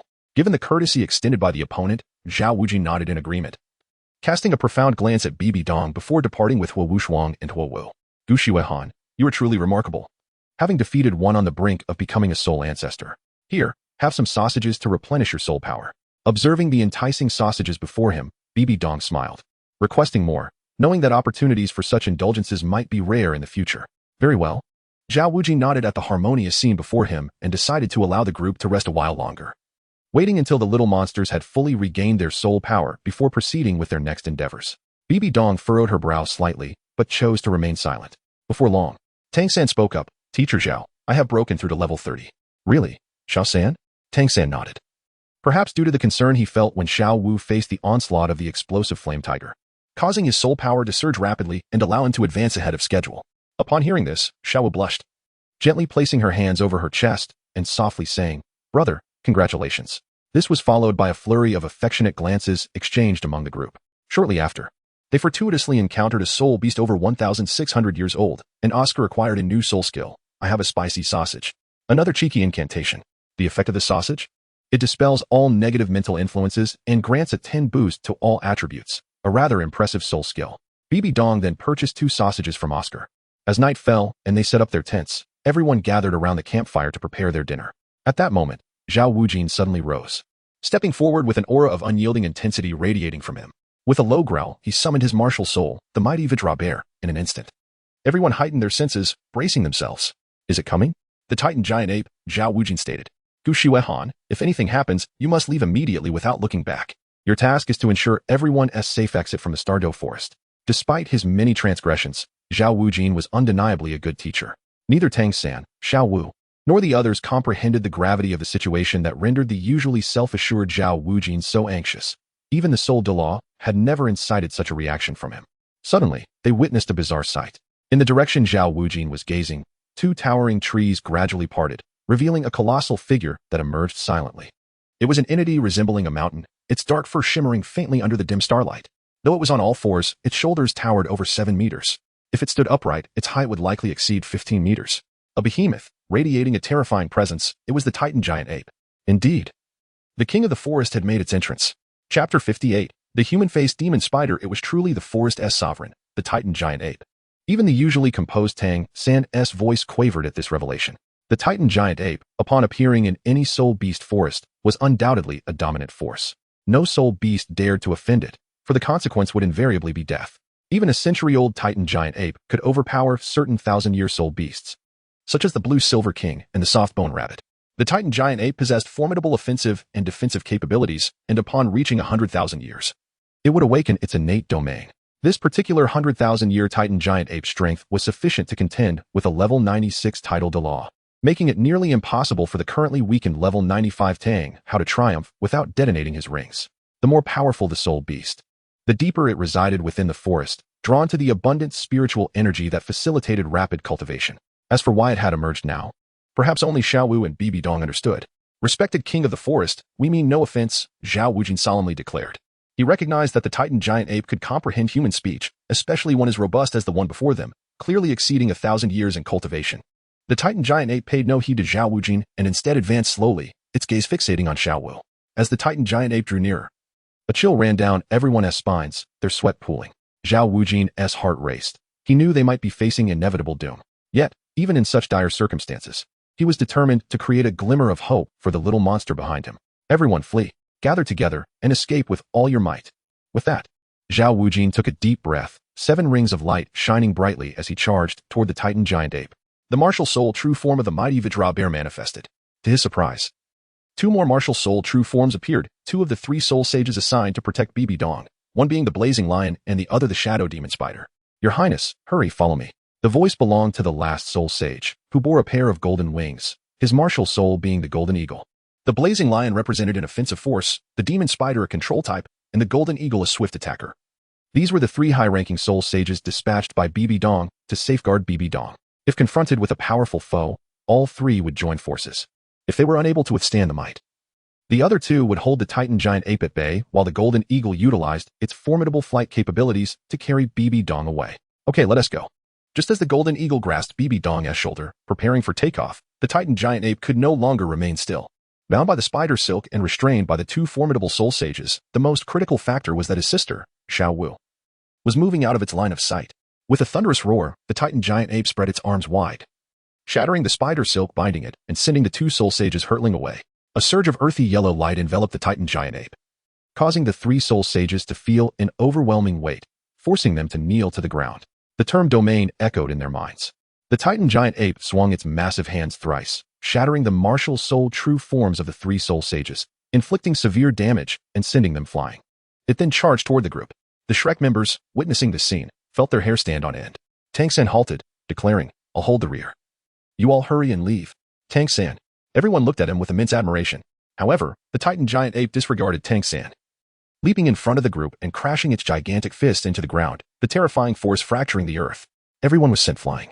And the Titan giant ape's enormous hand grasped Xiao Wu before turning to leave. No, let go of Xiao Wu. As Xiao Wu fell into the clutches of the Titan giant ape, Tang San's eyes turned crimson. Without waiting for his body to stabilize on the ground, he kicked off with all his might, propelling himself upward using a nearby tree. His hand swiftly drew a series of cold glimmers from his waist, launching over 10 icy blades directly toward the Titan giant ape's eyes. Yet this was futile. The Titan giant ape roared, the sound waves dispersing the hidden weapons and sending Tang San crashing back, blood spilling from his mouth. He could only watch helplessly as the Titan giant ape carried Xiao Wu away. Xiao Wu. Xiao Wu. Tang San cried out from the ground as he watched the Titan giant ape depart. The others breathed a sigh of relief. Ning Rongrong and Oscar collapsed onto the ground, feeling as though they had narrowly escaped death. The Golden Eagle Soul Sage had also returned with BB Dong to the Shrek students. Tang San, gazing at the flying Soul Sage beside BB Dong, felt a surge of desperation. He quickly scrambled to his feet, gripping the Soul Sage's shoulder and pleading, "Guxue Han, please help me. I beg you, help me. Calm down. You can't expect my subordinates to assist you in rescuing Xiaowu, can you? If that is the case, you might as well give up. A Soul Sage's power cannot contend with the Titan Giant Ape. Did you not witness what just transpired? No. I want this elder to take me to the Titan Giant Ape. The rest I will handle myself. Aren't you afraid of death?" Tang San's eyes burned with intensity as he replied, "Xiaowu is the most important person to me. If she dies, what meaning is there for me to live in this world? I seek not to live together, but to die together. Such affection. Take him along. Simply follow his words. You need only approach the Titan Ape amidst the heavens." Bai Han was well aware that the Titan Giant Ape would not harm the two individuals. Thus he issued a command to the Golden Eagle Soul Saint. "As you wish. Come here, young man. Your genuine emotions have touched me deeply. If only I had taken the time to pursue romance in my youth instead of solely focusing on my cultivation," the Golden Eagle Soul Saint remarked, a hint of regret evident in his eyes. "Thank you, senior." With that, the Soul Saint transformed into a magnificent golden eagle, soaring into the sky with Tang San. Bai Han silently observed the direction in which the two figures had departed. At that moment, a voice pierced the air. "Guxue Han. From which family do you hail?" The speaker was Ning Rongrong. Bai Han paid no heed to her inquiry. She was acutely aware of Ning Rongrong's thoughts. The involvement of 3 Soul Saints for protection indicated that Bai Han's identity and the power supporting her were undoubtedly extraordinary. Even the 7 Treasure Glazed Tile School had not dispatched such formidable force to safeguard their young lady. Ning Rongrong was concerned that her earlier indiscretion might have entangled the 7 Treasure Glazed Tile School in significant trouble. Observing Bai Han's indifference, Ning Rongrong's temper flared anew. "You are quite bothersome." BB Dong cast a chilling glance at Ning Rongrong, his strength now fully unleashed. A formidable aura enveloped Ning Rongrong, momentarily silencing her, causing cold sweat to beat on her brow and her heart to race. Trembling, Ning Rongrong stammered, "What do you intend to do? If you dare to harm me, the 7 Treasure Glazed Tile School will not spare you."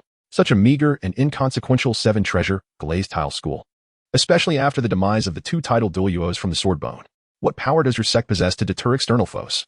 And you, as the young master of the 7 Treasure Glazed Tile School, lack intelligence and relish in bringing trouble to your family. You truly bring shame to Ning Fingxi. I want to allow you to insult my father. Ah, indeed, a lack of intellect. I spoke of your disgrace to your father. When did I ever insult him? Oscar hastily approached to mediate, becoming a sounding board for Ning Rongrong's frustrations, while BB Dong chose to ignore the commotion. Meanwhile, Tang San was nearing the Titan Giant Ape. However, the Titan Giant Ape possessed formidable spiritual power, sensing his presence before any soul sage could catch sight of it. Irritated, it was dismayed that just when it could converse with its companion, the little sister on its shoulder, someone dared to disrupt their moment, swatting both away with a single blow. Consequently, Tang San found himself in the chosen domain of the faceless demon spider. A scene reminiscent of the original work unfolded once more. A spider with a body diameter exceeding 1.5 meters, its 8 spear-like legs stretching over 3 meters. Clad in a glossy black shell, its long, slender legs pierced the ground silently with each step, moving swiftly and conjuring a series of afterimages. Appearing before Tang San in the blink of an eye, 2 of its front legs suddenly lifted, aiming to strike Tang San directly. Thus commenced the battle against the malevolent faceless demon spider. Chapter 59, no longer owed to you. Casting a glance at Ning Rongrong, who was throwing a tantrum at Oscar, Tang Hao must have gone to see Tang San by now. In the blue-silver domain, any movement within an 800-meter radius could not escape his keen perception. Under the detection of the blue-silver domain, 3 blood-soaked individuals were slowly approaching them. BB Dong utilized the power of the blue-silver domain to control the surrounding blue-silver grass, ensnaring the 3 and drawing them closer. The other 2 soul sages recognized the source of this ability and refrained from resisting. However, Zhao Wujia, unaware, mistook it for an enemy tactic and began to struggle. Yet, as a severely injured soul sage, how could he escape the bindings of the blue-silver grass? He could only be wrapped like a dumpling and pulled towards them. Subsequently, BB Dong employed the 3rd soul skill, blue-silver sacred light, and the 4th soul skill, blue-silver sacred dew, to heal them. Thanks to the formidable healing power of the blue-silver god, it could be said that aside from their soul power remaining depleted, the 3 soul sages had fully recovered. Zhao Wujia spoke up, "Guxue Han, may I ask, is your soul power not merely at the 32nd level? What makes you think so?"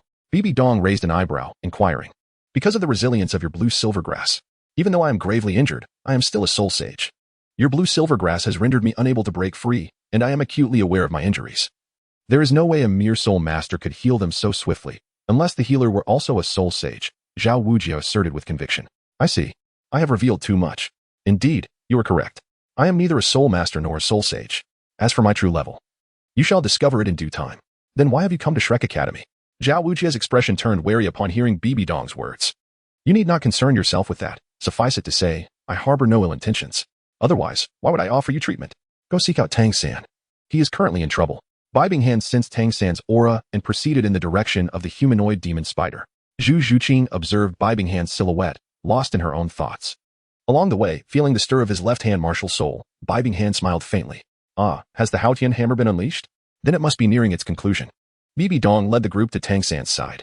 At that moment, Tang San was too preoccupied with the imminent danger to care. He sat there, gasping heavily, trying to regain his composure. Beside him lay a corpse, adorned with a floating purple soul ring. Upon their arrival, his initial worry transformed into surprise. Tang San, you're incredible. You actually defeated a faceless spider. Zhao Wujing approached and assisted Tang San in stabilizing his breath. Tang San, unable to exchange pleasantries, said, Teacher Zhao, please guard me. I wish to absorb this soul ring. Bibi Dong interjected, Tang San, think carefully. This soul ring is over 2,000 years old. What did you say? How can you tell? Tang San inquired. The cultivation level of the faceless spider can be determined by the length of its legs. Look, this spider's legs exceed 3 meters. A clear sign of its age. Surely you know that soul beasts exhibit significant changes in their cultivation every 1,000 years. Just as a 100-year soul beast transforms after a century, and a 10,000-year soul beast after 10 millennia. I recall your teacher theorizing that the third soul ring's age is 1,760 years. Tang San fell into contemplation. He understood that attempting to absorb a soul ring of a higher level than his own could lead to disastrous consequences. His body might not withstand the pressure and explode. However, if he did not absorb this soul ring, his stamina would not recover, preventing him from meeting Xiao Wu. To attempt such a feat would challenge his teacher's invincible theory. After deep reflection, Tang San's resolve solidified. I will absorb this soul ring. Tang San, you're insane. Zhao Wujing exclaimed. Teacher Zhao, my mind is made up. There is no need to persuade me further. Tang San, are you questioning your teacher's theory? Bibi Dong remarked knowingly. Tang San lowered his head in silence, continuing his approach toward the faceless spider's soul ring. Here, have a sausage. Tang San nodded in acknowledgement. After consuming the sausage, he sat beside the faceless spider, saying, I apologize for the trouble. Zhao Wujing nodded in understanding, gesturing for the students to encircle Tang San protectively. With their vigilance, Tang San no longer needed to fear the threats from ordinary soul beasts, allowing him to focus entirely on absorbing the formidable soul ring before him. As he unleashed his martial soul and began the absorption process, anguish cries erupted from Tang San, accompanied by a faint mist of blood, permeated with a foul odor. Witnessing this, all, save for Bibi Dong, felt a surge of anxiety. At that moment, Bibi Dong activated his blue-silver god martial soul. Zhao Wujing, wary, inquired, Xiaogang, what are you planning? I will utilize my blue-silver grass to assist him. It will enhance the absorption rate. What? It can be done this way? What else can be done? In truth, Bibi Dong's actions were intended to expedite the process, as he was confident that Tang San would successfully absorb the soul ring. Under the radiant blue-gold light of the blue-silver god, the agony on Tang San's face diminished significantly. After a while, the fine droplets of blood ceased to flow, and the furrowed brows of Tang San relaxed somewhat. A soft blue glow began to emanate quietly from within him. Zhao Wujing exclaimed in delight, It's done. The most perilous moment has passed. We are now witnessing the process of soul power transformation. This lad indeed lives up to the title of Miracle Maker. Just as everyone believed the crisis had been averted, Tang San's relaxed expression suddenly contorted into one of agony, and he let out a piercing scream. As he sat cross-legged, his body convulsed violently, his chest surged upward, his upper body arching grotesquely. Just as the crowd gasped in shock, a tearing sound echoed, and Tang San's clothing was abruptly ripped apart. Oscar, standing behind him, clearly saw 4 fist-sized bulges protruding from either side of Tang San's spine. In an instant, the 8 bulges burst forth, and astonishingly, Tang San's skin did not recede. Rather, deep purple objects, as thick as a fist, erupted from the ruptures, growing at an alarming rate. 8 spider soul bones? This opportunity truly belongs to you, Tang San. Congratulations, Bibi Dong remarked. At that moment, Bibi Dong sensed an aura emanating from the nearby forest, as if beckoning him to approach. Contemplating briefly, he made his way toward the dimly lit woods. Xiaogang, where are you going? I need to take care of something. After walking nearly 5 kilometers into the forest, a figure appeared before Bibi Dong. From the shadows emerged a tall figure. In the moonlight, Bibi Dong discerned the man's features, clad in tattered coarse cloth, with a scruffy beard and hair matted in clumps, yet his gaze was predatory. So it's you. I never expected the renowned Haotian Douluo to appear here in such a state. Upon uttering this, an overwhelming pressure descended upon him, forcing Bibi Dong to kneel on one knee. 2 soul saints beside him were grievously injured by a fist from Tang Hao, collapsing like lifeless dogs to the ground. You dare to harm my subordinates? Bibi Dong gritted his teeth, struggling against the oppressive force to rise. Just a mere How to the Spirit Hall, and you. The holy son of the Spirit Hall, Bibi Dong. With his identity revealed, Bibi Dong displayed no sign of alarm. Rather, he gazed at Tang Hao with disdain. A dog. Huh. If they're dogs, what does that make you? Abandoned by the Haotian sect, reduced to doing their bidding, depending on a child to support you. The illustrious Haotian Douluo is nothing more than a worthless lapdog. With a deafening crash, Tang Hao, seemingly enraged, appeared next to Bibi Dong and struck his chest with a powerful punch. Bibi Dong was sent flying, blood spewing from his mouth. I didn't expect your attire to be so extraordinary. You only broke a few bones, you're still alive. Colliding with several large trees. Bibi Dong crashed against a boulder but shakily rose to his feet. Bibi Dong's laughter was filled with sorrow and despair, laced with a sense of liberation. A voice filled with hatred emerged. Without this attire, I might have perished. From this moment on, Tang Hao, I owe you nothing. Note, the protagonist is the biological child of Tang Hao, belonging to a reincarnation, not a soul possession. The words of Bibi Han seemed to strike a nerve within Tang Hao, prompting him to materialize beside Bibi Han, seizing him by the neck and forcefully slamming him against a rock. Tang Hao's eyes glowed a menacing crimson. A savage aura of bloodlust surging forth, a terrifying intensity only acquired through traversing the city of slaughter. The accumulated malevolence was so overwhelming that any ordinary titled Douluo would feel paralyzed in its presence. Tang Hao roared ferociously, the death of Qian. The demise of our 1,000 brethren from the Haotian clan shall never be repaid by your spirit hall. It is time to collect some interest. With another thunderous punch, the boulder behind him shattered upon impact, sending Bibi Han flying once more. The sheer force penetrated through his garments and into his body, shattering his ribcage. With fragments embedding into his organs, blood erupting from his mouth, mingled with visceral remnants. His chest caved in, bones obliterated, and organs destroyed. Bibi Han was beyond salvation. As these realizations washed over him, Tang Hao felt an inexplicable sorrow, not for Bibi Han's demise, but for the fall of a once great talent. He had sensed Bibi Han's soul power level at an astounding 53 at merely 12 years of age. What an extraordinary concept this was throughout history. All gifted individuals would pale in comparison before him. With a collapsed chest, Bibi Han struggled to stand, breath eluding him, waves of excruciating pain engulfing his mind. Yet he remained silent, perhaps due to the influence of the blue-silver emperor, as he still clung to a flicker of life. Faced with his impending demise, Bibi Han laughed. His laughter filled with boundless resentment. This life is forfeit. Tang Hao, our connection has vanished. The next master of this life shall be known as Bibi Han. I will ensure that your Haotian clan comprehends the meaning of despair. Tang Hao gazed at Bibi Han in disbelief, questioning his sanity. What did he mean by the next life? What connection was he referring to? Suddenly, Tang Hao's pupils widened in shock as he beheld a hammer materializing in Bibi Han's left hand, the Haotian hammer. The Haotian hammer. Blue silver grass. This individual, whom he had grievously wounded, was his own abandoned son. What had he just done? The realization struck Tang Hao with overwhelming force. Gripping the hammer, Bibi Han summoned the last vestiges of his strength, charging forth and delivering a blow that sent the stunned Tang Hao sprawling. This is what you owe the master of this life, he exclaimed before collapsing. Your Highness. At the moment Tang Hao was sent flying, the oppressive aura of the two soul saints dissipated. They quickly rose and, cradling Bibi Han, fled towards the Stardow forest. Meanwhile, Tang Hao, having been propelled dozens of meters away, remained in a daze, his mind racing with the enormity of his actions. His thoughts drifted back 12 years. From the moment the two children were born, he had subjected them to hunger and hardship, abandoning one while fleeing from the pursuit of Qian Douluo, ultimately taking the life of his own son. On the other side, Tang San had returned after condensing his third spirit ring.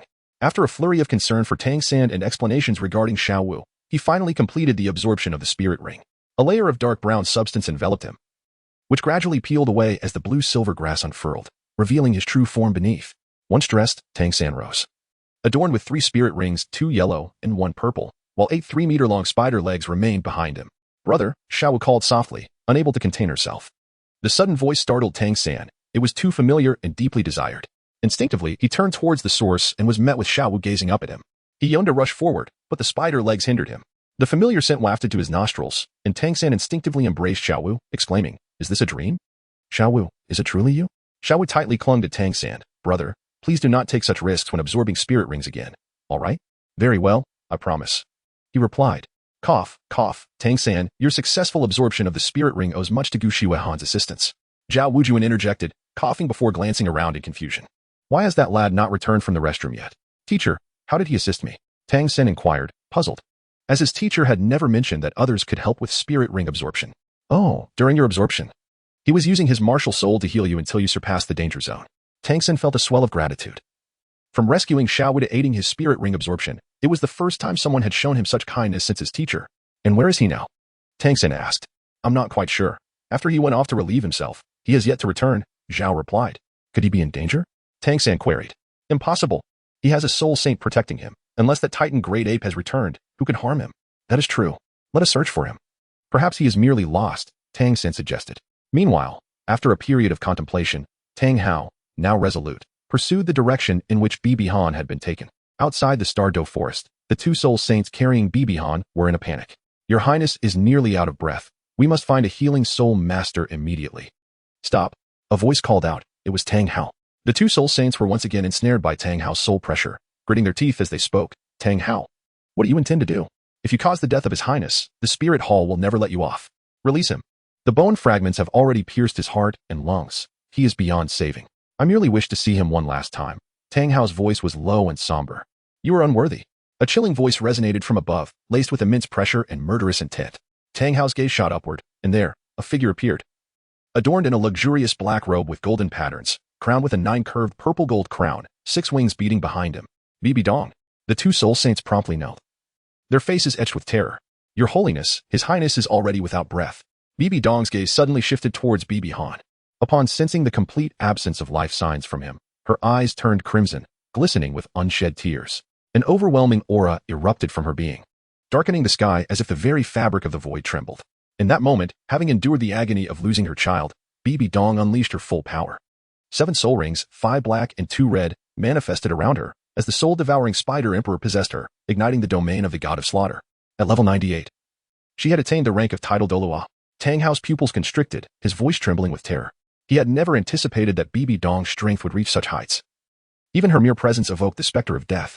As the soul-devouring spider emperor took hold, Bibi Dong's legs vanished, replaced by a massive spherical body from her abdomen, sprouting 8 robust, dark green legs that propelled her forward with astonishing speed.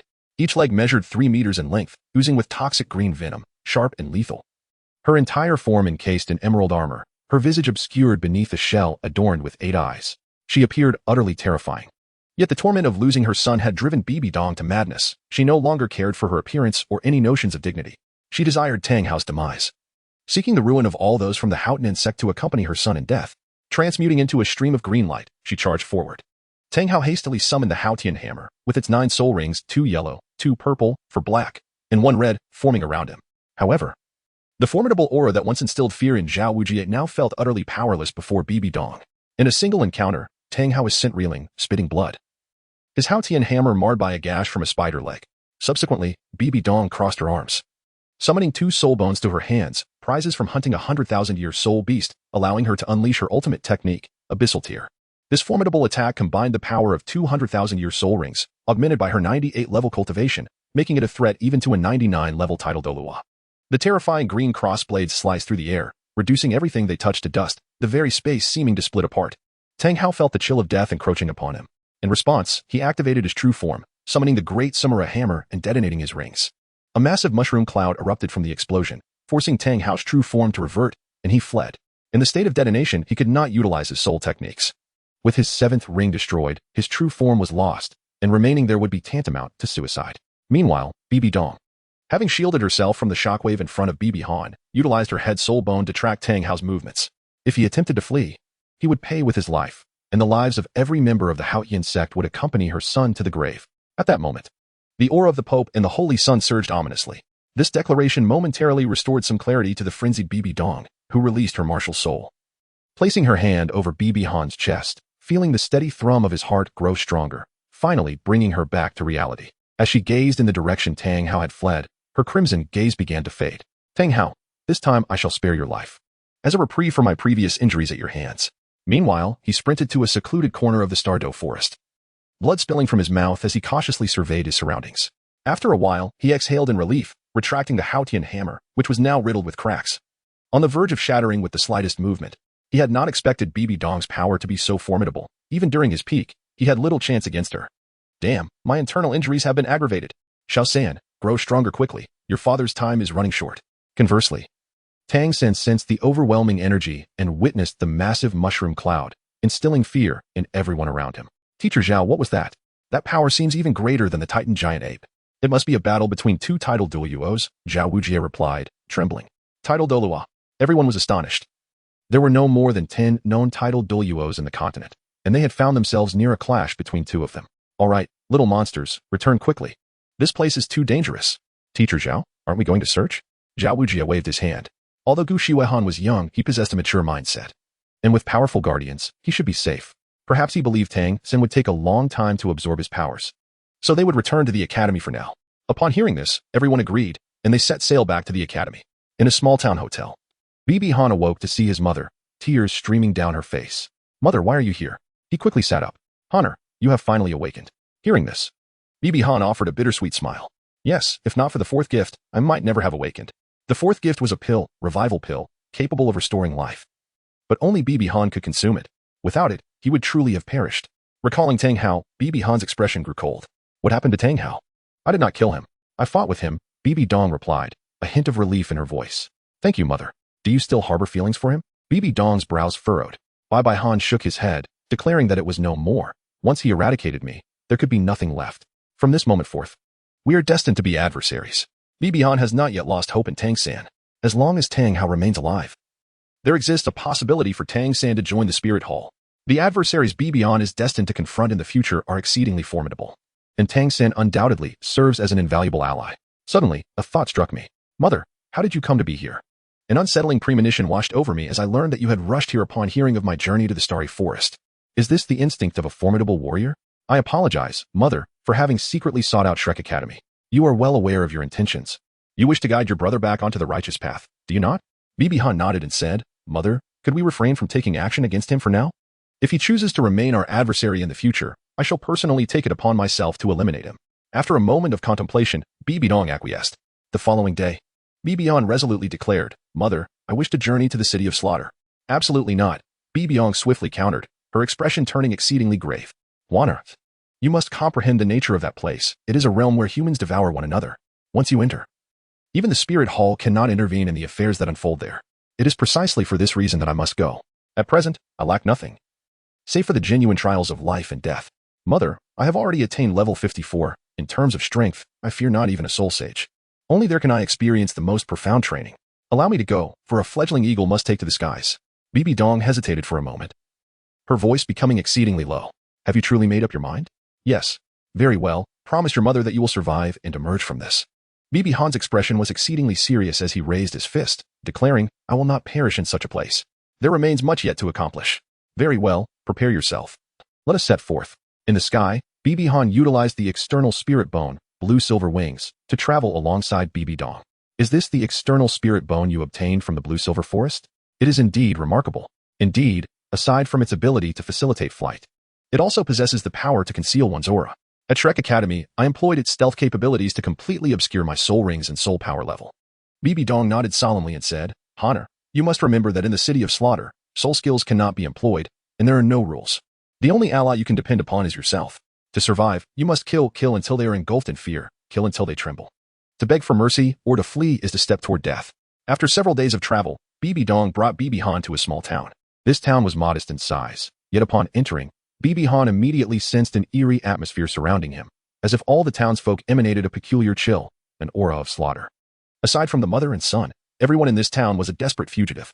The appearance of Bibi Dong stirred a palpable excitement among everyone, their eyes gleaming with avarice. After a journey of nearly 10 minutes, the two arrived at a tavern in the small town. The air within the tavern was thick and murky.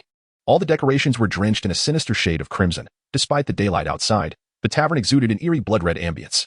A server clad in black, bearing an indifferent expression, approached them, inquiring what the two would like to order. Bibi Dong remarked coldly, Bring me 2 glasses of Bloody Mary. Bibi Han replied, Mother, there is no need. Did you not say that there are no rules here? Before her words could fully escape her lips, Bibi Han unleashed her martial soul. The blue-silver god. 5 soul rings materialized, 2 purple and 3 black. The patrons, who had been sporting menacing expressions and had initially regarded us with mockery, were suddenly engulfed by a multitude of blue-silver grasses. The majority had not even had the time to draw their weapons or summon their martial souls before being pierced through the chest by the tendrils of the blue-silver grass. A hint of surprise and satisfaction flickered in Bibi Dong's eyes as she nodded. The death of dozens within the tavern did not rattle the attendant. He remained remarkably composed, as if he were all too accustomed to the scene unfolding before him. Just as he was about to utter a word, he was sent flying by a kick from Bibi Han. Do not obstruct my path. With a mighty swing of the Haotian hammer martial soul, Bibi Han struck the ground, producing a thunderous roar as a colossal black hole manifested beneath him. A piercing cold wind howled forth from the depths of the abyss. Bibi Han cast a glance back at his mother, whose eyes were filled with concern. He smiled broadly and reassured her, "I will certainly make it out alive. Do not worry, mother, my combat skills are a testament to your teachings." With those words, Bibi Han leaped straight down into the abyss, enveloped by darkness. After descending a few meters, he felt as though he had firmly landed. The absence of light was no hindrance, for his extraordinary vision allowed him to perceive everything clearly in the shadows. Before him lay an elongated corridor, sloping downward, with a chilling breath whispering against his skin. Indeed, from the outset, the atmosphere was designed to instill fear in the entrance. Let me witness the true terror of the City of Carnage, the domain of the god of Shura. After traversing approximately 1,000 steps, a cold voice suddenly echoed from all directions, "Welcome to the City of Carnage. Here lies the capital of Hell, a realm rife with slaughter. Within these confines, you may acquire all that you desire, but the price is your very life." Bibi Han scoffed dismissively. Is it necessary to reign supreme in a place where one has fallen? Not at all. As Bai Han continued forward, he turned a corner, and a faint light beckoned from ahead. He dismissed the words spoken to him, treating them as mere whispers in the wind, and instead directed his gaze towards what lay behind him. Before him stood a black city. The imposing black walls were remarkably vast, confirming that it was indeed a city, and above it hung a resplendent purple moon. After surveying the scene, he turned his attention back to the night, in a world drenched in blood. Rules were still deemed necessary, yet, what of it if they were broken? The voice of the armored knight remained chillingly devoid of humanity, asserting that one must accept the consequences. Defeat me, and you shall earn the right to enter the City of Carnage.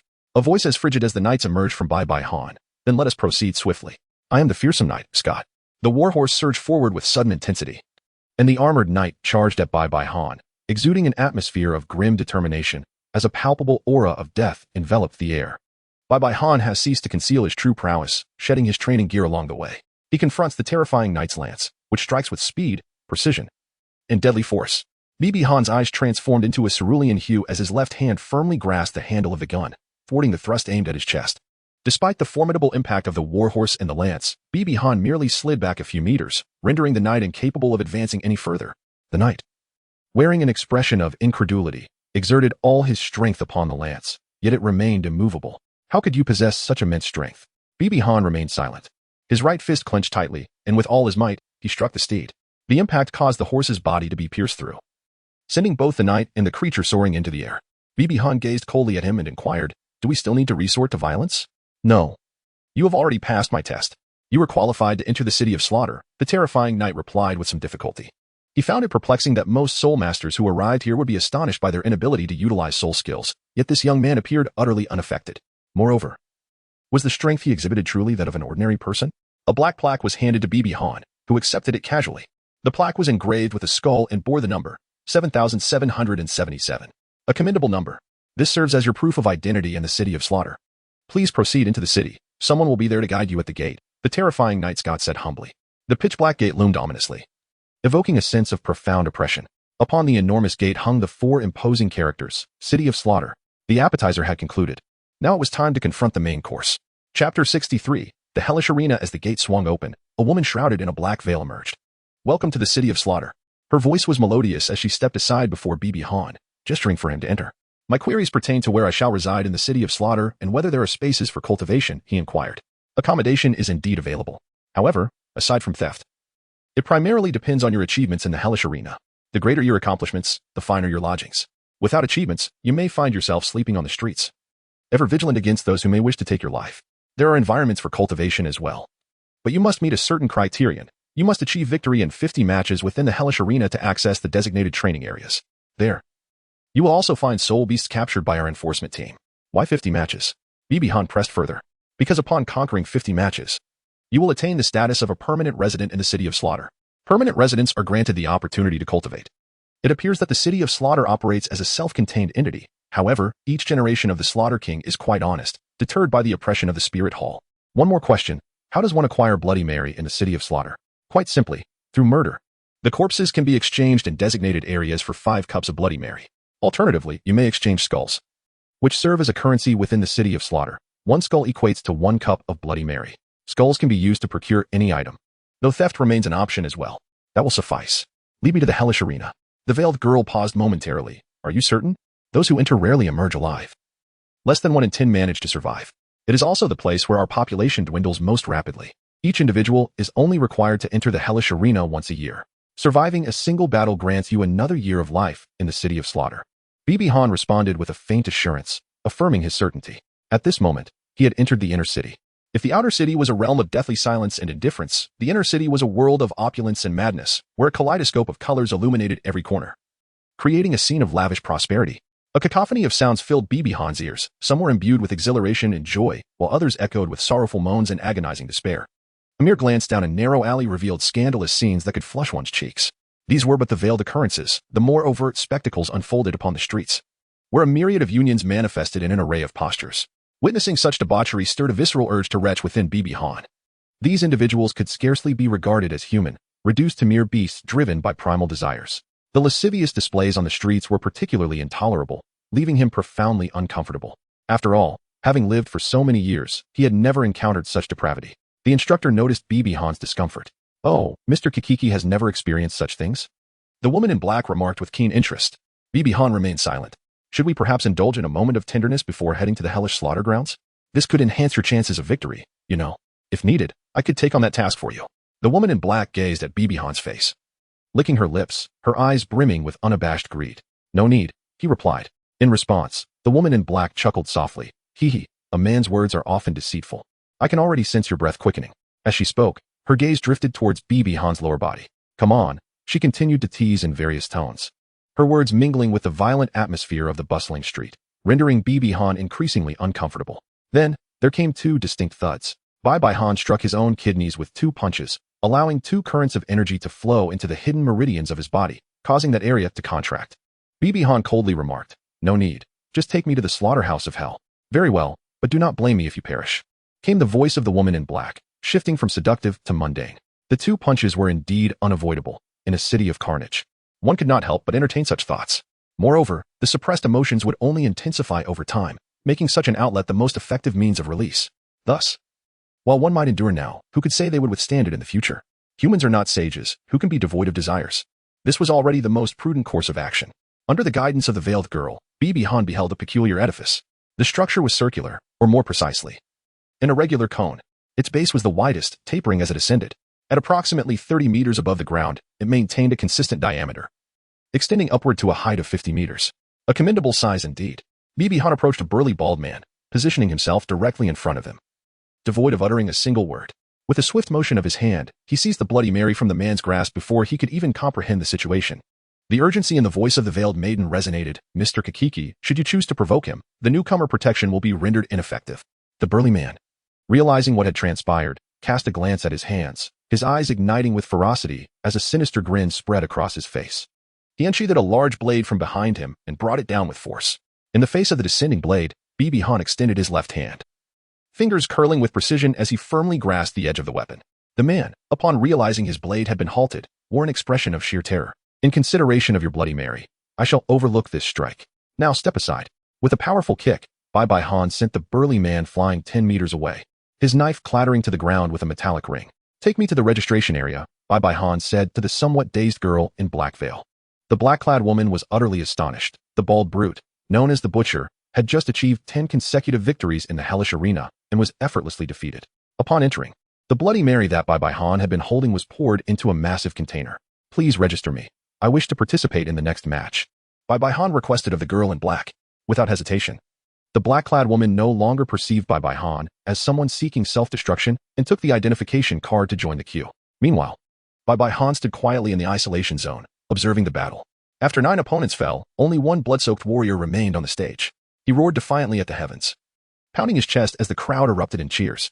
Now welcoming the next group of contestants. Their IDs are 2527, 3645, 7777. "Is it my turn?" At that moment, the girl in black presented his identification card back to him. "By the way, I have 2 final questions. What happens if you register but do not participate? And what if you interrupt their match?" The answer to the first question was that one must provide 5 Bloody Marys. Otherwise, they would be subject to a relentless hunt by all in the City of Slaughter. As for the second question, the consequence would be a direct and unmitigated pursuit, with both hunts lasting a day. Moreover, those who dared to slay the challenger of the King of Slaughter would be generously rewarded. With a peculiar smile, Bibi Han exuded an air of profound significance. "Thank you for your response," he uttered before making his way towards the hellish slaughter arena. 10 passageways led to this grim locale, and 10 individuals stepped into the arena of carnage. Among them, Bibi Han appeared to be the least conspicuous, with a visage reminiscent of a delicate youth and muscles that barely stood out. Consequently, everyone regarded him as insignificant, their attention diverted to the others. Scarcely anyone directing their gaze towards him. A voice, cold and detached, proclaimed the commencement of the competition. Bibi Han extended his left hand, and the Haotian hammer materialized in his grasp. With a powerful thrust of his calf, he launched himself forward like a cannonball, reaching the nearest adversary in an instant. The iron hammer swept across, obliterating the upper half of the unfortunate soul before him, leaving a bewildered expression etched on his face in the moment before death. The display of such chilling prowess left the 9 individuals poised for battle utterly astonished. It turned out that the one they had underestimated the most was, in fact, the most formidable of them all. Bibi Han slowly walked to the center of the arena. A voice, dripping with disdain, echoed, "Let your defeat serve as nourishment for my growth. All 8 of you may come at me together." The 8 adversaries were taken aback. For when had they ever been so scorned by a newcomer? In a frenzy, they launched their assault, yet Bibi Han exhibited not an ounce of fear. Instead, his face was alight with excitement. "Tang Hao, I shall possess the same murderous intent as you do, and I will seek retribution." Blood stained the arena of slaughter, as 9 lifeless bodies lay strewn across the ground, reduced to mere fragments. In the stands, expressions of terror adorned the faces of the onlookers. Within a mere minute, the 8 had been dispatched, 1 blow for each. 9 streams of soul power surged forth, and Bibi Han closed his eyes to absorb them. Yet it was insufficient. These energies likely amounted to only a fraction of their former owner's essence. To advance using only this would indeed be a futile dream. He must swiftly complete 50 matches. Bibi Han returned to the audience, where the woman in black awaited. "Bibi Han, thank you for your assistance. You may take your leave now." How Navi. The true peril does not solely arise from the slaughter of the infernal battleground. Rather, it is the multitude who lie in ambush as you return, wounded. Should you seek shelter, I could accompany you for a while longer, and perhaps assist in alleviating your frustrations. The enchanting voice returned. "There is no need. Do hurry along and do not squander your time on me." "Humph. Then I wish you good fortune." Bibi Han approached a figure, seizing his Bloody Mary, and resumed his path of carnage. In Chapter 64, Bibi Dong and Qian Renxue, within a dark and expansive chamber of a black castle in the City of Carnage. A tall and gaunt man, draped in a blood-red ceremonial robe, sat upon an oversized chair. His appearance was exceedingly grotesque, akin to a demon from the depths of hell. This man was none other than the ruler of the City of Carnage, the King of Slaughter. His bloodthirsty, piercing gaze fixated on a video before him, depicting Bibi Han amidst the brutal arena of hellish slaughter.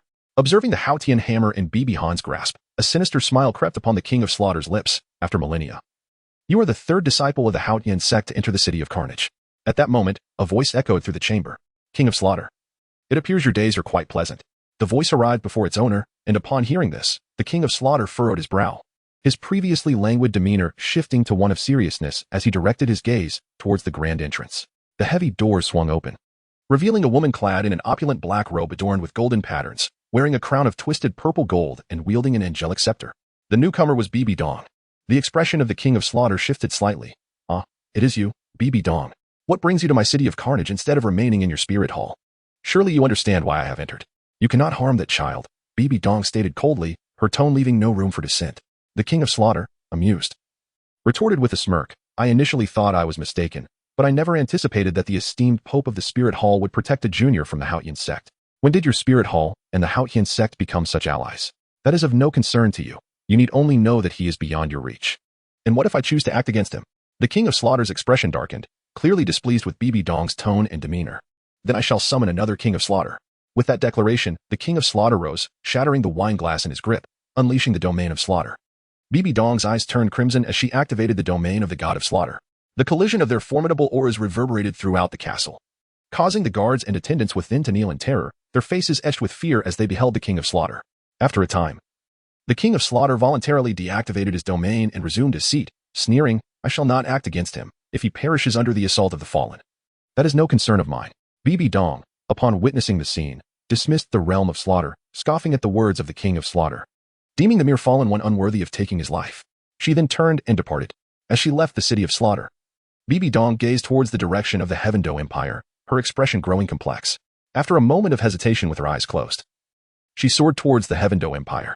In the Heavendo City, within the prince's residence, Qian Renxue was diligently reviewing a stack of memorials while maintaining the visage of Shuechengha. At that moment, the window of the room opened on its own, allowing a gust of wind to sweep in. Qian Renxue lifted her gaze towards the now open window, her brow furrowing slightly. Closing her eyes, she scanned the room with her spiritual energy, discovering nothing amiss. She rose to shut the window. As Qian Renxue turned around, her pupils widened in shock. For standing before her was Bibi Dong. Her expression swiftly returned to calm, and she broke into a playful smile, remarking, "Since when did our esteemed pontiff take to invading others' chambers through windows?" This comment revealed the evident strain in the mother-daughter relationship between Bibi Dong and Qian Renxue. Despite the chaotic interference of Bibi Han, after her quip, Qian Renxue closed her eyes, bracing herself for the anticipated physical punishment. However, she promptly reopened them as the imagined pain never came. Instead, Bibi Dong removed the mask from her face and embraced her in a warm embrace.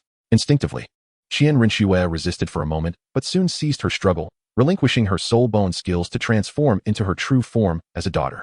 Perhaps for the first time, experiencing the warmth of a mother's embrace, Qian Renxue breathed deeply, greedily inhaling the scent of her mother.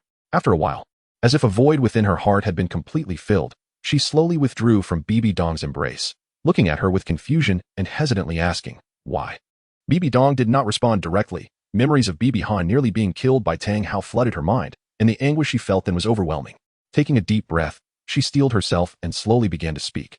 Swear, do you know why I harbor such disdain for you? Qian Renxue shook her head. Subsequently, Bibi Dong recounted her tragic past. Upon hearing it, Qian Renxue was left in utter disbelief. It turned out that her mother had not loved her father in her youth, but rather a man named Xiaogang, which had even led her to consider leaving the spirit hall. Her father, however, forbade her mother from departing, resorting to violence and confining her in a secret chamber, resulting in Qian Renxue's birth.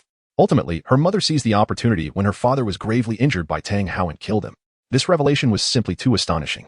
The explosive information leaving Qian Renxue's mind in a whirl. Yet, she believed 9/10 of it. After all, she could find no alternative explanation. And her grandfather had also mentioned that this matter was not Bibi Dong's fault. Was it truly hard to believe? Observing the astonishment on Qian Renxue's face, a fleeting expression of self-mockery crossed Bibi Dong's noble countenance. Father was indeed such a person, Qian Renxue uttered, feeling as though her faith had crumbled. The once towering image of her father shattered completely. Bibi Dong nodded slightly, a flicker of anguish crossing her eyes, and earnestly inquired, Swear, do you harbor hatred towards me? Qian Renxue appeared somewhat bewildered, ultimately shaking her head.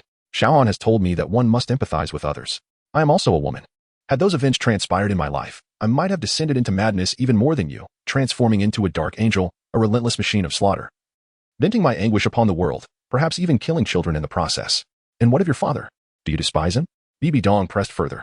This time, Qian Renxue did not immediately shake her head, but rather nodded before retracting it. He is a scoundrel, unworthy of possessing an angel martial soul. The entire world may revile him, but I cannot, for I am his daughter. He brought me into this world and bestowed upon me a father's love. Upon hearing these words, Bibi Dong fell silent, contemplating Qian Renshue's earlier statement about empathy. With a deep sigh, she took her daughter's hand. Sitting down together in quiet companionship, a daughter she had scorned for 21 years. Gazing upon her fully grown daughter, tears streamed down Bibi Dong's cheeks. I have truly erred, having neglected this daughter for 21 years. Fortunately, there remains an opportunity for atonement. Swear, would you be willing to call me mother? Upon hearing this, Qian Renxue trembled, tears cascading down her face as she softly replied, Mother. Subsequently, the mother and daughter embraced tightly, weeping uncontrollably. Outside the prince's residence, the two titled Douluo Serpent Spear and Porcupine, now serving as guards, stood vigilantly at the entrance, preventing anyone from entering, their faces adorned with smiles. P.S. The author's perception of Qian Xuanji is not as unfavorable as many netizens believe. Qian Xuanji has only one daughter, Qian Renxue, and has had relations solely with Bibi Dong. If he truly regarded Bibi Dong merely as a breeding tool, he would not have exerted such effort in securing the blue-silver emperor for her. He would prefer that her power never surpass his, ensuring her inability to resist. Moreover, it has never been stated that the angel martial soul must be inherited in a singular line, as evidenced by later installments of the Douluo series. If Qian Xuanji had viewed Bibi Dong solely as a means of reproduction and disregarded her feelings, there would undoubtedly be more than one descendant, as it is implausible to have no children over 9 years, even with an angel martial soul. Additionally, Bibi Dong mentioned at the conclusion that upon hearing Qian Xuanji's words, she immediately went mad and subsequently fainted. This suggests that Qian Xuanji held affection for Bibi Dong, coupled with a perverse possessiveness stemming from his pride as a top-tier genius, leading him to employ such despicable tactics. This is merely the author's perspective, which readers may choose to consider. The author does not intend to favor Bibi Dong either, as she too has made grave mistakes. Possessing numerous precious soul bones and having expended vast resources on her cultivation, she left so abruptly, even allying with others. A decision that would be intolerable for anyone. Chapter 65. A conversation between mother and daughter. The two wept for a considerable time, releasing the pent-up emotions within their hearts. Qian Renxue gently wiped the corners of her eyes and asked, Mother, may I pose a question to you? Please, go ahead, Bibi Dong replied softly. You previously mentioned that after suffering persecution from my father, you wished to obliterate the spirit hall and everything associated with it. What caused you to alter this sentiment? Qian Renxue tenderly linked her arm with Bibi Dong's, resting her head on her shoulder. Bibi Dong pondered for a moment before breaking into a gentle smile. For it was during her most solitary, painful, and bewildering times that Han Er had come to her side. Moreover, Han Er's own tribulations resonated with her deeply, gradually transforming him into her emotional anchor and illuminating her world. Recalling that figure, Qian Renxue couldn't help but smile as well. For Bibi Han was also her beacon, infusing her life with vibrancy. However, soon Qian Renxue's lips curled into a pout. That fellow had been away honing his skills for far too long without coming to seek her out, absolutely unforgivable. As she spoke, she clenched her fists, having resolved that regardless of Bibi Han's reasons for his prolonged absence, when he finally returned, she would first give him a good thrashing. After a moment of hesitation, Bibi Dong spoke. Shuer, Inner is truly unable to meet you at this moment. Upon hearing this, Qian Renxue blinked her adorable big eyes and asked in confusion, Mother. Why? Bibi Dong paused momentarily, for Han Er was currently in the city of slaughter. What? Qian Renxue exclaimed, rising to her feet, her voice laced with indignation. Mother, do you comprehend the peril of that place? Why would you allow him to venture there? Bibi Dong refrained from disclosing to Qian Renxue the incident in which Bibi Han was nearly harmed by Tang Hao, fearing it might drive Qian Renxue to madness. Instead, she tactfully remarked he chose to go there of his own accord. Observing Qian Renxue's expression, which suggested she was about to speak further, Bibi Dong smiled and gently urged her to sit down. Now, my dear Shuer, if Han cannot even emerge from that place, how could he possibly capture your affection? Upon hearing this, Qian Renxue's previously furious countenance turned crimson with embarrassment. Her mother's insinuation stripped away the aloof and dignified facade she usually maintained, revealing only the bashfulness of a young girl. She shook Bibi Dong's arm and pouted, unwilling to concede. Mother, you're speaking nonsense. I do not like him at all. Bibi Dong smiled faintly and shook her head. As a mother who has experienced life, how could she fail to notice the way you look at Han Er? Upon hearing this, Qian Renxue raised her head and, feeling somewhat apprehensive, asked, Then, Mother, do you not oppose it? Bibi Dong smiled kindly, pondering why her mother opposed. After all, Han Er was raised under her watchful eye. In terms of appearance, talent, and character, he was impeccable. Entrusting him to someone else brought her peace of mind. And she could see that Han Er harbored feelings for her. With her mother's support, Qian Renxue's eyes brightened, yet she felt a twinge of conflict. However, that fellow was so fickle, clearly having affections for her while still maintaining an ambiguous connection with that little girl, Nair. Bibi Dong gently stroked Qian Renxue's head and advised her, one should not judge a person solely based on a single aspect, for no one is perfect. While you may have observed the ambiguous relationship between Huaner and Nar, you have not witnessed Huaner's interactions with other young ladies. Hulaina from the Spirit Hall, in terms of charm, may even surpass you, and her beauty is not to be underestimated. Yet, Huaner shows little interest in pursuing Hulaina. Throughout his journey, he has encountered several enchanting maidens, such as Huowu from the Blaze Academy and Ning Rongrong from the Seven Treasure Glaze Tile School. Yet he harbors no intentions towards them. Qian Renxue lowered her head, appearing quite hesitant, knowing that Bibi Huan also held feelings for her. Her pride would never permit Bibi Huan's affections to be directed elsewhere. Had the individual not been Nar, whose talents were akin to hers, Qian Renxue would have swiftly dealt with the matter. At that moment, Bibi Dong's expression turned serious as she spoke solemnly. Shuer, it is exceedingly rare to encounter a virtuous gentleman deserving of you in the world of soul masters. I do not wish for you to miss the opportunity with Huaner due to a single flaw, leading to future sorrow. Observing Qian Renxue's still sulking demeanor, Bibi Dong's face gradually grew cold. Sensing her mother's mounting pressure, Qian Renxue quickly relented. Mother, I promise. Is that not sufficient? Constrained by her mother's authority, Qian Renxue acquiesced, though she knew such submission was unlikely in front of Bibi Huan. P.S. This chapter was newly added by the author and was not part of the original version. Initially, it was intended to be resolved in one chapter, but unexpectedly, one chapter proved insufficient, resulting in a somewhat brief second chapter. Finally, a reminder for some island readers, dual female leads, dual female leads, dual female leads, please refrain from any inhumane thoughts. Chapter 66, The City of Slaughter. The City of Treasure. Days later, Bibi Huan slowly emerged from the hellish arena, where nearly 100 individuals awaited him outside. Gazing at the crowd, Bibi Huan's eyes turned icy as he remarked, a commendable number. It seems another battle is imminent. Let us take him down together. He has fought 4 matches today and must be exhausted. We must act quickly, otherwise, we may be the next to perish. Exhausted? Come and kill me. Hearing these words, Bibi Huan felt a hint of disdain. The recovery ability of the blue-silver god is beyond your imagination. Bibi Huan activated the Eye of Truth. Surrounded by 100 attackers, and even he dared not act carelessly. Just then, Bibi Huan's eyes widened in astonishment as he noticed 2 individuals among the throng, emitting a radiant glow. The significance of this was crystal clear to him. Soul bones. 100 fallen ones, some wielding swords, axes, and spiked clubs, charged forward. Bibi Huan wielded the Haotian hammer, stepping forward with his left foot, his hands firmly grasping the hammer. His muscles tensed with power as he forcefully struck the ground ahead. Boom! A deafening roar reverberated, echoing for miles. With this mighty blow, Bibi Han exerted all his strength, causing the earth before him to shatter, sending rocks and dust swirling. Those nearby were violently thrown back by the sheer force. As Bibi Han summoned the stones to strike the fallen, his right hand pounded the rock while his left deftly seized the airborne debris, employing the techniques of the Tang sect's hidden weapons to target the eyes and noses of his adversaries. One might ponder the origin of such skills, after all. Tang San had demonstrated them to Bibi Han during their confrontation with Zhao Wujie, utilizing his true vision, augmented by the surrounding blue-silver grass. Bibi Han meticulously observed Tang San's method of launching hidden weapons, conducting a comprehensive 360-degree scan of the soul power delivery, mimicking the technique with remarkable accuracy. He executed the moves with precision, though the sophisticated nuances eluded him, while the basics were easily replicated. With each barrage, sprays of blood erupted, and in this singular onslaught, over 10 foes fell, while more than 20 writhed on the ground in agony.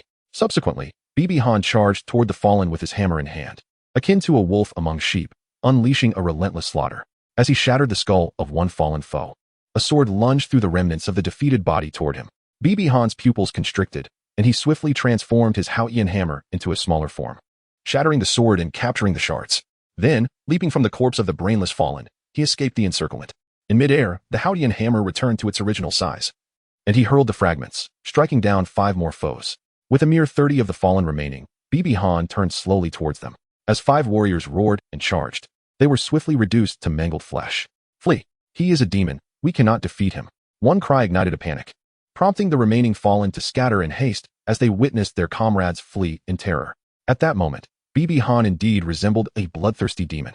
His blue robe saturated in crimson, fragments of flesh and hair clinging to him, his face and hair smeared with blood. Observing the retreating fallen, he displayed no discernible emotion, his gaze sweeping over the crowd before he pursued a singular target. Why are you chasing me among so many? The pursued yelled in desperation. Because you possess something I desire, Bibi Han replied coldly. Realizing his fate was sealed, the man resolved to fight back, swinging his axe at Bibi Han in a last-ditch effort. In response, Bibi Han met the blow with his fist, the axe striking the back of his hand, blue blood cascading down the blade. The wound was deep enough to reveal bone, yet Bibi Han maintained an expression of indifference, as though pain were a distant concern. The axe wielder, eyes wide with terror, stammered, "You are not human." Bibi Han was momentarily taken aback, then chuckled softly, acknowledging, "You are correct. I am not of pure blood." As he felt the sting of his wounds, a hint of nostalgia flickered in his icy gaze. "Master Genie, your second phase of training has indeed proven valuable. I find myself reminiscing about those times." After a fleeting glimmer in his eyes, Bibi Han grasped the neck of the fallen, crushing his throat with a swift motion. He then tore off the left hand, revealing a piece of dark purple soul bone in his grasp. Subsequently, he returned to the pile of corpses, locating the luminous body, and acquired a right leg bone. Astonishingly, both were ancient soul bones, one dating back 10,000 years, the other an incredible 30,000 years. With a population of tens of thousands and a history spanning millennia, one could only ponder the sheer number of soul bones that could be found in the city of slaughter. Contemplating this, Bibi Han's face radiated excitement. Perhaps the city of slaughter should be renamed the city of treasures. Within mere minutes, the deep wound on his hand had fully healed. The blue-silver god is truly formidable. The following day, Bibi Han deliberately rose later than usual, aiming to ensure that his physical capabilities were at their absolute peak. As he planned to undertake a significant endeavor, approaching the hellish killing field, he followed the familiar procedures, though this time, the registrant regarded him with a flicker of fear etched upon his face. The news of Bibi Han single-handedly annihilating 100 individuals yesterday sent ripples through the city of carnage. Upon entering the hellish arena of slaughter, all present braced themselves as if facing a formidable foe. 9 figures converged, their gaze fixed upon Bibi Han, for this was the only way to slightly enhance their chances of survival. Contrary to expectations, where one would anticipate Bibi Han to charge in as per his usual demeanor, he astonishingly unfurled his wings and took to the skies, unleashing a beam of azure light from his eyes.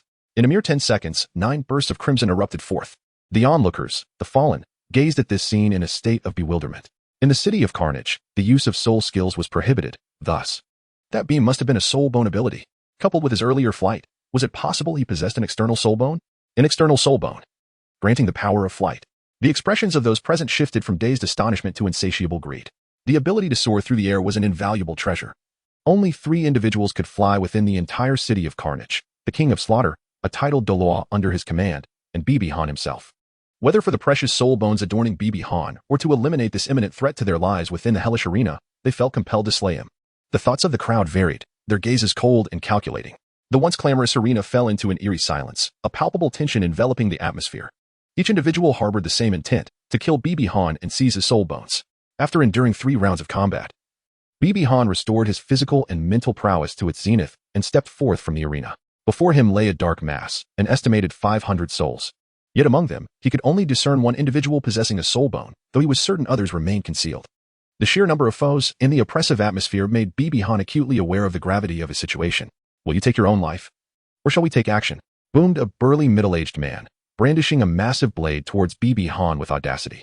"Are you all so confident?" In the midst of their exchange, Bibi Han retrieved a nail from his soul guide device. For today's battle, he had meticulously prepared several sacks the previous day, and even enhanced his footwear for added height, ensuring a comprehensive boost to his odds of victory.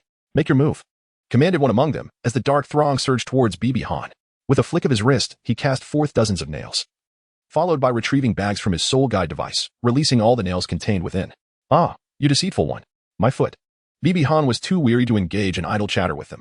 With hundreds descending upon him, was it not reasonable to seek an appropriate battlefield? The scene was one of harrowing brutality. Within the encirclement, blood and dismembered flesh flew through the air, as one fallen foe after another was sent hurtling away, obliterated by Bibi Han's might. Yet, with each passing moment, new wounds marred his body, blue blood cascading down in a relentless stream. "This cannot continue. I too shall meet my demise." Though aided by the presence of the crucifix, the sheer number of adversaries was overwhelming. Each swing of the Haotian hammer claimed 1 or 2 lives, yet he was besieged by at least 5 attackers with every strike. Bibi Han was incessantly beset by injuries, blood gushing forth from his mouth. Bibi Han, transformed into a spinning top, sent the surrounding fallen ones flying as he prepared to escape with his blue-silver wings. However, those fallen had anticipated his move, launching a barrage of chains towards him. "Curse be it! I must not be ensnared. If I am, it would truly be my end." Grasping a chain mid-air, Bibi Han shattered several others with the Haotian hammer. Under the relentless assault of dozens of chains, he was compelled to retract his blue-silver wings and plummeted downwards. As he beheld the greedy fallen ones below, his eyes turned crimson, and a sinister smile crept upon his face. Since escape was no longer an option, he thought, let the fallen ones witness my true strength. Thunderous domain, blue-silver domain. Activate. Come forth, fallen ones. In a filthy, secluded corner, a tattered, bloodied man with dark red hair sat there, nursing his wounds. This man was none other than Bibi Han, who had successfully broken free. At that moment, he was drenched in blood, his appearance a dark crimson, devoid of any other color. After a moment, Bibi Han opened his eyes and exhaled a breath of relief, feeling fortunate to have survived. That was indeed reckless, but the rewards were substantial. From his storage ring, he retrieved 5 corpses, undoubtedly the fallen who possessed soul bones. One of these fallen even had 2 soul bones, including one from the head. "I have struck it rich. 6 soul bones in total, 1 from a 100-year-old, 1 from a 1,000-year-old, and 4 from 10,000-year-olds, specifically. 1 from 10,000 years, 2 from 30,000 years, and 1 from 50,000 years. I have struck gold." Chapter 67, Breaking Through to Soul Emperor. Condensing soul rings as Bibi Han reveled in his newfound wealth, the very ground of the city of slaughter trembled. Over 500 individuals had encircled one. Yet that lone figure had managed to escape, even retaliating against 300 of them. This singular event birthed Bibi Han's infamous title, the Blood Demon King, a moniker fitting for one drenched in blood.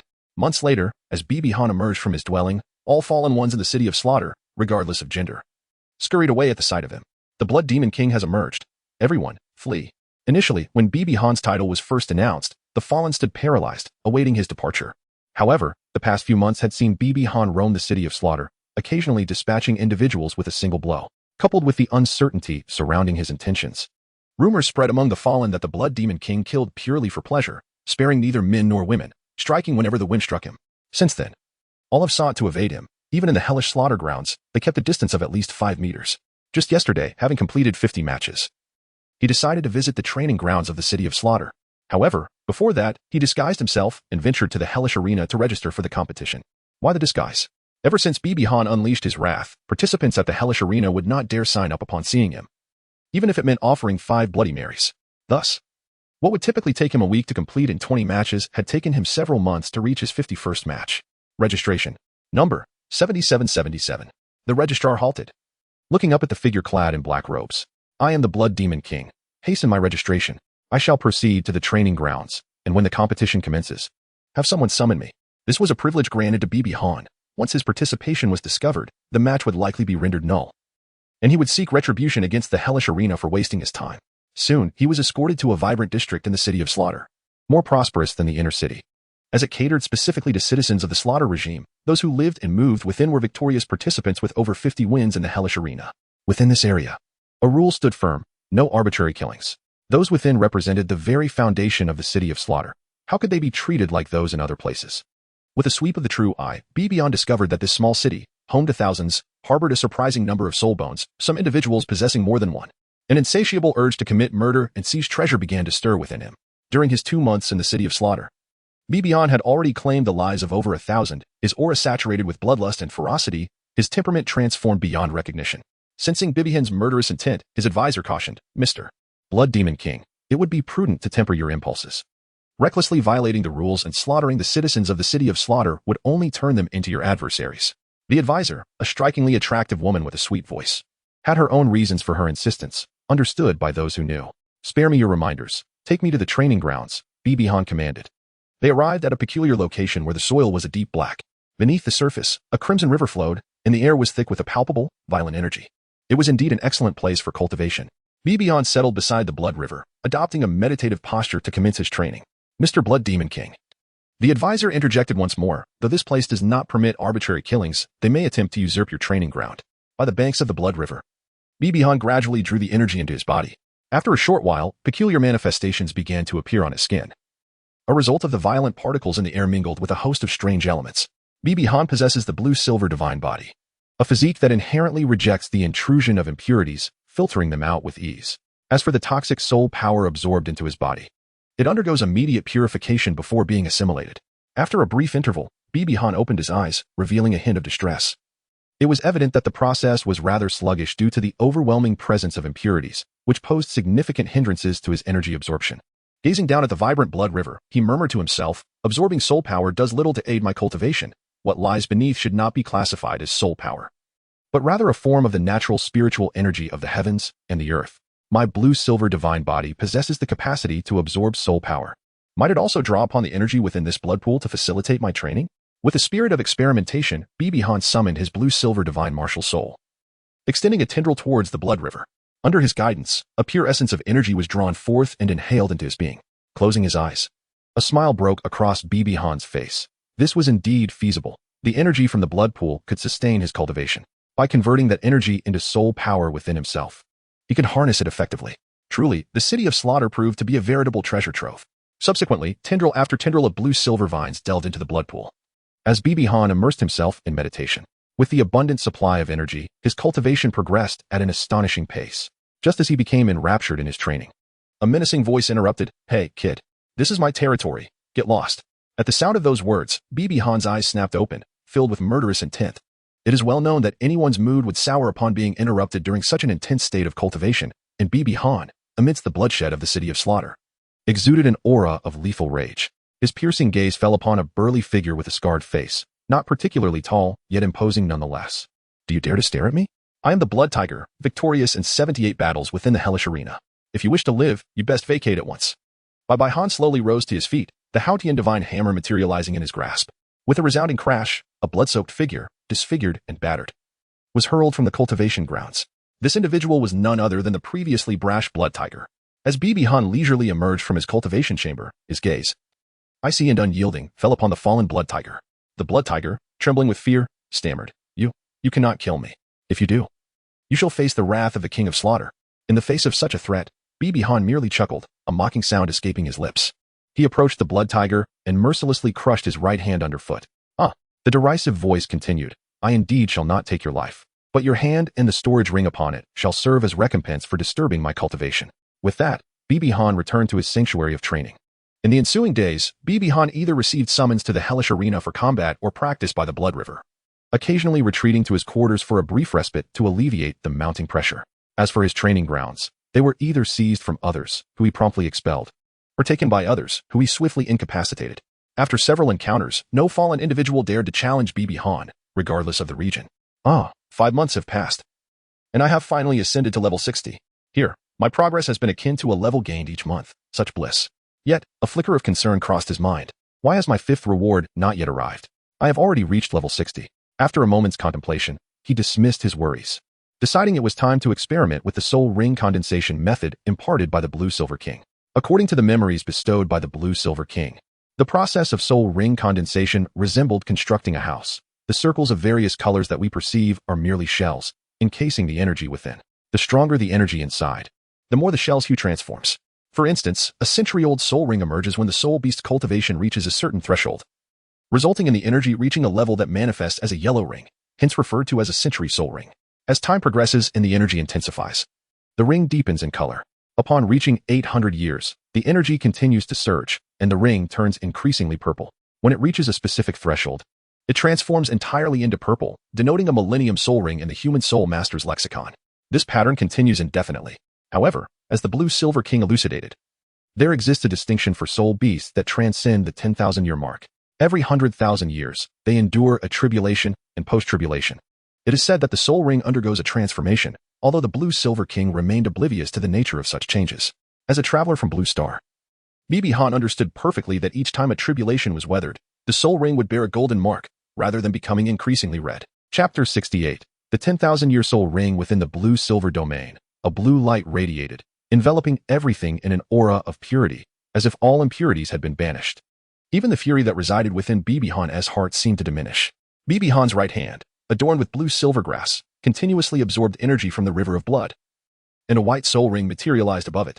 The emergence of a decade-old soul ring marked merely the initial step. The second step involved opening a small aperture in the soul ring, while the third required infusing it with soul power. Though the process appeared deceptively simple, the truth was that only the first step bore any ease. The latter two were fraught with immense difficulty. Once the soul ring was crafted, one needed to create an aperture of precise dimensions, not too large, lest it lead to energy leakage, nor too small, which could result in an overload that might rupture the ring, causing the structure to disintegrate and the energy to dissipate. With the manifestation of the Eye of Truth, Bibi Han harnessed the power of his head's spirit bone, augmenting his mental fortitude. Gazing intently at the white soul ring, he concentrated his soul power at a singular point, gradually attempting to separate the ring. Alas, exerting too much force caused the ring to fade and vanish. Sighing in frustration, Bibi Han lamented yet another failure. Reflecting on his state of mind, he realized that perhaps his impatience was the culprit. Indeed, the chaotic environment rendered it challenging to achieve the necessary focus. Resolute, he resumed his cultivation, reassured that the soul power he acquired would eventually accumulate. 5 months passed, and Bibi Han had spent nearly a year in the City of Slaughter, having completed the Hellish Arena Challenge 83 times. A week had elapsed since his last foray into the arena, and despite waiting, he had yet to find 10 opponents. However, during his extensive training in the blood pool, he noticed a significant change. The density of his soul power had increased. In a serendipitous turn of events, Bibi Han, intending to retire to his quarters for rest, activated his blue-silver domain for mental relief. To his astonishment, he found that the duration of the domain's activation had extended from 6 to 11 minutes. This revelation implied a remarkable 116-fold increase in his total soul power. Through experimentation, he discovered that his soul power density had indeed transformed, evidenced by the enhanced size of the Haotian Divine Hammer when fueled with the same percentage of soul power from within. The fundamental law of soul power conservation dictated that an individual's reservoir of soul power was finite. Bibi Han had been steadily absorbing the energy from the blood pool, which, upon reaching its saturation point, began to flow into his own soul power, resulting in compression and an elevation in density. Overwhelmed with excitement at this discovery, he continued his training. Another 5 months elapsed, and he had reached 99 challenges in the Hellish Arena. Yet he refrained from undertaking the final trial, not due to an inability to match, but rather an unwillingness to depart from such a fortuitous locale. However, he now felt compelled to leave, sensing that his soul power had reached a saturation threshold, causing a sensation of fullness within his body. This indicated that further compression was unfeasible. Any additional pressure could lead to a rupture of his meridians. Beside the blood pool, a blue light had shone for several days, revealing a figure with disheveled hair resembling a bird's nest, garments tattered and skin coated in a layer of reddish dust, presenting the appearance of a beggar, yet with eyes that radiated an icy coldness. After 3 long days, he finally felt a calm settle over him. Come now, he thought. Let us witness the moment of miracle. I can only hope for success. A white ring manifested on Bibi Han's right hand, an occurrence he had performed countless times before.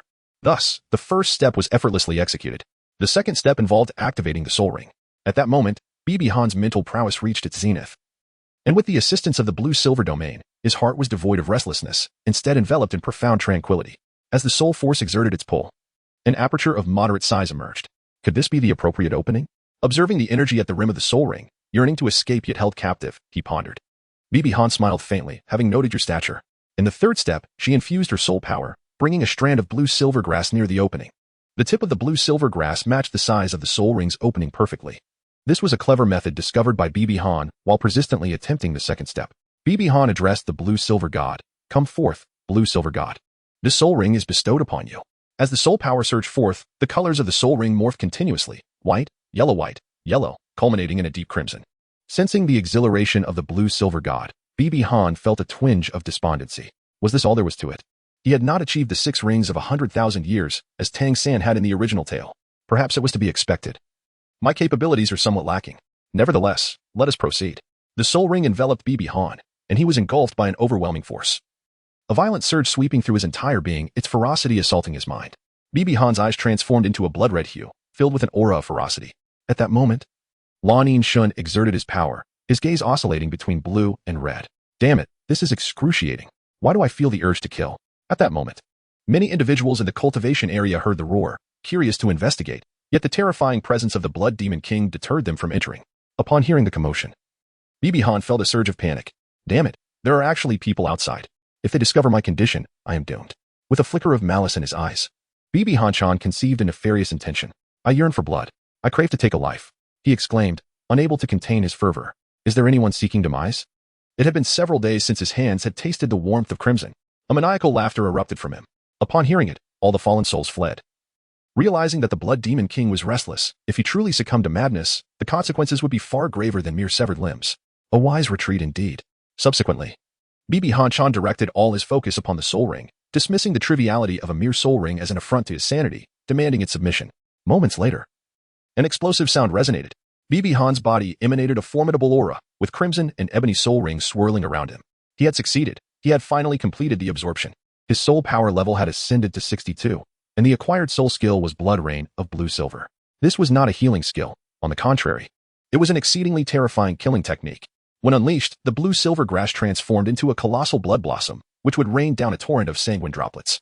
Those caught beneath this rain would find their vitality relentlessly eroded. Even a soul sage would be reduced to a mere pile of bones within a minute. It was rather alarming. Why did it have to be such a soul skill? How could I dare to use it? If I did, I would likely be the first target of the Spirit Hall's wrath, as it bore a resemblance to the sinister techniques employed by certain malevolent soul masters to devour life force. Suddenly, a thought struck him. And Bibi Han's troubled expression shifted to tranquility. Wait a moment. When I absorbed the soul ring, I distinctly sensed an overwhelming aura of brutality. Could it be that the energy of the blood pool was the reason this soul skill manifested in such a manner? As Bibi Han pondered, he increasingly perceived a striking resemblance between the ferocity and sanguinary energy of the blood pool and the effects of this soul skill. Thus, the soul ring and skill materialized from this essence should be exceptionally suited for the Qian hammer. He resolved to venture outside and unleash a wave of destruction, enhancing the success rate of absorbing the next soul ring, while simultaneously seeking to procure additional rewards. The hue of this soul ring bore a close resemblance to that of Grandfather Zhu's 9th soul ring, indicating it was likely an exceedingly rare 95,000 year soul ring. Consequently, he contemplated attempting to absorb the 100,000 year soul ring for the Qian divine hammer's first ring. Prior to the concentration, Bibi Han set up several inconspicuous formations around him. The agony of absorbing a 100,000 year soul ring was beyond Bibi Han's imagination. Should he emit a scream instead of a fierce roar? And if those nearby were to hear him, his fate would be sealed. With the same approach and the same portal, the soul power surged. A black-red soul ring materialized before Bibi Han. Almost there, he proceeded with utmost caution. As he channeled the final vestiges of soul power, a blood-red soul ring manifested before him. This was the coveted treasure of every soul master in existence, the 100,000 year soul ring. P.S. The author intends to bestow extraordinary abilities upon the protagonist, as the ultimate boss is overwhelmingly powerful. Without such advantages and lacking allies, how could one hope to prevail? Chapter 69. The true might of the divine Qian hammer come forth. Qian hammer, this shall be your first soul ring. At this moment, Bibi Han sensed the blue-silver divine's incessant tremors, conveying a message of impending peril.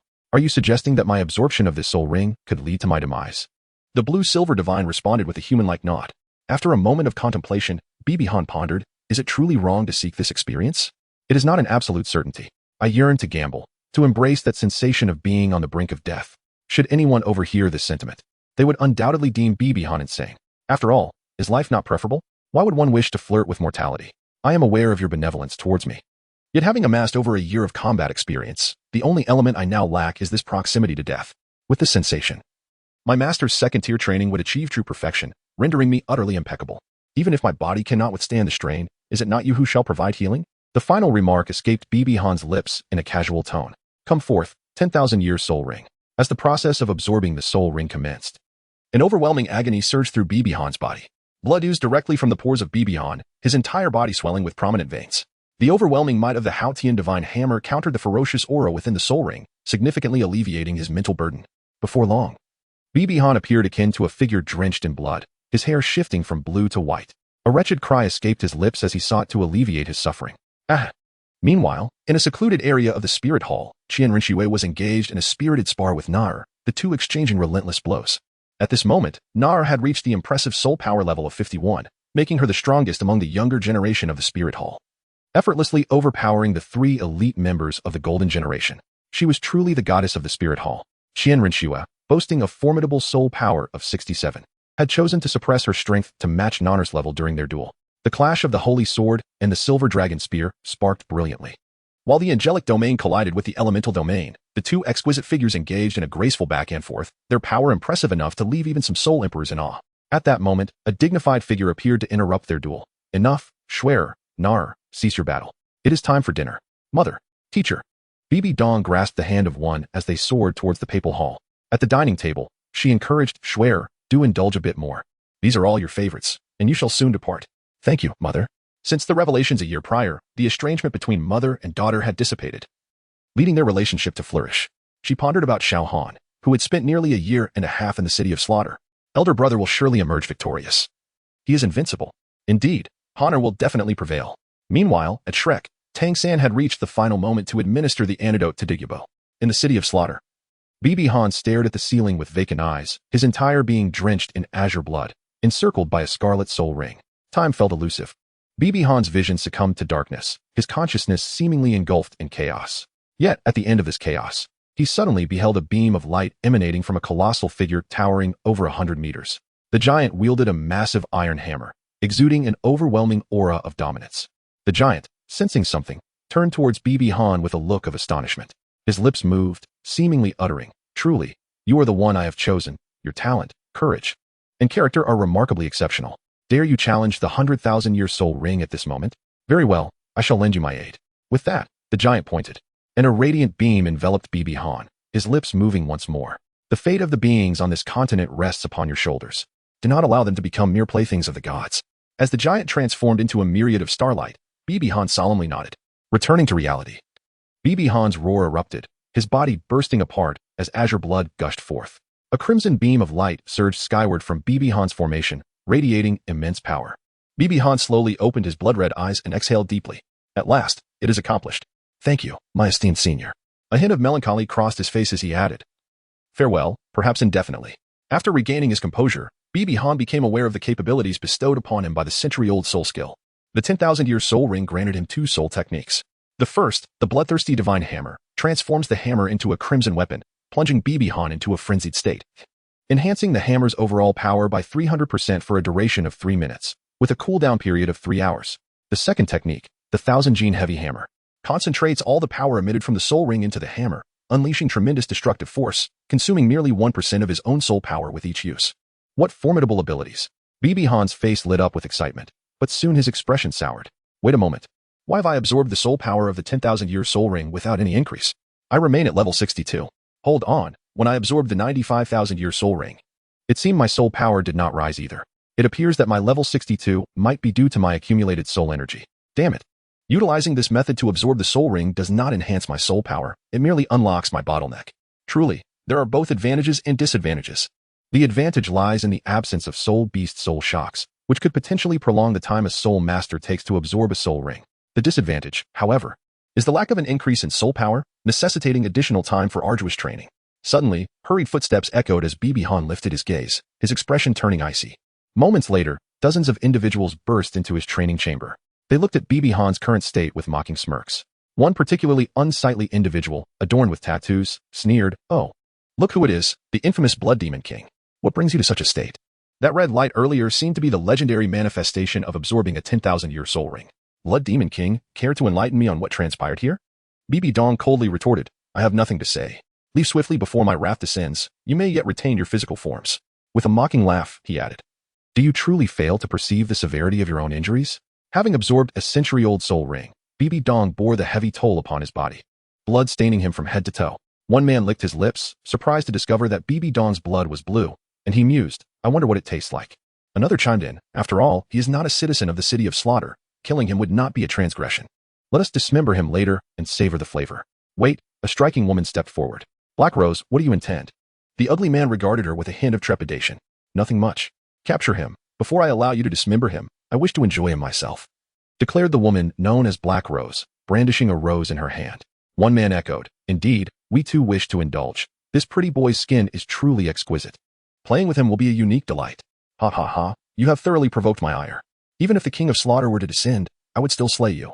Bibi Dong exclaimed, a twisted smile on his lips. As he grasped the Qian hammer, a jolt surged through him. It felt different, not merely larger or more tempestuous, but it resonated with his very spirit. Having absorbed the 10,000-year soul ring, the hammer now weighed 2,000 jin, transforming into a true warhammer. Yet, to Bibi Dong, it felt as light as a mere 20 jin. Everyone, advance. Whoever subdues him first shall have the privilege of playing. As his words fell, a man leaped forth, proclaiming, I claim the Blood Demon King's bounty first. Ha! This man, known as Iron Hand, bore two mechanical arms that he now extended toward Bibi Dong. Bibi Han's eyes were filled with a frigid intensity. With a mere flick of his left hand, the mechanical arm of Iron Hand was shattered instantaneously, sending Iron Hand himself hurtling against the wall, where he met his demise. His lifeless body crackled with erratic currents, pulsating with energy. Is this truly the extent of your power? Bibi Han pondered as he gazed at the hammer. The formidable offensive capabilities were evident. Any adversary struck would find themselves incapacitated by electrical currents, especially if they possessed a metallic spirit, suffering a 30 reduction in mobility if they were soul emperors, and 15 if they were soul saints. As the frequency of strikes increased, so too did the potency of the paralysis effect, truly overwhelming.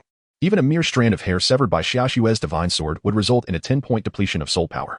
Previously, he had believed that the Qian hammer was solely characterized by its superior strength. He now recognized its formidable paralyzing effect. Iron Hand, everyone, attack together. Let us eliminate him first. In the city of slaughter, where malevolent soul masters abound, there are surely countless pretty boys. His absence would hardly be missed. To kill me? Do you truly believe you are worthy? Thunder Domain. Following the absorption of the soul ring, Bibi Han's Thunder Domain was significantly enhanced, expanding its coverage to a radius of 100 meters, while the paralysis effect doubled from 10 to 20. Bibi Han exuded an aura akin to a ferocious beast, leaving a trail of corpses in his wake. It was a massacre of unilateral proportions. In Chapter 70, the narrative unfolds in the city of slaughter. Within a dark and expansive chamber, at its center stood an exceptionally grand chair, adorned with blue and purple crystals that formed the shape of a drum tower. Everything else in the room was bathed in a deep crimson hue. In the citizens' district of the city of slaughter, the Blood Demon King was mercilessly executing the populace, with hundreds already fallen. I was aware of a tall figure taking a seat upon that immense throne, his features obscured by the shadows, revealing only a slender silhouette. This imposing figure radiated fury yet appeared helpless. Great King, why do you not dispatch the enforcement team to eliminate him? If this continues, the city of slaughter will suffer irreparable damage. I am certain that he possesses the ability to traverse the path to hell, for he is the most formidable of all the killing gods I have ever encountered. The King of Slaughter responded coldly, when have I not wished to erase him completely? However, a year ago, a visitor arrived. A visitor? Indeed, one of the last two killing gods of this era. Could it be that the Blood Demon King has ties to that killing god? The icy female voice quivered slightly. You are correct, the King of Slaughter replied. In this world, if there exists a genuine threat to the city of slaughter, it is not the Spirit Hall, but rather these two killing gods. I cannot afford to offend them. You should be aware that those who traverse the path to hell can still wield their soul skills within the confines of the city. The Blood Demon King is, in fact, a gift from one of these killing gods. Let events unfold as they may. Moreover, strictly speaking, he has not truly violated any rules, although I would prefer not to see a new killing god arise. However, I am even less inclined to face the wrath of that killing god. There was an unspoken sentiment that the presence of that killing god instilled fear in him. Confronting Bibi Dong directly could lead to his demise. Having finally ascended to kingship, surrounded by servants, living blissfully, he had no desire for death. In the citizens' district of the city of slaughter, Bibi Han struck down another foe, exclaiming, those who seek death, I shall slay you all. Anyone with a soul bone, I will eliminate, but the others are beyond my reach.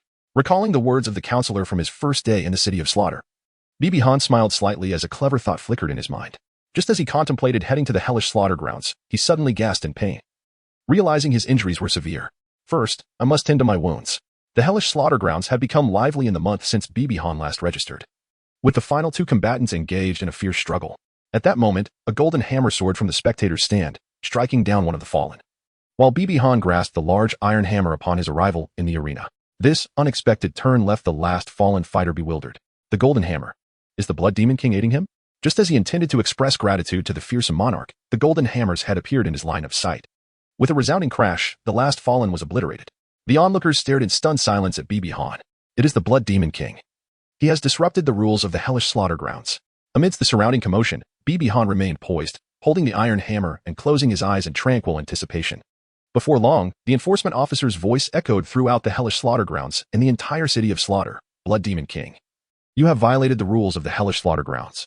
The King of Slaughter decrees that anyone who can slay the Blood Demon King within 1 day shall attain a status of superiority, second only to the king himself, with the privilege to indulge in blood marry at will. Should the Blood Demon King still be alive after 1 day, the charges of rule violation shall be dismissed. Instantly, the city erupted in fervor. The status of being second only to the king was a coveted position, making one the highest authority in the city of Slaughter. Greed filled the eyes of all, as they flocked to the hellish slaughter grounds, eager to bring Bibi Han to his end. Meanwhile, a throng surged toward the arena. Upon hearing this proclamation, Bibi Han smirked. A commendable reward. The King of Slaughter is indeed investing significantly to have me slain. This aligns perfectly with my intentions, fallen ones. You shall not leave a single soul bone for me. Opening his eyes and wielding the hammer, Bibi Han regarded the approaching fallen with disdain, for none possess soul bones. Useless wretches, I seek not your kind, begone. With a sweeping motion of the Qian hammer, the astonishing might and formidable power unleashed a fierce gale, sending all those who dared to approach him soaring through the air, never even grazing the weapon. After absorbing the soul rings, the potency of the Qian divine hammer had reached unprecedented heights, unlocking its latent potential. Similarly, Bibi Han's physical enhancement was nothing short of monumental. A 95,000. Your soul ring combined with a 100,000. Your soul ring had elevated his physical prowess to an extraordinarily formidable level, while his soul power surged by 5 times. Now, no matter how many fallen adversaries approached, Bibi Han regarded them with indifference, for his aim was to acquire soul bones. As hordes of foes charged forward, Bibi Han activated his true eye, unfurling his blue-silver wings and soaring out of the window. He then stood atop the roof of the Hell's Killing Field, quietly observing the throngs of fallen beings advancing towards him. The surroundings were shrouded in darkness, as a densely packed crowd encircled the entire arena, numbering in the thousands. Even the gaunt denizens of the outer city had arrived, hoping to stumble upon a stroke of luck. It seemed that all the fallen from the city of Slaughter sought to take his life. How delightful indeed. Bibi Han stood atop the roof of the killing field, exuding an air of dominance as he gazed down at the throng below, unperturbed and brimming with exhilaration. 30 individuals, a full 30, each adorned with soul bones. There must be more. As the crowd continued to swell, Bibi Han sprang into action, his eyes transforming into a mesmerizing aquamarine. A beam of white light shot downward, a manifestation of the skill bestowed by the Eye of Truth, destruction of the purple light. The soul power beam wrought havoc, claiming countless lives in its wake. Due to Bibi Han's soul power density surging by a factor of 2.5, the potency of the soul power beam similarly escalated by 2.5 times, compounded by his cultivation as a soul emperor, delivering the cumulative force equivalent to the full might of 2.5 soul emperor punches. In the city of Slaughter, this was undeniably a skill of overwhelming advantage. A barrage of beams erupted forth, their concentrated onslaught rendering the fallen utterly incapable of evasion. Subsequently, all retreated a distance of 40 meters, as Bibi Han's soul power beams could reach an apex of 50 meters, thus opting for a position of safety. Bibi Han let out a cold sneer. Turning around, he grasped with his hand, and the two fallen beings attempting to ambush him from the rooftop crawled up like fledglings into his grip, ensnared by several strands of blue-silver grass that siphoned away their soul power. While soul abilities were indeed restricted in the city of Slaughter, Bibi Han's technique was a passive soul skill, entirely unbound by such limitations. Otherwise, he would not have been able to absorb the energy from the blood river. Once his soul power was replenished, Bibi Han shattered the necks of both adversaries, then unfurled his blue-silver wings and soared into the sky, ultimately landing atop a sloped edifice. This peculiar structure, circular in design, measured 10 meters in height and bore a diameter of 10 meters at its base. Beneath the arc lay living quarters, from which soul masters could ascend to the rooftop. In the city of Slaughter, some foolish individuals seeking notoriety would clamber to the top and bellow out loud proclamations. This oddly constructed building had been meticulously chosen for the impending massacre. Even with all his strength, Bibi Han could not possibly sweep through a sea of 10,000 foes. After all, he was not Uchiha Madara. Yet even Madara, were he to wield a blade against tens of thousands, would find himself utterly exhausted. With a hammer in hand, Bibi Han pointed at the encroaching circles of fallen beings, audaciously declaring, "Come, ascend and slay me. Kill me, and you shall rise to a status above all others." As he uttered these words, his eyes glimmered with a crimson light, his entire being resembling that of a ravenous demon. Chapter 71. the pact with the king of slaughter, a fierce battle erupted atop the fan-shaped dwelling, where a blue-haired youth wielding a golden hammer was mercilessly dispatching wave after wave of climbing fallen beings. Bodies plummeted from the rooftop, splattering into pools of crimson, while the ground below became a grotesque heap of corpses. Drops of blood flowed freely, transforming the entire rooftop into a sanguine tableau. With each forceful step, one could even cause an eruption of blood. Die.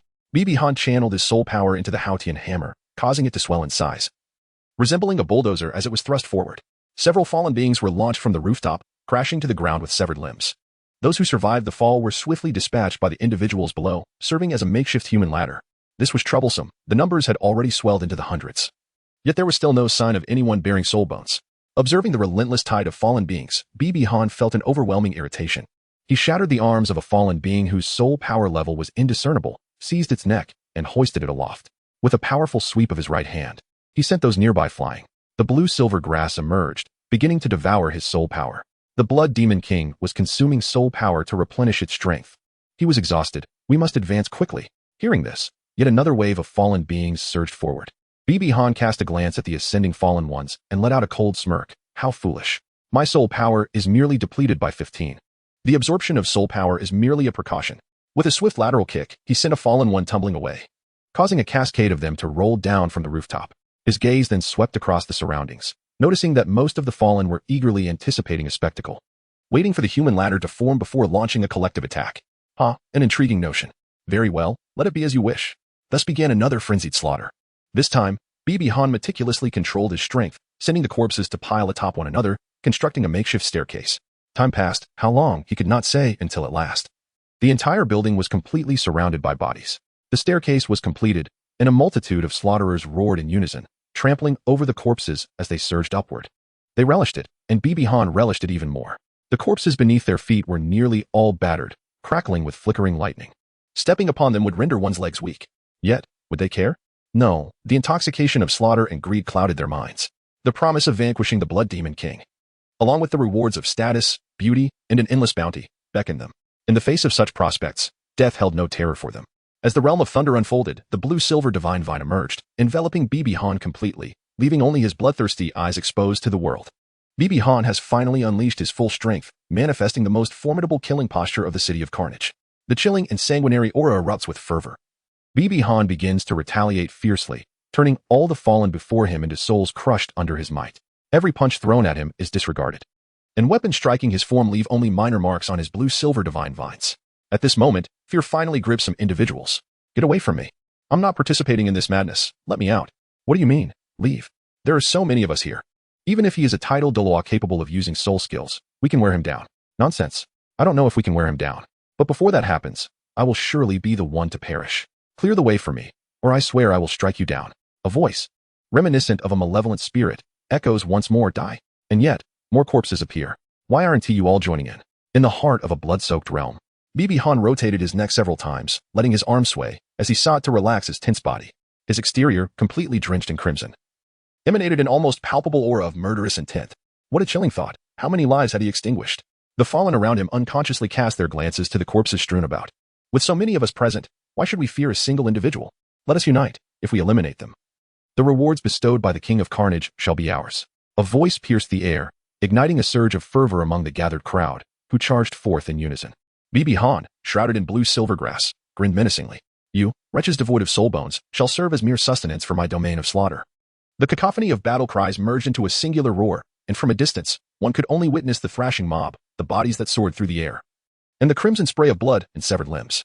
In this chaotic tableau, memories of an emotion long forsaken began to resurface, the primal fear that one must abandon upon entering the City of Carnage. Panic ensued as individuals began to flee. One escapee set off a chain reaction, causing groups to scatter in their desperate bid for survival. On a rooftop, Bibi Han deflected multiple attacks from the fallen. Witnessing the unfolding scene ignited his fury. Veins bulged as he repelled the assaults with force, with an expansive sweep of his blue-silver wings. He brought his hammer crashing down upon the rooftop, causing the entire structure to collapse. With a powerful stomp, he launched himself into the air, seeking out the fleeing fallen, some of whom possessed soul bones. A hammer descended from the heavens, creating a sizable crater, directly obliterating several foes. And he collected the bodies of those with soul bones before taking to the skies once more. A few reckless fallen ensnared Bibi Han with iron rings, only to be met with a jolt of purple lightning that taught them the dire consequences of meddling. grasping the iron chains. He swung them through the air and hurled the culprits against a wall, ending their lives instantly. Consequently, no one dared to throw chains, instead praying that the airborne BB Han would not target them with his lethal hammer. Boom, boom, boom. As BB Han ascended once more, a figure emerged, tall and imposing, with a pair of fleshy wings unfurling from its back, enveloped in a vast scarlet cloak. Its hair and eyes shone a deep crimson. The King of Carnage, an entity of dread, descended upon the terrified crowd, who erupted in a deafening roar, their cries laced with fervent zeal. BB Han pointed at him with a hammer, questioning, "Do you intend to obstruct me?" With countless lives claimed, BB Han's eyes were filled with bloodlust and madness, leaving little room for reason. Blood Demon King, over 10,000 souls have perished by your hand. If you continue your reckless rampage, I shall be compelled to unleash my wrath. Upon uttering these words, an overwhelming aura of power emanated from the King of Slaughter. BB Han, unfazed, responded, "They possess something I desire. Naturally, I will cease once I acquire it. What is it that you seek?" "Soul bones, of course." BB Han replied with an avaricious gleam in his eyes. He discerned that the King of Slaughter bore 6 soul bones, all of exceptionally high quality, though regrettably beyond his reach.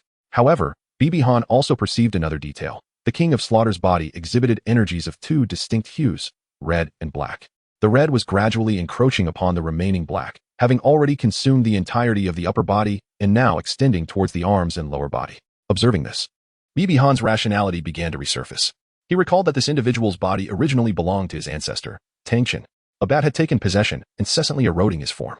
The energy that had been consumed could potentially empower the King of Slaughter to wield strength equivalent to that of a level 95. If another decade were to pass, the encroachment would extend to the arms, enabling him not only to wield the Qian hammer, but also to unleash power surpassing level 96. Once fully consumed, it was likely that he could manifest true demigod strength. Soul bones. Indeed, BB Han extracted a corpse from his storage ring, severing its right hand, revealing a soul bone. "You can actually discern the presence of soul bones on a soul master," the King of Slaughter remarked in astonishment. "By the way, King of Slaughter, shall we engage in a trade?" A tone of disdain echoed. "You dare suggest a trade with me? Why would I not be worthy? I am the current saint son of the Spirit Hall, and barring any unforeseen circumstances, I shall be the next pope." "What nonsense!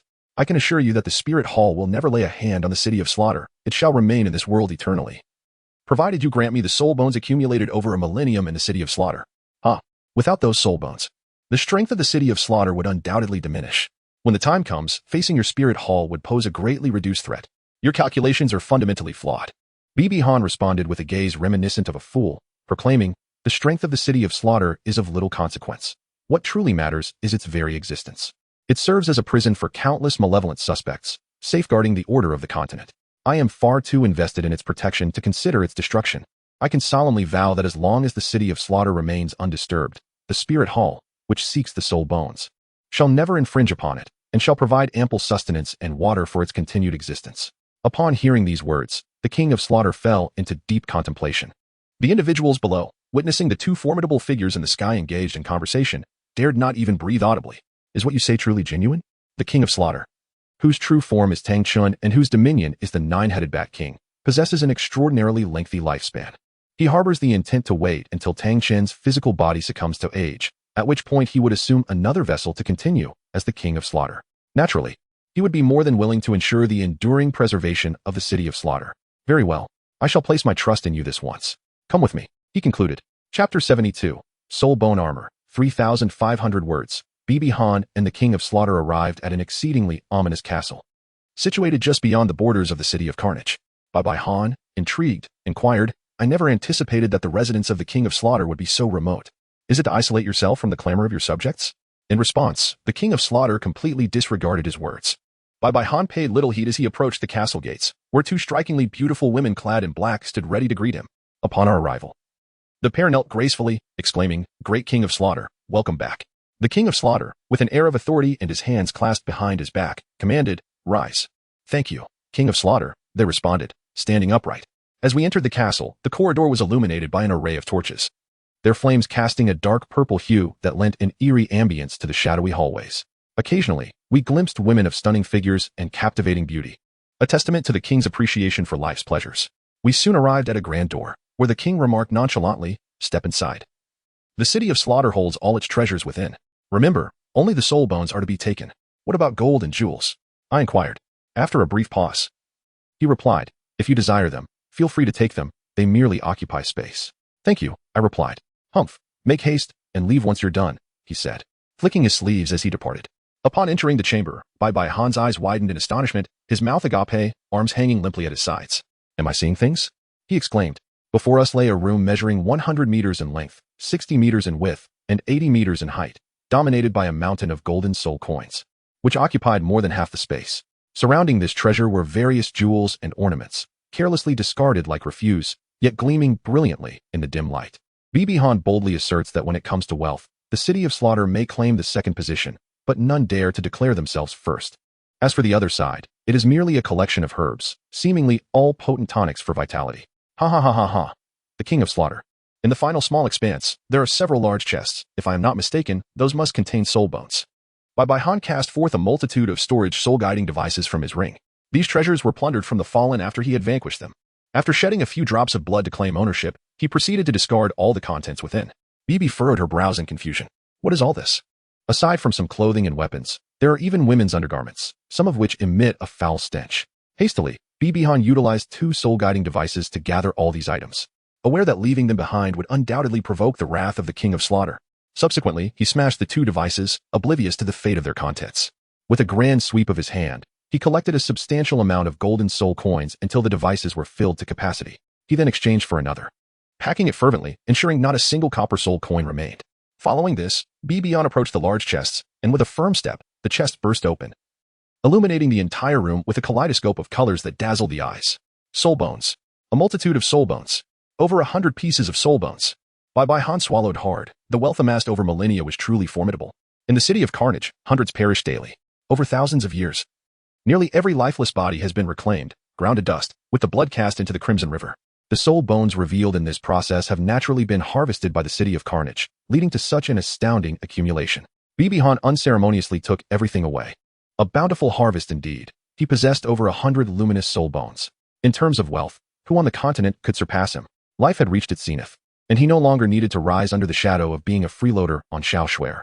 After glancing around the empty room filled only with discarded boxes and a few herbs, it was time to depart. During his exit, Han unexpectedly encountered someone familiar, a mentor who had once explained the rules of the city of slaughter to him. She appeared visibly excited upon seeing him. Mr. Chi, have you become a resident of the city of slaughter? Would you care for a perfect session in the realm of gentle repose? Han responded directly, stating, there is no need for that. I am here to negotiate with the king of slaughter. Soon, I shall depart via the Hell Road. Farewell for now. With those words, Han unfurled his azure silver wings and soared away, returning to his abode, where none dared to challenge him along the way. Upon reaching home and after a thorough tidying up, Han began to assess the soul bones he had acquired, several aged a century, a dozen spanning a millennium, and the remainder being of 10,000 years. Wait a moment, this fluctuation. There is even one that is 100,000 years old. Han extracted the soul bone, a left leg bone radiating a profound black luminescence, accompanied by powerful fluctuations. This soul bone, primarily focused on explosive strength, was utterly suited to him. Astonishingly, he marveled at his extraordinary fortune. This soul bone seemed custom-tailored for him. Just as Han was about to commence the absorption process, a lingering doubt surfaced in his mind. Why was it that only the external soul bone's longevity increased with the enhancement of one's physical prowess? As Han pondered this conundrum, an audacious thought emerged in his mind. He speculated that only external soul bones could truly integrate with a person, while other soul bones merely adhered to the individual, allowing them to harness their power. Reflecting on Tang San's 8 spider lances, he questioned why they could always restore themselves after shattering and grow alongside his body. Wasn't he that a testament to being a part of his very essence? Conversely, why did other soul bones simply remain shattered? Their longevity remained unchanged. He also contemplated why Tang San's 5th soul ring, the Blue Silver Emperor, could expand. This was due to the fact that it was a soul ring birthed by Tang San himself. Such a ring was beyond even the divine bestowal. Subsequently, Han conceived a bold idea regarding the soul bone armor, inspired by the records in the library of Wuhuan City concerning the angelic 6 divine armor. The final page indicated that if someone could completely absorb these 6 soul bones, they would coalesce into a magnificent angelic armor. The sole similarity among these 6 angelic soul bones was their infusion with divine power, sharing identical attributes, which could be said to render them perfectly compatible. Furthermore, he considered the later sea god and Rakshasa god armors, which might also be infused with the respective divine powers, achieving a compatibility of 100%, thus allowing the synthesis of soul bone armor. The more he contemplated, the more feasible this idea appeared to Han. He resolved to pose questions and formulate hypotheses. Now, it was time to take action. Han closed his eyes, channeling his soul energy into the ancient left leg bone, aged 100,000 years. After a while, he reluctantly opened his eyes and sighed, realizing the impossibility of his endeavor. A formidable force of soul energy obstructed him. Never mind, he thought. I shall first absorb it. Wrapped in soul power, Bibihan calmed his mind as waves of fierce energy surged within him. His consciousness plunged into darkness, where he beheld a colossal black tiger. Towering at 3 meters and stretching 10 meters in length, adorned with wings. Its piercing gaze fixated intently upon him. The entire creature was being drawn closer to him. On the verge of being absorbed and merging with his being. Taken aback, Bibihan recognized the creature as the long-extinct soul beast, the heavenly evil demon tiger. A fearsome entity rivaling the dark golden terror claw bear, believed to be the last of its kind, perished at the hands of the Star Luodai family. Observing its current state, Bibihan smiled faintly. Do not glare at me. You cannot harm me. It seems your soul is nearly depleted. And I shall make good use of your soul bone. If I ascend to divinity in the future, I will resurrect you. What transpired next was a chilling revelation. The tiger opened its mouth, confirming the truth of his words. You can speak, Bibihan exclaimed. Indeed, I can only converse when you absorb my soul bone. I wish to inquire, if you attain godhood, will you truly revive me? Bibihan replied without hesitation, of course, I will. After all, I have absorbed your soul bone and borrowed your strength. Resurrecting you in the future will be my way of repaying you. He continued, thank you. You are unlike any other soul masters I have encountered before. They were merely greedy for my soul bone, passing it down to their descendants. Is it truly possible for a soul beast to express gratitude and so readily trust me? Bibihan pondered. However, had he known the truth, his thoughts would have been quite different. The time remaining for the celestial evil spirit tiger was fleeting, and soon it would dissipate into nothingness. Bibihan's words offered it a final glimmer of hope. At that moment, a thought struck Bibihan, and he inquired why the soul bones produced by them differed from those of the outside world, which did not undergo continuous evolution. The tiger replied, soul bones are, in essence, a tool devised by the gods to hasten the extinction of our soul beast lineage. Thus, how could we, as soul beasts, allow our soul bones to merge with humanity? This is our defiance against the gods, a rebellion that even they cannot thwart. Upon finishing this revelation, a look of despondency crossed the face of the celestial evil spirit tiger. Bibihan could not offer consolation. Instead, he inquired, could you assist me in merging your soul bone with my own? Certainly, but you must swear by the heavens that upon achieving divinity, you shall resurrect me. I do not wish for my soul to be unable to reincarnate. I promise you. In the external world, with the malevolent cooperation of the heavenly fiend tiger. Within mere hours, Bibihan completely absorbed the 10,000-year soul bone. His soul power did not increase a single level, yet he reached the pinnacle of level 62.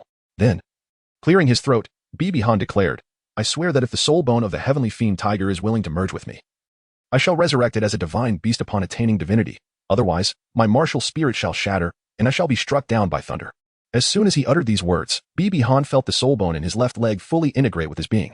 Under Bibihan's influence, the soul bone manifested as black armor, completely encasing his left leg, resembling an external soul bone that could be displayed outwardly.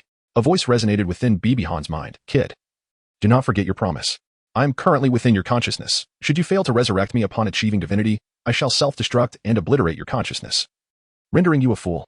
Bibihan replied, Brother Tiger, must you be so ruthless? If I lack the ability to attain divinity, would you truly destroy me? Not necessarily. If you do not become divine, you shall still perish. At worst, we shall die together. Haha, why does that sound so strange? At present, your physical level has yet to reach the threshold for enhancing the leg soul bone's age, so it remains at the 10,000-year level. However, it can alter its abilities through the energy you impart. That is indeed splendid. I was worried that due to my physical limitations, I would waste a 10,000-year soul bone. But what does it mean to transfer energy to alter abilities? Since it has become a part of your body, it can naturally unleash all the potential of your being. If you channel your soul power into it, it will manifest corresponding abilities, much like how soul beasts generate soul bones. Thus, Bibihan complied, infusing the domineering soul power of his Qian divine hammer into the soul bone, which transformed into a golden hue. When he infused gentle soul power, the soul bone turned a deep azure. Ha ha ha, it truly validates the ancient Chinese saying, good deeds receive good rewards. However, one must be discerning in their goodness. Subsequently, Bibihan gazed at the collection of soul bones, a triumphant smile spreading across his face. P.S. The protagonist possesses a total of 3 enhancements. This is the second. These enhancements are not exclusive to the protagonist. Others may utilize them as well, except for the second enhancement, which demands exceedingly high qualifications, the ability to attain divinity. Chapter 73. The Path to Hell. 3 days later, Bibihan was adorned with soul bones, having acquired the 7 god armor, and his soul power surged past level 64. The age of the soul bones, along with Bibihan's physical strength, reached approximately 70,000 years. Bibihan currently possesses 6 soul bones of 70,000 years and 1 soul bone of 100,000 years. Additionally, his blue silver god's 5th soul ring has evolved into a 90,000-year one, radiating a crimson black glow. When absorbing the soul bones, Bibi Han first absorbed those from his limbs, all of which were ordinary 10,000-year soul bones. Even without the acknowledgement of a soul beast, he could regenerate limbs upon breaking through to the title Douluo level. Humans often harbor selfish desires, and Bibi Han is no exception. He could not wholly dedicate himself to the empowerment of the spirit hall while neglecting his own growth. Thus the torso soul bone he absorbed is an astonishing 70,000 years old, a true rarity in the realm of soul masters. Fortunately, with the assistance of the formidable soul beast, the celestial demon tiger, Bibi Han made a vow, successfully merging all these soul bones with his body. Rising to his feet, he dramatically proclaimed, "Blue-silver armor, manifest." Instantly, he was enveloped by a resplendent azure armor, revealing only his face and hair, showcasing his robust physique. Complete with 4 pairs of wings at his back. The blue-silver armor, also known as the life armor, endowed Bibi Han with astonishing regenerative capabilities akin to Tsunade from Naruto, allowing him to recover from even the most grievous injuries. However, it regrettably offered no combat enhancement. Qian armor, transform. After channeling his overwhelming soul power, the armor shifted to a golden hue, adorned with swirling purple lightning. The Qian armor, a battle armor, tripled all of Bibi Han's attributes. Any attacks directed at him would suffer a 4-fold reduction in damage, and any contact would deliver a paralyzing jolt to the assailant. Thus, donned in this armor and complemented by his formidable martial spirit and soul rings, Bibi Han's prowess would rival that of an ordinary title Douluo, easily surpassing opponents such as Douluo. The capabilities of the soul bone armor were formidable, yet it bore a significant drawback. All prior soul bone skills were eradicated. The complete integration of the soul bones rendered them part of the human body, akin to Tang San with his 8 spider lances, devoid of soul skills and solely reliant on the enhancements provided by the soul bones.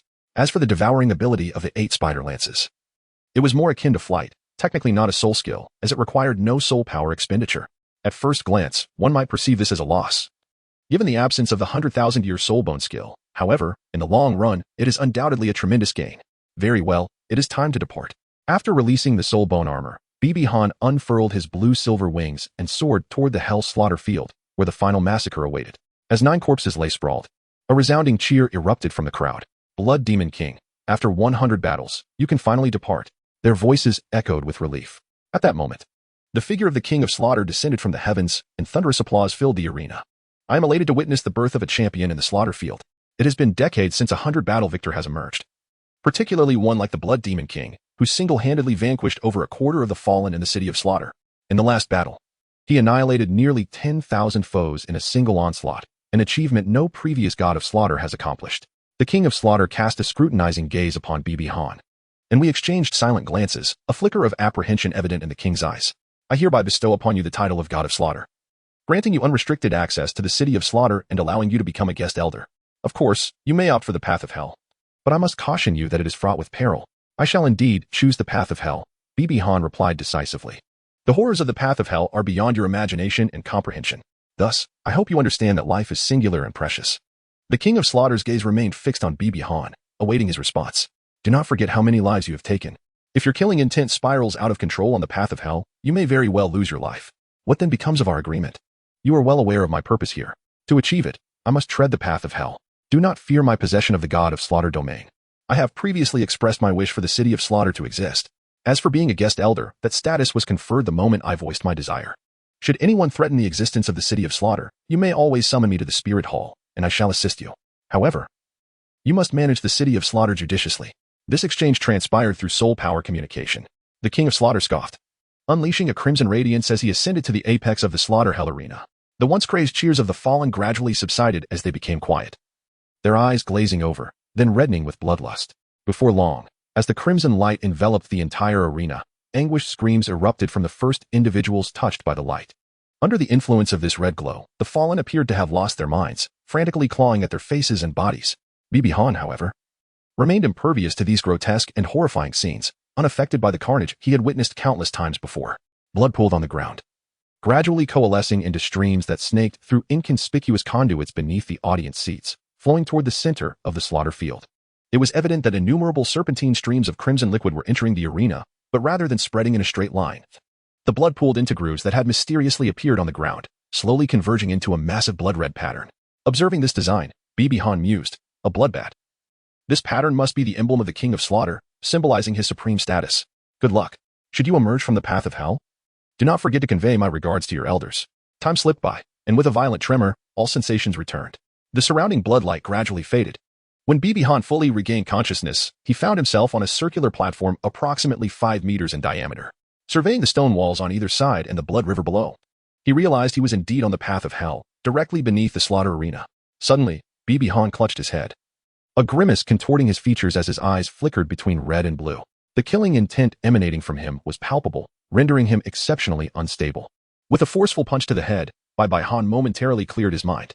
The blue-silver domain and the spiritual wisdom from his cranial soul bone activated two formidable skills. Bibi Han sat cross-legged within a faintly blue luminescent shield, his head adorned with azure armor. Fortuitously, he was shielded by his mother's protection. Without the soul bone bestowed by her and the blue-silver domain inherited from his biological mother, he might have truly lost control. At this moment, Bibi Han began to grasp the rigorous method employed by the Azure God in selecting his successors. Victorious in 100 battles within the Hell's killing fields was designed to hone one's murderous aura, yet one must also learn to control it. Otherwise, the more intense the aura one brings into this realm, the greater the likelihood of succumbing to chaos. Ultimately, traversing the Hell path to absorb the murderous essence there, merging it with his own, would forge the God of Slaughter's domain. Each step was fraught with peril, if one were to be overtaken by this aura.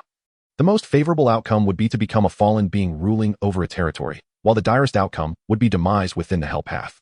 The Azure Goddess criteria for selecting heirs were indeed stringent.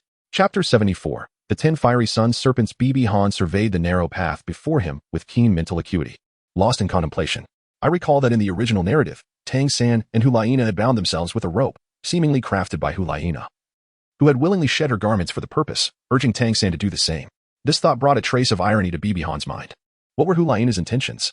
In such a sweltering environment, where one's body is easily stirred, she offered such benefits while coaxing Tang San into participation. Did she not possess spare clothing? How could she cleanse the bloodstains? Rather than utilizing garments from her own soul guide, she chose to fashion a rope from her attire.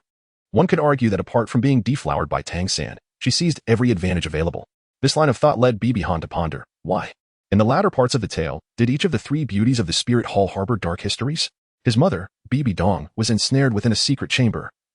Hulaina shed her clothing amidst the Hell path for dubious favors. Qian Renxue was associated with the angelic trials and golden liquid. Why was it that, as antagonists, they were marked by such pasts, transforming from revered saints into fallen women, each carrying a shadowy history? What justified this? Even his mother had committed no wrongdoing at that time, had she? Upon concluding his reflections, Bibi Han opened his eyes, his gaze imbued with inexplicable significance. Bibi Han decided to soar over the first challenge using his blue-silver wings. This initial trial, characterized by a swarm of bats and the formidable dark golden three-headed bat, posed little concern for Bibi Han, who was already well acquainted with the original tale. He knew that the key to vanquishing the dark golden three-headed bat lay in shattering its 3 heads. Thus, he merely needed to deliver a powerful strike followed by 2 soul power projectiles to ensure its defeat. Bibi Han, unwilling to squander time, soared forward with determination, deftly navigating through the swarm of bats. With a powerful strike, he sent the obstructing dark golden three-headed bat flying, reaching a territory that the bats dared not enter. Witnessing this scene, Bibi Han retracted his azure silver wings and landed on the Hell Road, a domain that surely belonged to the 10-headed fiery sun serpent.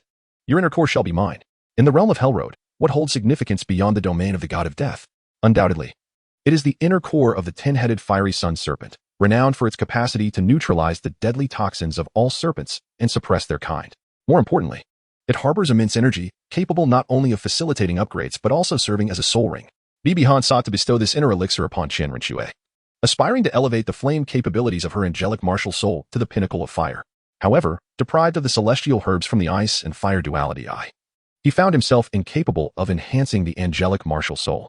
Suddenly, Bibi Han sensed a disturbance, peering through the eye of truth. He beheld a massive crimson serpent gliding through the blood pool below. It emerged, flicking its tongue, intent on slithering up the nearby pillar. The serpent's head and back bore a total of 9 prominent protrusions, each resembling a vivid red mushroom, with what appeared to be blood coursing within. Its abdomen was particularly colossal, bulging in the narrow passage, and its length exceeded no less than 10 meters. With a faint smile, Bibi Han thought it unnecessary to dwell on matters before the kill. First, he would slay the formidable serpent below. His gaze fixed intently on the ascending 10-headed fiery sun serpent. Bibi Han summoned the Haotian divine hammer and hurled it with all his might at the creature. The hammerhead collided forcefully with the serpent's body, causing a significant dent, likely shattering a bone. With a piercing cry of anguish, the 10-headed fiery sun serpent, enraged by the pain, frantically surged upward, intent on attacking Bibi Han. Bibi Han summoned the Haotian divine hammer back, standing quietly in place as he awaited its arrival. He observed the 10-headed fiery sun serpent that had climbed up, rushing towards him with its gaping maw, intent on devouring him. A faint smile graced Bibi Han's lips. For this scenario was precisely to his liking. Regardless of the creature, the mouth remains an exceedingly vulnerable part. Enveloped in golden armor, he stepped forward with his right foot, channeling strength through his calves, causing the ground to fracture. Centering his weight, he swung the hammer back with all his might. A resounding impact echoed his several teeth, accompanied by the serpent's blood, erupted from its maw. The tin-headed fiery sun serpent let out a wretched cry. Its body sent flying several meters by the force of Bibi Han's blow. This strike jolted the serpent from its rage, making it realize that this opponent was unlike those it had previously chased or consumed. Behind it, the 9 fleshy tumors began to emanate a golden-red glow, launching their attack as a brilliant crimson beam erupted from its mouth, reeking of a strong, pungent odor, swiftly hurtling towards Bibi Han. Bibi Han transformed the head of the Haotian hammer into a shield, positioning it protectively before him.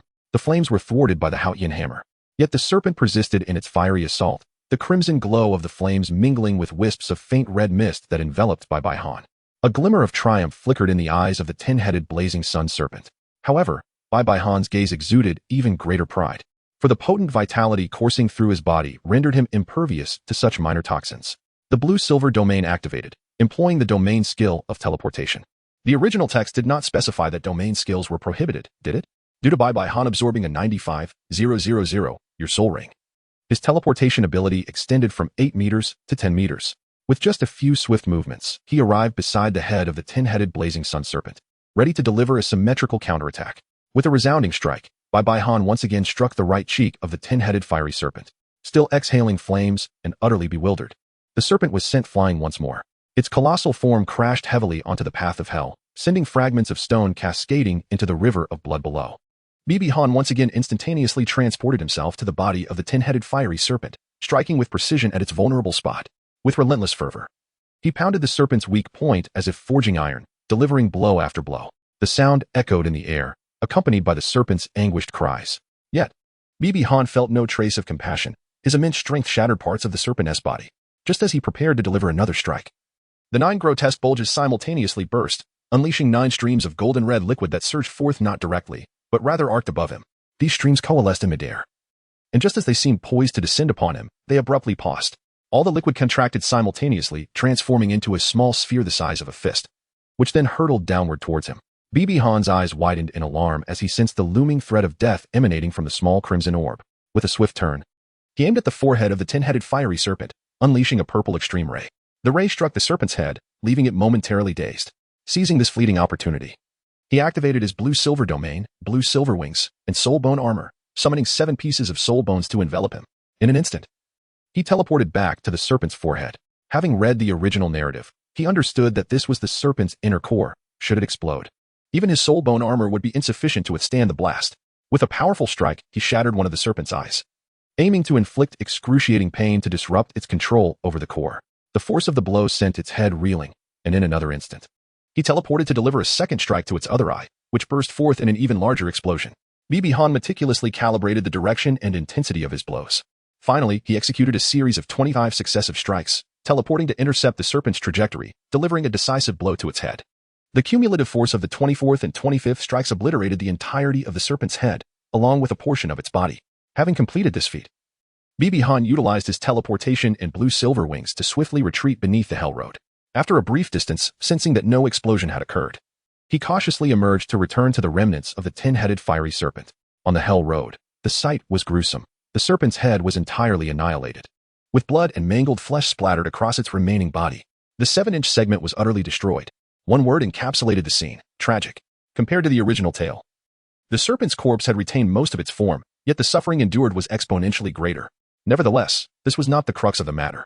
The most significant detail was that the tin-headed fiery serpent's inner core floated serenely nearby, radiating a crimson glow. Bibi Han grasped it firmly, placing it into the soul guide.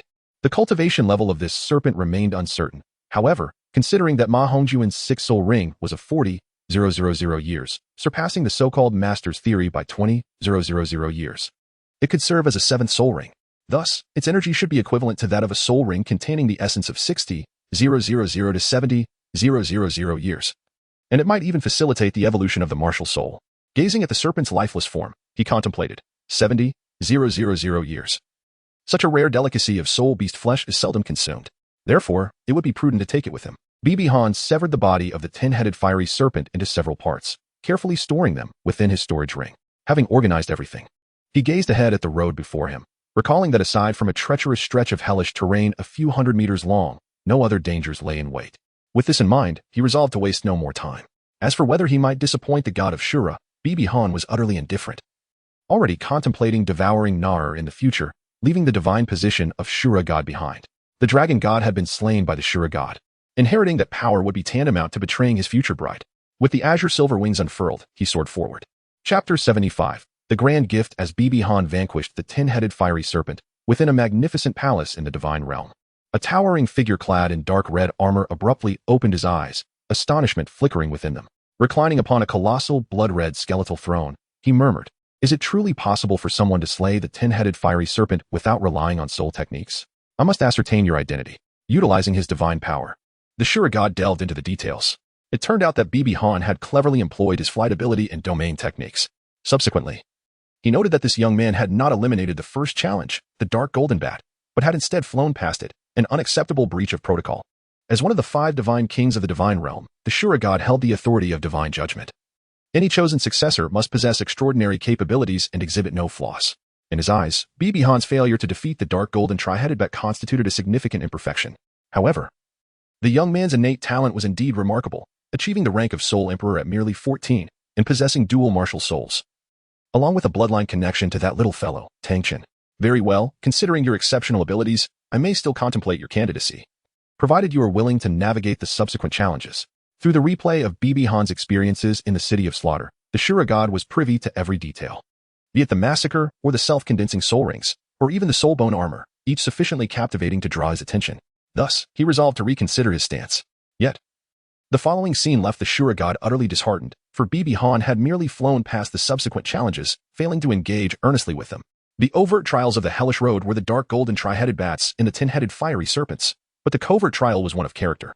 As one progressed deeper into the hellish path, the proximity to the blood river intensified the oppressive atmosphere, greatly impacting one's temperament, a trial deliberately set by the Shura god. Should one aspire to wield the power of slaughter, an unwavering heart was imperative. Bibi Han's choice to bypass the challenges through flight did not test his resolve, leading the Shura god to abandon any hopes for him. Even if Bibi Han were to return in search of divine status, the Shura god would likely assign him merely an 8th trial, granting him the role of high priest. Unbeknownst to Bibi Han, he remained unconcerned with such matters. His sole focus lay on hastening his departure from this place and returning home. A minute later, Bibi Han finally arrived at the terminus of the hellish road, where a blood-red ocean stretched before him, an expanse formed over millennia from the accumulated blood of countless fallen souls within the hellish slaughter arena. In the center of this ocean, a glimmer of light shone from a height of 1,000 meters. Upon closer inspection, he discerned an oval luminous screen formed by white radiance. Undoubtedly, this was the exit. Reflecting upon the blood river below, he recalled that in the original tale, Tang San had plunged the blood-colored swan kiss into this river, thereby destroying the City of Slaughter and allowing a portion of the fallen to escape and flourish thereafter. This thought ignited a surge of anger within him. He wondered if that young man's character remained as hypocritical, greedy, and selfish as depicted in the original narrative. I shall not take your celestial herbs. Rather, I intend to test whether you still embody the same vices as before. If so, then neither the blue-silver emperor nor the god of slaughter's domain shall concern you. Now, let us depart. Bibi Han cast a gaze towards the exit, and with a swift motion, he plunged into the ethereal white curtain of light. As he entered the luminous veil, he sensed that his body had transcended into a realm of profound mystery, surrounded by an expanse of white void. While the blue-silver wings behind him seamlessly retracted into his being, Bibi Han gradually became lost in the vast expanse of this white world. Slowly closing his eyes and murmuring, "The domain of the god of death, it is finally within reach." Just as he began to drift into slumber, a sound echoed in his mind. "The 5th gift package, the 6th gift package has arrived. Please accept, host." He slightly opened his eyes only to close them again. Has it finally arrived? Time seemed to stretch indefinitely, and when Bibi Han eventually reopened his eyes, he discovered himself lying amidst a dense thicket of grass, the Haotian hammer manifesting in his grasp. The head of the Haotian hammer bore white patterns, resembling a bat. The domain of the god of death. Bibi Han's eyes transformed into a blood-red hue, an overwhelming aura of murderous intent enveloping him. With a mere flick of his hand, he generated an immense power within his domain, exuding an aura that was truly terrifying. All creatures present, initially gripped by fear, soon found themselves revering Bibi Han, akin to worshipping a fearsome tyrant, after experiencing his seemingly thunderous yet deceptively light blow. Although that strike bore little actual force, the intensity of his presence was undeniably formidable.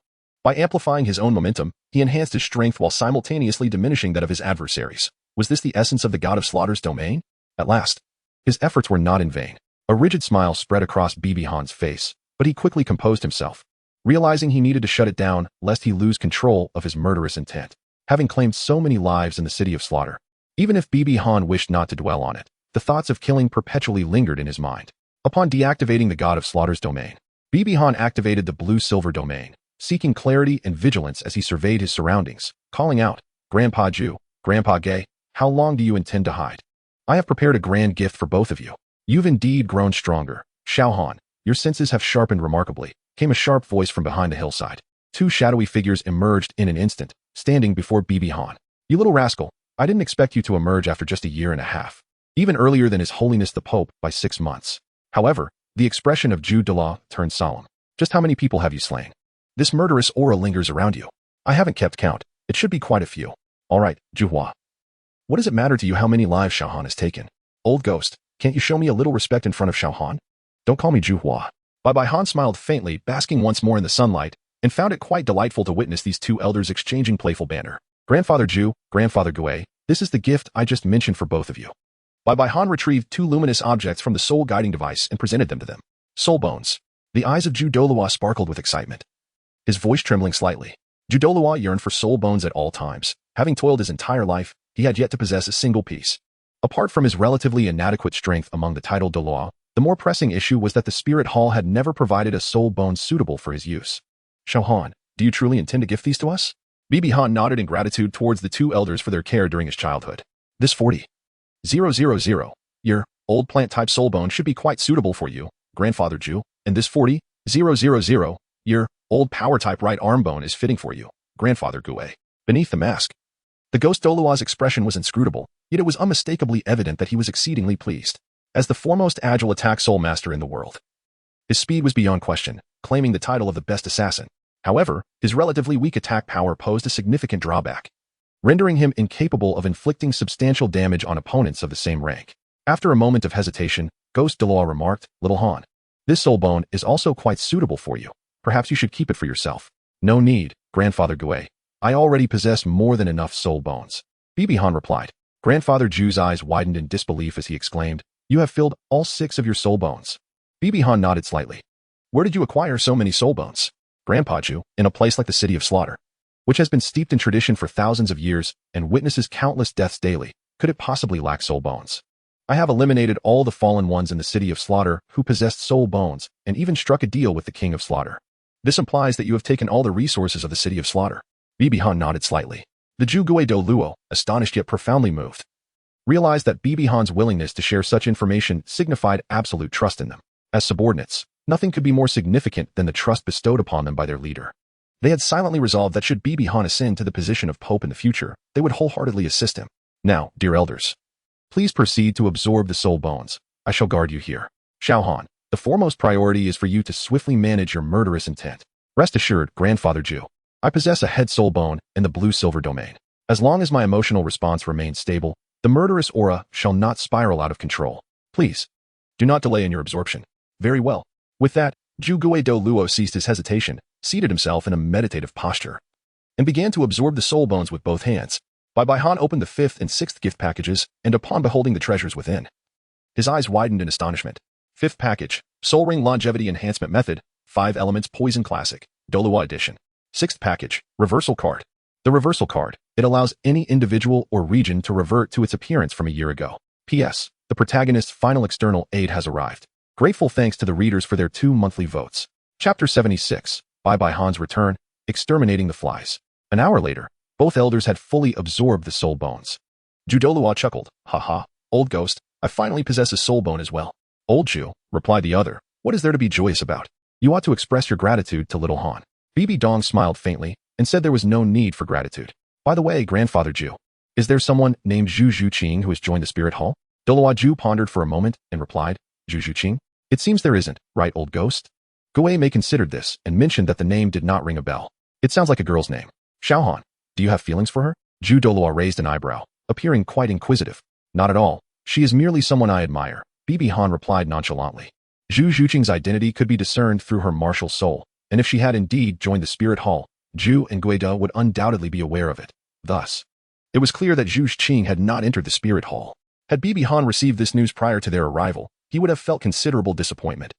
But now it was of little consequence. During the year and a half spent in the city of slaughter, Bibi Han's temperament had undergone a profound transformation. He no longer cared for anyone from Shrek, save for Tang San. Previously, Bibi Han was inclined towards kindness. For instance, during the first trial at the Martial Soul Academy, he might have shown mercy to a Soul King who sought redemption by serving time in the Spirit Hall's prison. However, if he were to encounter such a person now, he would dismiss any words and swiftly end their life. Repentance? Go to hell and repent. After several days of travel, the scent of blood lingered in the air as Bibi Han approached the Spirit City. Outside the city, he caught sight of a stunningly beautiful girl with flowing silver hair, resembling a celestial being, standing at the entrance, waiting quietly. Nearby, a throng of Spirit Hall members stood by, admiring her. One of the Spirit Hall members remarked, "What do you think the Holy Maiden is doing here? It's been several days, from dawn till dusk." Another responded, "Who knows? As long as we can see the Holy Maiden, that's enough. Her beauty is truly like that of a goddess." Shallow fools, one said. Instead of focusing on their training, they only think about such matters. I dare say the Holy Maiden is certainly perfecting an extraordinary skill, which is why she has been standing there for so long. At that moment, Nar moved, her delicate face radiant with joy as she looked towards the distant sky and dashed forward. Bibi Han soared swiftly through the air before gracefully descending, while Nar gradually came to a halt. Upon touching the ground, Bibi Han and Nar found themselves face to face, locked in a gaze, neither willing to break the silence. In Bibi Han's eyes, there was a glimmer of affection, as his rigid features struggled to form a semblance of a normal smile. It had been more than a year and a half since they bid farewell to Nair, and at long last, the two were reunited. Nair, now over 12, had blossomed. She stood tall, reaching Bibi Han's shoulders, her skin as fair as snow. The once unremarkable flatness of her chest had transformed, and her 3,000 silken tresses cascaded down straight, adorned in an exquisite silver palace gown that perfectly complemented her figure. And with a beauty seemingly sculpted by the heavens, she possessed an ethereal grace that made her resemble a celestial fairy, stunning yet somewhat dreamlike. After a brief pause, Bibi Han gently spoke, "Nair, I have returned." No sooner had the words left his lips than Nair leaped into his embrace, weeping as she exclaimed, "Big brother, I missed you so much, Wu. Knowing you went to the city of slaughter, I was truly worried, so worried that you might not come back."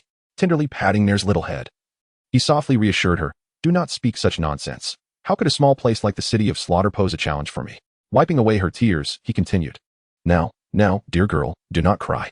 You have grown so much, and your big brother has brought back many gifts. Let us return." "Are there gifts for Nair?" she inquired eagerly. "Of course," he replied. Bibi Han took Nair's hand, reminiscent of their past, as they walked back to the Spirit Hall. Their reunion brought joy, yet countless hearts shattered in despair. A throng of young spirit masters at the entrance of the Spirit Hall regarded Bibi Han with eyes filled with animosity, as though he had slain their parents. Observing the crowd that stood before him, perceiving him as the nemesis responsible for their grief, Bibi Han maintained an expressionless demeanor.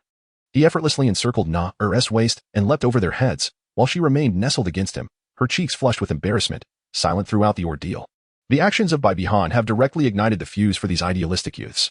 With their goddess, he brazenly leaps over them, trampling on their dignity mercilessly. The former Bibi Han would never have acted in such a manner. He would have at least afforded them some semblance of respect. But now, it seems, he has cast all restraint aside. One individual boldly stepped forward, inquiring, "Who are you to dare to insult the revered saintess? Such an offense deserves punishment." The crowd gasped in recognition. That is Jing Yuan, a prodigious talent who has attained the Soul Emperor rank at the tender age of 28. If not for his youth, he would undoubtedly be among this generation's elite. Bibi Han, however, paid no heed to Jing Yuan's words, dismissively turning his back, inviting him to ponder his insignificance. "How dare you ignore me? Do you have the audacity to step away from the saintess? Let us engage in a contest, shall we? Do you dare?" A chorus of voices erupted in mockery. Hearing these taunts, Bibi Han paused and remarked to Nair, "My dear Nair possesses an undeniable charm." Nair flushed crimson. Averting her gaze, "I do not understand why he persists in bothering me. I hardly know him." The soul masters possessed keen hearing, and Nair spoke without lowering her voice, ensuring that all nearby could hear. Many gazes turned to Jing Yuan, filled with sympathy. The words struck Jing Yuan like a devastating blow. Since returning to the Spirit Hall a year ago, after his training, he had been enamored with the saintess, obsessively wishing to win Nair's affection. Despite the constraints of his status, he had managed to meet her a few times. Now, to hear her claim not to know him was a pitiable blow to his pride. Jing Yuan's face flushed with anger as he declared, Do you dare to accept my challenge?" Bibi Dong narrowed her eyes slightly, realizing that it was impossible to dismiss some bothersome flies without resolution. Nair retreated to Elder Ju's side, as her elder brother intended to send some individuals away. Nair glanced around, searching for Elder Ju. Douluo no longer concealed himself and appeared beside Nair. "Elder Ju, The surrounding soul masters of the spirit hall witnessed Zhu Deluo's presence and knelt on one knee in respect. As Jing Yuan rose, he cast a wary glance at Bibi Dong, fully aware that he was no fool. The fact that Bibi Dong could summon Zhu Deluo indicated her significant standing within the spirit hall. He resolved to proceed with caution, striving to avoid inflicting harm. As offending a title Douluo, especially one as esteemed as his own father, was entirely unthinkable. With a hint of indifference, Bai remarked, "Come on. Let us not dawdle." Upon hearing this, a glimmer of mockery flickered in Jing Yuan's eyes. "Let us proceed to the arena. You surely are aware that dueling in the streets is strictly prohibited in Soul Master City." "Of course, I am well aware. Who says a competition must involve physical confrontation? Hurry and summon your martial spirit. And mind you, do not claim that I lack the means to prevail. You dare to underestimate me?" Blood Soul Axe. 2 yellow, 2 purple, and 2 black hues manifested in a standard configuration upon Jing Yuan. "I shall observe how you intend to defeat me without laying a finger on me." Simple enough. Bibi Han gestured with his icy hands, declaring, "If you can endure for just 10 seconds, I shall consider you the victor." "You. Very well. I am eager to see how you intend to defeat me in 10 seconds. He added, instructing the onlookers to step back to avoid any potential harm. Once the crowd had retreated a safe distance, Bibi Han announced, "It begins now." With closed eyes suddenly flung open, he invoked the domain of slaughter. In an instant, an overwhelming and ferocious crimson aura enveloped Jing Yuan, a terrifying pressure resonating through the surroundings, conjuring images of a sea of blood and mountains of corpses in the minds of the onlookers. Zhu Deluo was taken aback, exclaiming internally, "Goodness, what a dreadful presence. Just how many souls has Xiaogang claimed? His power has escalated tremendously." Nara gazed at the sanguine aura, feeling an odd familiarity as a silver glimmer flashed in her eyes. 8 seconds later, Bibi Han dismissed the domain, leaving Jing Yuan paralyzed with fear, trembling uncontrollably as beads of cold sweat streamed down his brow. Following this, Bibi Han casually waved his hand, unleashing a gust of wind that sent Jing Yuan crashing to the ground, too frightened to rise. 8 seconds of domain usage, followed by 2 seconds to bring Jing Yuan down, totaling a mere 10 seconds. He then instructed the onlookers, quickly administer some mental healing to him to prevent any lasting repercussions. At that moment, the inspection team of the Spirit Hall arrived, prepared to apprehend those who had violated the rules by engaging in unauthorized combat. The captain of the law enforcement team paused upon seeing Bibi Han, momentarily stunned, before kneeling on one knee, seemingly about to reveal Bibi Han's identity. "Uncle Luo," Bibi Han called out. The captain lifted his gaze, and Bibi Han placed a finger upon his lips, shaking his head. The captain understood immediately, refraining from disclosing Bibi Han's identity, yet still offering a respectful bow. The other members of the law enforcement team, though puzzled, followed their captain's lead. The captain was one of the 3 soul saints who had once safeguarded Bibi Han, specifically the soul saint of the fierce lion martial spirit. The onlookers, witnessing this, were utterly astonished. "Who on earth is he?" Captain Luo is bowing to him. They murmured. Could he possibly be the son of some elder? They speculated, failing to consider the possibility that he might be the saint son of the Spirit Hall. Bibi Han had indeed maintained a remarkably low profile. Subsequently, he grasped Nar's hand once more and made his way toward the Hall of Pope. In the aftermath, news spread of how a mysterious youth had bested the saintess of the Spirit Hall without even utilizing a martial spirit, leaving the younger generation of the Spirit Hall in shock and heartbreak. Chapter 77. I wanted all as Bibi Han entered the Hall of Pope. Hand in hand with Nar, Bibi Dong was seated at the head table, engrossed in administrative duties, appearing quite busy. "Mother, I have returned," he announced. "Ah, splendid. You emerged from the city of slaughter unscathed," Bibi Dong replied, a smile gracing her face as her gaze swept over Bibi Han, revealing a hint of astonishment. "Nar, please step outside for a moment." "Yes, teacher," she complied. Once Nar had departed, Bibi Dong's expression turned serious. "Honor, you must swiftly learn to contain your murderous aura." Bibi Dong is a deity of death, acutely sensitive to the aura of murder. Although in recent days, Bibi Han has utilized the blue-silver domain to dissipate the palpable killing intent enveloping his form, Bibi Dong discerned it instantly. Furthermore, the ferocious killing aura possessed by Bibi Han is not inferior to her own. In the past, within the city of slaughter, she had taken the lives of thousands. And after ascending to the status of Pope, her decisive nature in matters of death honed her killing intent to an extraordinary degree. It is unfathomable to consider how many lives this young man must have claimed since emerging from the city of slaughter. Rest assured, Mother, I can still maintain control. I have something to present to you. With those words, Bibi Han waved his hand, illuminating the entirety of the Pope's palace. Over 200 soul bones floated within, radiating an array of dazzling lights. Witnessing this spectacle, Bibi Dong was left utterly astonished. Bai Han called out, "Nar, come in, I have something wonderful to show you." Upon entering, Nar gazed at the dazzling scene before her and exclaimed, "Wow, how beautiful, so many soul bones." However, as soon as she uttered these words, her expression of delight transformed. And deep within her heart, an intense fury seemed to ignite, a fleeting silver light flashing in her eyes. Bibi Han approached Nar and said, Nar, this is the gift I have for you. Do you like it? Nar gazed at Bibi Han, sensing an undercurrent of anger that stirred a deep-seated aversion within her, causing her expression to shift. However, her fondness for Bibi Han prevailed, and she gently inquired, Big brother, where did you acquire so many soul bones? Bibi Han keenly discerned the expression on Nair's face and thought to himself, it seems that Nair's true nature is on the verge of awakening, and that disdain must be the result of the aura of the god of death that surrounds me. With this thought, Bibi Han felt a twinge of anxiety within. His current strength was still far from sufficient. He gently patted Nair's little head and whispered, do not worry, Nair. These are not obtained from the soul beasts by your elder brother, but rather taken by force. Upon hearing this, Nair's inner discontent began to dissipate considerably. Bibi Dong, having recovered from her astonishment, inquired about the origin of these soul bones. Bibi Han reiterated the words he intended to convey to the spirit master of the chrysanthemum ghost. He continued, stating, not only have I acquired a soul bone, but I have also mastered a technique known as the condensation ring method. Condensation ring method? The air shimmered as Bibi Han waved his hand, manifesting a white soul ring before him. He then settled into a meditative posture, enveloping himself with the soul ring. Under his guidance, the color of the soul ring began to shift, ultimately transforming into a vibrant yellow. Upon opening his eyes, he exclaimed, Mother, this is the condensation ring method. It involves condensing a 10-year soul ring and affixing it to oneself. Throughout the continuous enhancement of the soul ring, one can also perceive the pressure their body can endure, thus attaining the maximum longevity of their soul ring based on their physical resilience. Only with a robust physique can one wield even a 100,000-year soul ring. Subsequently, Bibi Han summoned the Haotian divine hammer martial spirit, from which emanated an overwhelming aura from the 100,000-year soul ring. Originally, the condensation ring method he had devised lacked such efficacy, however. After perusing techniques for enhancing soul ring longevity, he integrated the two, thereby refining and upgrading the condensation ring method. Bibi Dong gazed at the scene before her, her mind still somewhat bewildered. This method shattered the worldview she had long established. Yet, regardless of her astonishment, an overwhelming joy surged within her. This was a technique created by her own child, enhancing the might of the spirit hall. Truly splendid. Mother finds herself at a loss for words to express your extraordinary talent, as you have managed to conceive such an innovative technique.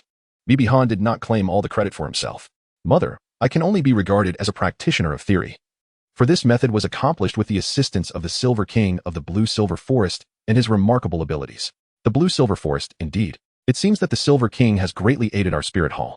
Consequently, we shall no longer need to hunt soul beasts. Upon hearing this, Nar felt an inexplicable joy swell within her, her anger dissipating entirely and her affection for Bibi Han intensified. In a moment of excitement, she leaped into his arms, exclaiming, Big brother, you are incredible. Ahem. Bibi Dong cleared his throat, urging Bibi Han and Nar to be mindful of their surroundings. The two hastily separated, with Nar's face flushed like a ripe apple. Subsequently, Bibi Han generously cast a substantial amount of gold soul coins into the treasury of the spirit hall, followed by presenting an array of gold and silver jewels for Nar to choose from. Take as much as you desire. He then transcribed the techniques of the condensation ring for the elderly gentlemen to peruse, shattering their preconceived notions without exception. As for the soul ring enhancement method, Bibi Han refrained from revealing it, as it carried considerable risk. A misstep could result in the complete disappearance of a soul ring. Thus, he resolved to experiment with it himself before imparting the knowledge to them. 2 days later, at the entrance of the spirit hall, Nar and Bibi Han found themselves once again.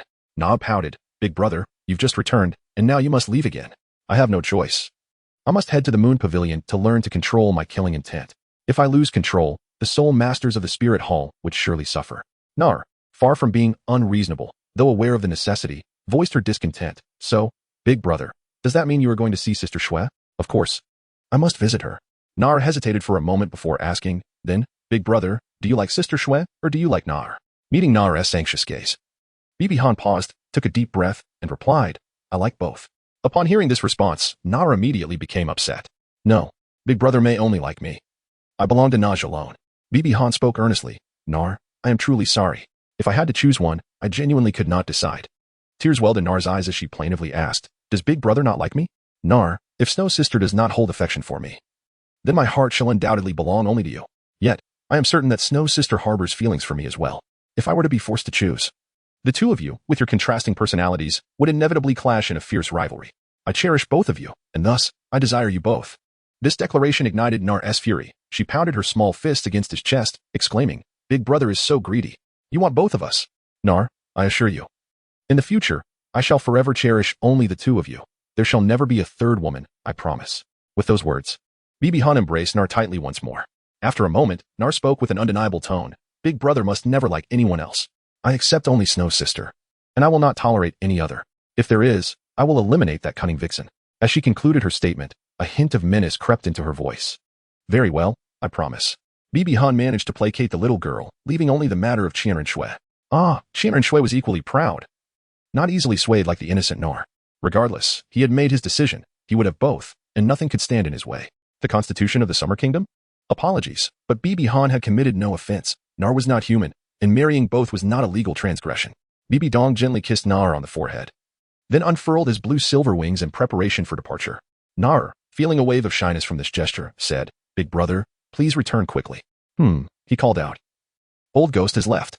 Their destination was the Sunset Forest, specifically the Eye of Ice and Fire. Tang San, our positions as enemies or allies hinge upon this moment. Chapter 78. Douluo Bo. The Sunset Forest, situated not far from the Heaven Do Empire, is not classified as one of the three major spirit beast gathering places.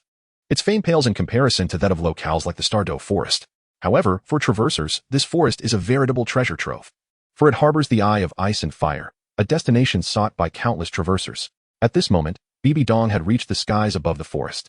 The Sunset Forest is relatively small, making it easy to locate a place to activate the blue-silver domain within a region enveloped in toxic miasma.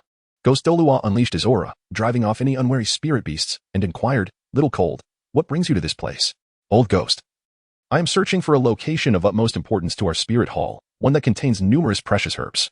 As they flew and searched, it wasn't long before Bibi Dong spotted a patch of poisonous mist and headed in that direction. Found it. Upon landing, a dense green poisonous array emerged before them. This poison? It seems to belong to Douluo Bo. Why would Douluo Bo set up a poison array here? Because his home lies behind this area. What we seek is located with Douluo Bo. It was unexpected that Douluo Bo would choose to hide in such a place. Shall we resort to murder to seize the treasures? Bibi Han nodded slightly, contemplating whether it was necessary or not. Xiaogang, allow me to escort you inside. This poison is exceedingly potent. Even if a soul Douluo were to endure it for merely a minute, they would succumb to its effects. Grandfather Ghost. My body is immune to this toxin. Ghost Douluo. Bibi Dong, undeterred by the majority of poisons due to his unique constitution, boldly plunged into the toxic formation. Meanwhile, Ghost Douluo entered, relying on his formidable title as a Douluo. Upon entering the toxic realm, Bibi Dong discovered a hidden paradise within, a lush forest, where a striking hill, towering approximately 500 meters, caught his eye. Undoubtedly, the Eye of Ice and Fire lay beyond that very hill. Without a moment's hesitation, he soared upwards, swiftly traversing the winding paths until he reached the summit. Gazing down, he beheld a funnel-shaped valley. At its edge, thick, warm vapors emanated from the valley's depths, carrying a humid warmth. From afar, two distinct lights, one red and one blue, shimmered within, devoid of any soul power fluctuations. He recalled that, since Douluo Bo had dispelled the poison, there was no need to linger near the Eye of Ice and Fire. As he descended into the valley, Bibi Dong finally grasped the full splendor of the Eye of Ice and Fire. Though the hot spring was not extensive, it was distinctly divided into two sections. An oval pool separated by milky white and crimson waters, each maintaining its territory without encroachment. The surroundings were utterly barren. Bibi Dong paid little heed to this, for he was intent on gathering the celestial herbs. It was no surprise. Had he arrived here first, he would have claimed every last one. Ghost Douluo exclaimed in astonishment. I can't believe such a place exists in this world. Little Cold, you mentioned there were many herbs, yet all I see are seeds. To which Bibi Dong replied, Fear not, Grandpa Ghost. When Douluo Bo arrives, the herbs will surely flourish. Subsequently, Bibi Dong settled down at the Eye of Ice and Fire to cultivate. For the spiritual energy in this realm was an exceptional haven for soul masters. Here, his cultivation speed could rival that of absorbing energy in the blood pool of the Slaughter City, due to the abundant energy surrounding him. However, he could not remain for too long, as the energy, while plentiful, was also tumultuous. Several days would suffice. On the other side, Douluo Bo was diligently instructing Douluo Yin in her training, preparing her for the Continental Elite Soul Master competition in 6 months, with no immediate plans to return home. A week later, having reached a state of cultivation, Bibi Dong opened his eyes, for Douluo Bo had returned to the valley. A few hours prior, under Douluo Bo's guidance, Douluo Yin had finally broken through to level 40. Initially, Douluo Bo intended to accompany her in obtaining a soul ring, but his granddaughter had declined, insisting on joining Yu Tianheng and the others instead. Naturally, after a week apart from her boyfriend, Douluo Yin was filled with longing and departed, leaving Douluo Bo incensed and wishing to confront Yu Tianheng. With nothing pressing to occupy him, Douluo Bo decided to return home, only to discover upon entering that several small thieves had infiltrated his abode. As a titled Douluo, Douluo Bo perceived this affront to his authority and declared, Who dares to intrude upon my domain? Bibi Han and Ghost stared upward at a vague silhouette standing majestically on the cliff, casting a disdainful glance in their direction.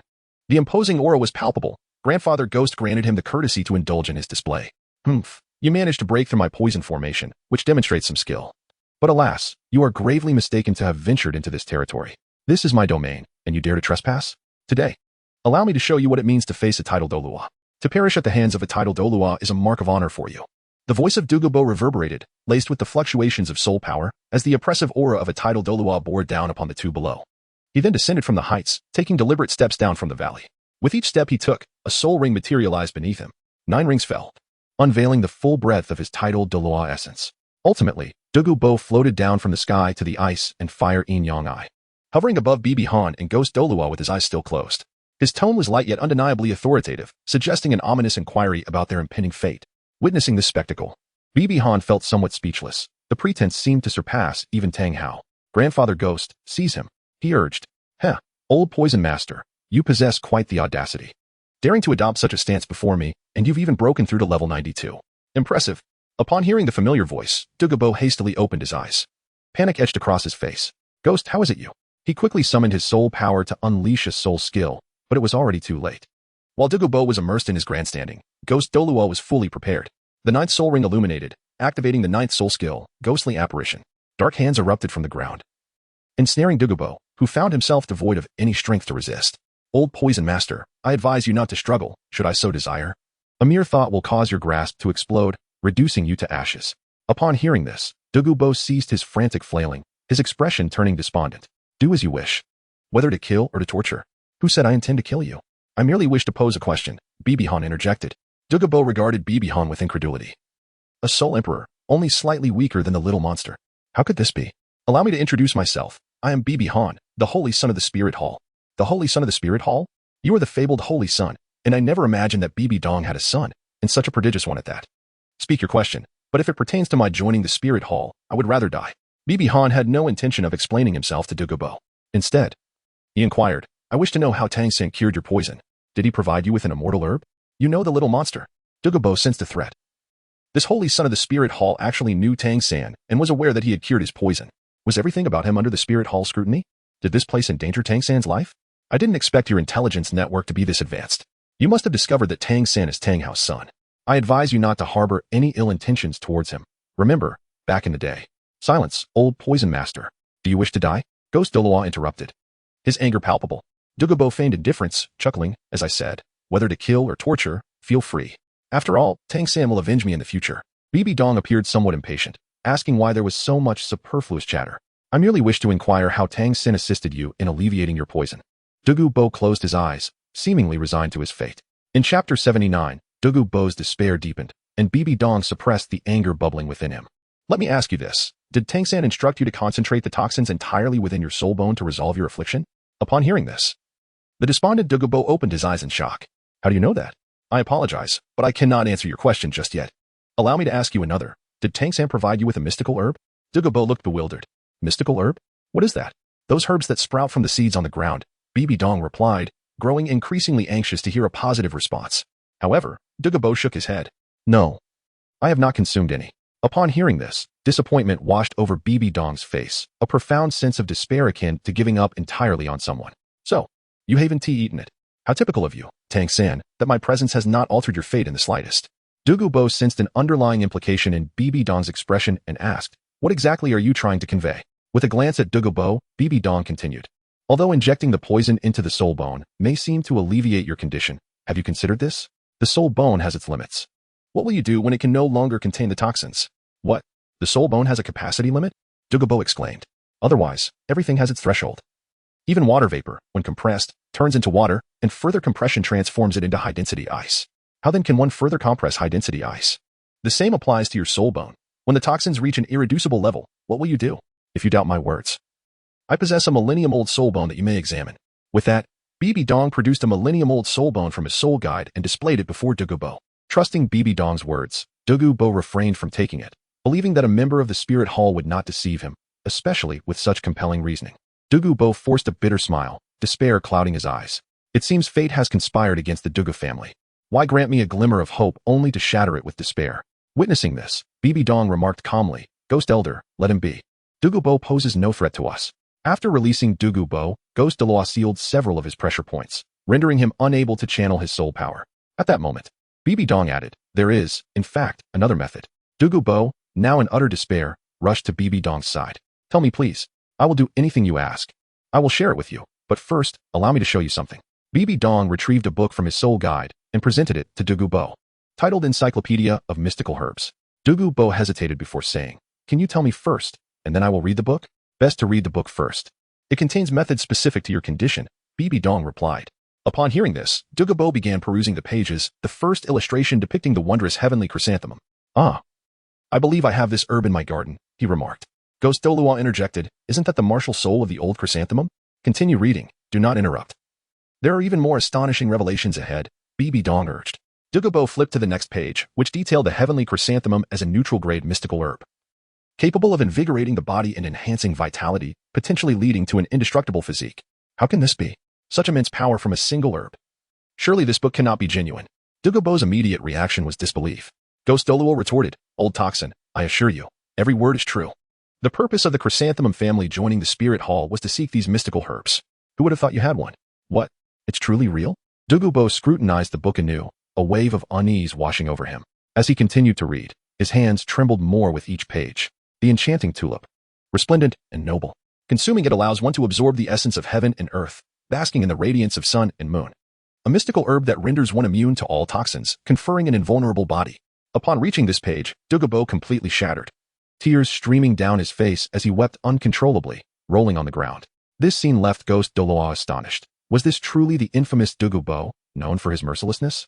Standing beside the ice and fire yin-yang well, Bibi Dong observed the water-s surface with serene composure. Understanding Dugu Bo's life story would likely render his actions comprehensible.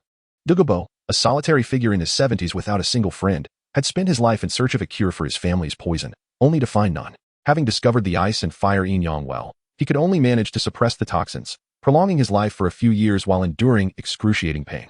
The arrival of Tang San had ignited a flicker of hope in Dugu Bo's heart, who regarded Tang San as his first true friend, willing to risk everything for him. Yet, Tang San had shown no regard for Dugu Bo, resorting instead to deception. Despite possessing a plethora of valuable mystical herbs, Tang San had only shared a few with the Shrek 7 monsters, keeping the remainder for himself, neglecting even to offer Dugu Bo or his granddaughter a single herb of lesser quality. The compounded agony of betrayal and years of suffering led Dugu Bo to complete devastation. Likewise, Bibi Dong felt an overwhelming disappointment in Tang San. A man who meticulously understood the nuances of poison surely knew how to alleviate Dugu Bo's affliction. Bibi Dong was convinced that Tang San was aware but chose not to act. The future of the ice and fire yin-yang well would reveal everything. A man who had multiple times aided, guided, and treated Tang San as a brother was met with nothing but deceit in return. Such a person, in Bibi Dong's eyes, was unworthy of the title of brother, for Tang San was undeserving. The nature of Tang San, as depicted in the original work, is well known. Not to mention, he is the architect of the suffering endured by countless innocent lives for thousands of years. No amount of death could atone for such transgressions. Bibi Han gazed skyward and declared, "Tang San, from this day forth, I, Bibi Han, shall have no further ties with you." Observing the writhing figure of Dugu Bo, Bibi Han could no longer contain his agitation. The realm of the god of death instinctively activated within him. "Enough. Are you truly seeking death?" Feeling the ominous aura emanating from Bibi Han, Dugu Bo sat up, his eyes devoid of the will to live. "In my life, I have no attachments left to this world. If you could leave my soul bone to my granddaughter, Dugwian, so that she may remain unmarried and rely upon it until the end of her days, I would be grateful." Upon hearing this, Bibi Han calmed, retracting the realm of the god of death. He then produced a card, his sixth gift, the reversal card. Upon its activation, it restored the area to its state from a year prior. As the words left his lips, the card in his hand emitted a blinding golden light, causing the three to shut their eyes. When they reopened them, the scene before them left them in awe. The once barren surroundings of the ice and fire yin-yang were now teeming with exotic flora, exuding a rich medicinal aroma, with rare herbs collected by the spirit hall on the periphery. How is this possible?" Dugu Bo exclaimed, rubbing his eyes in disbelief. "Little Han, how did you achieve this? Can the ghost grandfather keep this a secret?" The ghost nodded. Every individual harbored their own secrets, and there was no need for him to pry. Chapter 80. Dugu Bo's return to loyalty. Dugu Bo, I can assist you in resolving the poison plaguing your family. But there is one condition. You must pledge your unwavering loyalty to the spirit hall. Upon hearing this, Dugu Bo immediately replied, "If what you say is true, I, Dugu Bo, would gladly sacrifice my life to join the spirit hall." "Very well, I shall dispense with further pleasantries. You are aware of how you became poisoned. The resolution lies in channeling your soul bone into yourself. You must condense the toxins within you at the dantian in your chest to form a poison pill. This pill must be sufficiently refined to support your ascension to greater heights. Myself? Indeed. You must gather all the toxins in your body to create this poison pill. This process will transform the harmful toxins into your strength. Here is a unique cultivation method known as the 5 elements poison scripture, which will enable you to refine your own poison pill. Your granddaughter may also cultivate this, but she will be limited to level 95 and must explore the rest on her own. Douluo took the scripture and perused it, page by page, until he finally knelt, bowing his head to Bibi Han. Your grace, Prince Saint, is beyond my ability to repay. I, Douluo, vow by my spirit to serve the spirit hall unto death. Should I betray this vow, may my soul never find peace. The old poison master's fervent oath astonished even the ghost. Hearing this, Bibi Han smiled slightly. I trust in your integrity. If I may inquire, what is the status of your family affairs? How far have your granddaughter, Douluo, and you Tianheng developed? The ghost Douluo interjected, exasperated. Old poison master, now that you have joined us in the spirit hall, you are surely aware of our relationship with the Blue Lightning Tyrant Dragon clan? Douluo, fully aware of the complex dynamics between the Spirit Hall and the Blue Lightning Tyrant Dragon clan, felt a tinge of bitterness. It seems I am on the verge of breaking through to the final step.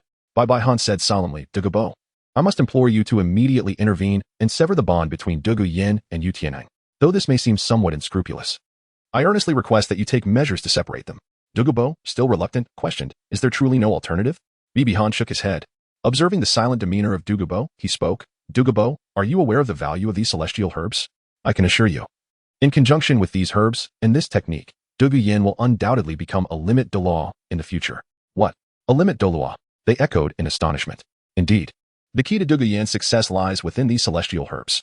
Her innate talent is already considerable. Should she consume a suitable herb, it will have transformative effects, refining her essence and reshaping her very being. Even if she does not achieve the status of limit Douluo, with diligent cultivation, she is guaranteed to become a peak Douluo. On the contrary, Yu Tianheng, with his innate soul power of level 8, will, at best, become a super Douluo without opportunities. Do you truly believe he is worthy of your granddaughter? Douluo hesitated. Bibi Han continued. Moreover, your family is afflicted with a severe poison, well known among the powerful factions of the continent. Do you think Yu Tianheng is pursuing Douluo solely for affection? Their offspring, even if they do not inherit the Biphosphorus Serpent King's abilities, will inevitably be tainted by the poison within Douluo, leading to a shortened lifespan. If it were not for you, a titled Douluo, would Yu Tianheng even glance at a woman destined for such a fate? Enough said. If you can separate Yu Tianheng from Douluo, I shall provide you with a celestial herb uniquely suited for her. Subsequently, Bibi Han gathered 2 celestial herbs. This herb, known as the Stone Frost Cold Dew Fungus, possesses extreme cold attributes. Upon successful consumption, it should grant your martial soul the power of frigid might. Additionally, it will compromise the stealth of your martial soul, yet significantly enhance its offensive capabilities. It is undoubtedly the most suitable herb for you. He presented the jade box to Ghost Douluo, stating, the choice to use it is yours. Very well. Ghost Douluo nodded, receiving it with great enthusiasm. Truth be told, his assassination skills proved ineffective against fellow titled Douluos, as even the best concealment could lead to detection. The enhancement in offensive power from this herb would undoubtedly bolster his strength, making it immensely beneficial. Douluo Elder, this herb is called the Jade 9-section pepper. It will substantially enhance the poison attributes of your Biphosphorus Serpent King and even allow your serpent's venom to carry fire attributes. It is exceptionally appropriate for you. Consume it after you refine your poison pill. Douluo expressed profound gratitude, having just joined the Spirit Hall without any notable achievements. He was fortunate to receive such a gift. Bibi Han then directed his gaze towards 2 locations where the fire apricot blossom and the octagonal ice grass grew. With his spirit bones activated and the blue-silver domain opened, he teleported to the fire apricot blossom, swiftly extracting 2 jade blades from his storage ring, cutting the blossoms with haste. In an instant, he teleported to the octagonal ice grass and executed the same actions, bringing both herbs together without a moment's hesitation. Bibi Han consumed them voraciously. Almost instantly, after a mere 3 breaths, his body began to tremble violently. His skin alternated between a blue frost and a fiery red, creating a striking spectacle. The hands that had grasped the herbs were one freezing and the other ablaze. Feeling the tumultuous clash of 2 extreme energies within him, Bibi Han endured the excruciating pain and teleported himself into the ice and fire duality, uttering, Ghost Elder, protect me. Understood. Ghost Douluo watched with anticipation as Bibi Han consumed the herbs, pondering what transformations would occur in such a gifted individual. Douluo. Upon witnessing Bibi Han leap into the ice and fire duality, I was taken aback. Fortunately, with the formidable mental prowess of a titled Douluo, he focused intently and discerned Bibi Han's life signs beneath the lake. Otherwise, he would have been at a loss. As Bibi Han immersed himself in the duality of cold and heat, he sensed the agonizing pain gradually subsiding. He swam to the center of the ice and fire duality, placing the Haotian divine hammer in the extreme heat zone with his left hand, and the blue-silver god in the frigid area with his right. Then, he closed his eyes, patiently awaiting the refining effects of the two celestial herbs on his body. Time swiftly passed, from dawn to dusk, merely marking the rise and fall of the sun. During this interval, Dugu Bo departed to persuade Dugu Yin to sever ties with Yu Tianheng, while Ghost Douluo remained vigilant atop the cliff, sensing potential dangers and allocating part of his mental energy to monitor Bibihan's life force. At midnight, the ice and fire duality finally stirred. Blue-silver god vines emerged from the water, astonishingly adorned with ice-blue flames. The vines appeared almost alive, absorbing energy from the icy depths, while beneath the scorching region lay a colossal hammer engulfed in terrifying flames. Outside, the blue-silver wings were no longer mere golden blue. Under the refinement of the ice and fire duality in the two celestial herbs, one side blazed with ice-blue flames while the other roared with fierce fire, evolving into the ice, fire, blue-silver wings. P.S. Here comes the 6th update. The chapters featuring Xiaogang, Tang Hao, and Tang San are about to unfold. Xiaogang faces the most unfortunate fate, followed by Tang Hao, with Tang San trailing behind. If Tang San had not possessed his previous life-s experiences in Tang sect, he would have been the most unfortunate, relegated to 3rd place. The author examines the characters' early experiences, such as the differing attitudes towards Qian Renxue and Hulaina. The protagonist's affection for Qian Renxue and disdain for Hulaina stems from their distinct pasts, compounded by Hulaina's unwavering treachery. Thus the title, The Unforgivable One, refers to Hulaina. Chapter 81. Distribution of Celestial Herbs, Moonxian. After a period, a figure erupted from the lake, violently breaking the surface. It was Bibihan. Now unclothed, his long azure hair interspersed with streaks of gold, a ratio of 9:1. His strikingly handsome features, towering physique, and muscles brimming with explosive power did not hinder his grace. Rather, they enhanced the allure of his form. Bibihan opened his eyes and donned his attire. After undergoing the forging process of the ice and fire eyes, his gaze remained as frigid as ever, yet the menacing aura that once sent shivers down spines had dissipated. His soul power had surged, elevating 2 levels to reach the impressive rank of 66, significantly enhancing his physical strength. The 5th soul ring of the blue-silver divine martial soul had reached an age of approximately 95,000 years, while the age of his soul bones had advanced by 5,000 years. More importantly, both his martial soul and the external soul bone had undergone evolution, with the latter now imbued with the essence of ice and fire. The 6 soul bones adorning his body had not evolved, as they were integral to him and posed a certain danger. He intended to refine and evolve them when his power reached a greater height. The 8-angled profound ice leaf and the fiery apricot blossom were indeed remarkable treasures. Tang San. It was only to test your resolve that I refrained from seizing these opportunities before heading to the city of slaughter. Had I consumed these 2 divine treasures prior to that journey, my blue-silver divine martial soul's 6th soul ring could have contended for an astonishing 100,000 years. Casting a glance around, he wondered where Grandfather Ghost and Elder Dugu had gone. With a chuckle, Ghost Douluo remarked that the old poison master had gone to disrupt his granddaughter's emotions. Alas, it was truly a disservice to Elder Dugu, being forced into such hurtful acts against his own granddaughter. Very well, Grandfather Ghost. I shall distribute the celestial herbs here to the Spirit Hall and hope you can entrust them to their hands. You may begin refining the herbs. Ghost Douluo nodded. Retrieving the celestial herbs and sitting cross-legged, the netherworld blood ghost grass, embodying the chilling power of death, should be most suitable for my mother. The golden crocodile dragon fruit ought to facilitate the evolution of an ordinary golden crocodile martial soul into that of a golden crocodile king, thus fulfilling the regrets of my esteemed master. The rare fungi of heavenly chrysanthemum should be the most appropriate herb for grandfather chrysanthemum. The radiant paradise grass should greatly enhance the light and purifying powers of Xiao Shue's angel martial soul. Furthermore, a golden sun blaze grass could amplify the fire attributes of her martial soul if it fails to reach the pinnacle of flames. Then the 10-headed solar inner pill shall be bestowed upon her. As for Nar, the silver dragon king Guyuna, her strength had already transcended the ordinary. These celestial herbs, though splendid, would serve little purpose for her. After a moment of contemplation, Bibihan's eyes sparkled with inspiration. Since Nar did not inherit the formidable physique of the golden dragon king, he decided on the profound remedy of the heartbreak red. This celestial herb, a paragon among its kind, possesses myriad effects, including the ability to revive the deceased and restore flesh to bone. It should enhance Nar's physical strength. Even if the effect is modest, a little improvement is still an improvement. Old Ghost, I have organized the celestial herbs, each labeled with my notes. Please make haste back to the Spirit Hall without delay on your journey. In the half-day that Bibihan allocated the herbs, Ghost Douluo had completely absorbed his celestial herb, resulting in a breakthrough to level 96 in soul power, significantly augmenting his strength. He understood well the extraordinary value of these celestial herbs. Understood. Ghost Douluo accepted the storage ring and swiftly vanished like a shadow. Turning to the desolate ice and fire duality Tang San, he mused. You merely provided the celestial herbs from the ice and fire eyes to the Shrek 6, while hoarding the rest. I shall see how you contend with the Spirit Hall in the future. Subsequently, Bibihan unfurled his ice and fire blue silver wings. With a powerful sweep, two beams of light surged forth, a red beam that triggered an explosion and a blue beam that encased the struck area in ice. The potency of these two skills increased with the age of the soul bones, promising to be formidable means of ranged attack in the days to come. He departed. Bibihan soared towards the heavenly dual city, leaving behind two brilliant streaks of fire in the sky. As the capital of the empire, Heavenly Dual City is undoubtedly a hub of prosperity, with every street adorned with cobblestones, each as wide as the main thoroughfare of Soto City. The grandeur of the entire city is simply beyond description. Yet, amidst this magnificence lies a pervasive filth. For every few streets, one can spot one or several brothels, signifying the decadent lives of the nobility of the Heavenly Dual Empire and the tragic plight of its subjects under the rule of the royal family.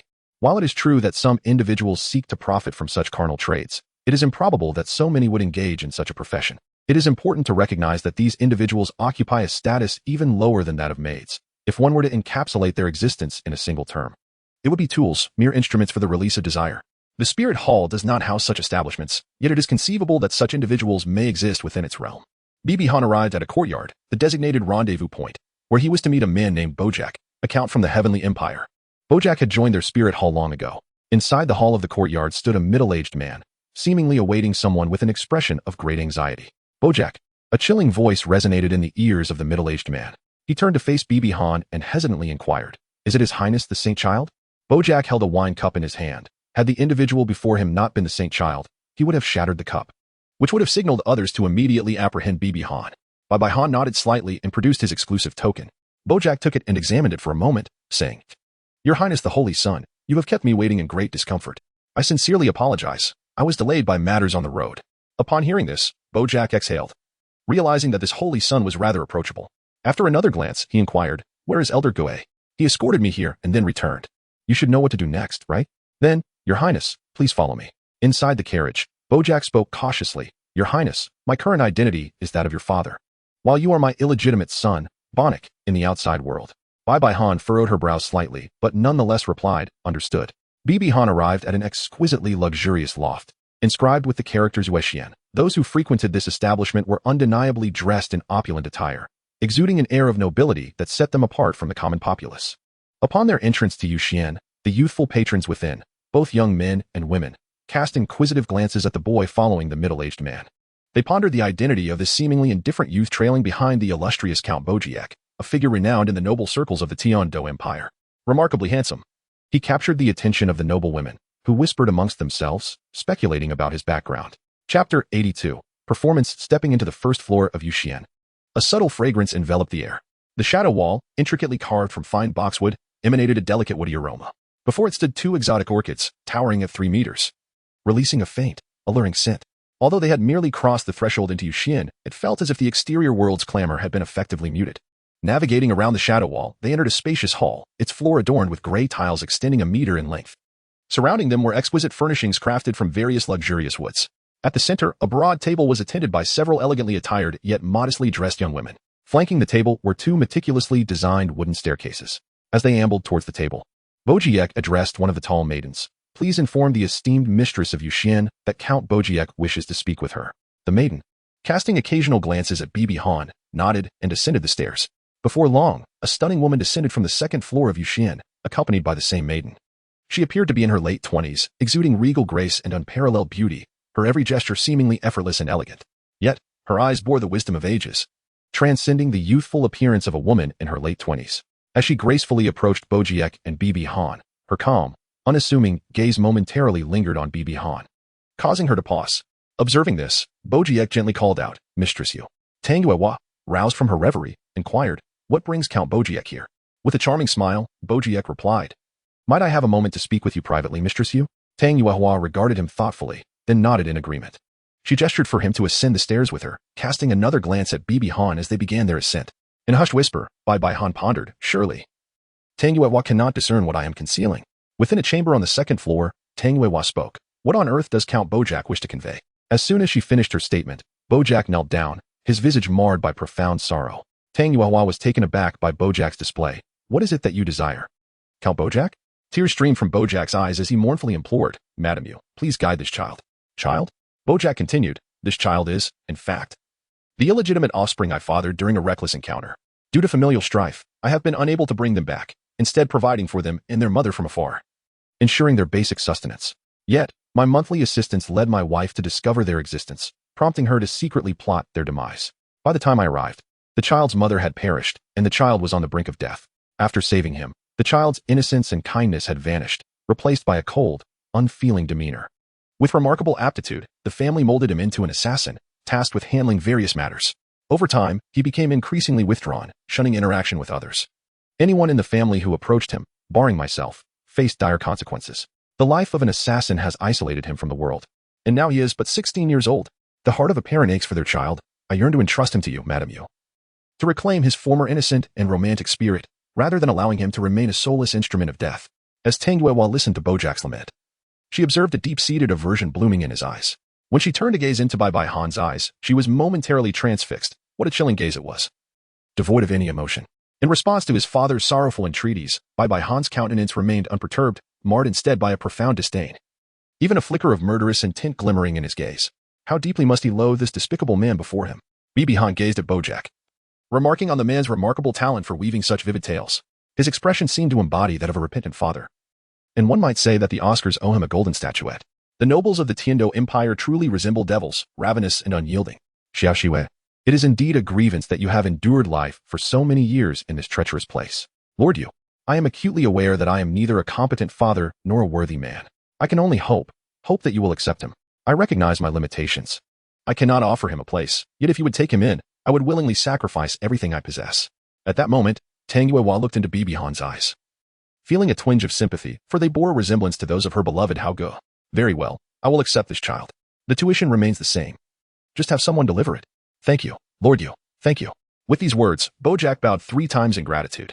He returned to Bibi Han's side, adopting the demeanor of a father imparting wisdom to his child in a bid to earn trust. Tang Hao approached Bibi Han gently and inquired, Little one, what is your name? Bai Han coldly replied, Bonnick. Tang Hao, instead of expressing anger, gently said, All right, little one, go change your clothes. At that moment, a woman escorted Bai Han away. After his departure, Tang Hao returned to the 3rd floor to enjoy some tea. Just then, a voice whispered in her ear, Hao, how much do you trust this matter? The voice belonged to a powerful soul Douluo from the Qian sect, which was tasked with protecting Tang Hao. What position did Tang Hao hold in the Qian sect? Besides being the sect leader's sister, she was also the one who sustained the entire Qian sect, making her safety of paramount importance. Could they not dispatch a stronger protector? 2 points, Tang Hao replied. Firstly, the child named Bonnick bears little resemblance to Bojack. Secondly, the child's gaze is indeed extremely indifferent, and his aura is chillingly cold, typical of an assassin. However, his indifference is so profound that it extends to his father as well. Bojack has stated that anyone approaching his family members would act violently. Yet the child's eyes reflected murderous intent towards Bojack, suggesting that he sees his father as no different from those family disciples. Moreover, Bojack bears no injuries, which presents an inconsistency. Sir Song, please investigate whether anyone from Bojack's family has suffered severed limbs in recent years. Tang Song hesitated momentarily, saying, But your safety. Rest assured, Sir Song. I have been here for many years without suffering any harm. Your brief absence should pose no threat. Even though our Qian sect is reclusive, it is not something these petty individuals can bully. After saying this, Tang Hao gripped her cup tightly, her expression turning somewhat ferocious. Chapter 83. Tang Hao's calculation in the changing room. Bai Han donned a silver robe designated for students. In the Tiando imperial family, at the prince's mansion, Qian Renxue was sipping tea while quietly perusing a book. Suddenly, a knock echoed, followed by the deep yet respectful voice of Snake Spear Douluo from outside. Young master, what is it? Qian Renxue replied with a hint of displeasure, as this was her leisure time, and she despised interruptions. The Holy Sun has arrived and is currently studying in the Moon Pavilion. Inside, Qian Renxue sprang to her feet, excitement illuminating her face. Finally, that scoundrel has arrived, making me wait for so long. Unable to contain her emotions, she yearned to meet Bai Han immediately. However, her hand reached for the doorknob, but halted as she shook her head. No, it's still too risky to see him now. The frustration of being so close yet unable to meet made her stomp her foot in anger. Damn it. She then commanded with authority, Elder Snake Spear, closely monitor every move of the Holy Sun and ensure his protection in secret. Snake Spear Douluo hesitated, saying, But young master's safety, let the Porcupine Douluo handle the protection. Besides, my current strength can outmatch anyone except the title Douluo. Now go, as you command. In the Moon Pavilion classroom, there were 101 chairs, each accompanied by a harp. One by one, Young men and women clad in silver robes took their seats. Tang Hao stood at the podium, announcing, "Today, we will review the musical scores learned yesterday. Everyone, please begin playing." As fingers strummed the strings, a gentle melody filled the air, and Bai Han noticed subtle discrepancies in the tones produced by those around him. At that moment, Tang Hao approached Bai Han's side, gently asking, "Why aren't you playing along with your classmates?" "I can't," he replied. "Everyone starts from not knowing. You can learn by following their movements." Encouraged by her words, Bai Han extended his hand to play the harp, while Tang Hao stood closely behind him. Observing his hands meticulously, her gaze fixed on his palms, she pondered, "He has calluses. As an assassin, he shouldn't be adept with axes or hammers." Suddenly, a string snapped under Bai Han's touch. The sound caused everyone to halt, casting disdainful glances at him. A noble disciple laughed heartily. "You actually broke a string. Are you a peasant from the countryside? Junior, do you even understand music? Should a senior teach you?" Due to Bai Han's appearance attracting female attention, the noble disciples were evidently displeased and seized the opportunity to belittle him, aiming to humiliate him further. Hearing their mockery, Bai Han narrowed his eyes slightly. "How dare a bunch of pretentious fools mock me?" Just as he felt the urge to unleash his killing intent, his mother's words echoed in his mind. "Wait, I must not stoop to their level. That would be the true disgrace. My mother once said that patience is also a form of suppressing killing intent." Taking a deep breath to calm himself, he contemplated the broken string, realizing, "It seems I still have yet to master my current strength." This mockery serves as a valuable lesson. "All right, class, today's lesson concludes here." Dismissed. After leaving, Tang Hao's expression shifted from calm to somewhat grave. In that moment, she truly sensed the same murderous aura emanating from Bai Han as from her brother, Hao Gu, emerging from the city of slaughter. The calluses on his hands were sufficient to match Hao Ji's killing intent. Tang Hao was convinced. This bonnet must harbor secrets. Bai Han currently resides in a luxurious hotel in Tiando City, courtesy of Qian Boji. Upon entering the hotel room, her expression transformed into one of gravity. Tang Hao is no simple character. If I am not mistaken, she was certainly testing me just now. Every gesture of Tang Hao while playing the piano was perceptible to Bai Han, who discerned that her gaze was mingled with other emotions. Such a development on merely the first day suggests that relying solely on Yuxian will not suffice. With a radiant glow, a mystical herb appeared in Bai Han's hand. The revered Wang Chuan Qiu Shui Lu. Initially intended for use only upon reaching the rank of title Douluo, it now seems imperative to employ it sooner. By absorbing its spiritual essence, her control over the god of slaughter domain would be significantly enhanced. As night descended, the once bustling streets lay deserted. Illuminated only by the full moon's silvery light and the twinkling stars above, a perfect evening for reminiscing about loved ones. On the hotel rooftop, a shadowy figure silently observed Bai Han's room. This person, none other than the serpent spear Douluo sent by Qian Renxue to safeguard Bai Han, was currently lamenting his circumstances. The holy sun sleeps swaddled in blue-silver grass, while I, the serpent spear, am relegated to spending the night on the rooftop. Reflecting on the leisurely days at the spirit hall, where occasional training and sparring with elders brought joy, he now finds himself endlessly protecting the young master. And today is particularly dire, as he has to endure a night under the stars. Beneath the encircling blue-silver grass, Bai Han's eyes emitted a continuous blue glow. Nearing the completion of absorbing the potent essence of Wang Chuan Qiu Shui Lu. Half an hour later, Bai Han opened her eyes, and her once azure gaze transformed. It now appeared to blaze with twin blue flames, and in the darkness, one could even see serpentine trails of blue fire. The absorption was finally complete. Not only had her eyes evolved, but her spiritual power surged dramatically. In terms of spiritual strength, she could likely rival ordinary title Douluo who lack head spirit bones. I wonder what new abilities my eyes have acquired? As Bai Han prepared to withdraw the blue-silver grass, he unexpectedly noticed a mysterious figure atop the buildings, whose body was imbued with profound soul power. He could perceive the soul energy coursing through every meridian of that individual. This phenomenon bore a striking resemblance to a low-tier version of the Byakugan. Who could that person be? The total amount of soul power they possessed was astonishingly greater than his own. A level 66 soul emperor with 2.5 times the soul power should be comparable to a novice spirit Douluo. Given this individual's overwhelming soul energy, could they be a title Douluo? It warranted a closer look. In terms of strength, Bai Han, equipped with dual divine-level martial spirits, a complete set of soul bones, one 10,000-year soul ring, and 2 soul rings nearing 10,000 years, along with 3 major domains, was undoubtedly not intimidated by an ordinary title Douluo, excluding formidable ones like Qian and Sword Douluo. Even if the individual above posed a genuine threat, escaping should not be an issue. The notion of escape lingered in Bai Han's mind for a moment. Considering their physique, it was unlikely that this person was Qian Douluo. The sword-bone Douluo typically resided within the 7 treasure glazed tile school, thus could be ruled out as well. The ancient dragon from the Blue Lightning Tyrant Dragon sect was also not a concern, nor was it likely to be from the Haotian sect. Aside from Tang Hao, there was little to worry about. In summation, Bai Han felt confident that this individual would not be so formidable as to prevent his retreat. P.S. Many readers have expressed that Eye of Truth lacks appeal. Could the author consider an alternative? If not, The author will use the name Blue Silver Sacred Eye. Should a better suggestion arise, the author will amend it later. Chapter 84. Who will teach whom within the confines of the blue silver grass? Bibi Han activated the blue silver domain and, in an instant, appeared on the rooftop, positioning himself behind the serpent spear Douluo. The cloaked serpent spear Douluo had been fixated on Bibi Han's room, but instinctively sensed something amiss. Channeling his soul power and pivoting sharply to catch sight of Bibi Han standing behind him. Naturally, Bibi Han approached the unknown title Douluo with utmost seriousness. He had not deactivated the blue silver sacred eye, allowing him to react swiftly to any sudden attacks from the cloaked figure. In the darkness, the two azure flames in his eyes shone brilliantly. Bibi Han inquired sharply, "Who are you, and why are you watching me?" Upon hearing this, Snake Spear Douluo perceived that this young saint displayed a lack of vigilance. Faced with an enigmatic figure of unknown strength and allegiance, one ought to respond with caution or take the initiative rather than foolishly interrogate. As the chosen man of the young master and a future pillar of the Spirit Hall, Snake Spear Douluo felt compelled to impart a lesson on the treacherous nature of the Spirit Master world to this saint. Ha ha ha. Truly worthy of being the saint of the Spirit Hall, you have managed to detect my presence. Since you have discovered me, prepare to meet your demise. 9 soul rings, yellow, purple, and black, materialized around Snake Spear, his aura as a tidal Douluo bearing down upon Bibi Han. In response, Bibi Han remained unfazed, even feeling a surge of excitement. Indeed, a tidal Douluo. Let me see the extent of my disparity with one of your caliber. The blue-silver domain enveloped Snake Spear Douluo, as countless blue-silver grass vines emerged from the rooftop and the air, launching an assault upon him.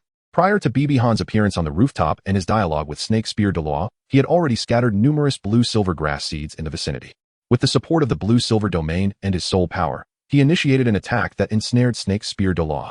Subsequently, several golden light blades were unleashed, slicing through the blue-silver grass vines. The cloaked figure wielded a long spear, thrusting it towards Bibi Han, cleaving the air in its wake. The blue-silver domain allowed for instantaneous movement. Bibi Han ascended towards the sky. Snake Spear Douluo's mental prowess effortlessly pinpointed Bibi Han's location, stating, "Futile." While the soul skill of instantaneous movement is commendable, the might and speed of a tidal Douluo are beyond your imagination. Should I desire, a mere pressure of soul power could render you immobile, or allow me to swiftly appear at your next destination to eliminate you. Just as he prepared to fly over and seize Bibi Han, Snake Spear Douluo suddenly found 2 blue-silver grasses entwined around his feet. With a casual flick, he dispelled the bindings. In the sky, Bibi Han, with his ice-fire blue-silver wings unfurled, retorted, "You speak the truth. But who told you that my instantaneous movement is intended for escape? Do you dare to engage me outside of Heaven Do City?" Hearing this, Snake Spear Douluo became even more convinced of the necessity to educate Bibi Han. Luring him outside the city would permit this tidal Douluo to act without restraint, hastening his demise. Feigning a cold scoff, he thought, "Come then, if you dare." Outside the city of Bibi Han, he soared through the skies with unwavering determination, closely pursued by the Serpent Spear Douluo.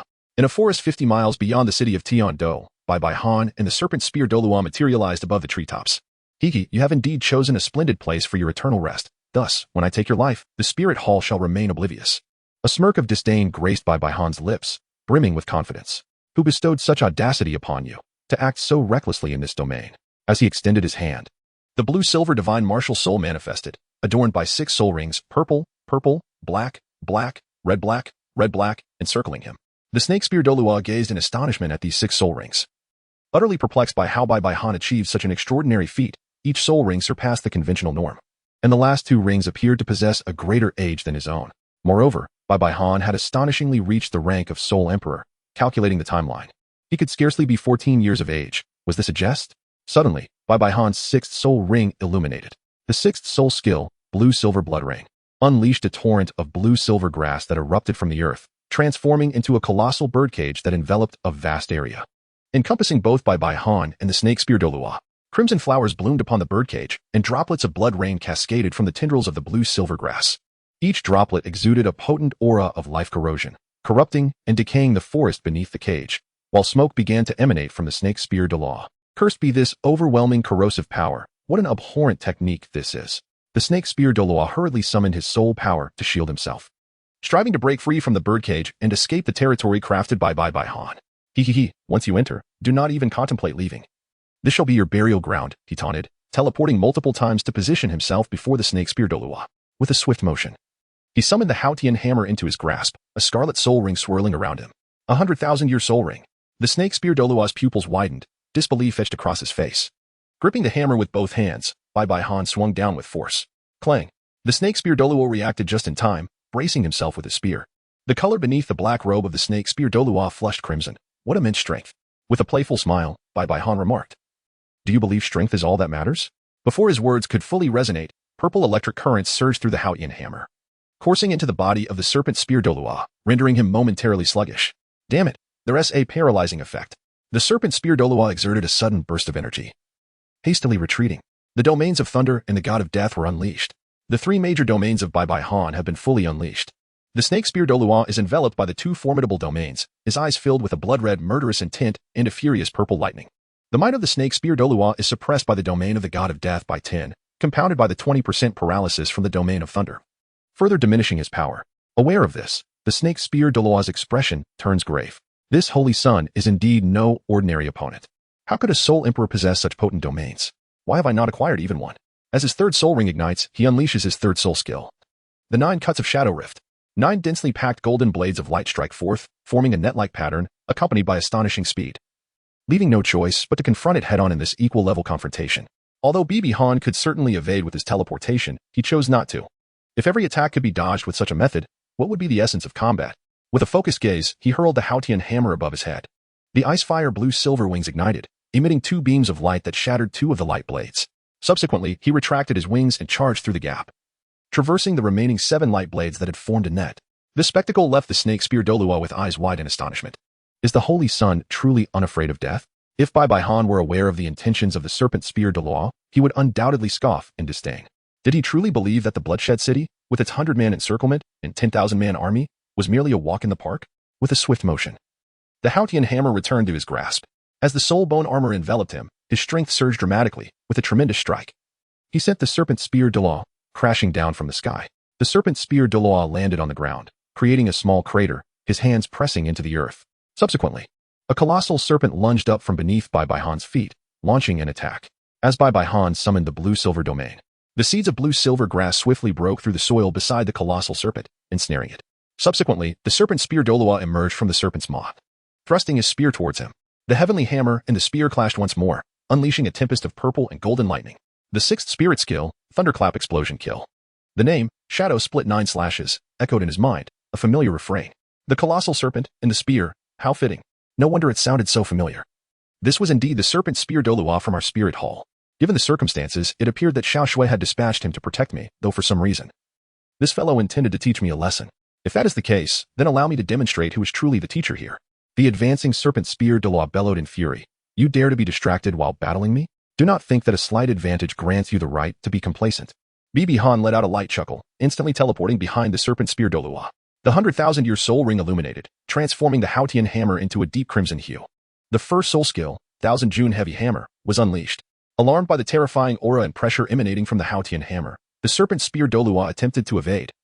But alas, in the presence of Han's instantaneous movement, such a feat was rendered impossible. The serpent spear collided forcefully with the Qian hammer. The tremendous force caused the serpent spear Douluo to spit out a mouthful of blood, his palms cracking under the strain, while Han appeared relatively unscathed, merely experiencing a slight tremor in his vitality. What is the matter? If this is all the strength you possess, then today, even if you survive, you shall certainly shed some skin. Upon hearing this, the serpent spear Douluo ignited with true fire, his 7th soul ring glowing, activating the 7th soul skill. Martial Soul, True Form. The serpent spear's beast martial soul transformed into a colossal 2-headed serpent, soaring through the air and spewing forth a jet of black venom towards Han. Possessing the blue-silver divine body, coupled with the refinement bestowed by 2 divine herbs, Han was essentially immune to all toxins in the Douluo realm. Confronting this wave of poison would not pose any threat. Yet to endure it directly would be rather unsightly. Note, the blue-silver divine body bestows upon Han unparalleled vitality, automatically eliminating harmful substances from his body, with exceptional recovery capabilities but no additional power enhancements. Chapter 85, Defeating the Serpent Spear Douluo. The blue-silver domain evolved skill, all-encompassing nature. This ability is typically acquired only upon reaching the Soul Sage level. However, after consuming 2 divine herbs, it was granted to him directly. In an instant, countless blue-silver grass cocoons emerged, separating the venom and completely ensnaring the great serpent. Feigning astonishment, he remarked, I never anticipated that your martial soul true form could also transform into a beast martial soul, but my blue-silver grass specializes in dealing with your kind. Hiss, hiss, hiss. The azure-purple double-headed serpent transformed once more, becoming a beam of golden light that broke free from the confines of the blue-silver grass. The golden light reshaping into a massive spear aimed at Han. Bibi Dong swiftly evaded, as a golden spear pierced the ground, leaving behind a substantial crater. At that moment, a colossal figure emerged, the manifestation of the serpent spear Douluo, formed from soul energy. Grasping the long spear, he declared, in the face of absolute power, "No matter how many techniques you possess, they are but illusions. This ends now, Bibi Dong." Hearing this, Bibi Dong furrowed his brow and chuckled. "Do you truly believe you have me figured out? Watch closely." As his words fell, an immense surge of soul energy erupted from Bibi Dong, and the Haotian hammer, held aloft, radiated a brilliant golden light.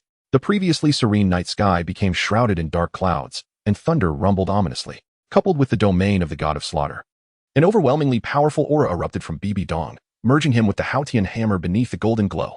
The handle of the Haotian hammer expanded to 10 meters, its head resembling a small mountain. The true form of the Haotian hammer weighed an astonishing 6,000 pounds, as noted in chapter 620 of the original work, where Poseidon explicitly states that Tang Chen's Haotian true form weighs 18,000 pounds. Do not criticize the author. The serpent spear Douluo, witnessing Bibi Dong's use of his martial soul's true form, was rendered speechless. How could this be possible? He stammered. It is entirely possible. As long as one's soul power reaches the soul sage level, one can unleash the true form of their martial soul. Prepare yourself. Feeling the formidable power of the descending Haotian hammer, the serpent spear Douluo panicked. He had initially thought that unleashing his martial soul's true form would be sufficient to subdue the young master, but to his dismay, the young master had also invoked his martial soul's true form, an incredibly powerful divine martial soul. Having struggled in previous battles, he now faced an insurmountable gap in martial soul quality, and the immense size of the Haotian hammer left no room for evasion. I must exert all my strength, or I risk grave injury and disgrace at the martial soul hall. The ninth soul skill, Thunderous Annihilation Strike, was unleashed. The first soul ring, 1000 Gene Heavy Hammer, activated. Boom. A tremendous explosion shattered the birdcage crafted from blue silver grass. This strike reverberated throughout the entire Tiando Empire, rousing all powerful beings. The sword Douluo of the Seven Treasure Glazed Tile sect looked in that direction with concern, saying, "A battle of title Douluo level might affect the Seven Treasure Glazed Tile sect. I must go and see." With that, he soared away on his seven-killing sword, reminding the Bone Douluo to keep a vigilant watch over their sect. At the true Dragon Mountain of the Blue Lightning Tyrant Dragon sect, Yu engine was also stirred. Two title Douluos are engaged in battle at this hour. Should I? After some contemplation, he decided, forget it. They are merely ordinary titled Douluos. But what if this is a ploy by the Martial Soul Hall to lure me into an ambush? In the Tiando Palace, Qian Renxue, who had been resting, was abruptly awakened. She turned on the light and called out, "Spearfish." Outside, the Spearfish Douluo respectfully replied, "Young master, what is happening?" It seems a title Douluo is battling outside Tiando City, and one of the auras feels like that of the Serpent Spear Douluo. What? Is Xiaogang in danger? We must go to the battlefield now. Clad in her battle attire, Qian Renxue opened the door and prepared to fly to the battlefield alongside the Spearfish Douluo. However, she was halted by the Spearfish Douluo, who cautioned, "Young master, you must not." Qian Renxue coldly replied, "Step aside. I will go regardless." The Spearfish Douluo earnestly implored, "Young master, such a commotion will surely attract the attention of titled Douluos from the Seven Treasure Glazed Tile sect and the Blue Lightning Tyrant Dragon sect. I merely worry that your reappearance, which should have been impossible, will heighten their vigilance against the Martial Soul Hall. This could significantly impact the future Pope's soul-hunting endeavors. And it may lead to the Tiando Empire tracing back to the princess residence, jeopardizing everything you have worked for." Upon hearing these words, a furious Qian Renxue gradually calmed, grappling with her inner turmoil. She stood at a crossroads between her mother and grandfather's plans and Bibi Dong's safety, both of whom were immensely important to her. Yet, it was evident that Bibi Dong's life took precedence. Even if their plans fell apart, she needed Bibi Dong to survive. Noticing Qian Renxue's internal conflict, the Spearfish Douluo saw a glimmer of hope and quickly said, "Young master, both you and the Holy Sun possess unparalleled talent. If you engage in battle, it will undoubtedly draw the ire of the two sects, and I fear that my abilities alone may not suffice to protect you both. If you both perish, it would be truly disastrous." What? Upon hearing this, Qian Renxue clenched her delicate fists in fury, a fury born from her perceived inadequacies. Sensing her wavering resolve, the Spearfish Douluo seized the opportunity. "Young master, I shall head to the battlefield immediately. If the Holy Sun is in peril, I will do everything in my power to protect him. I implore you to remain here." After much contemplation, Qian Renxue closed her beautiful eyes and declared, "Elder Spearfish, you must depart at once. The Holy Sun must not suffer any harm." Understood. Clad in a dark robe, the Spearfish Douluo swiftly took flight. Returning to her chamber, Qian Renxue sat wearily in a chair, replaying moments spent with Bibi Dong in her mind. Tears silently streamed down her cheeks as she murmured, "Xiaogang, you must not meet with any misfortune." Back on the battlefield, the serpent spear was forced back by the relentless onslaught of the Haotian hammer. Engaging in a direct confrontation with the Qian hammer, using his martial soul's true form, was the height of folly. It was time to conclude this battle. With that, the 10,000-year soul ring glowed once more, and the first soul skill, bloodthirsty divine hammer, was unleashed. The power of the Qian hammer surged by 300, and the purple lightning crackling upon it grew increasingly ferocious. As the hammer descended, after a single collision, the serpent spear Douluo spat blood, his arm feeling utterly numb. The overwhelming force and paralyzing effect caused him to panic. Realizing he could not hope to win, he desperately called out, Holy Sun, I am the serpent spear elder of the martial soul hall. Please, cease this. It is all a misunderstanding. However, his pleas fell on deaf ears as the Qian hammer continued its relentless descent, the serpent spear Douluo feeling the chill of impending doom. It's over. It's truly over. The Holy Sun does not believe me. I will perish not on the battlefield, but at the hands of my own. In the final meter before the Qian hammer struck, it came to an abrupt halt. The voice of Bai Han echoed. Are you truly an elder of the spirit hall? The serpent spear Douluo, witnessing this scene, was overjoyed. He swiftly distanced himself from the range of the Qian hammer, relinquishing his martial soul manifestation, and produced a token, exclaiming, Saint Sun, this is my token. I assure you, I am indeed an elder of the spirit hall. Han observed the situation, for he was already aware of the impending threat. The relentless strike continued, influenced by the ominous aura, as he had yet to fully master the domain of the god of death. Fortunately, he regained his composure at the last moment, retrieving his soul's true form. Han felt a wave of fatigue wash over him, yet he feigned indifference. Suspended in midair, he inquired nonchalantly, Pray tell, what prompted your intent to attack me? The serpent spear Douluo appeared quite sheepish as he recounted the reasons behind his actions. Upon hearing the explanation, Han was left somewhat speechless. It turned out that this individual had rashly emerged due to his ignorance of the enemy's strength, fearing that his recklessness could lead to dire consequences. Hence the desire to impart a lesson. Han could not help but remark, in the end, it seems I have become the one to teach you. The serpent spear Douluo grew even more embarrassed upon hearing this. At that moment, Han's gaze abruptly shifted towards the direction of Tiando City, where he sensed an immense power rapidly approaching. P.S. Gratitude to the reader Shuang Fengshu for a monthly vote. Chapter 86, Untitled with the Aid of the Blue-Silver Sacred Eyes. Han discerned that the soul power of the figure in the distance utterly surpassed that of the serpent spear Douluo, and he could faintly perceive that the individual was riding a flying sword. A flying sword. The sword Douluo has arrived. What? The sword Douluo? The serpent spear Douluo was instantly struck with fear. The sword Douluo was a legendary 96th level super Douluo, wielding the 7-killing sword martial spirit, with unparalleled strength. Meanwhile, his own cultivation stood at a mere pinnacle of 91. Desperate, he urged, Your Highness, we must flee at once. Bai Han remarked, We cannot escape, at our pace. We could never outrun them. What? Upon hearing this, Snake Spear Douluo was utterly alarmed. He had never anticipated that a mere farcical lesson could thrust both himself and the Holy Sun into a perilous predicament. Should the Holy Sun perish here over such trivial matters, he, Snake Spear, would be deemed irredeemably culpable, a sinner of the Spirit Hall. Holy Sun, you must flee at once. Allow this old bone of mine to exert its final glimmer of strength. Witnessing the resolute demeanor of Snake Spear Douluo, Bai Han felt deeply moved. It is indeed a fortune for the Spirit Hall to have such subordinates. Throughout the original tale, aside from the disheartened Ju Douluo in the latter stages, there were virtually no traitorous elders within the Spirit Hall, highlighting the organization as prior excellence and unity. Although the influence of the Rakshasa god led to the disintegration of that unity in the original narrative, this world diverges from the tale, for I am present. I have restored my mother's once kind heart, and the rift between her and Renxue has been mended. The unification endeavor of the Spirit Hall in this realm shall undoubtedly succeed.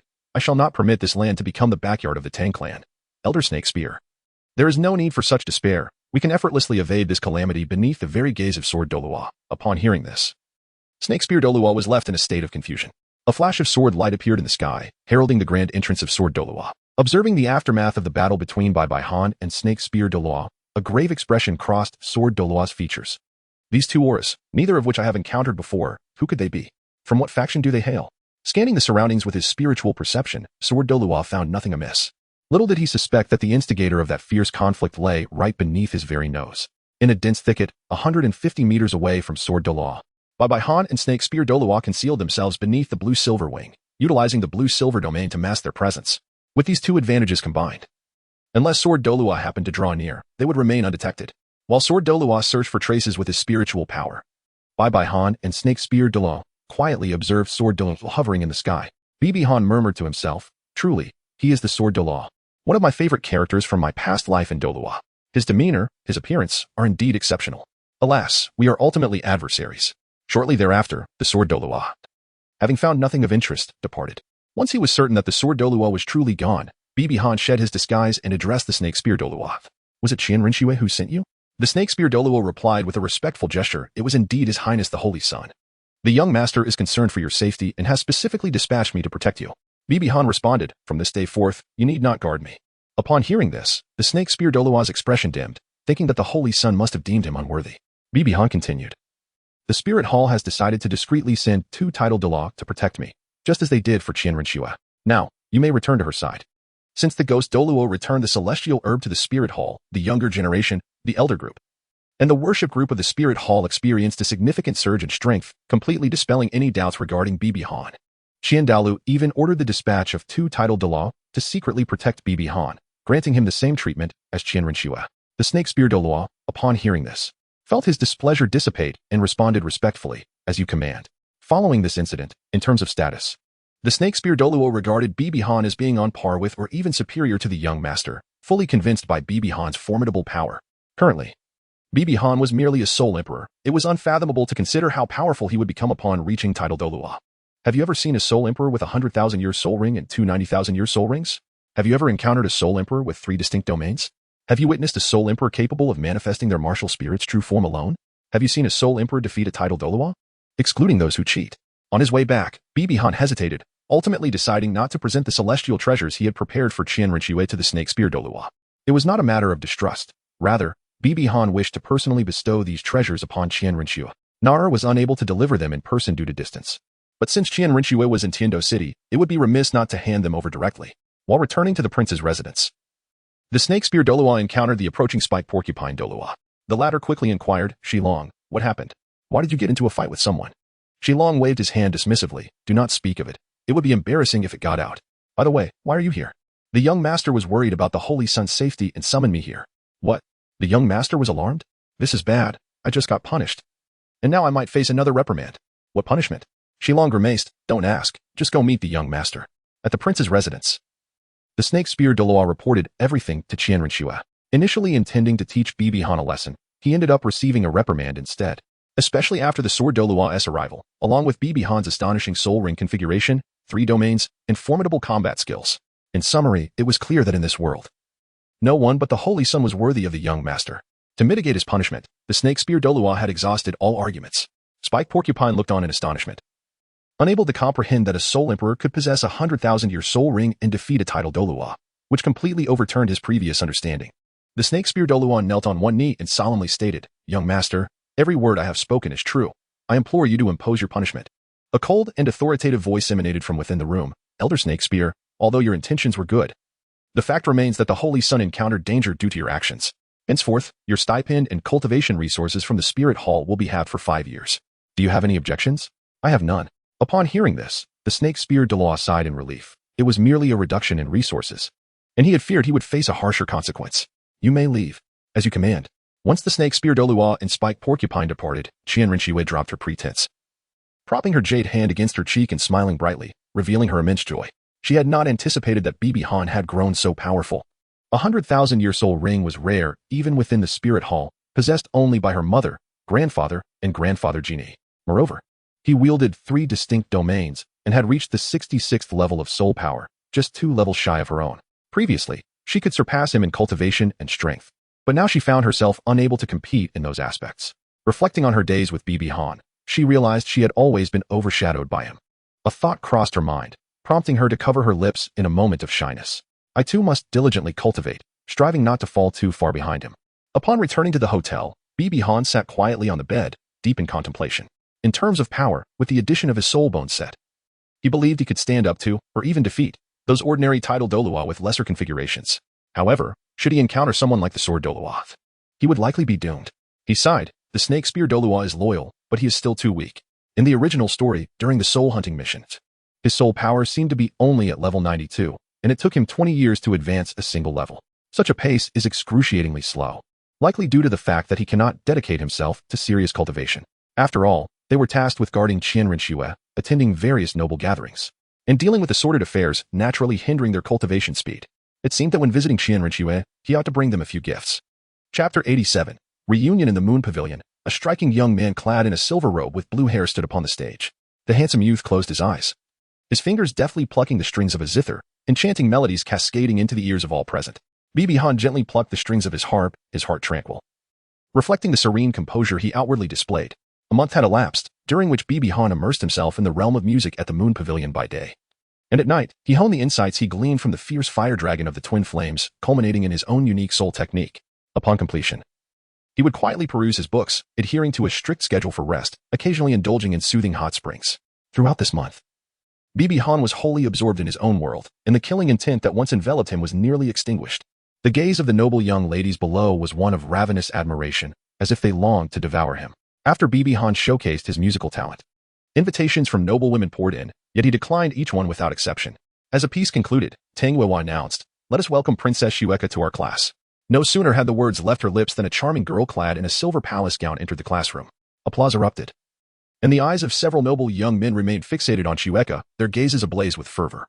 Xiaogang turned her gaze towards Bibi Han, her eyes laced with shyness. However, he merely glanced at her before diverting his attention to a graceful young man at the classroom entrance.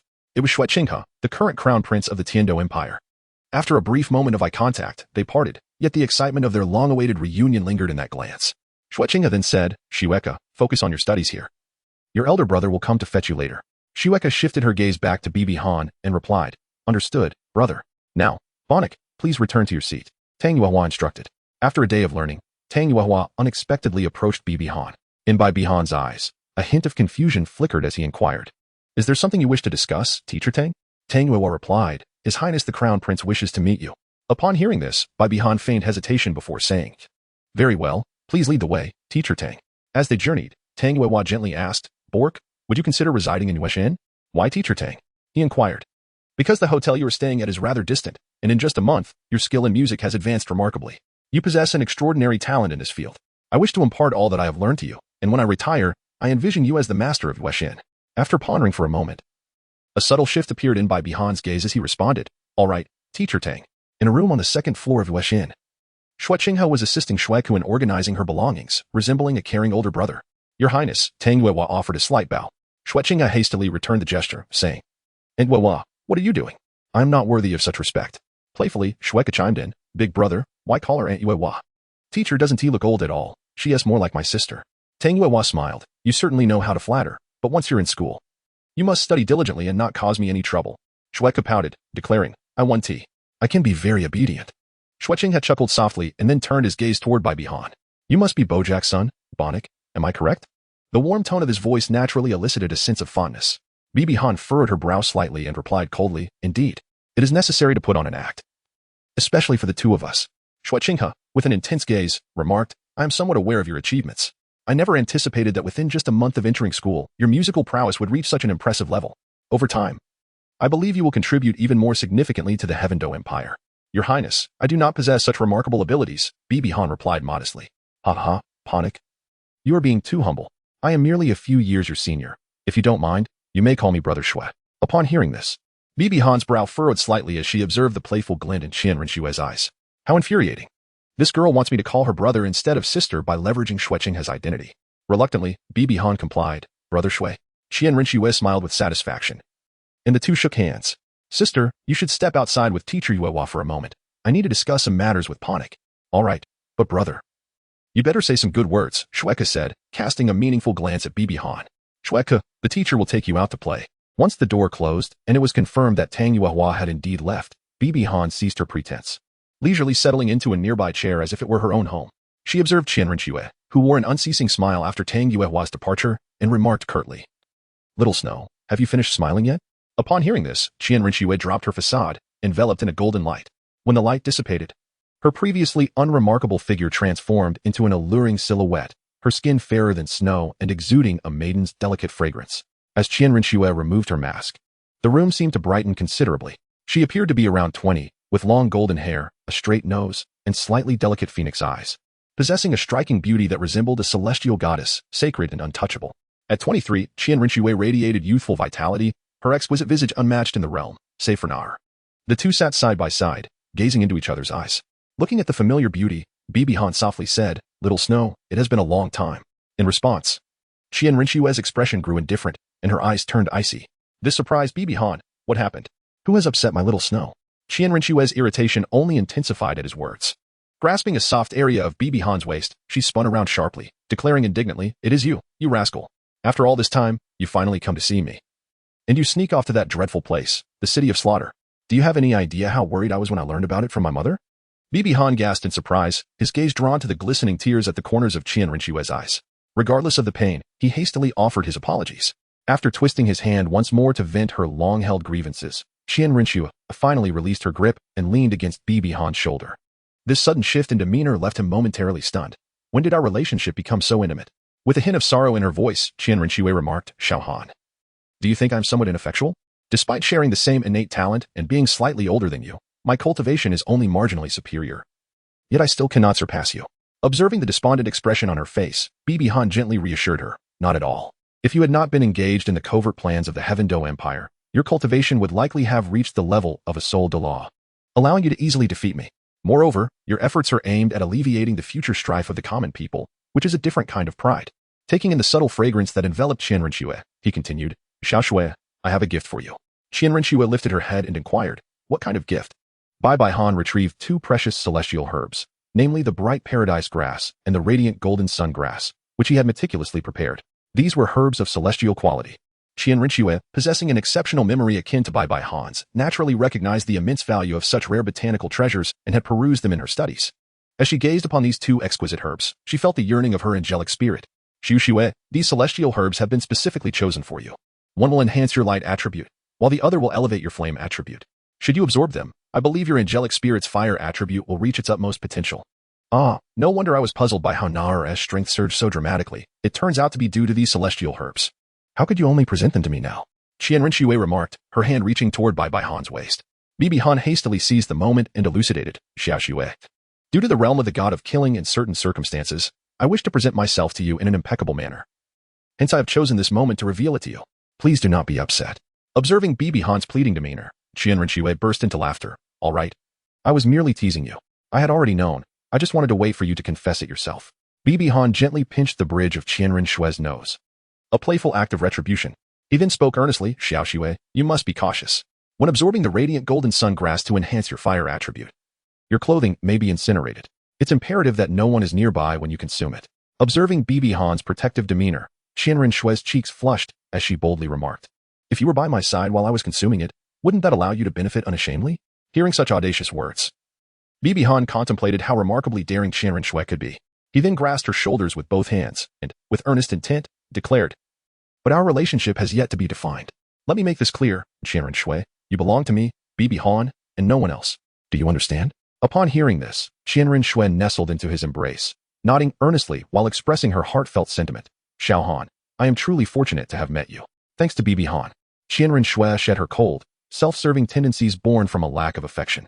Her once lonely existence blossomed with color, enriched by the maternal love she had longed for, filling the void in her heart.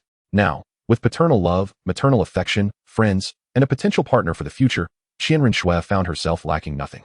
Bibi Han gently patted Qian Renshue's back and said, "Little Snow, I have prepared 2 precious herbs for Elder Snake Spear and Elder Porcupine. Although they may not compare to divine herbs, they are nonetheless invaluable. Oh, I shall present them shortly." At that moment, Bibi Han's expression turned serious. "Little Snow, I must impart something important to you."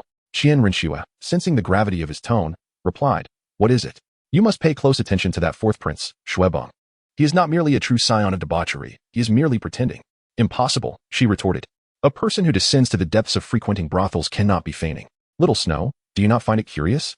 Despite being a debauched figure, Xuexing continues to stand by his side, along with certain court officials." As Qian Renxue absorbed this information, her expression grew stern. "So it is Xiaogang.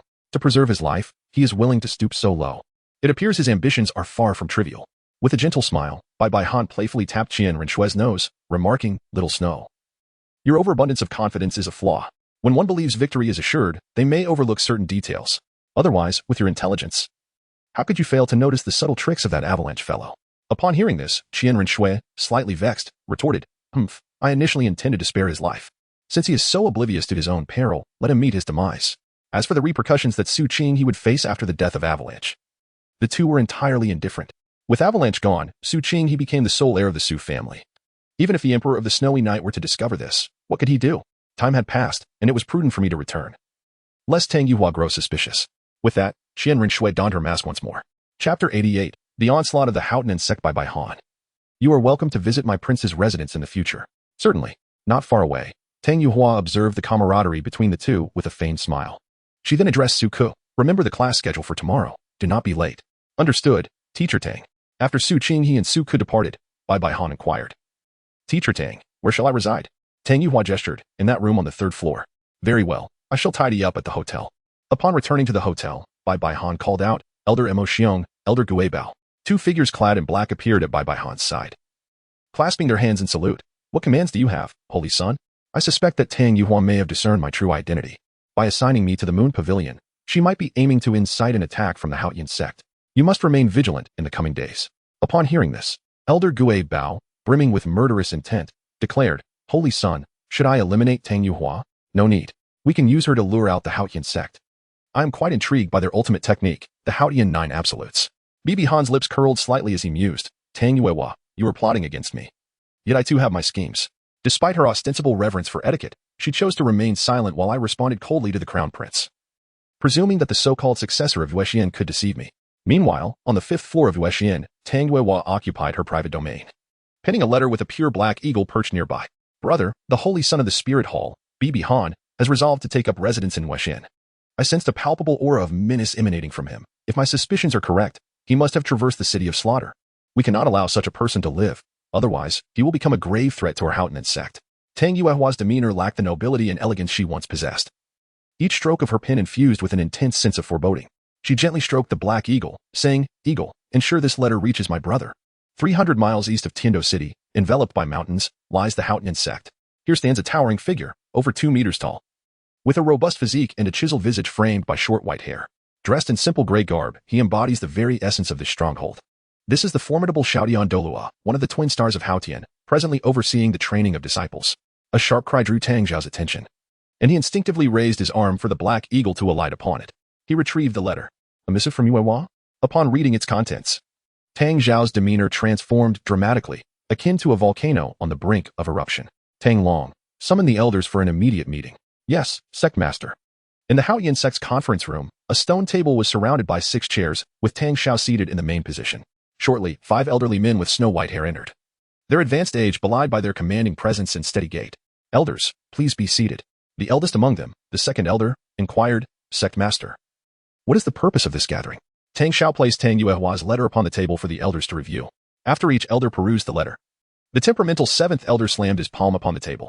How dare those wretched dogs of the spirit hall tread upon our territory? They wish to utilize Yuehua's noble lineage to quell their murderous aura and master the domain of the god of slaughter. Preposterous. The second elder interjected, Sect Master, should we consider? Mimicking a gesture of slitting a throat, Tang Zhao pondered briefly before responding. We are uncertain of the Holy Son's strength and talent. But their holy maiden is undeniably formidable, having attained the rank of Soul King at merely 12 years old. Such potential eclipses even that of our own Tang Hao. If the holy maiden is so fearsome, the holy son must be extraordinary as well. Thus, we must devise a means to eliminate him.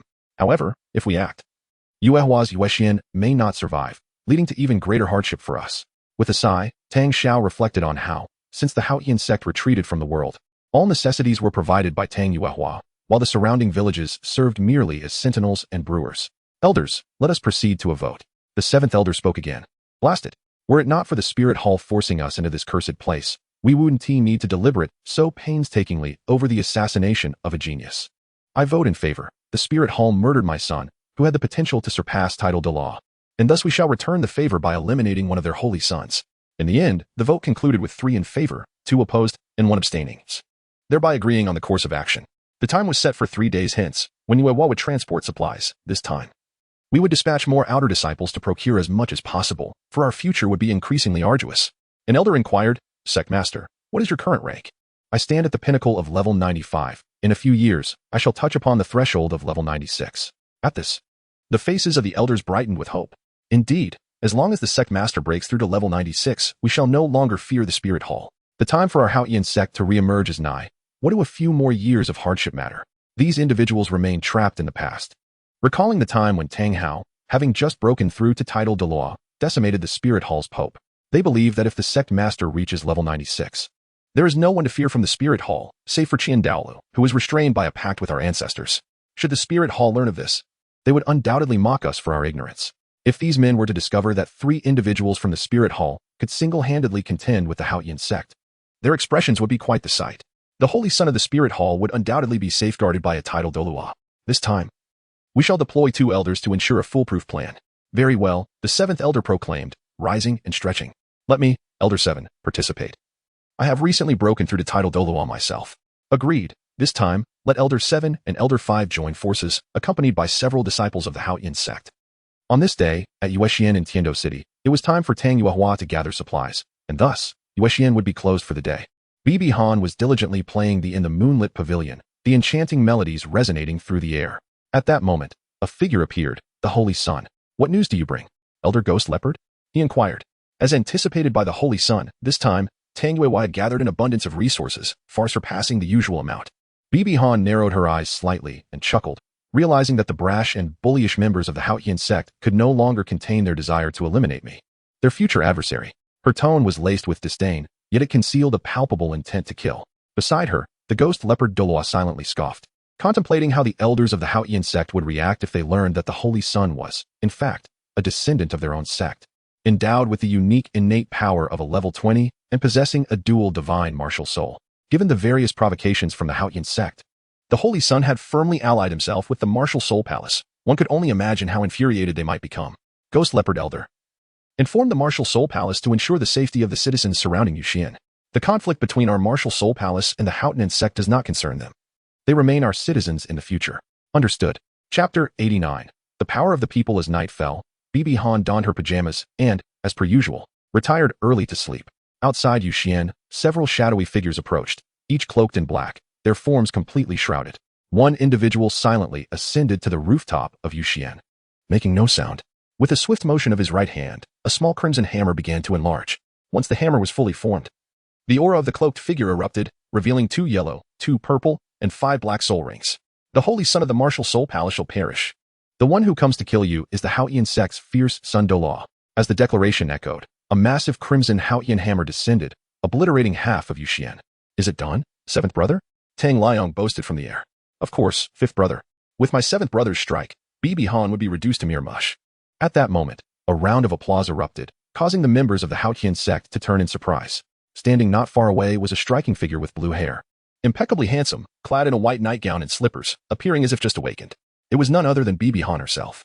Bai Han stifled a yawn and rubbed his eyes, exclaiming, I never anticipated that the Qian sect would hold this Holy Son in such high regard. Dispatching 2 titled Douluo elders to launch an assassination. I truly feel immensely honored. Tang Liang felt a burning sensation on his face. He had confidently asserted that his opponent would surely meet their demise, yet here they stood, unscathed. Tang Liang furiously retorted, You little wretch. I never expected you to evade capture. Bai Han scoffed disdainfully, pondering how a mere newly minted titled Douluo, bespectacled and somewhat addled, could possibly evade his strikes. Such a notion would be an affront to the name of the Holy Son. You seek death. Tang Liang erupted in wrath. Although he was unfamiliar with the term bespectacled, the implication of being dull-witted was unmistakable. Old 7, let us strike together. We cannot allow this brat to escape. Another elder summoned his Qian hammer martial spirit, manifesting 2 yellow, 2 purple, and 5 black soul rings. The duo charged towards Bai Han. In the face of the dual assaults from the titled Douluo, Bai Han remained unperturbed, a mocking smile gracing his features. Elders, let us engage. As his words fell, for titled Douluo, snake spear, stingray, demon bear, and ghost leopard materialized behind Bai Han, each cloaked in the same array of soul rings, surging forward. It is worth noting that at the time of writing, the anime had not yet reached this juncture, and the novel had not elucidated the cultivation levels of the demon bear and ghost leopard, leading the author to mistakenly perceive their strengths as comparable to those of snake spear and stingray. In a 2-versus-1 skirmish, the initial clash unleashed a tempest, sending sand and stones swirling, ultimately collapsing half the moon pavilion. Nearby disciples of the Qian sect hastily retreated from the maelstrom. The battle of titled Douluo was no trifling affair. Yet, Bai Han stood steadfast, seemingly unaffected by the shockwaves. Qian sect. You truly have the audacity, aged as you are, you dare to hunt a mere adolescent. Mock snake spear. What did you say? Old 7 retorted coldly. And you, Spirit Hall. What of you? Aside from preying on the weak, what else can you claim? At this, Bai Han and the 4 elders broke into laughter. Had they been reading the original text, even without the influence of Tang San's protagonist aura, Bai Han would not have found amusement in such remarks. The notion of leveraging numbers against fewer opponents had irked him regarding Spirit Hall. However, the more he understood, the clearer the absurdity of that statement became. Demon Bear Douluo sneered. Indeed, we may exploit our numbers. But have you ever pondered why Qian sect cannot do the same against Spirit Hall? The two elders of the Qian sect remained silent, fully aware of the reasons behind it. Once the most prestigious sect, boasting thousands of disciples, the Qian sect had seen only a handful of its members ascend to title Douluo over several centuries. Notably, those who did share a common trait, they had married into prominent families. Aside from the seven treasure glazed tile school, no major family would permit outsiders to reach title Douluo. Should such an occurrence arise, the individual would not survive to see that rank. Spirit Hall, in contrast, imposed no such restrictions. They generously allocated resources to gifted disciples, allowing them to cultivate as far as their potential permitted, at most preventing them from becoming pope or high priest. After all, only the 1,000 families would never dare to harm the angel statue, remaining utterly loyal to the angel god. Of course, a true prodigy could find themselves as the pope's consort. The six titled Douluo resumed their fierce combat, their overwhelming presence shaking the very foundations of Heavendoe City, drawing the attention of some daring residents who climbed rooftops to witness the spectacle. Goodness! 9 soul rings, titled Douluo. 6 titled Douluo are battling. At that moment, the Holy Knight of Spirit Hall arrived. Leading the charge was the Hall Master, Salus. Citizens of Heavendoe City, remain calm. The elders of Spirit Hall will apprehend the suspects. Please evacuate the area swiftly. A trembling citizen inquired, Lord Salus, are these titled Douluo also evil spirit masters? Salus shook his head. No, they are from the reclusive Qian sect. Our esteemed holy son, blessed with extraordinary talent, has dealt with many nefarious soul masters. The self-serving miscreants of Qian sect, fearing the holy son's future might, seek to eliminate him before he fully matures, hence this conflict. Our holy knights have come at the holy son's behest to assist the populace in finding refuge. What? The Qian sect seeks to harm our protective holy son? Down with Qian sect. Spirit Hall shall prevail. Down with Qian sect. Spirit Hall shall prevail. X3 down with Qian sect. Spirit Hall shall prevail. X10 down with Qian sect. Spirit Hall shall prevail. XN observing this scene, a smile crept onto Salus's lips. The holy son is indeed remarkable, though the people lack power. They are adept at spreading fallacies. What nonsense. This is the truth, indeed. Thank you for your support, dear citizens, but your safety remains our paramount concern. Please evacuate promptly. Meanwhile, the commotion had captured the attention of the royal family of Heavendoe. Qian Renxue, Ning Fingxi, Chen Xian, and Dugobo were all present. Sitting regally upon the dragon throne, Shui Yi inquired, what on earth is happening? No one could provide an answer, only reporting a battle involving title Douluo. Your Majesty, the situation has been clarified. 2 title Douluo from Qian sect are engaged in combat, with 4 title Douluo from Spirit Hall near the Moon Pavilion. It seems the conflict arose from an elder of Qian sect attempting to ambush the holy son of Spirit Hall. Most nearby residents have evacuated, though a few remain in danger. The revelation that 6 title Douluo were clashing sent the royal nobles into a frenzy. While they may have noble lineage, they were not formidable soul masters. Should the conflict spill over to the royal domain, it would spell disaster, especially considering the proximity of the Moon Pavilion to the royal family. Emperor Shui could no longer sit idly. Why has Heavendoe City become so unstable? First, mysterious title Douluo battling outside the city, and now 6 title Douluo are at each other's throats. Upon learning that the title Douluo from Qian sect were clashing with Spirit Hall, Ning Fengji of the Seven Treasure Glazed Tile School felt an urge to intervene. After all, this individual, constantly leaping about, had been advocating for unity among the top 3 sections. It seemed that the first to harbor murderous intent towards Bai Bai Han was not the Seven Treasure Glazed Tile School. Yet, they found themselves in a predicament. Spirit Hall held the moral high ground. The Qian sect had initiated the attack on the Holy Sun, thus their resistance was justified. If the Seven Treasure Glazed Tile School chose to assist, they would undoubtedly plunge themselves into a quagmire of injustice, potentially inviting the wrath of Spirit Hall. As the battle unfolded at the Moon Pavilion, the 2 elders of the Qian sect gradually found themselves at a disadvantage against the onslaught of Spirit Hall's title Douluo, with the 7th elder sustaining injuries. Not every title Douluo of the Qian sect matched the prowess of Tang Hao, who wielded a complete set of 6 soul bones and a massive Haotian hammer with unparalleled finesse. The 6th elder possessed only 2 soul bones, while the 7th elder had but 1, their mastery of the Haotian hammer far inferior to that of Tang Hao. Spirit Hall shall demonstrate why our Haotian hammer is deemed the world's foremost martial spirit, the 9 absolute techniques of Haotian, a strike that pierces the heavens. One of the Spirit Hall elders was sent flying by a devastating blow, nearly fracturing his hands. With a mighty strike that shakes the heavens, another ferocious blow followed, sending the Stingray Douluo reeling. Old 7, take advantage now. The 5th elder expended a considerable amount of soul power to repel 2 title Douluos from the Spirit Hall. Noting that they had yet to regain their composure, he swiftly approached the 7th elder to share the burden of pressure. Tang Liang understood immediately. His 5th soul ring illuminated, and with it, he unleashed his 5th soul skill, the true body of the martial soul. 2 fiery red Haotian hammers materialized in Tang Liang's hands. causing his aura to surge once more. He managed to engage two opponents without falling behind. However, this advantage was only temporary. The fifth elder's explosive effort had already established the foundation for a losing, prolonged battle. Yet, neither of them harbored any illusions of victory. Their sole aim was to stall the four titled Douluos, ensuring that Bai Han would meet his demise. In the distance, Bai Han observed quietly, appreciating the formidable clash between Ling Tian's strike and the hammer. Truly impressive, he thought, urging them to continue. Hao Yian's 9 absolutes, the fatal flying hammer. The locking technique within Hao Yian's 9 absolutes was not unleashed by the elder of Hao Yian's sect, but rather by a disciple, who hurled the hammer towards Bai Han. Engrossed in the battle, Bai Han was somewhat vexed by this interruption. He swiftly evaded the incoming blow with a teleportation, causing the hammer to revert back to the hands of a burly man. Casting a cold gaze at the two imposing figures beside him, Bai Han remarked, "Isn't it better to stay alive? Why seek death?" One rugged-looking individual, exuding an air of dominance, boldly proclaimed, "As the holy son of the martial soul temple, today I, Tang Hao, the foremost of the third generation, shall see what abilities you possess. How audacious of you to confront me. A mere soul master who has yet to attain the rank of soul emperor even at nearly 30 years of age. Very well. Let me observe what the younger generation of the Hao Qian sect has become. Silence. You shall not insult our Hao Qian sect." With that, Tang Hao swung his hammer towards Bibi Han. "You are beneath my level. You do not warrant my martial soul's involvement." Bibi Han crossed his arms and lightly leaped backwards, effortlessly evading the attack, leaving a small crater in the ground where he had stood. His speed was commendable and his strength was adequate. Yet he was far from being able to land a hit on me. A deep furrow appeared on Tang Hao's brow, in a duel between masters. Even a single move could reveal the disparity in skill, although Tang Hao was not a master himself. Bibi Han's effortless evasion of his hammer made it abundantly clear that Bibi Han's prowess vastly surpassed his own. Tang Hao then exchanged glances with the burly man behind him, who nodded in acknowledgement. The man began to wield the Hao Tian hammer. Is he attempting to buy time for the other fellow to gather strength? Tang Hao scoffed, invoking his fifth soul skill, human hammer fusion. As he activated this ability, his third soul ring illuminated. Tang Hao's muscles swelled, significantly enhancing both his speed and strength. He charged forward once more, resembling a colossal iron hammer, unstoppable in his momentum.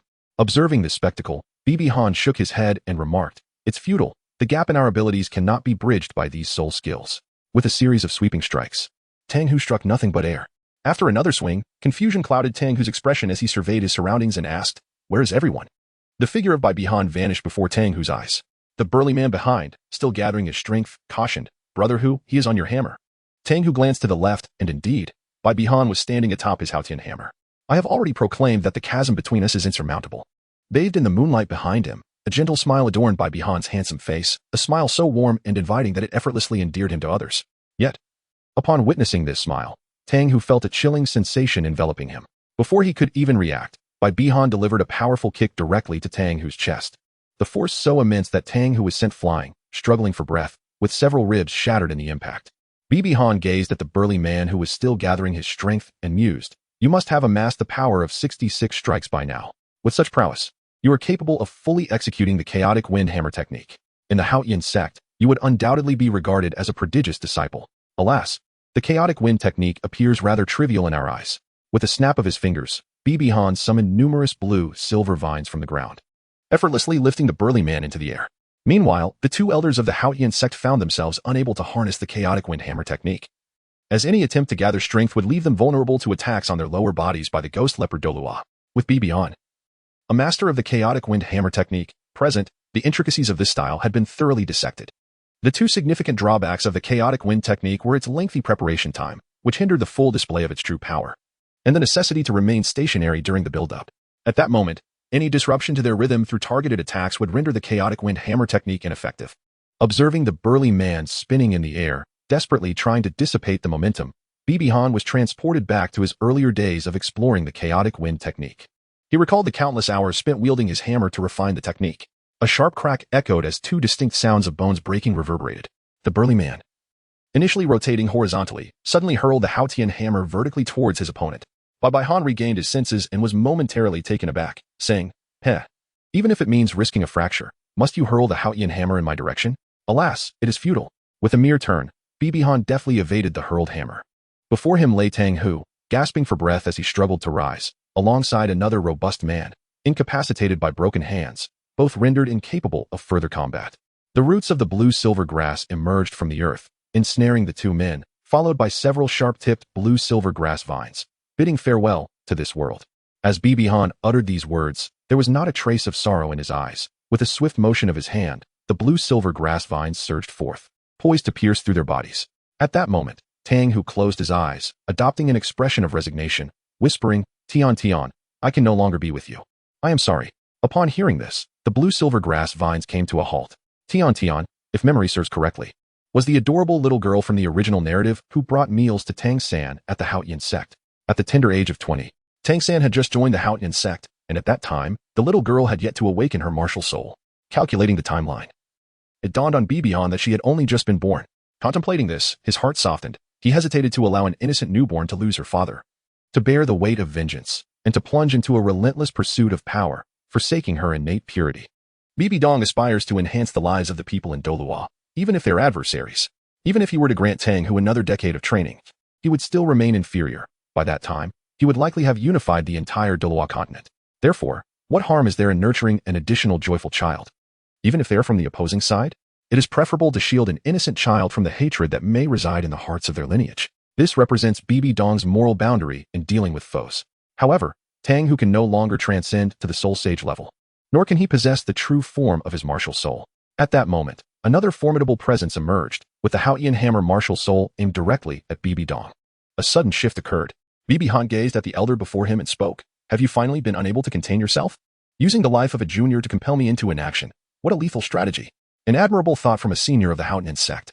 However, I regret to inform you that you have ultimately failed." The elder stood at the spot where Bibi Han had not teleported, surrounded by 8 soul rings.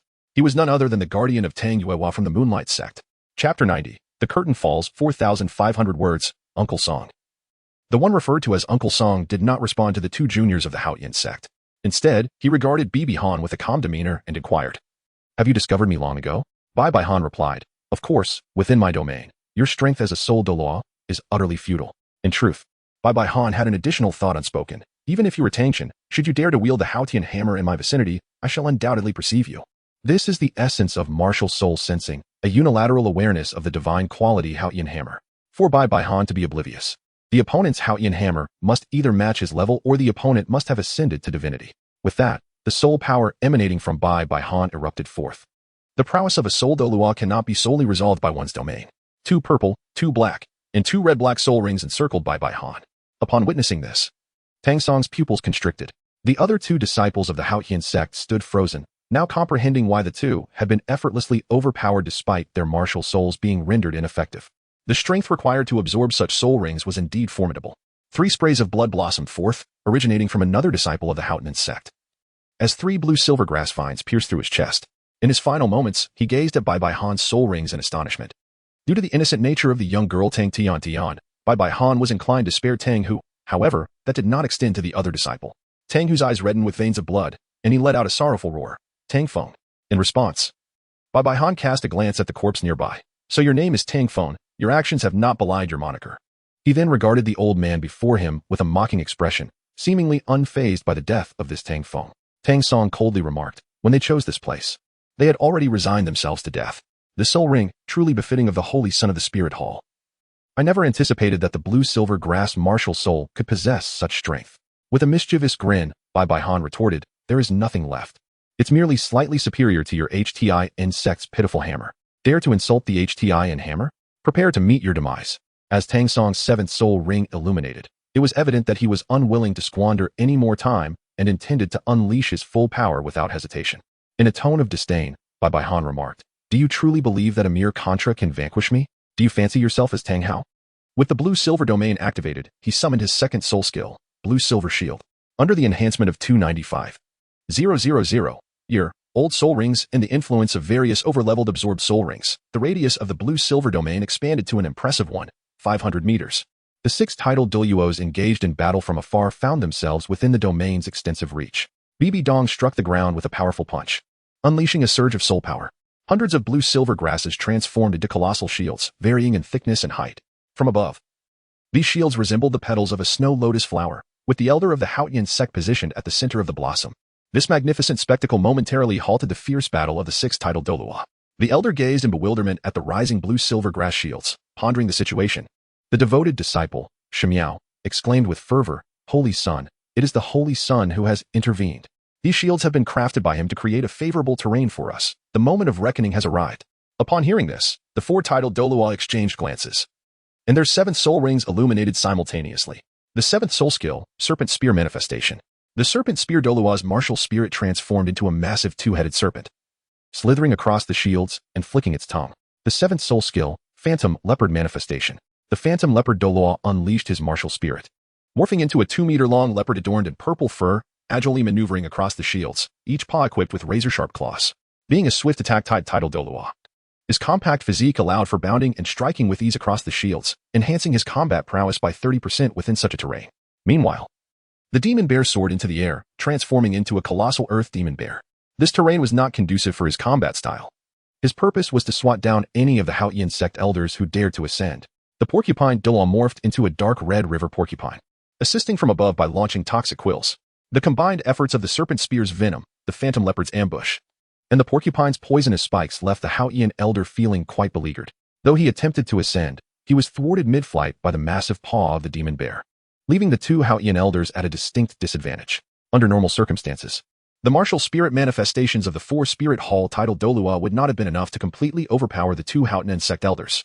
They could have utilized their Qian manifestation to potentially turn the tide with their superior martial spirits. However, the adverse terrain rendered the Qian manifestation counterproductive, even detrimental. Consider the situation. If one were to use the Haotian hammer to strike while the hammerhead or handle collided with a shield, what would ensue? If the head held firm, it would be manageable, but should the handle connect, chaos would unfold, potentially allowing the Haotian elder to be thrown off balance. Such an occurrence could lead to dire consequences, including the loss of control over the Haotian hammer. In such exigencies, survival would be precarious. Archimedes imparted a crucial lesson. In the realm of soul masters, intellect is paramount. Tang Liang, adorned with numerous bloodstains, bellowed in frustration. Why? How can mere blue-silver grass shields nullify my flames? He laughed maniacally. The Holy Sun's power is beyond your comprehension. This is your grave. On the other side, Bibi Dong, having executed this move, gasped heavily. Having expended 70% of his soul power, yet he couldn't help but smile upon witnessing the Haotian elder's plight. The results were indeed impressive. Unlike the snow lotus of the Haotian elder, the surrounding blue-silver grass formed a hollow cylindrical structure. Tang San gazed with curiosity at the towering walls of blue-silver grass surrounding them. The circular shields reduced their combat arena from infinite expanses to a mere 50-meter diameter. With all his might, Tang San's martial spirit, the Haotian hammer, struck the wall behind Bibi Dong, creating a substantial breach. Tang San remarked in surprise, quite resilient. The Haotian hammer then returned to its ordinary size. Tang San, with a dismissive tone, retorted, "Do you think sealing my martial spirit with such tricks will suffice? With my strength as a soul Douluo, vanquishing you is akin to crushing an ant." In response, Bibi Dong, with an even more disdainful tone, replied, "You seem to misunderstand. This is not merely about you. My intent is to target the Haotian sect elders. I simply wish to conceal my martial spirit. The remaining soul power is more than adequate to eliminate you." Upon uttering these words, a crimson soul ring materialized, and the aura emanating from Bibi Dong shifted from one of natural affinity to an overwhelming presence. The Haotian hammer in Tang San's grasp trembled as if a schoolboy caught unprepared by a teacher's summons. With a swift extension of his left hand, Bibi Han summoned a dazzling brilliance, and purple lightning manifested as a formidable iron hammer materialized in his grasp. Tang San exclaimed in astonishment, "A dual spirit. 100,000-year spirit ring. The intricate patterns on this hammer signify the Haotian hammer. Possessing the Haotian hammer indicates your affiliation with our Haotian sect. Why then do you align yourself with the spirit hall?" The deep, resonant voice of Bibi Han echoed, an unbearable cacophony. Does the Haotian sect truly think itself worthy? Are you even aware of what you are uttering? Of course I am. 7 soul bones hovered around Bibi Han, transforming into a resplendent golden armor, crackling with purple lightning. The domains of the god of slaughter and thunder unfurled. An overwhelming aura engulfed Tang San, reminiscent of facing the most formidable elder of his own Haotian sect. How could this be? Confronted by the boundless killing intent and the unmatched dominance radiating from Bibi Han, Tang San felt a flicker of fear. As the blood-red aura surged, Bibi Han advanced with menacing intent, taunting, "What has become of your pride? Weren't you once so arrogant? Did you not desire to crush me as one would an insignificant ant? Why the trepidation? You should consider yourself fortunate. This is the first time I don this armor for the purpose of taking a life."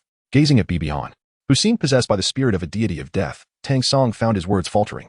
"No, you wield the Haotian hammer. You cannot kill me. This would be an act of treachery against your master and ancestors." Indeed, fear gripped Tang San. He was not like those junior members of the Haotian sect who had grown accustomed to a life of hardship, subsisting on meager rations and frigid conditions. For them, death held no terror. In the splendid realm of Qian, Tang San indulged in the finest delicacies, exquisite libations, and restful slumber.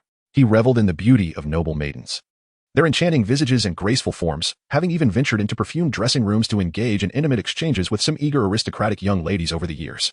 In short, it was a life of sheer pleasure. After so many years of such indulgence, even his steel resolve would wane. Tang Song's spirit had long been extinguished. He had no desire to depart from this enchanting world.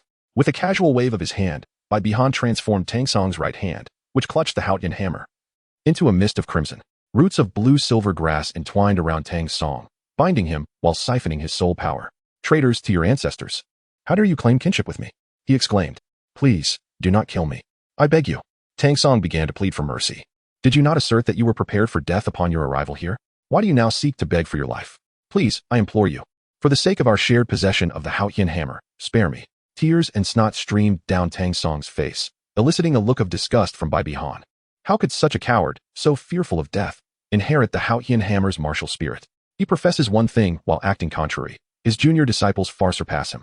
Having no intention of continuing to absorb Tang Song's soul power, Bai Bihan coldly declared, embrace your fate. Haotian's 9 absolutes, a strike from the heavens. With a single hammer blow, debris erupted, and Tang Song was utterly reduced to a mere mass of flesh. Beneath the hammer lay only remnants of meat and blood. Bibian removed the soulbone armor and retracted the Haotian hammer, instantly appearing beside Tang Hu. At that moment, Tang Hu was still weeping over Tang Feng's lifeless body. A chilling voice pierced the air. Have you wept enough? Tang Hu lifted his head, his face contorted with hatred as he gazed at Bibihan. Have you wept enough? Then return to Haotian sect. Why do you not kill me? Bai Bihan utilized the blue-silver sacred eye to examine Tang Hu's meridians, then delivered a powerful kick to Tang Hu's chest. With a gasp, Tang Hu expelled a mouthful of blood, experiencing a sharp pain in his chest. However, soon after, a wave of comfort washed over him, and he felt his body recovering significantly. With a swift kick, Bai Bihan infused Tang Hu with the healing soul power of the blue-silver god, alleviating some of his injuries. However, this act severed Tang Hu's meridians. Consequently, while Tang Hu's cultivation speed remains unchanged, his path forward has been irrevocably obstructed, and he will forever be unable to ascend to the realm of Soul Sage. Bibihan disdainfully remarked, you are unworthy to perish by my hand. Strengthen yourself a bit. Only then will it be entertaining for me to slay you. With that, he dismissed any concern for Tang Hu's belief and unfurled his wings of ice, fire, and blue-silver, soaring towards the battlefield ahead. Over there, the multitude of shields crafted by Bibihan had suffered considerable destruction, and the elder of Haotian sect was drenched in blood. Old 7, hold on a little longer. The demon bear has knocked us down several times, which indicates that the defenses there are failing. If we can break through, there remains a chance for survival. A frigid voice echoed from the sky. Survival? At your age, it would be best for you to die here. The 2 elders turned their gaze towards the source of the voice. In the night sky, Bibihan was strikingly noticeable. With 4 pairs of wings, one side ablaze with icy blue flames and the other with crimson fire. What are you doing here? What have you done to Tang Song and the others? Bibihan let out a light laugh, remarking on the audacity of Tang Song and his companions who sought to take his life while he remained unharmed. What do you think they could possibly do? How could they succeed? Tang Song is a soul Douluo, and you are merely a soul emperor. It is inconceivable that you could defeat him. The 5th elder of the Haotian sect declared, his face etched with disbelief. Beside him, the serpent spear Douluo privately scoffed, the son of God nearly bested me. What could a mere soul Douluo accomplish against him? Although the serpent spear, had ascended to level 92 thanks to the son of God herbs, I still harbored doubts about my ability to match him in combat. The reason for my apprehension was, of course, the instinct of a true warrior. The 7th elder, incensed, interjected, do not dwell on it. 5th brother, it is undoubtedly the work of the spirit hall and their underhanded tactics. Bibi Dong narrowed her eyes, contemplating the depths of her adversary's depravity. If that is the case, let it be so. Once more, shields materialized, filling in the gaps, as Bibi Dong's soul power, previously at 6 layers, diminished to merely 2. Esteemed elders, unleash your full might. 9th soul skill, thunderous annihilation. 8th soul skill, phantom claw of the ghost. 9th soul skill, demonic bear's rending claw. 9th soul skill, spiny porcupine. 7th soul skill, true form of the weapon soul. The 2 elders of the Haotian sect hastily invoked the true form of the weapon soul, transforming the Haotian hammer into a shield to defend against the oncoming assault. At that moment, 8 tendrils of blue-silver grass emerged, ensnaring the biceps of the 2 Haotian elders, rendering them powerless to maneuver the Haotian hammer in time. As they beheld the 4 beams of light hurtling towards them, the Haotian elders bellowed in fury, cursed be this fate. Boom, boom, boom. As the black smoke dissipated, the 2 elders of the Haotian sect were left in a wretched state, with nary a sound part left intact upon their bodies. The 5th elder was now missing an entire arm. Gasping for breath, he suddenly exclaimed, 7th brother, there is a path. We must flee, and I shall cover your retreat. It appeared that due to the previous assault, a section had been breached. Brother, if we are to perish, let us perish together. Silence. Depart at once. That is an order. Upon hearing this, the seventh elder, tears in his eyes, soared toward the opening. Elder Ghost Leopard, do not allow him to escape. Bai Han sought to intercept Tang Yang with the blue-silver divine general, yet his soul power was painfully insufficient, leaving him with the desire but lacking the means. No way. Elder 5 swiftly ascended, swinging his hammer with one hand in a futile attempt to defend. Unfortunately, it was a fruitless endeavor as he was relentlessly besieged by 4 titled Douluos, tossed about like a mere ball. Nonetheless, he managed to buy Tang Yang a moment of reprieve. You scoundrels of the Spirit Hall, if you must perish, then you shall accompany me to the grave. Elder 5's body began to swell, turning a vivid crimson. Not good. He intends to self-destruct. Everyone, flee at once. The prospect of a self-detonation, especially from a titled Douluo, was undoubtedly terrifying. Moreover, if the opposing forces were evenly matched, the adversary would be incapable of eliminating or sealing the soul power of the one about to self-destruct before it was too late. Damn it, there is no time. With the last remnants of his soul power, Bibian commanded the shields beneath him and his soul bone armor to rise and shield him from the impending explosion. A colossal mushroom cloud erupted, shattering all 10 shields he had summoned for protection. The 4 pairs of blue-silver wings converged, transforming into additional shields before him. The terrifying force breached through the 10 shields, reducing even the blue-silver wings to fragments as the shockwave collided violently with Bibian. Bibian was propelled away by the explosion. Fortunately, the force had diminished significantly, allowing him to shield himself from the residual shockwave with his soul bone armor. Nonetheless, he sustained grave internal injuries. The shattering of his 4 pairs of wings was akin to multiple fractured ribs. The 4 elders, however, merely suffered minor injuries. For if self-detonations of the same rank could easily result in death, then there would be no room for escape, rendering the notion of combat utterly futile. Thus, this fierce battle reached its conclusion. Chapter 91. The tempest of the younger generation, the deafening explosion, left the members of the Tiando royal family utterly bewildered. Even from tens of thousands of meters away, the immense mushroom cloud was visible. Shui wore an expression of dread, questioning the source of such tremendous power. Jian Douluo gravely remarked, such formidable force, I must confess, even with Fengji's assistance, I would be incapable of producing. The only explanation that comes to mind is one. Both Douluo and Jian Douluo responded in unison. Self-detonation. Ning Fengji incredulously exclaimed, how is that possible? The battle transpired in barely a quarter of an hour. Does a titled Douluo not require days and nights for combat? It was common knowledge that titled Douluos possessed immense soul power, and battles between them typically spanned several days and nights. Jian Douluo sighed. Fengji, let us proceed to the battlefield. What about you, old poison? Dugu Douluo replied. I shall remain here to protect his majesty. Jian Douluo, who had always held Dugu Bo in disdain, took to the skies with Ning Fengji towards the battlefield. Shui Qinghe suggested, Father, you should return to the palace to rest. Very well, I shall leave it in your capable hands, came the response. He had little faith in Shuebong, who, according to the guards, was still languishing in a brothel. Once Shui departed, Dugu Bo inquired, Young master, what should we do now? Having made such a solemn vow, Dugu Bo was naturally entitled to know the true identity of Shui Qinghe. When he discovered the truth, he was genuinely taken aback. Who could have anticipated that the heir of the Spirit Hall would masquerade as the crown prince of the Tiando Empire to usurp power? Qian Renxue stated with grave resolve, the 2 elders of the Haotian sect are hardly worthy of compelling our elders of the Spirit Hall to self-destruct. She then asked, what has become of your granddaughter? Dugu Bo felt embarrassed, for he was utterly unable to persuade Dugu Yin to abandon Yu Tianheng. Observing Dugu Bo's expression, Qian Renxue discerned the answer. Let us not dwell on this for now. Subsequently, Qian Renxue retrieved 4 blood-red ginseng from her storage soul tool. Here are 4 blood ginsengs. Deliver them to Prince Xuexing and Shuebong for consumption. Remember, they must ingest them. Her tone carried an undercurrent of menace. Should Dugu Bo fail in his task once more, Qian Renxue had no intention of relying on him again. 2 days prior, upon learning from Bibian that Shuebong was merely feigning a debauched lifestyle, Qian Renxue had already arranged for an assassination attempt on Shuebong. To her astonishment, the plan was thwarted at the last moment by Dugu Bo, who intervened out of gratitude for the favor owed to him by Prince Xuexing many years ago. Upon hearing the words, Bai Han could not contain his outrage, exclaiming vehemently about the absurdity of such gratitude. A decade ago, you were merely a lowly soul master. How did you manage to evade the lethal ambush of 2 titled Douluos? Had it not been for the benevolence of the esteemed Jiu Douluo, who chose to show you mercy, would you have escaped, given your severely poisoned state at the time? The esteemed Dugu Bo, upon hearing this, was consumed by intense shame and indignation.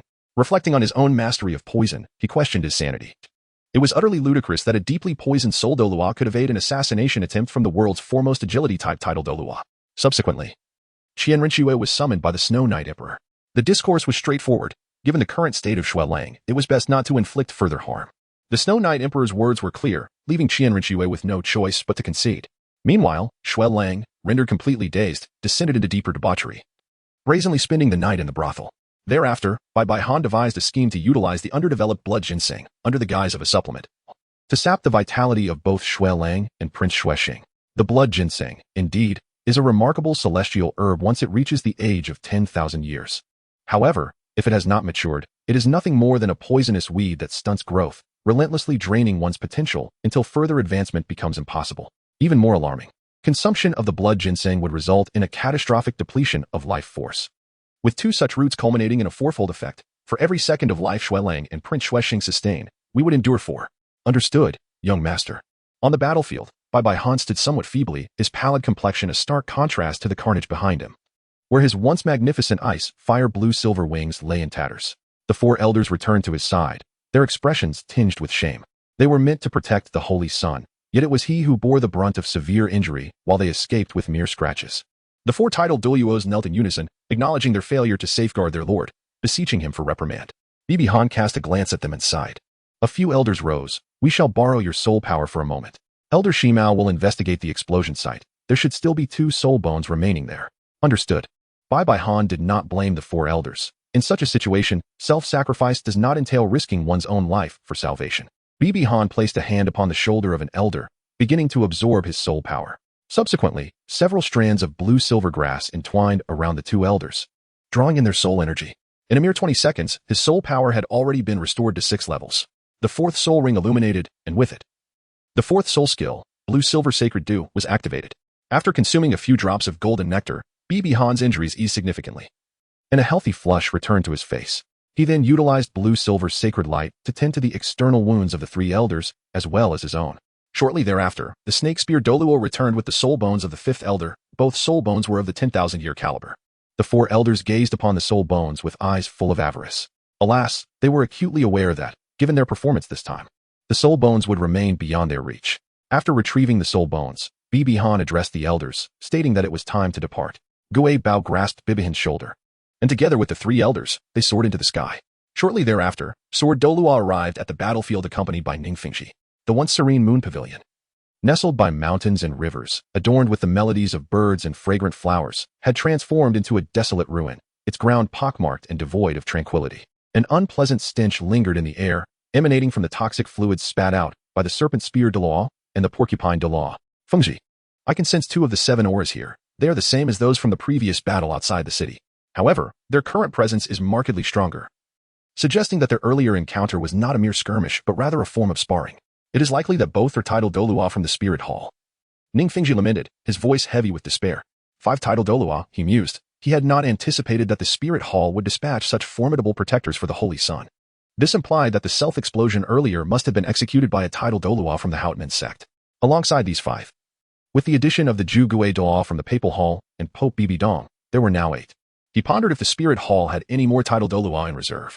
Sword Douluo, the ambitions of the Spirit Hall are vast, and their power is formidable. The future of the continent seems uncertain. Sword Douluo's expression darkened in agreement.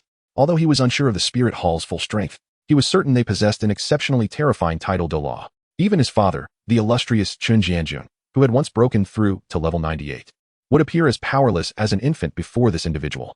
Ningfengji swiftly redirected the conversation, emphasizing the urgency of preparing for the upcoming Continental Advanced Elite Soul Master competition. The Spirit Hall had astonishingly offered 5 soul bones as prizes, indicating their confidence in securing victory. What of Rongrong? Sword Douluo inquired. Ningfengji smiled, pride swelling within him at the thought of Ning Rongrong, the 9-treasure glazed tile pagoda. Recently, she had achieved a breakthrough to level 39, and she was now on the cusp of reaching the Soul Sect. Along with the other members of Shrek, each possessing exceptional talent, they all stood a good chance of breaking through to the Soul Sect before the competition began. Sword Douluo chuckled, a full Soul Sect team? This could indeed provide us with a fighting chance against the Spirit Hall. Ningfengji nodded. While the Holy Sun and Holy Maiden of the Spirit Hall are undoubtedly prodigious, we must also have faith in our own. Even if they face defeat this time, their youth ensures a promising future lies ahead for them. The next day, the Spirit Hall published a newspaper broadcasting the assassination of their Holy Son by the Hautian sect's elder, driven by selfish desires.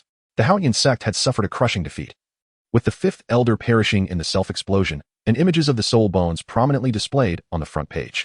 Instantly, the continent was in uproar. with commoners voicing their disdain for the Haotian sect. Over the past 8 years, the Spirit Hall's assistance to the populace had been undeniable, with corrupt elements reported by the citizens, leaving only diligent individuals striving for promotions and wealth. The Spirit Hall had truly become a beacon for the people, its prestige surpassing even its former heights.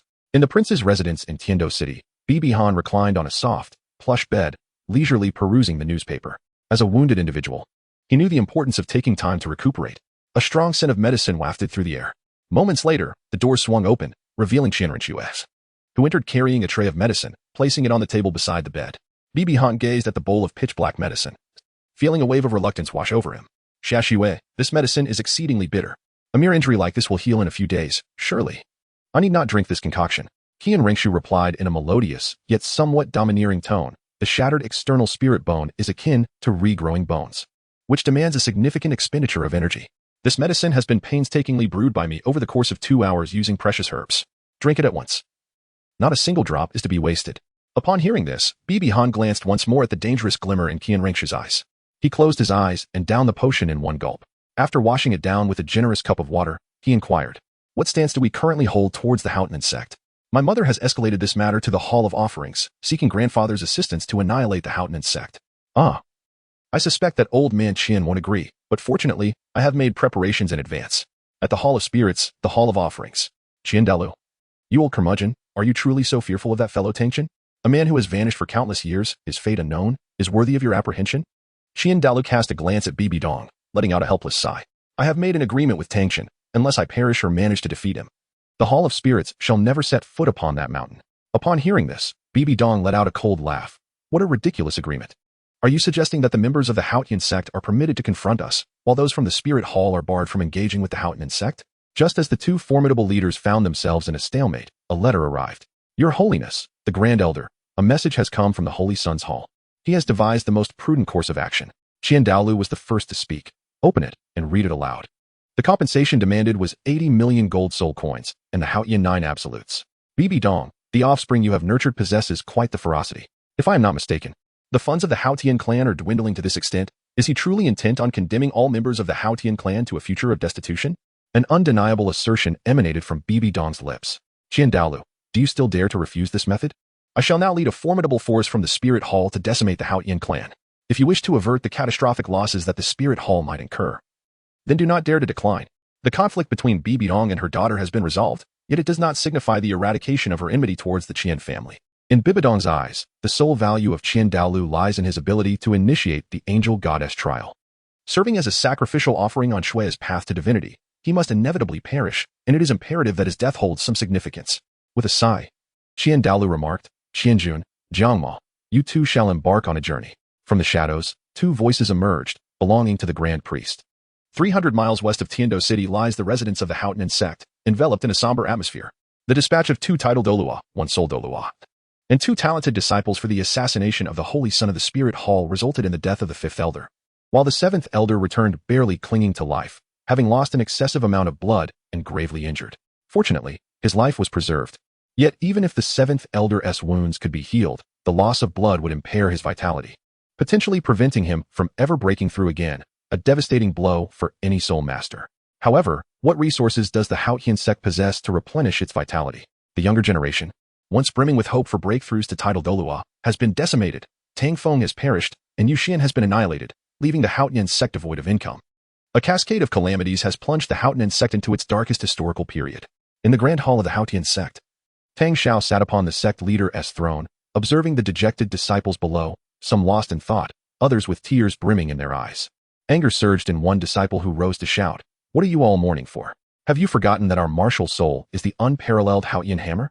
Failure is not to be feared. What is truly fearsome is the absence of courage to rise again. Remember, we possess the Haotian hammer, our bloodline is inherently noble, and our talents are inherently superior. If we persevere, we shall undoubtedly witness the emergence of another extraordinary figure akin to our ancestor Tang San, who will lead the Haotian sect back to prominence in the realm of soul masters."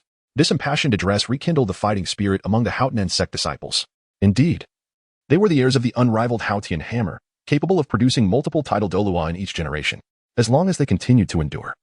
Armed with the might of the Haotian hammer and the sect's profound techniques, the future would surely see their resurgence in the world of soul masters.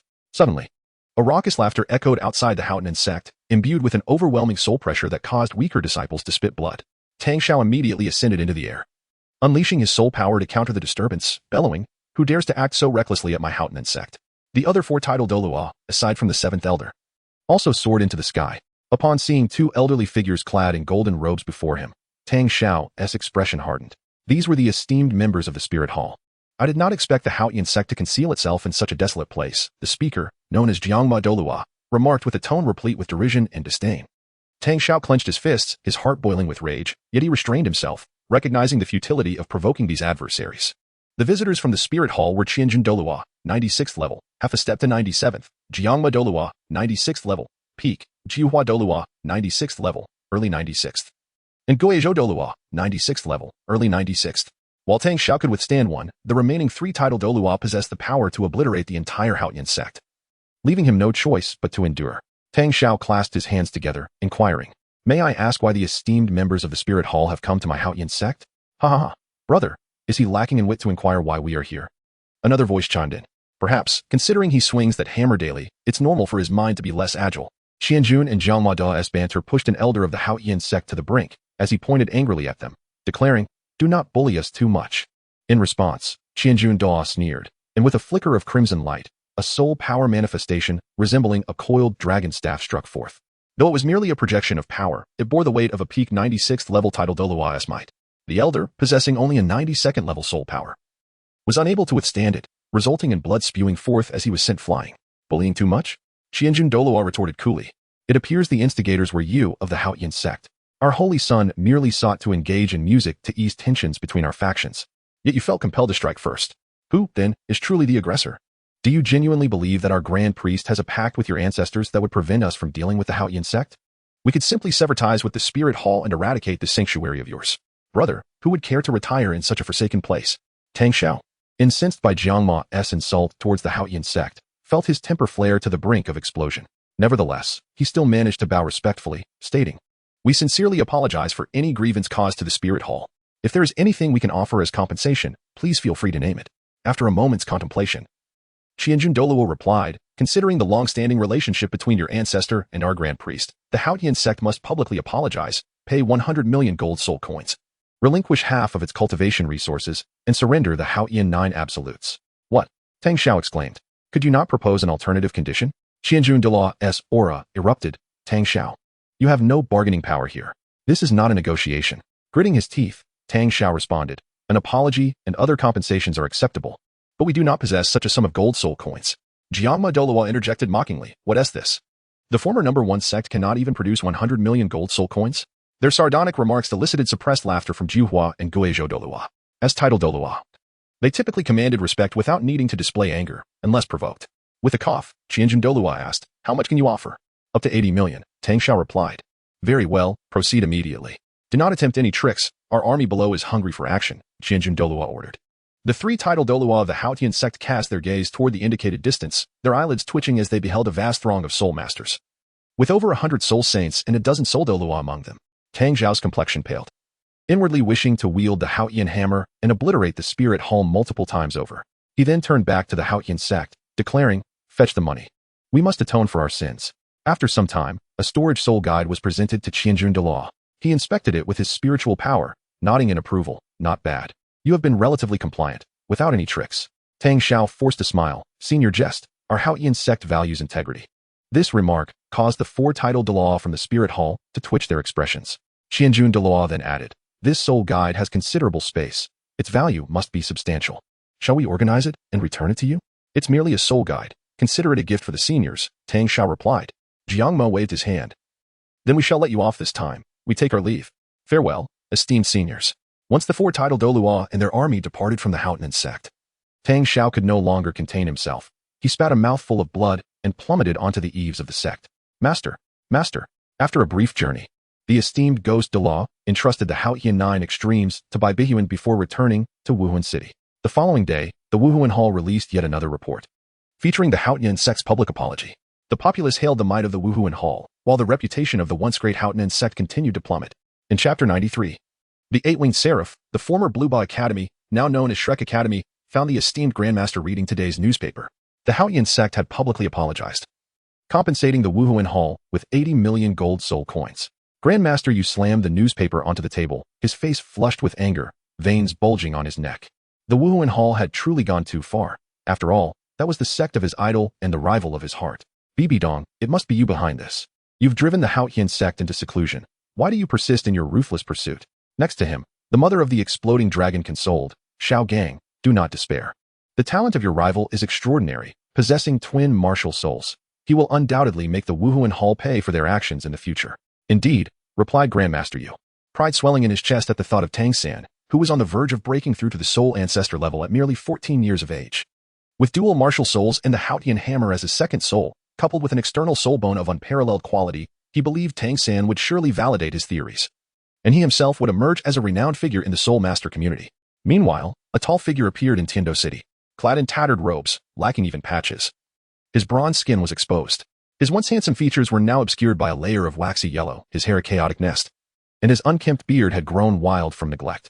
This was Tang Hao, the Qian Douluo, who had narrowly escaped death at the hands of Bibi Dong a year prior. His eyes were clouded and yellowed, having recently suffered a resurgence of his internal injuries, retreating to a secluded corner to recuperate, rendering him oblivious to the recent events. Listening to the discussions among the citizens of Tiando City, Tang Hao felt utterly perplexed. What had transpired with the Qian sect and the Wuhuan Hall? With no money to his name, he shamelessly snatched a newspaper. The young girl selling the papers remained unaware, only catching a whiff of the foul odor emanating from him. A stench of neglect that nearly made her retch. Upon glancing at the headlines, Tang Hao's eyes widened in disbelief, a fierce murderous intent surging within him. He yearned to wield the Qian hammer and obliterate the Wuhuan Hall's branches, annihilating all within to soothe his rage. Yet, his current physical state forbade him from such actions. The injuries from a year prior had worsened, threatening his very life. He understood that time was not on his side. He needed to conserve his soul power until Tang San participated in the competition at the Hall of the Pope. Continuing to read. His pupils dilated in shock. How could the holy son of the Wuhuan Hall still be alive? He could hardly believe it, recalling the severity of Bibi Yuan's injuries, which he understood all too well. The upper body had been completely shattered, and all internal organs had been devastated. Such injuries would have likely claimed his life instantly. Tang Hao's expression grew grave. If Bibi Yuan were truly alive, with his terrifying talent, he would one day seek vengeance against the Qian sect, potentially leading to its demise. He could not fathom that a child raised by the Wuhuan Hall, who had suffered at the hands of his father and the Qian sect, would stand in solidarity with the Qian sect and not seek retribution. Such a notion would be a stroke of luck. In the Tiando City, the prince's mansion, Bibi Yuan, having acquired the Qian 9 extremes, refused to remain bedridden, for his injuries were not life-threatening. After all, Tang San had survived with his shattered external soul bone, and the extraordinary healing abilities of the blue-silver god were nothing to scoff at. Bibi Han merely yearned for a leisurely moment of repose. How delightful it would be to lie upon the bed of Qian Renxue. Ahem. Upon stepping outside the door, I beheld Qian Renxue immersed in her work, diligently attending to a mountain of documents. I approached and gently massaged her shoulders. What troubles you? Are you not resting? Well, my injuries are not as severe as they seem, she replied. Bibi Han gazed at Qian Renxue's soul power level through his blue-silver sacred eyes, and inquired with a hint of confusion, Little Shui, why have you not yet absorbed those 2 celestial herbs? Oh, I've been preoccupied with numerous matters these past few days and simply haven't found the time, she replied. Upon hearing this, he gently tapped Qian Renxue's petite head, chiding. With such significant matters at hand, you ought to prioritize them. Quickly consume the celestial herbs. I shall assist you with the ensuing tasks. Qian Renxue blinked her enchanting eyes and asked, You possess such knowledge? Isn't it natural? Spending ample time beside my mother, one inevitably acquires certain skills, Bibi Han retorted, slightly exasperated. Qian Renxue smiled brightly, saying, Then I shall entrust it to you. She rose and walked towards her room, casting a lingering glance back at Bibi Han as she closed the door, her thoughts whispering, Here, with you by my side, I can truly feel at ease. Retrieving the 2 celestial herbs, she consumed them, and an overwhelming force surged through her being. Closing her eyes, she began the process of refining them, as her attire, a man's clothing, was set ablaze by the golden flames emanating from her body. Bibi Han, engrossed in his paperwork, sensed the energy fluctuations and lifted his gaze towards Qian Renxue's room. Has it begun? He pondered. After a moment's reflection, he decided against peeking. Their relationship had yet to solidify, and such acts would be utterly indecorous. If he truly wished to observe, he could do so when their bond was firmly established. Within the confines of her room, Qian Renxue's princely attire was entirely consumed by flames, revealing her flawless physique, exquisite visage, ample bosom, slender waist, rounded hips, and elongated legs. Under the influence of the 2 celestial herbs, her skin became even more radiant and smooth, while a pair of pristine wings sprouted from her back, the 6-winged angelic martial soul materializing behind her. A golden light erupted from within Qian Renxue, and her six-winged angelic martial soul transformed once more, sprouting an additional pair of wings as golden flames began to envelop her form. Originally, her angelic martial soul carried an essence of utmost sanctity and brilliance, alongside an almost unparalleled flame capability. Now, through the refinement of the two celestial herbs, the flames evolved into the ultimate fire, standing on equal footing with her supreme holiness and light, no longer subdued by the brilliance, and manifesting upon the surface of her eight-winged angelic form. The eight-winged seraphim descended. Several hours later, Qian Renxue emerged from her room. Bibi Han looked upon her with a smile. You've absorbed them. How do you feel? As he uttered these words, he found himself momentarily speechless, for Qian Renxue appeared even more resplendent. Her stunning features glowed with a rosy luster. Her skin seemed as though it had been steeped in milk, and she exuded a faint, divine aura. Additionally, she had donned a delicate white gown adorned with golden embellishments. After a brief pause, Bibi Han regained his composure. He was not one to be rendered speechless by mere beauty, nor Qian Renxue. In the three beauties of Shrek Academy, each was a paragon of allure. If he were to be captivated solely by appearance, it would either be due to her extraordinary beauty or his own burgeoning feelings for her. Little Shui, how do you fare? With her lovely eyes brimming with warmth, Qian Renxue excitedly grasped Bibi Han's hand and led him to a subterranean chamber. This chamber was akin to a small playground, serving as Qian Renxue's practical simulation arena. It was also connected to an underground passage, providing an escape route should her identity be compromised, and surrounded by soldiers. Summoning her martial soul, she was enveloped in golden flames, three pairs of wings unfurling from her back, radiating an aura of divine nobility. As the ethereal image of the eight-winged seraphim manifested behind her, Bibi Han exclaimed in astonishment, "This is the eight-winged angel, the evolution of the martial soul. It is the eight-winged seraph." Upon finishing her words, Qian Renxue, filled with excitement, leaped into Bibi Han's embrace, her crimson lips pressing against his. Bibi Han was momentarily taken aback, and then she embraced Qian Renxue tightly, her lips pressing back with greater fervor. Both were enveloped in the sweetness of their inaugural kiss. The barrier between them was completely shattered with this single act. Chapter 94. The Fundamental Power, 3,100 words. After a considerable time, their lips parted. Qian Renxue appeared exceedingly bashful. Her cheeks flushed as she leaned against Bibi Han's embrace. In the tranquil embrace of Bibi Dong, Qian Renxue found solace, cherishing the sweetness of the moment. After a brief silence, she softly expressed her gratitude. "Xiaogang, thank you. Without your presence, my life would be devoid of color, a mere shadow. Like an instrument solely designed for tasks, utterly alone and lacking in substance." Upon hearing this, Bibi Han tightened his embrace and whispered, "Shuer, it is I who am fortunate to encounter such an exceptional young woman as yourself. You are truly the epitome of a six-sided perfect wife." Having broken the ice, he affectionately referred to her as Shuer, a name reserved for those with whom he shared a deeper connection, as opposed to the more casual Xiaoshui.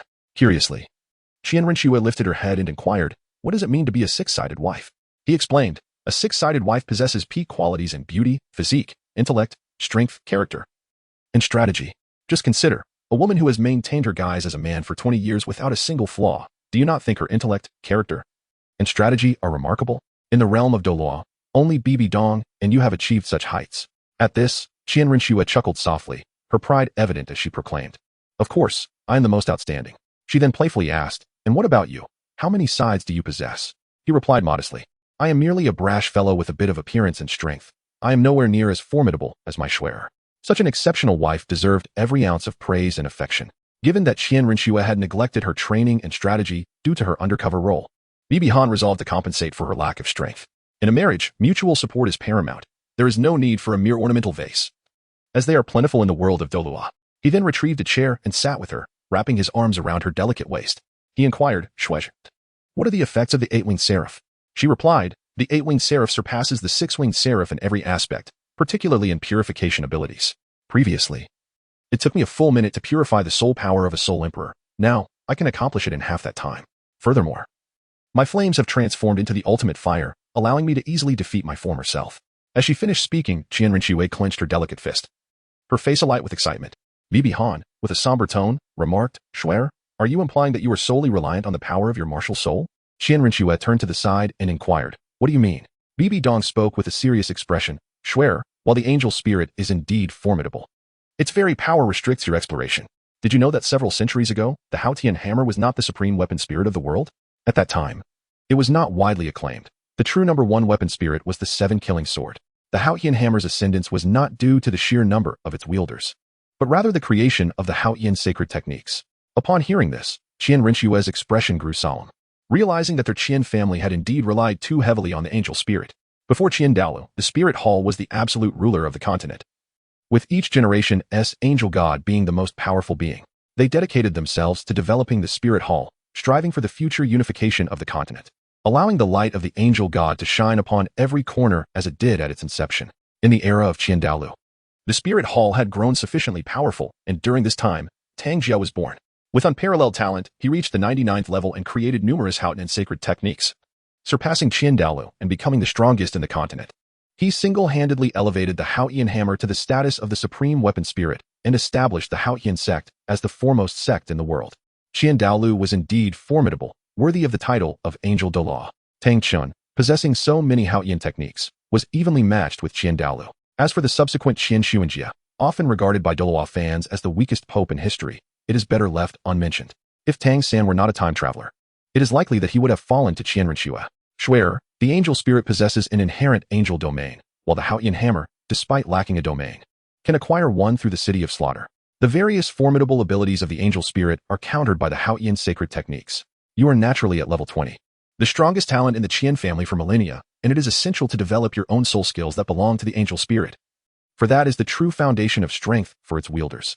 Observing Qian Renxue lost in thought, Bibi Dong contemplated intensifying his approach and said, "Swear, let us engage in battle. Allow me to showcase the fruits of my labor." A circle of crimson soul rings enveloped Bibi Dong. 100,000-year soul ring. Although Qian Renxue was already aware of Bibi Dong's possession of such a soul ring, she was still astonished, followed by an overwhelming sense of pride. For he was indeed her man. Subsequently, the violent thunder she had anticipated did not manifest. Instead, an intense heat enveloped her. Bibi Dong's once golden, flickering thunderous hammer transformed into a fiery red, ablaze with scorching flames. As the god of slaughter's domain erupted, Bibi Dong's terrifying killing intent collided with the angel domain, creating a counteracting force. Swear, the flames upon this hammer and the god of slaughter's domain are powers I acquired later. The flames are the ultimate fire. Through the tempering of the ice and fire in Yang, Bibi Dong endured immense pain to release his spirit.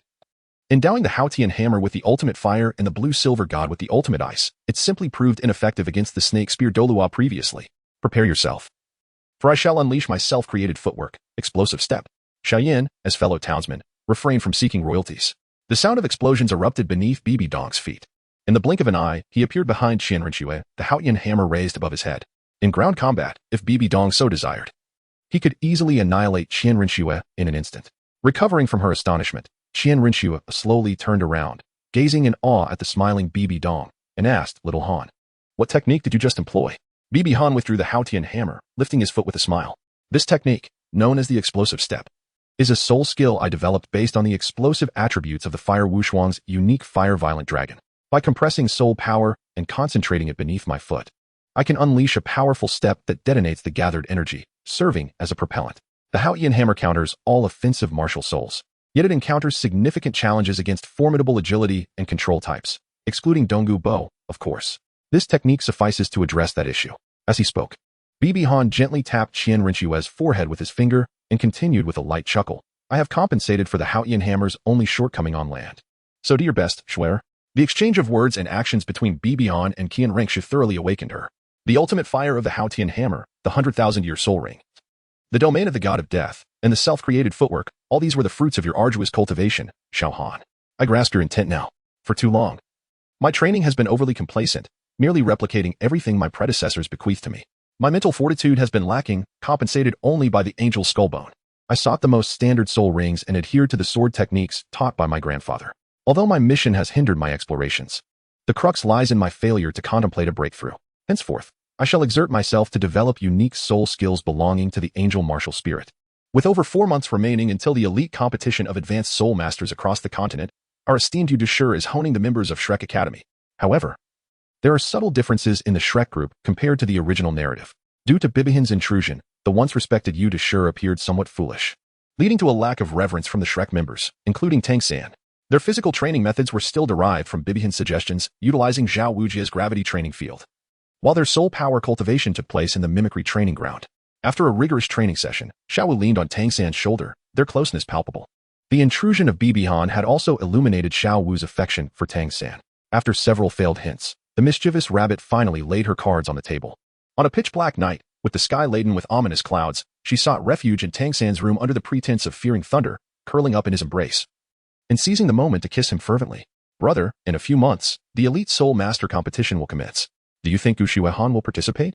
In terms of impression, Xiao held a relatively favorable view of Bibi Han, as he had indirectly saved her life and treated her to a splendid meal of luxurious carrots. Tang San pondered before responding. He should, considering his powerful blue-silver grass. He might be an even stronger control type or support type soul master than I am. Oscar chimed in. If he is present, I shall have him sample my fourth flavor of sausage. Humph, that fellow harbors no good intentions. If he dares to show up, I will ensure he understands the cost of humiliating me. Dai Mubai. A fierce glint flashed in Dai Mubai's eyes. When it comes to disdain for Bibi Han, Dai Mubai undoubtedly leads the charge, recalling how Bibi Han had once treated him with utter contempt. Now, buoyed by the miraculous herb, the celestial mushroom, his strength had surged, rendering him almost invincible. He had envisioned numerous scenarios of encountering Bibi Han again, relishing the thought of humiliating him thoroughly. Ning Rongrong displayed a similar sentiment. Her brows furrowed with profound disdain for Bibi Han, while Zhu Shiqing wore a serious expression. If he truly possessed the ability to transmit soul power at the age of 12, one could only speculate how much he had grown in the 2 years since. The conflict between the Spirit Hall and the Star Luo Empire remains irreconcilable. The royal family of Star Luo is formidable. For the sake of my family, I cannot join the Spirit Hall. As the break concluded, it was time to resume training. The elite competition of advanced soul master academies looms near, and we must seize every moment to enhance our strength. The words came from Yude, who also expressed disdain for Bibi Han. Indeed, master. In the shadows, Tang Hao observed Tang San and the others, nodding repeatedly. Although Xiao San's talent may not surpass his own, it is indeed exceptional. The 5 young individuals exhibit remarkable synergy as a team. Should Xiao San overcome the backlash of his twin martial spirits in the future and collaborate with this team, he may well possess the strength to contend with me. Tang Hao then glanced at Yu Xiaogang, his eyes filled with scorn. Yu Xiaogang, I hope you can grasp the cultivation techniques for twin martial spirits that Bibi Dong possesses. I entrust my son to you, hoping you will help him gain renown across the continent, making his successful cultivation of twin martial spirits a bargaining chip. After their training session, Bibian and Qian Renxue leisurely sat in the spacious and bright hall, sipping red wine. Where, your soul power should have reached level 70 by now, correct? Yes, it should be over 70, as my soul power has not improved due to the lack of a soul ring. Then let us return to the spirit hall. After all, the condensation ring technique requires immense energy, and where else in the world can one find more sacred energy than in the spirit hall? Beneath the offerings and the angel statue, the soul rings formed there will be most suitable for Qian Renxue. At that moment, Qian Renxue's delicate brows furrowed, her expression turning icy as her hand swiftly grasped the soft flesh at Bibihan's waist, twisting it with force. Bibihan let out a cry of despair. Schwer. What are you doing? Let go of me at once. However, Qian Renxue not only refused to relent, but tightened her grip instead. Humph. Do not think for a moment that I am unaware of your thoughts about that little girl, Nar. You are mine now, and from this moment forth, you shall not entertain thoughts of her. Do you hear me? In a moment of turmoil, Bai Han found himself at a loss, unsure of how to respond to Qian Renshue's inquiry. The silence only served to exacerbate Qian Renshue's fury as she clenched her fists in frustration. Realizing that evasion was no longer an option, a sudden spark of inspiration illuminated Bai Han's mind, prompting him to exclaim, I want it all. The words momentarily stunned Qian Renxue, only to ignite her rage anew. Taking advantage of Qian Renshue's momentary distraction, Bai Han, despite enduring excruciating pain, grasped her shoulders and pressed his lips against hers. After being forcefully kissed, Qian Renshue's beautiful eyes widened in shock, and she struggled fiercely. Yet, gradually she fell silent, her arms slowly wrapping around Bai Han's back. After a long while, they parted, and Bai Han gazed at Qian Renxue with a face full of regret and helplessness, asking, Schwer, what do you wish for? I will take you as my only one. You belong solely to me. Qian Renshue's words were undeniably domineering. Bai Han shook his head and said, Shui, although this sentiment may seem somewhat unscrupulous, I find myself incapable of such actions. Are you suggesting that one should indulge in multiple relationships, establish a harem, and embrace the role of a scoundrel? Bai Han spoke with a serious demeanor. I shall not tread upon multiple paths. At most, it is only you and Nar. Schwer, you ought to be aware that during my time of training, I encountered several enchanting women. Yet, whether it was Ning Rongrong, Zhu Qing, or Huo Wu, I paid no heed to them, even in the city of slaughter. I sealed off my hidden desires, all to avoid becoming a scoundrel. Upon hearing these words, Qian Renxue lowered her head, her golden strands cascading down to obscure her eyes. Enveloped in a moment of silence, after a brief pause, Qian Renxue lifted her gaze and spoke, Let us set aside such matters for now. A month from now. On that festival, you must be here to accompany me. We shall celebrate together. Bibi Dong appeared somewhat bewildered and inquired, What holiday? Qian Renxue gazed at Bibi Dong in astonishment, evidently taken aback by her ignorance of the occasion. She responded, It's the 5/20, Valentine's Day. Oh, I see. So there is a Valentine's Day in the Douluo Continent as well. Following this revelation, Bibi Dong endeavored to cheer up Qian Renxue. Subsequently, Bibi Dong broached the subject of the angel soul bones, questioning whether one must gather them all to ascend as the angel god. Qian Renxue, slightly puzzled by Bibi Dong's inquiry, replied, "Not necessarily. As long as you can overcome the trials, you can achieve godhood even without possessing any soul bones." Bibi Han exclaimed with palpable excitement, "That's wonderful." He then extended his right hand, and with a surge of soul power, a soul bone materialized at the surface. In the midst of Qian Renxue's astonished gaze, the soul bone expanded, enveloping his arm entirely. Qian Renxue stared in disbelief and inquired, "How did you achieve that?" Bibi Han smiled with a hint of pride, first soothing Qian Renxue and then sharing the matter of the soul bone armor to establish his authority. Thus, Bibi Han conveyed the information in its entirety. Qian Renxue felt somewhat touched. Such significant news was revealed to her in this manner. Without fear of her potentially surpassing him and assuming the role of the head of the household in the future, Bibi Han gazed at Qian Renxue with a tender expression, gently remarking, "Because you are my future bride. Naturally, I would be delighted if you surpass me and grow stronger." Qian Renxue felt her eyes moisten slightly, her heart swelling with sweetness. She pondered whether she was being too possessive. Perhaps if not joined them, the three of them together would be quite delightful. By the way, Snow, I have a question. You are the crown prince now, commanding the support of so many.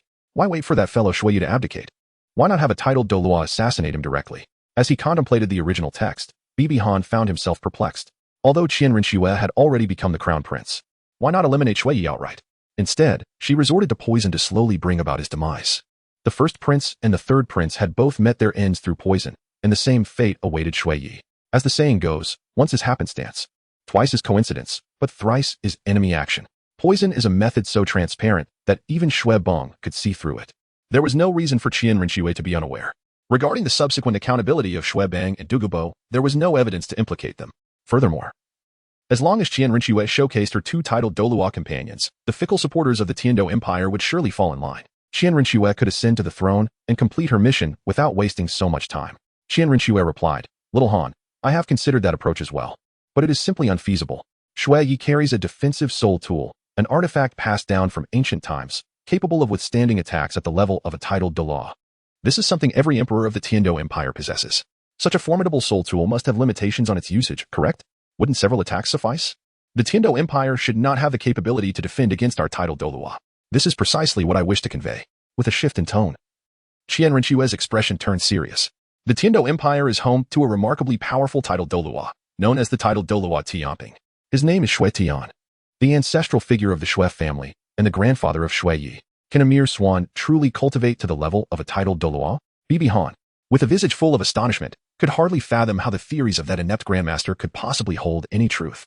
Qian Renxue shook her head and remarked, "His martial soul is not the white swan. It is said that in his youth, Shui Tian traveled afar and acquired a celestial herb. After consuming it, his martial soul evolved into the supreme golden-winged Great Peng. With the prowess of the golden-winged Great Peng, he ascended to the formidable level of 96. Now, as he nears the end of his life, he finds himself at a critical juncture, striving to breach level 97 in order to extend his existence. Should that soul-guiding artifact activate, Shui Tian will undoubtedly break through to rescue Shui." Bibi Han's expression grew somber as he contemplated the formidable nature of the golden-winged rock martial spirit. The undeniable advantage of the golden-winged rock lies in its unparalleled speed, which rivals that of the agile clan specializing solely in swiftness.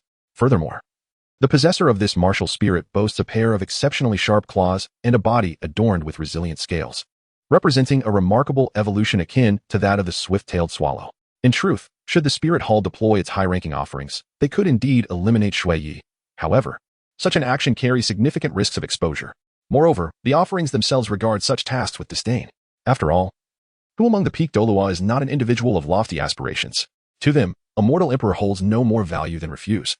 And to be ordered to assassinate someone deemed insignificant would be a grave affront to their pride. Even Qian Dalu, the Hall's supreme offering, could not compel them to undertake such a task, for he would prefer Qian Renxue to return and diligently cultivate her powers. The mother and daughter have reconciled, allowing Qian Renxue to return to the Spirit Hall. This mission was originally one that Bibi Dong wished to avoid assigning to Qian Renxue, coupled with the latter's desire for Bibi Dong's approval and her own stubbornness at the time, which drove her to insist on taking the lead. Now, unwilling to abandon her pursuit midway, she opted to refuse any withdrawal. Bibi Han's concern deepened as he pondered, "Schwer, it has been several days. Is it truly acceptable for you not to see Shui?" Catching the underlying worry in his words, Qian Renxue responded with a light laugh, "Do not fret. I have already informed that old fellow Shui that I will be entering seclusion to break through to the Soul King level and to acquire my spirit rings. I assured him that I would emerge before the Soul Master competition, and he has given his consent. That is reassuring. In that case, let us proceed to that location. It will be most beneficial for your training. Hurricane Canyon. P.S. The author has introduced a character to ensure the protagonist's intelligence remains intact. The character Shui Tian will appear later. Can the readers accept this? Chapter 95. Feng Xiaotian Hurricane Canyon lies 200 miles west of Element City. It is a desolate place, perpetually dry with yellow earth and sparse vegetation. Two colossal mountains converge to form a narrow passage where relentless winds perpetually howl. Hence the name Hurricane Canyon. On the barren, sandy path, a luxurious carriage moved slowly. Inside, Bibi Han lifted the curtain to observe the thick yellow sand surrounding them. He turned to Qian Renxue and said, "Schwer, we are almost there. Put on your mask." Given the dry, sand-laden winds of Hurricane Canyon, they had specially procured masks and cloaks before their arrival. As they ventured into the canyon, they encountered several individuals wearing masks and clad in blue uniforms embroidered with the characters Shinfeng and Silver Thread, students from Shinfeng Academy. After all, Hurricane Canyon is renowned as the ideal place to comprehend the essence of wind. However, Bibi Han had brought Qian Renxue here not for the sake of understanding the wind, but to enhance their aerial combat capabilities. Even with identical resources, Bibi Han aspired to surpass Tang San and emerge as the new strongest on the surface, which necessitated a significant improvement in Qian Renxue's strength, striving to ensure her aerial prowess would exceed that of Qian Douluo. As they ventured deeper into Hurricane Canyon, the winds grew increasingly fierce. Suddenly, a loud shout echoed ahead. Swift Wind Demon Wolf, 36 slashes. The 36 slashes of the Swift Wind Demon Wolf was a self-created martial technique by Feng Xiaotian. The two hastened forward, witnessing an individual in a Shinfeng Academy uniform, masked and with flowing silver hair, sporting a pair of immense azure wings. Amidst the tempest, Feng Xiaotian wielded his wings, seamlessly integrating them with his arms, slicing through the air in a myriad of trajectories. Each movement amplified the size and potency of his wings. After executing a total of 36 strikes, Feng Xiaotian came to a halt, yet his posture suggested an eagerness to unleash a 37th. Ultimately, he refrained, channeling all the accumulated power of his wings into a decisive strike against a nearby stone pillar. The pillar crumbled like mere tofu, shattering into fragments. Qian Renxue, taken aback, remarked, "Xiaohan, this technique bears a striking resemblance to your chaotic wind hammer method. Indeed, it fundamentally operates on the same principle. Though this technique surpasses the chaotic wind hammer method in terms of mobility," Bibi Han replied. The dialogue between Bai Han and Qian Renxue captured the attention of Feng Xiaotian. He scrutinized the attire of the two, approaching them as if to utter something. At that moment, a massive boulder was swept from the depths of Hurricane Canyon, and Feng Xiaotian, distracted by Bai Han, failed to notice it in time. Just as he lamented his impending weeks of incapacitation, several tendrils of blue-silver grass emerged from the ground, transforming into a shield that altered the boulder's trajectory. Overjoyed, Feng Xiaotian quickened his pace and, with a natural familiarity, expressed his gratitude, saying, "Brother, I sincerely thank you." Bibi Han nodded slightly. "Brother, may I inquire if you are not a student of the Kamikaze Academy?" Bai Han replied, "No, we are merely here for training." "May I ask you for a favor?" Bibi Han offered a faint smile. "You wish for us to keep your unique soul technique to ourselves, do you not?" Feng Xiaotian nodded, placing a hand on Bibi Han's shoulder. "I implore you, my brother, if you ever find yourself in need within Element City, do not hesitate to seek my assistance at the Divine Wind Academy. I, Feng Xiaotian, still hold some influence in Element City." Bai Han, listening to the wind, chuckled at the sky, realizing that this individual is indeed remarkable. No wonder he is destined to embrace a beauty in the future. Bai Han gently brushed aside Feng Xiaotian's hand and said, "We must proceed within to cultivate. We shall converse later." Feng Xiaotian gazed enviously at the entwined fingers of the two and remarked, "Brother, I truly envy you. You have the fortune to cultivate alongside your girlfriend, unlike me." Sigh. Upon hearing these words, Bai Han halted his steps, his eyes flickering slightly. "Feng Xiaotian is quite remarkable. I shall lend him a hand. Brother Feng, I have heard of your name as well, the first innate full soul power genius in the history of the Divine Wind Academy, and the passionate dancer of the Flame Dance Academy." In response to this, Feng Xiaotian remained silent. Such information was hardly a secret, easily uncovered through inquiry. Bibi Han continued, "Brother Feng, at the age of 24, your soul power stands at a mere level 43. Do you not feel a sense of regret regarding your innate full soul power?" Feng Xiaotian appeared somewhat embarrassed. "Brother Feng, let us consider this. If you were to dedicate 3 entire years to mastering the 36 consecutive slashes of the Swift Wind Demon Wolf, neglecting the cultivation of your soul power, you would still only be 21 years old. At that tender age, possessing an innate full soul power, yet only achieving level 43 seems rather inadequate, does it not? Moreover, Shui Binger from the Tianxue Academy, despite her youth, does not lag far behind you in terms of cultivation." Bibi Han is acutely aware that after the elite competition of advanced soul master academies across the continent, Feng Xiaotian has made remarkable progress over the past 5 years, soaring in cultivation by 17 levels. He has also developed the Gale Demon Wolf's 36 consecutive slashes into 54 consecutive slashes, showcasing an extraordinary talent that is truly impressive. And he has yet to consume any celestial herbs. Bibi Han shook his head and said, Brother Feng, while it is true that you admire Huo Wu, a strong-willed woman, it is equally true that in the realm of soul masters, strength reigns supreme. Your decision to suppress your soul power cultivation out of consideration for her feelings is an exceedingly inferior approach, one that undermines your own future. I lack considerable experience myself, yet your character remains impeccable. However, when it comes to such a determined woman, genuine affection may not suffice. Perhaps, you should consider confronting her physically. It might provoke a change in her perspective. With that, Bibi Han continued deeper into the Hurricane Canyon, accompanied by Qian Renxue, leaving Feng Xiaotian in deep contemplation. After they had walked a distance beyond Feng Xiaotian's sight, Qian Renxue could no longer contain herself. She reached for a soft spot at Bibi Han's waist and pinched it. Ouch! Snow, what are you doing? With an icy glare, Qian Renxue retorted, Bibi Han, you certainly possess a wealth of experience in courting women. You even know the prowess of the campus beauty from Tinshui Academy, Shui Binger. It seems you have been quite busy behind my back. At her words, Bibi Han was utterly taken aback, realizing that his casual mention of certain elements from the original story had landed him in a precarious situation. It was as if he had foolishly invited calamity upon himself, an inescapable fate indeed. Bibi Han hastily spoke nonsense, Swear. I am not doing this for any ulterior motive, but to facilitate the unification efforts of the Spirit Hall. I have specifically dispatched individuals to scour the various regions of the Tiando Empire in search of those exceptionally gifted talents who are not fully committed to the Empire. As you know, during the past month, I have had nothing to occupy my time. I must find something to do. Otherwise, what purpose does my role as the Holy Sun serve? Is that so? Qian Renxue smiled, yet a glimmer of danger flickered in her eyes. Bai Han calmly stated, Indeed, it is absolutely true. Hee. Xiaohan, I have some unfortunate news to share with you. What is the bad news? Bibi Han's heart raced, and a chill ran down his spine, as if danger were imminent. Xiaohan, he declared, I must inform you that my angel martial soul, upon its evolution, possesses the ability to perceive the thoughts of others. This revelation caused Bibi Han's brows to furrow intensely.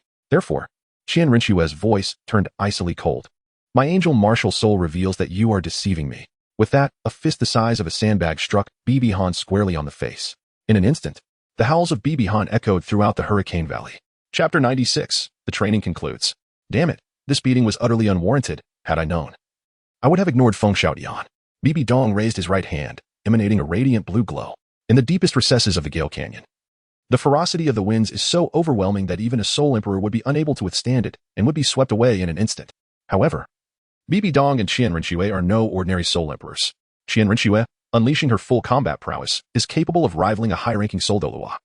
While Bibi Dong's capabilities require no further introduction, Bibi Dong had initially been reluctant to bring Qian Renxue to such a remote location.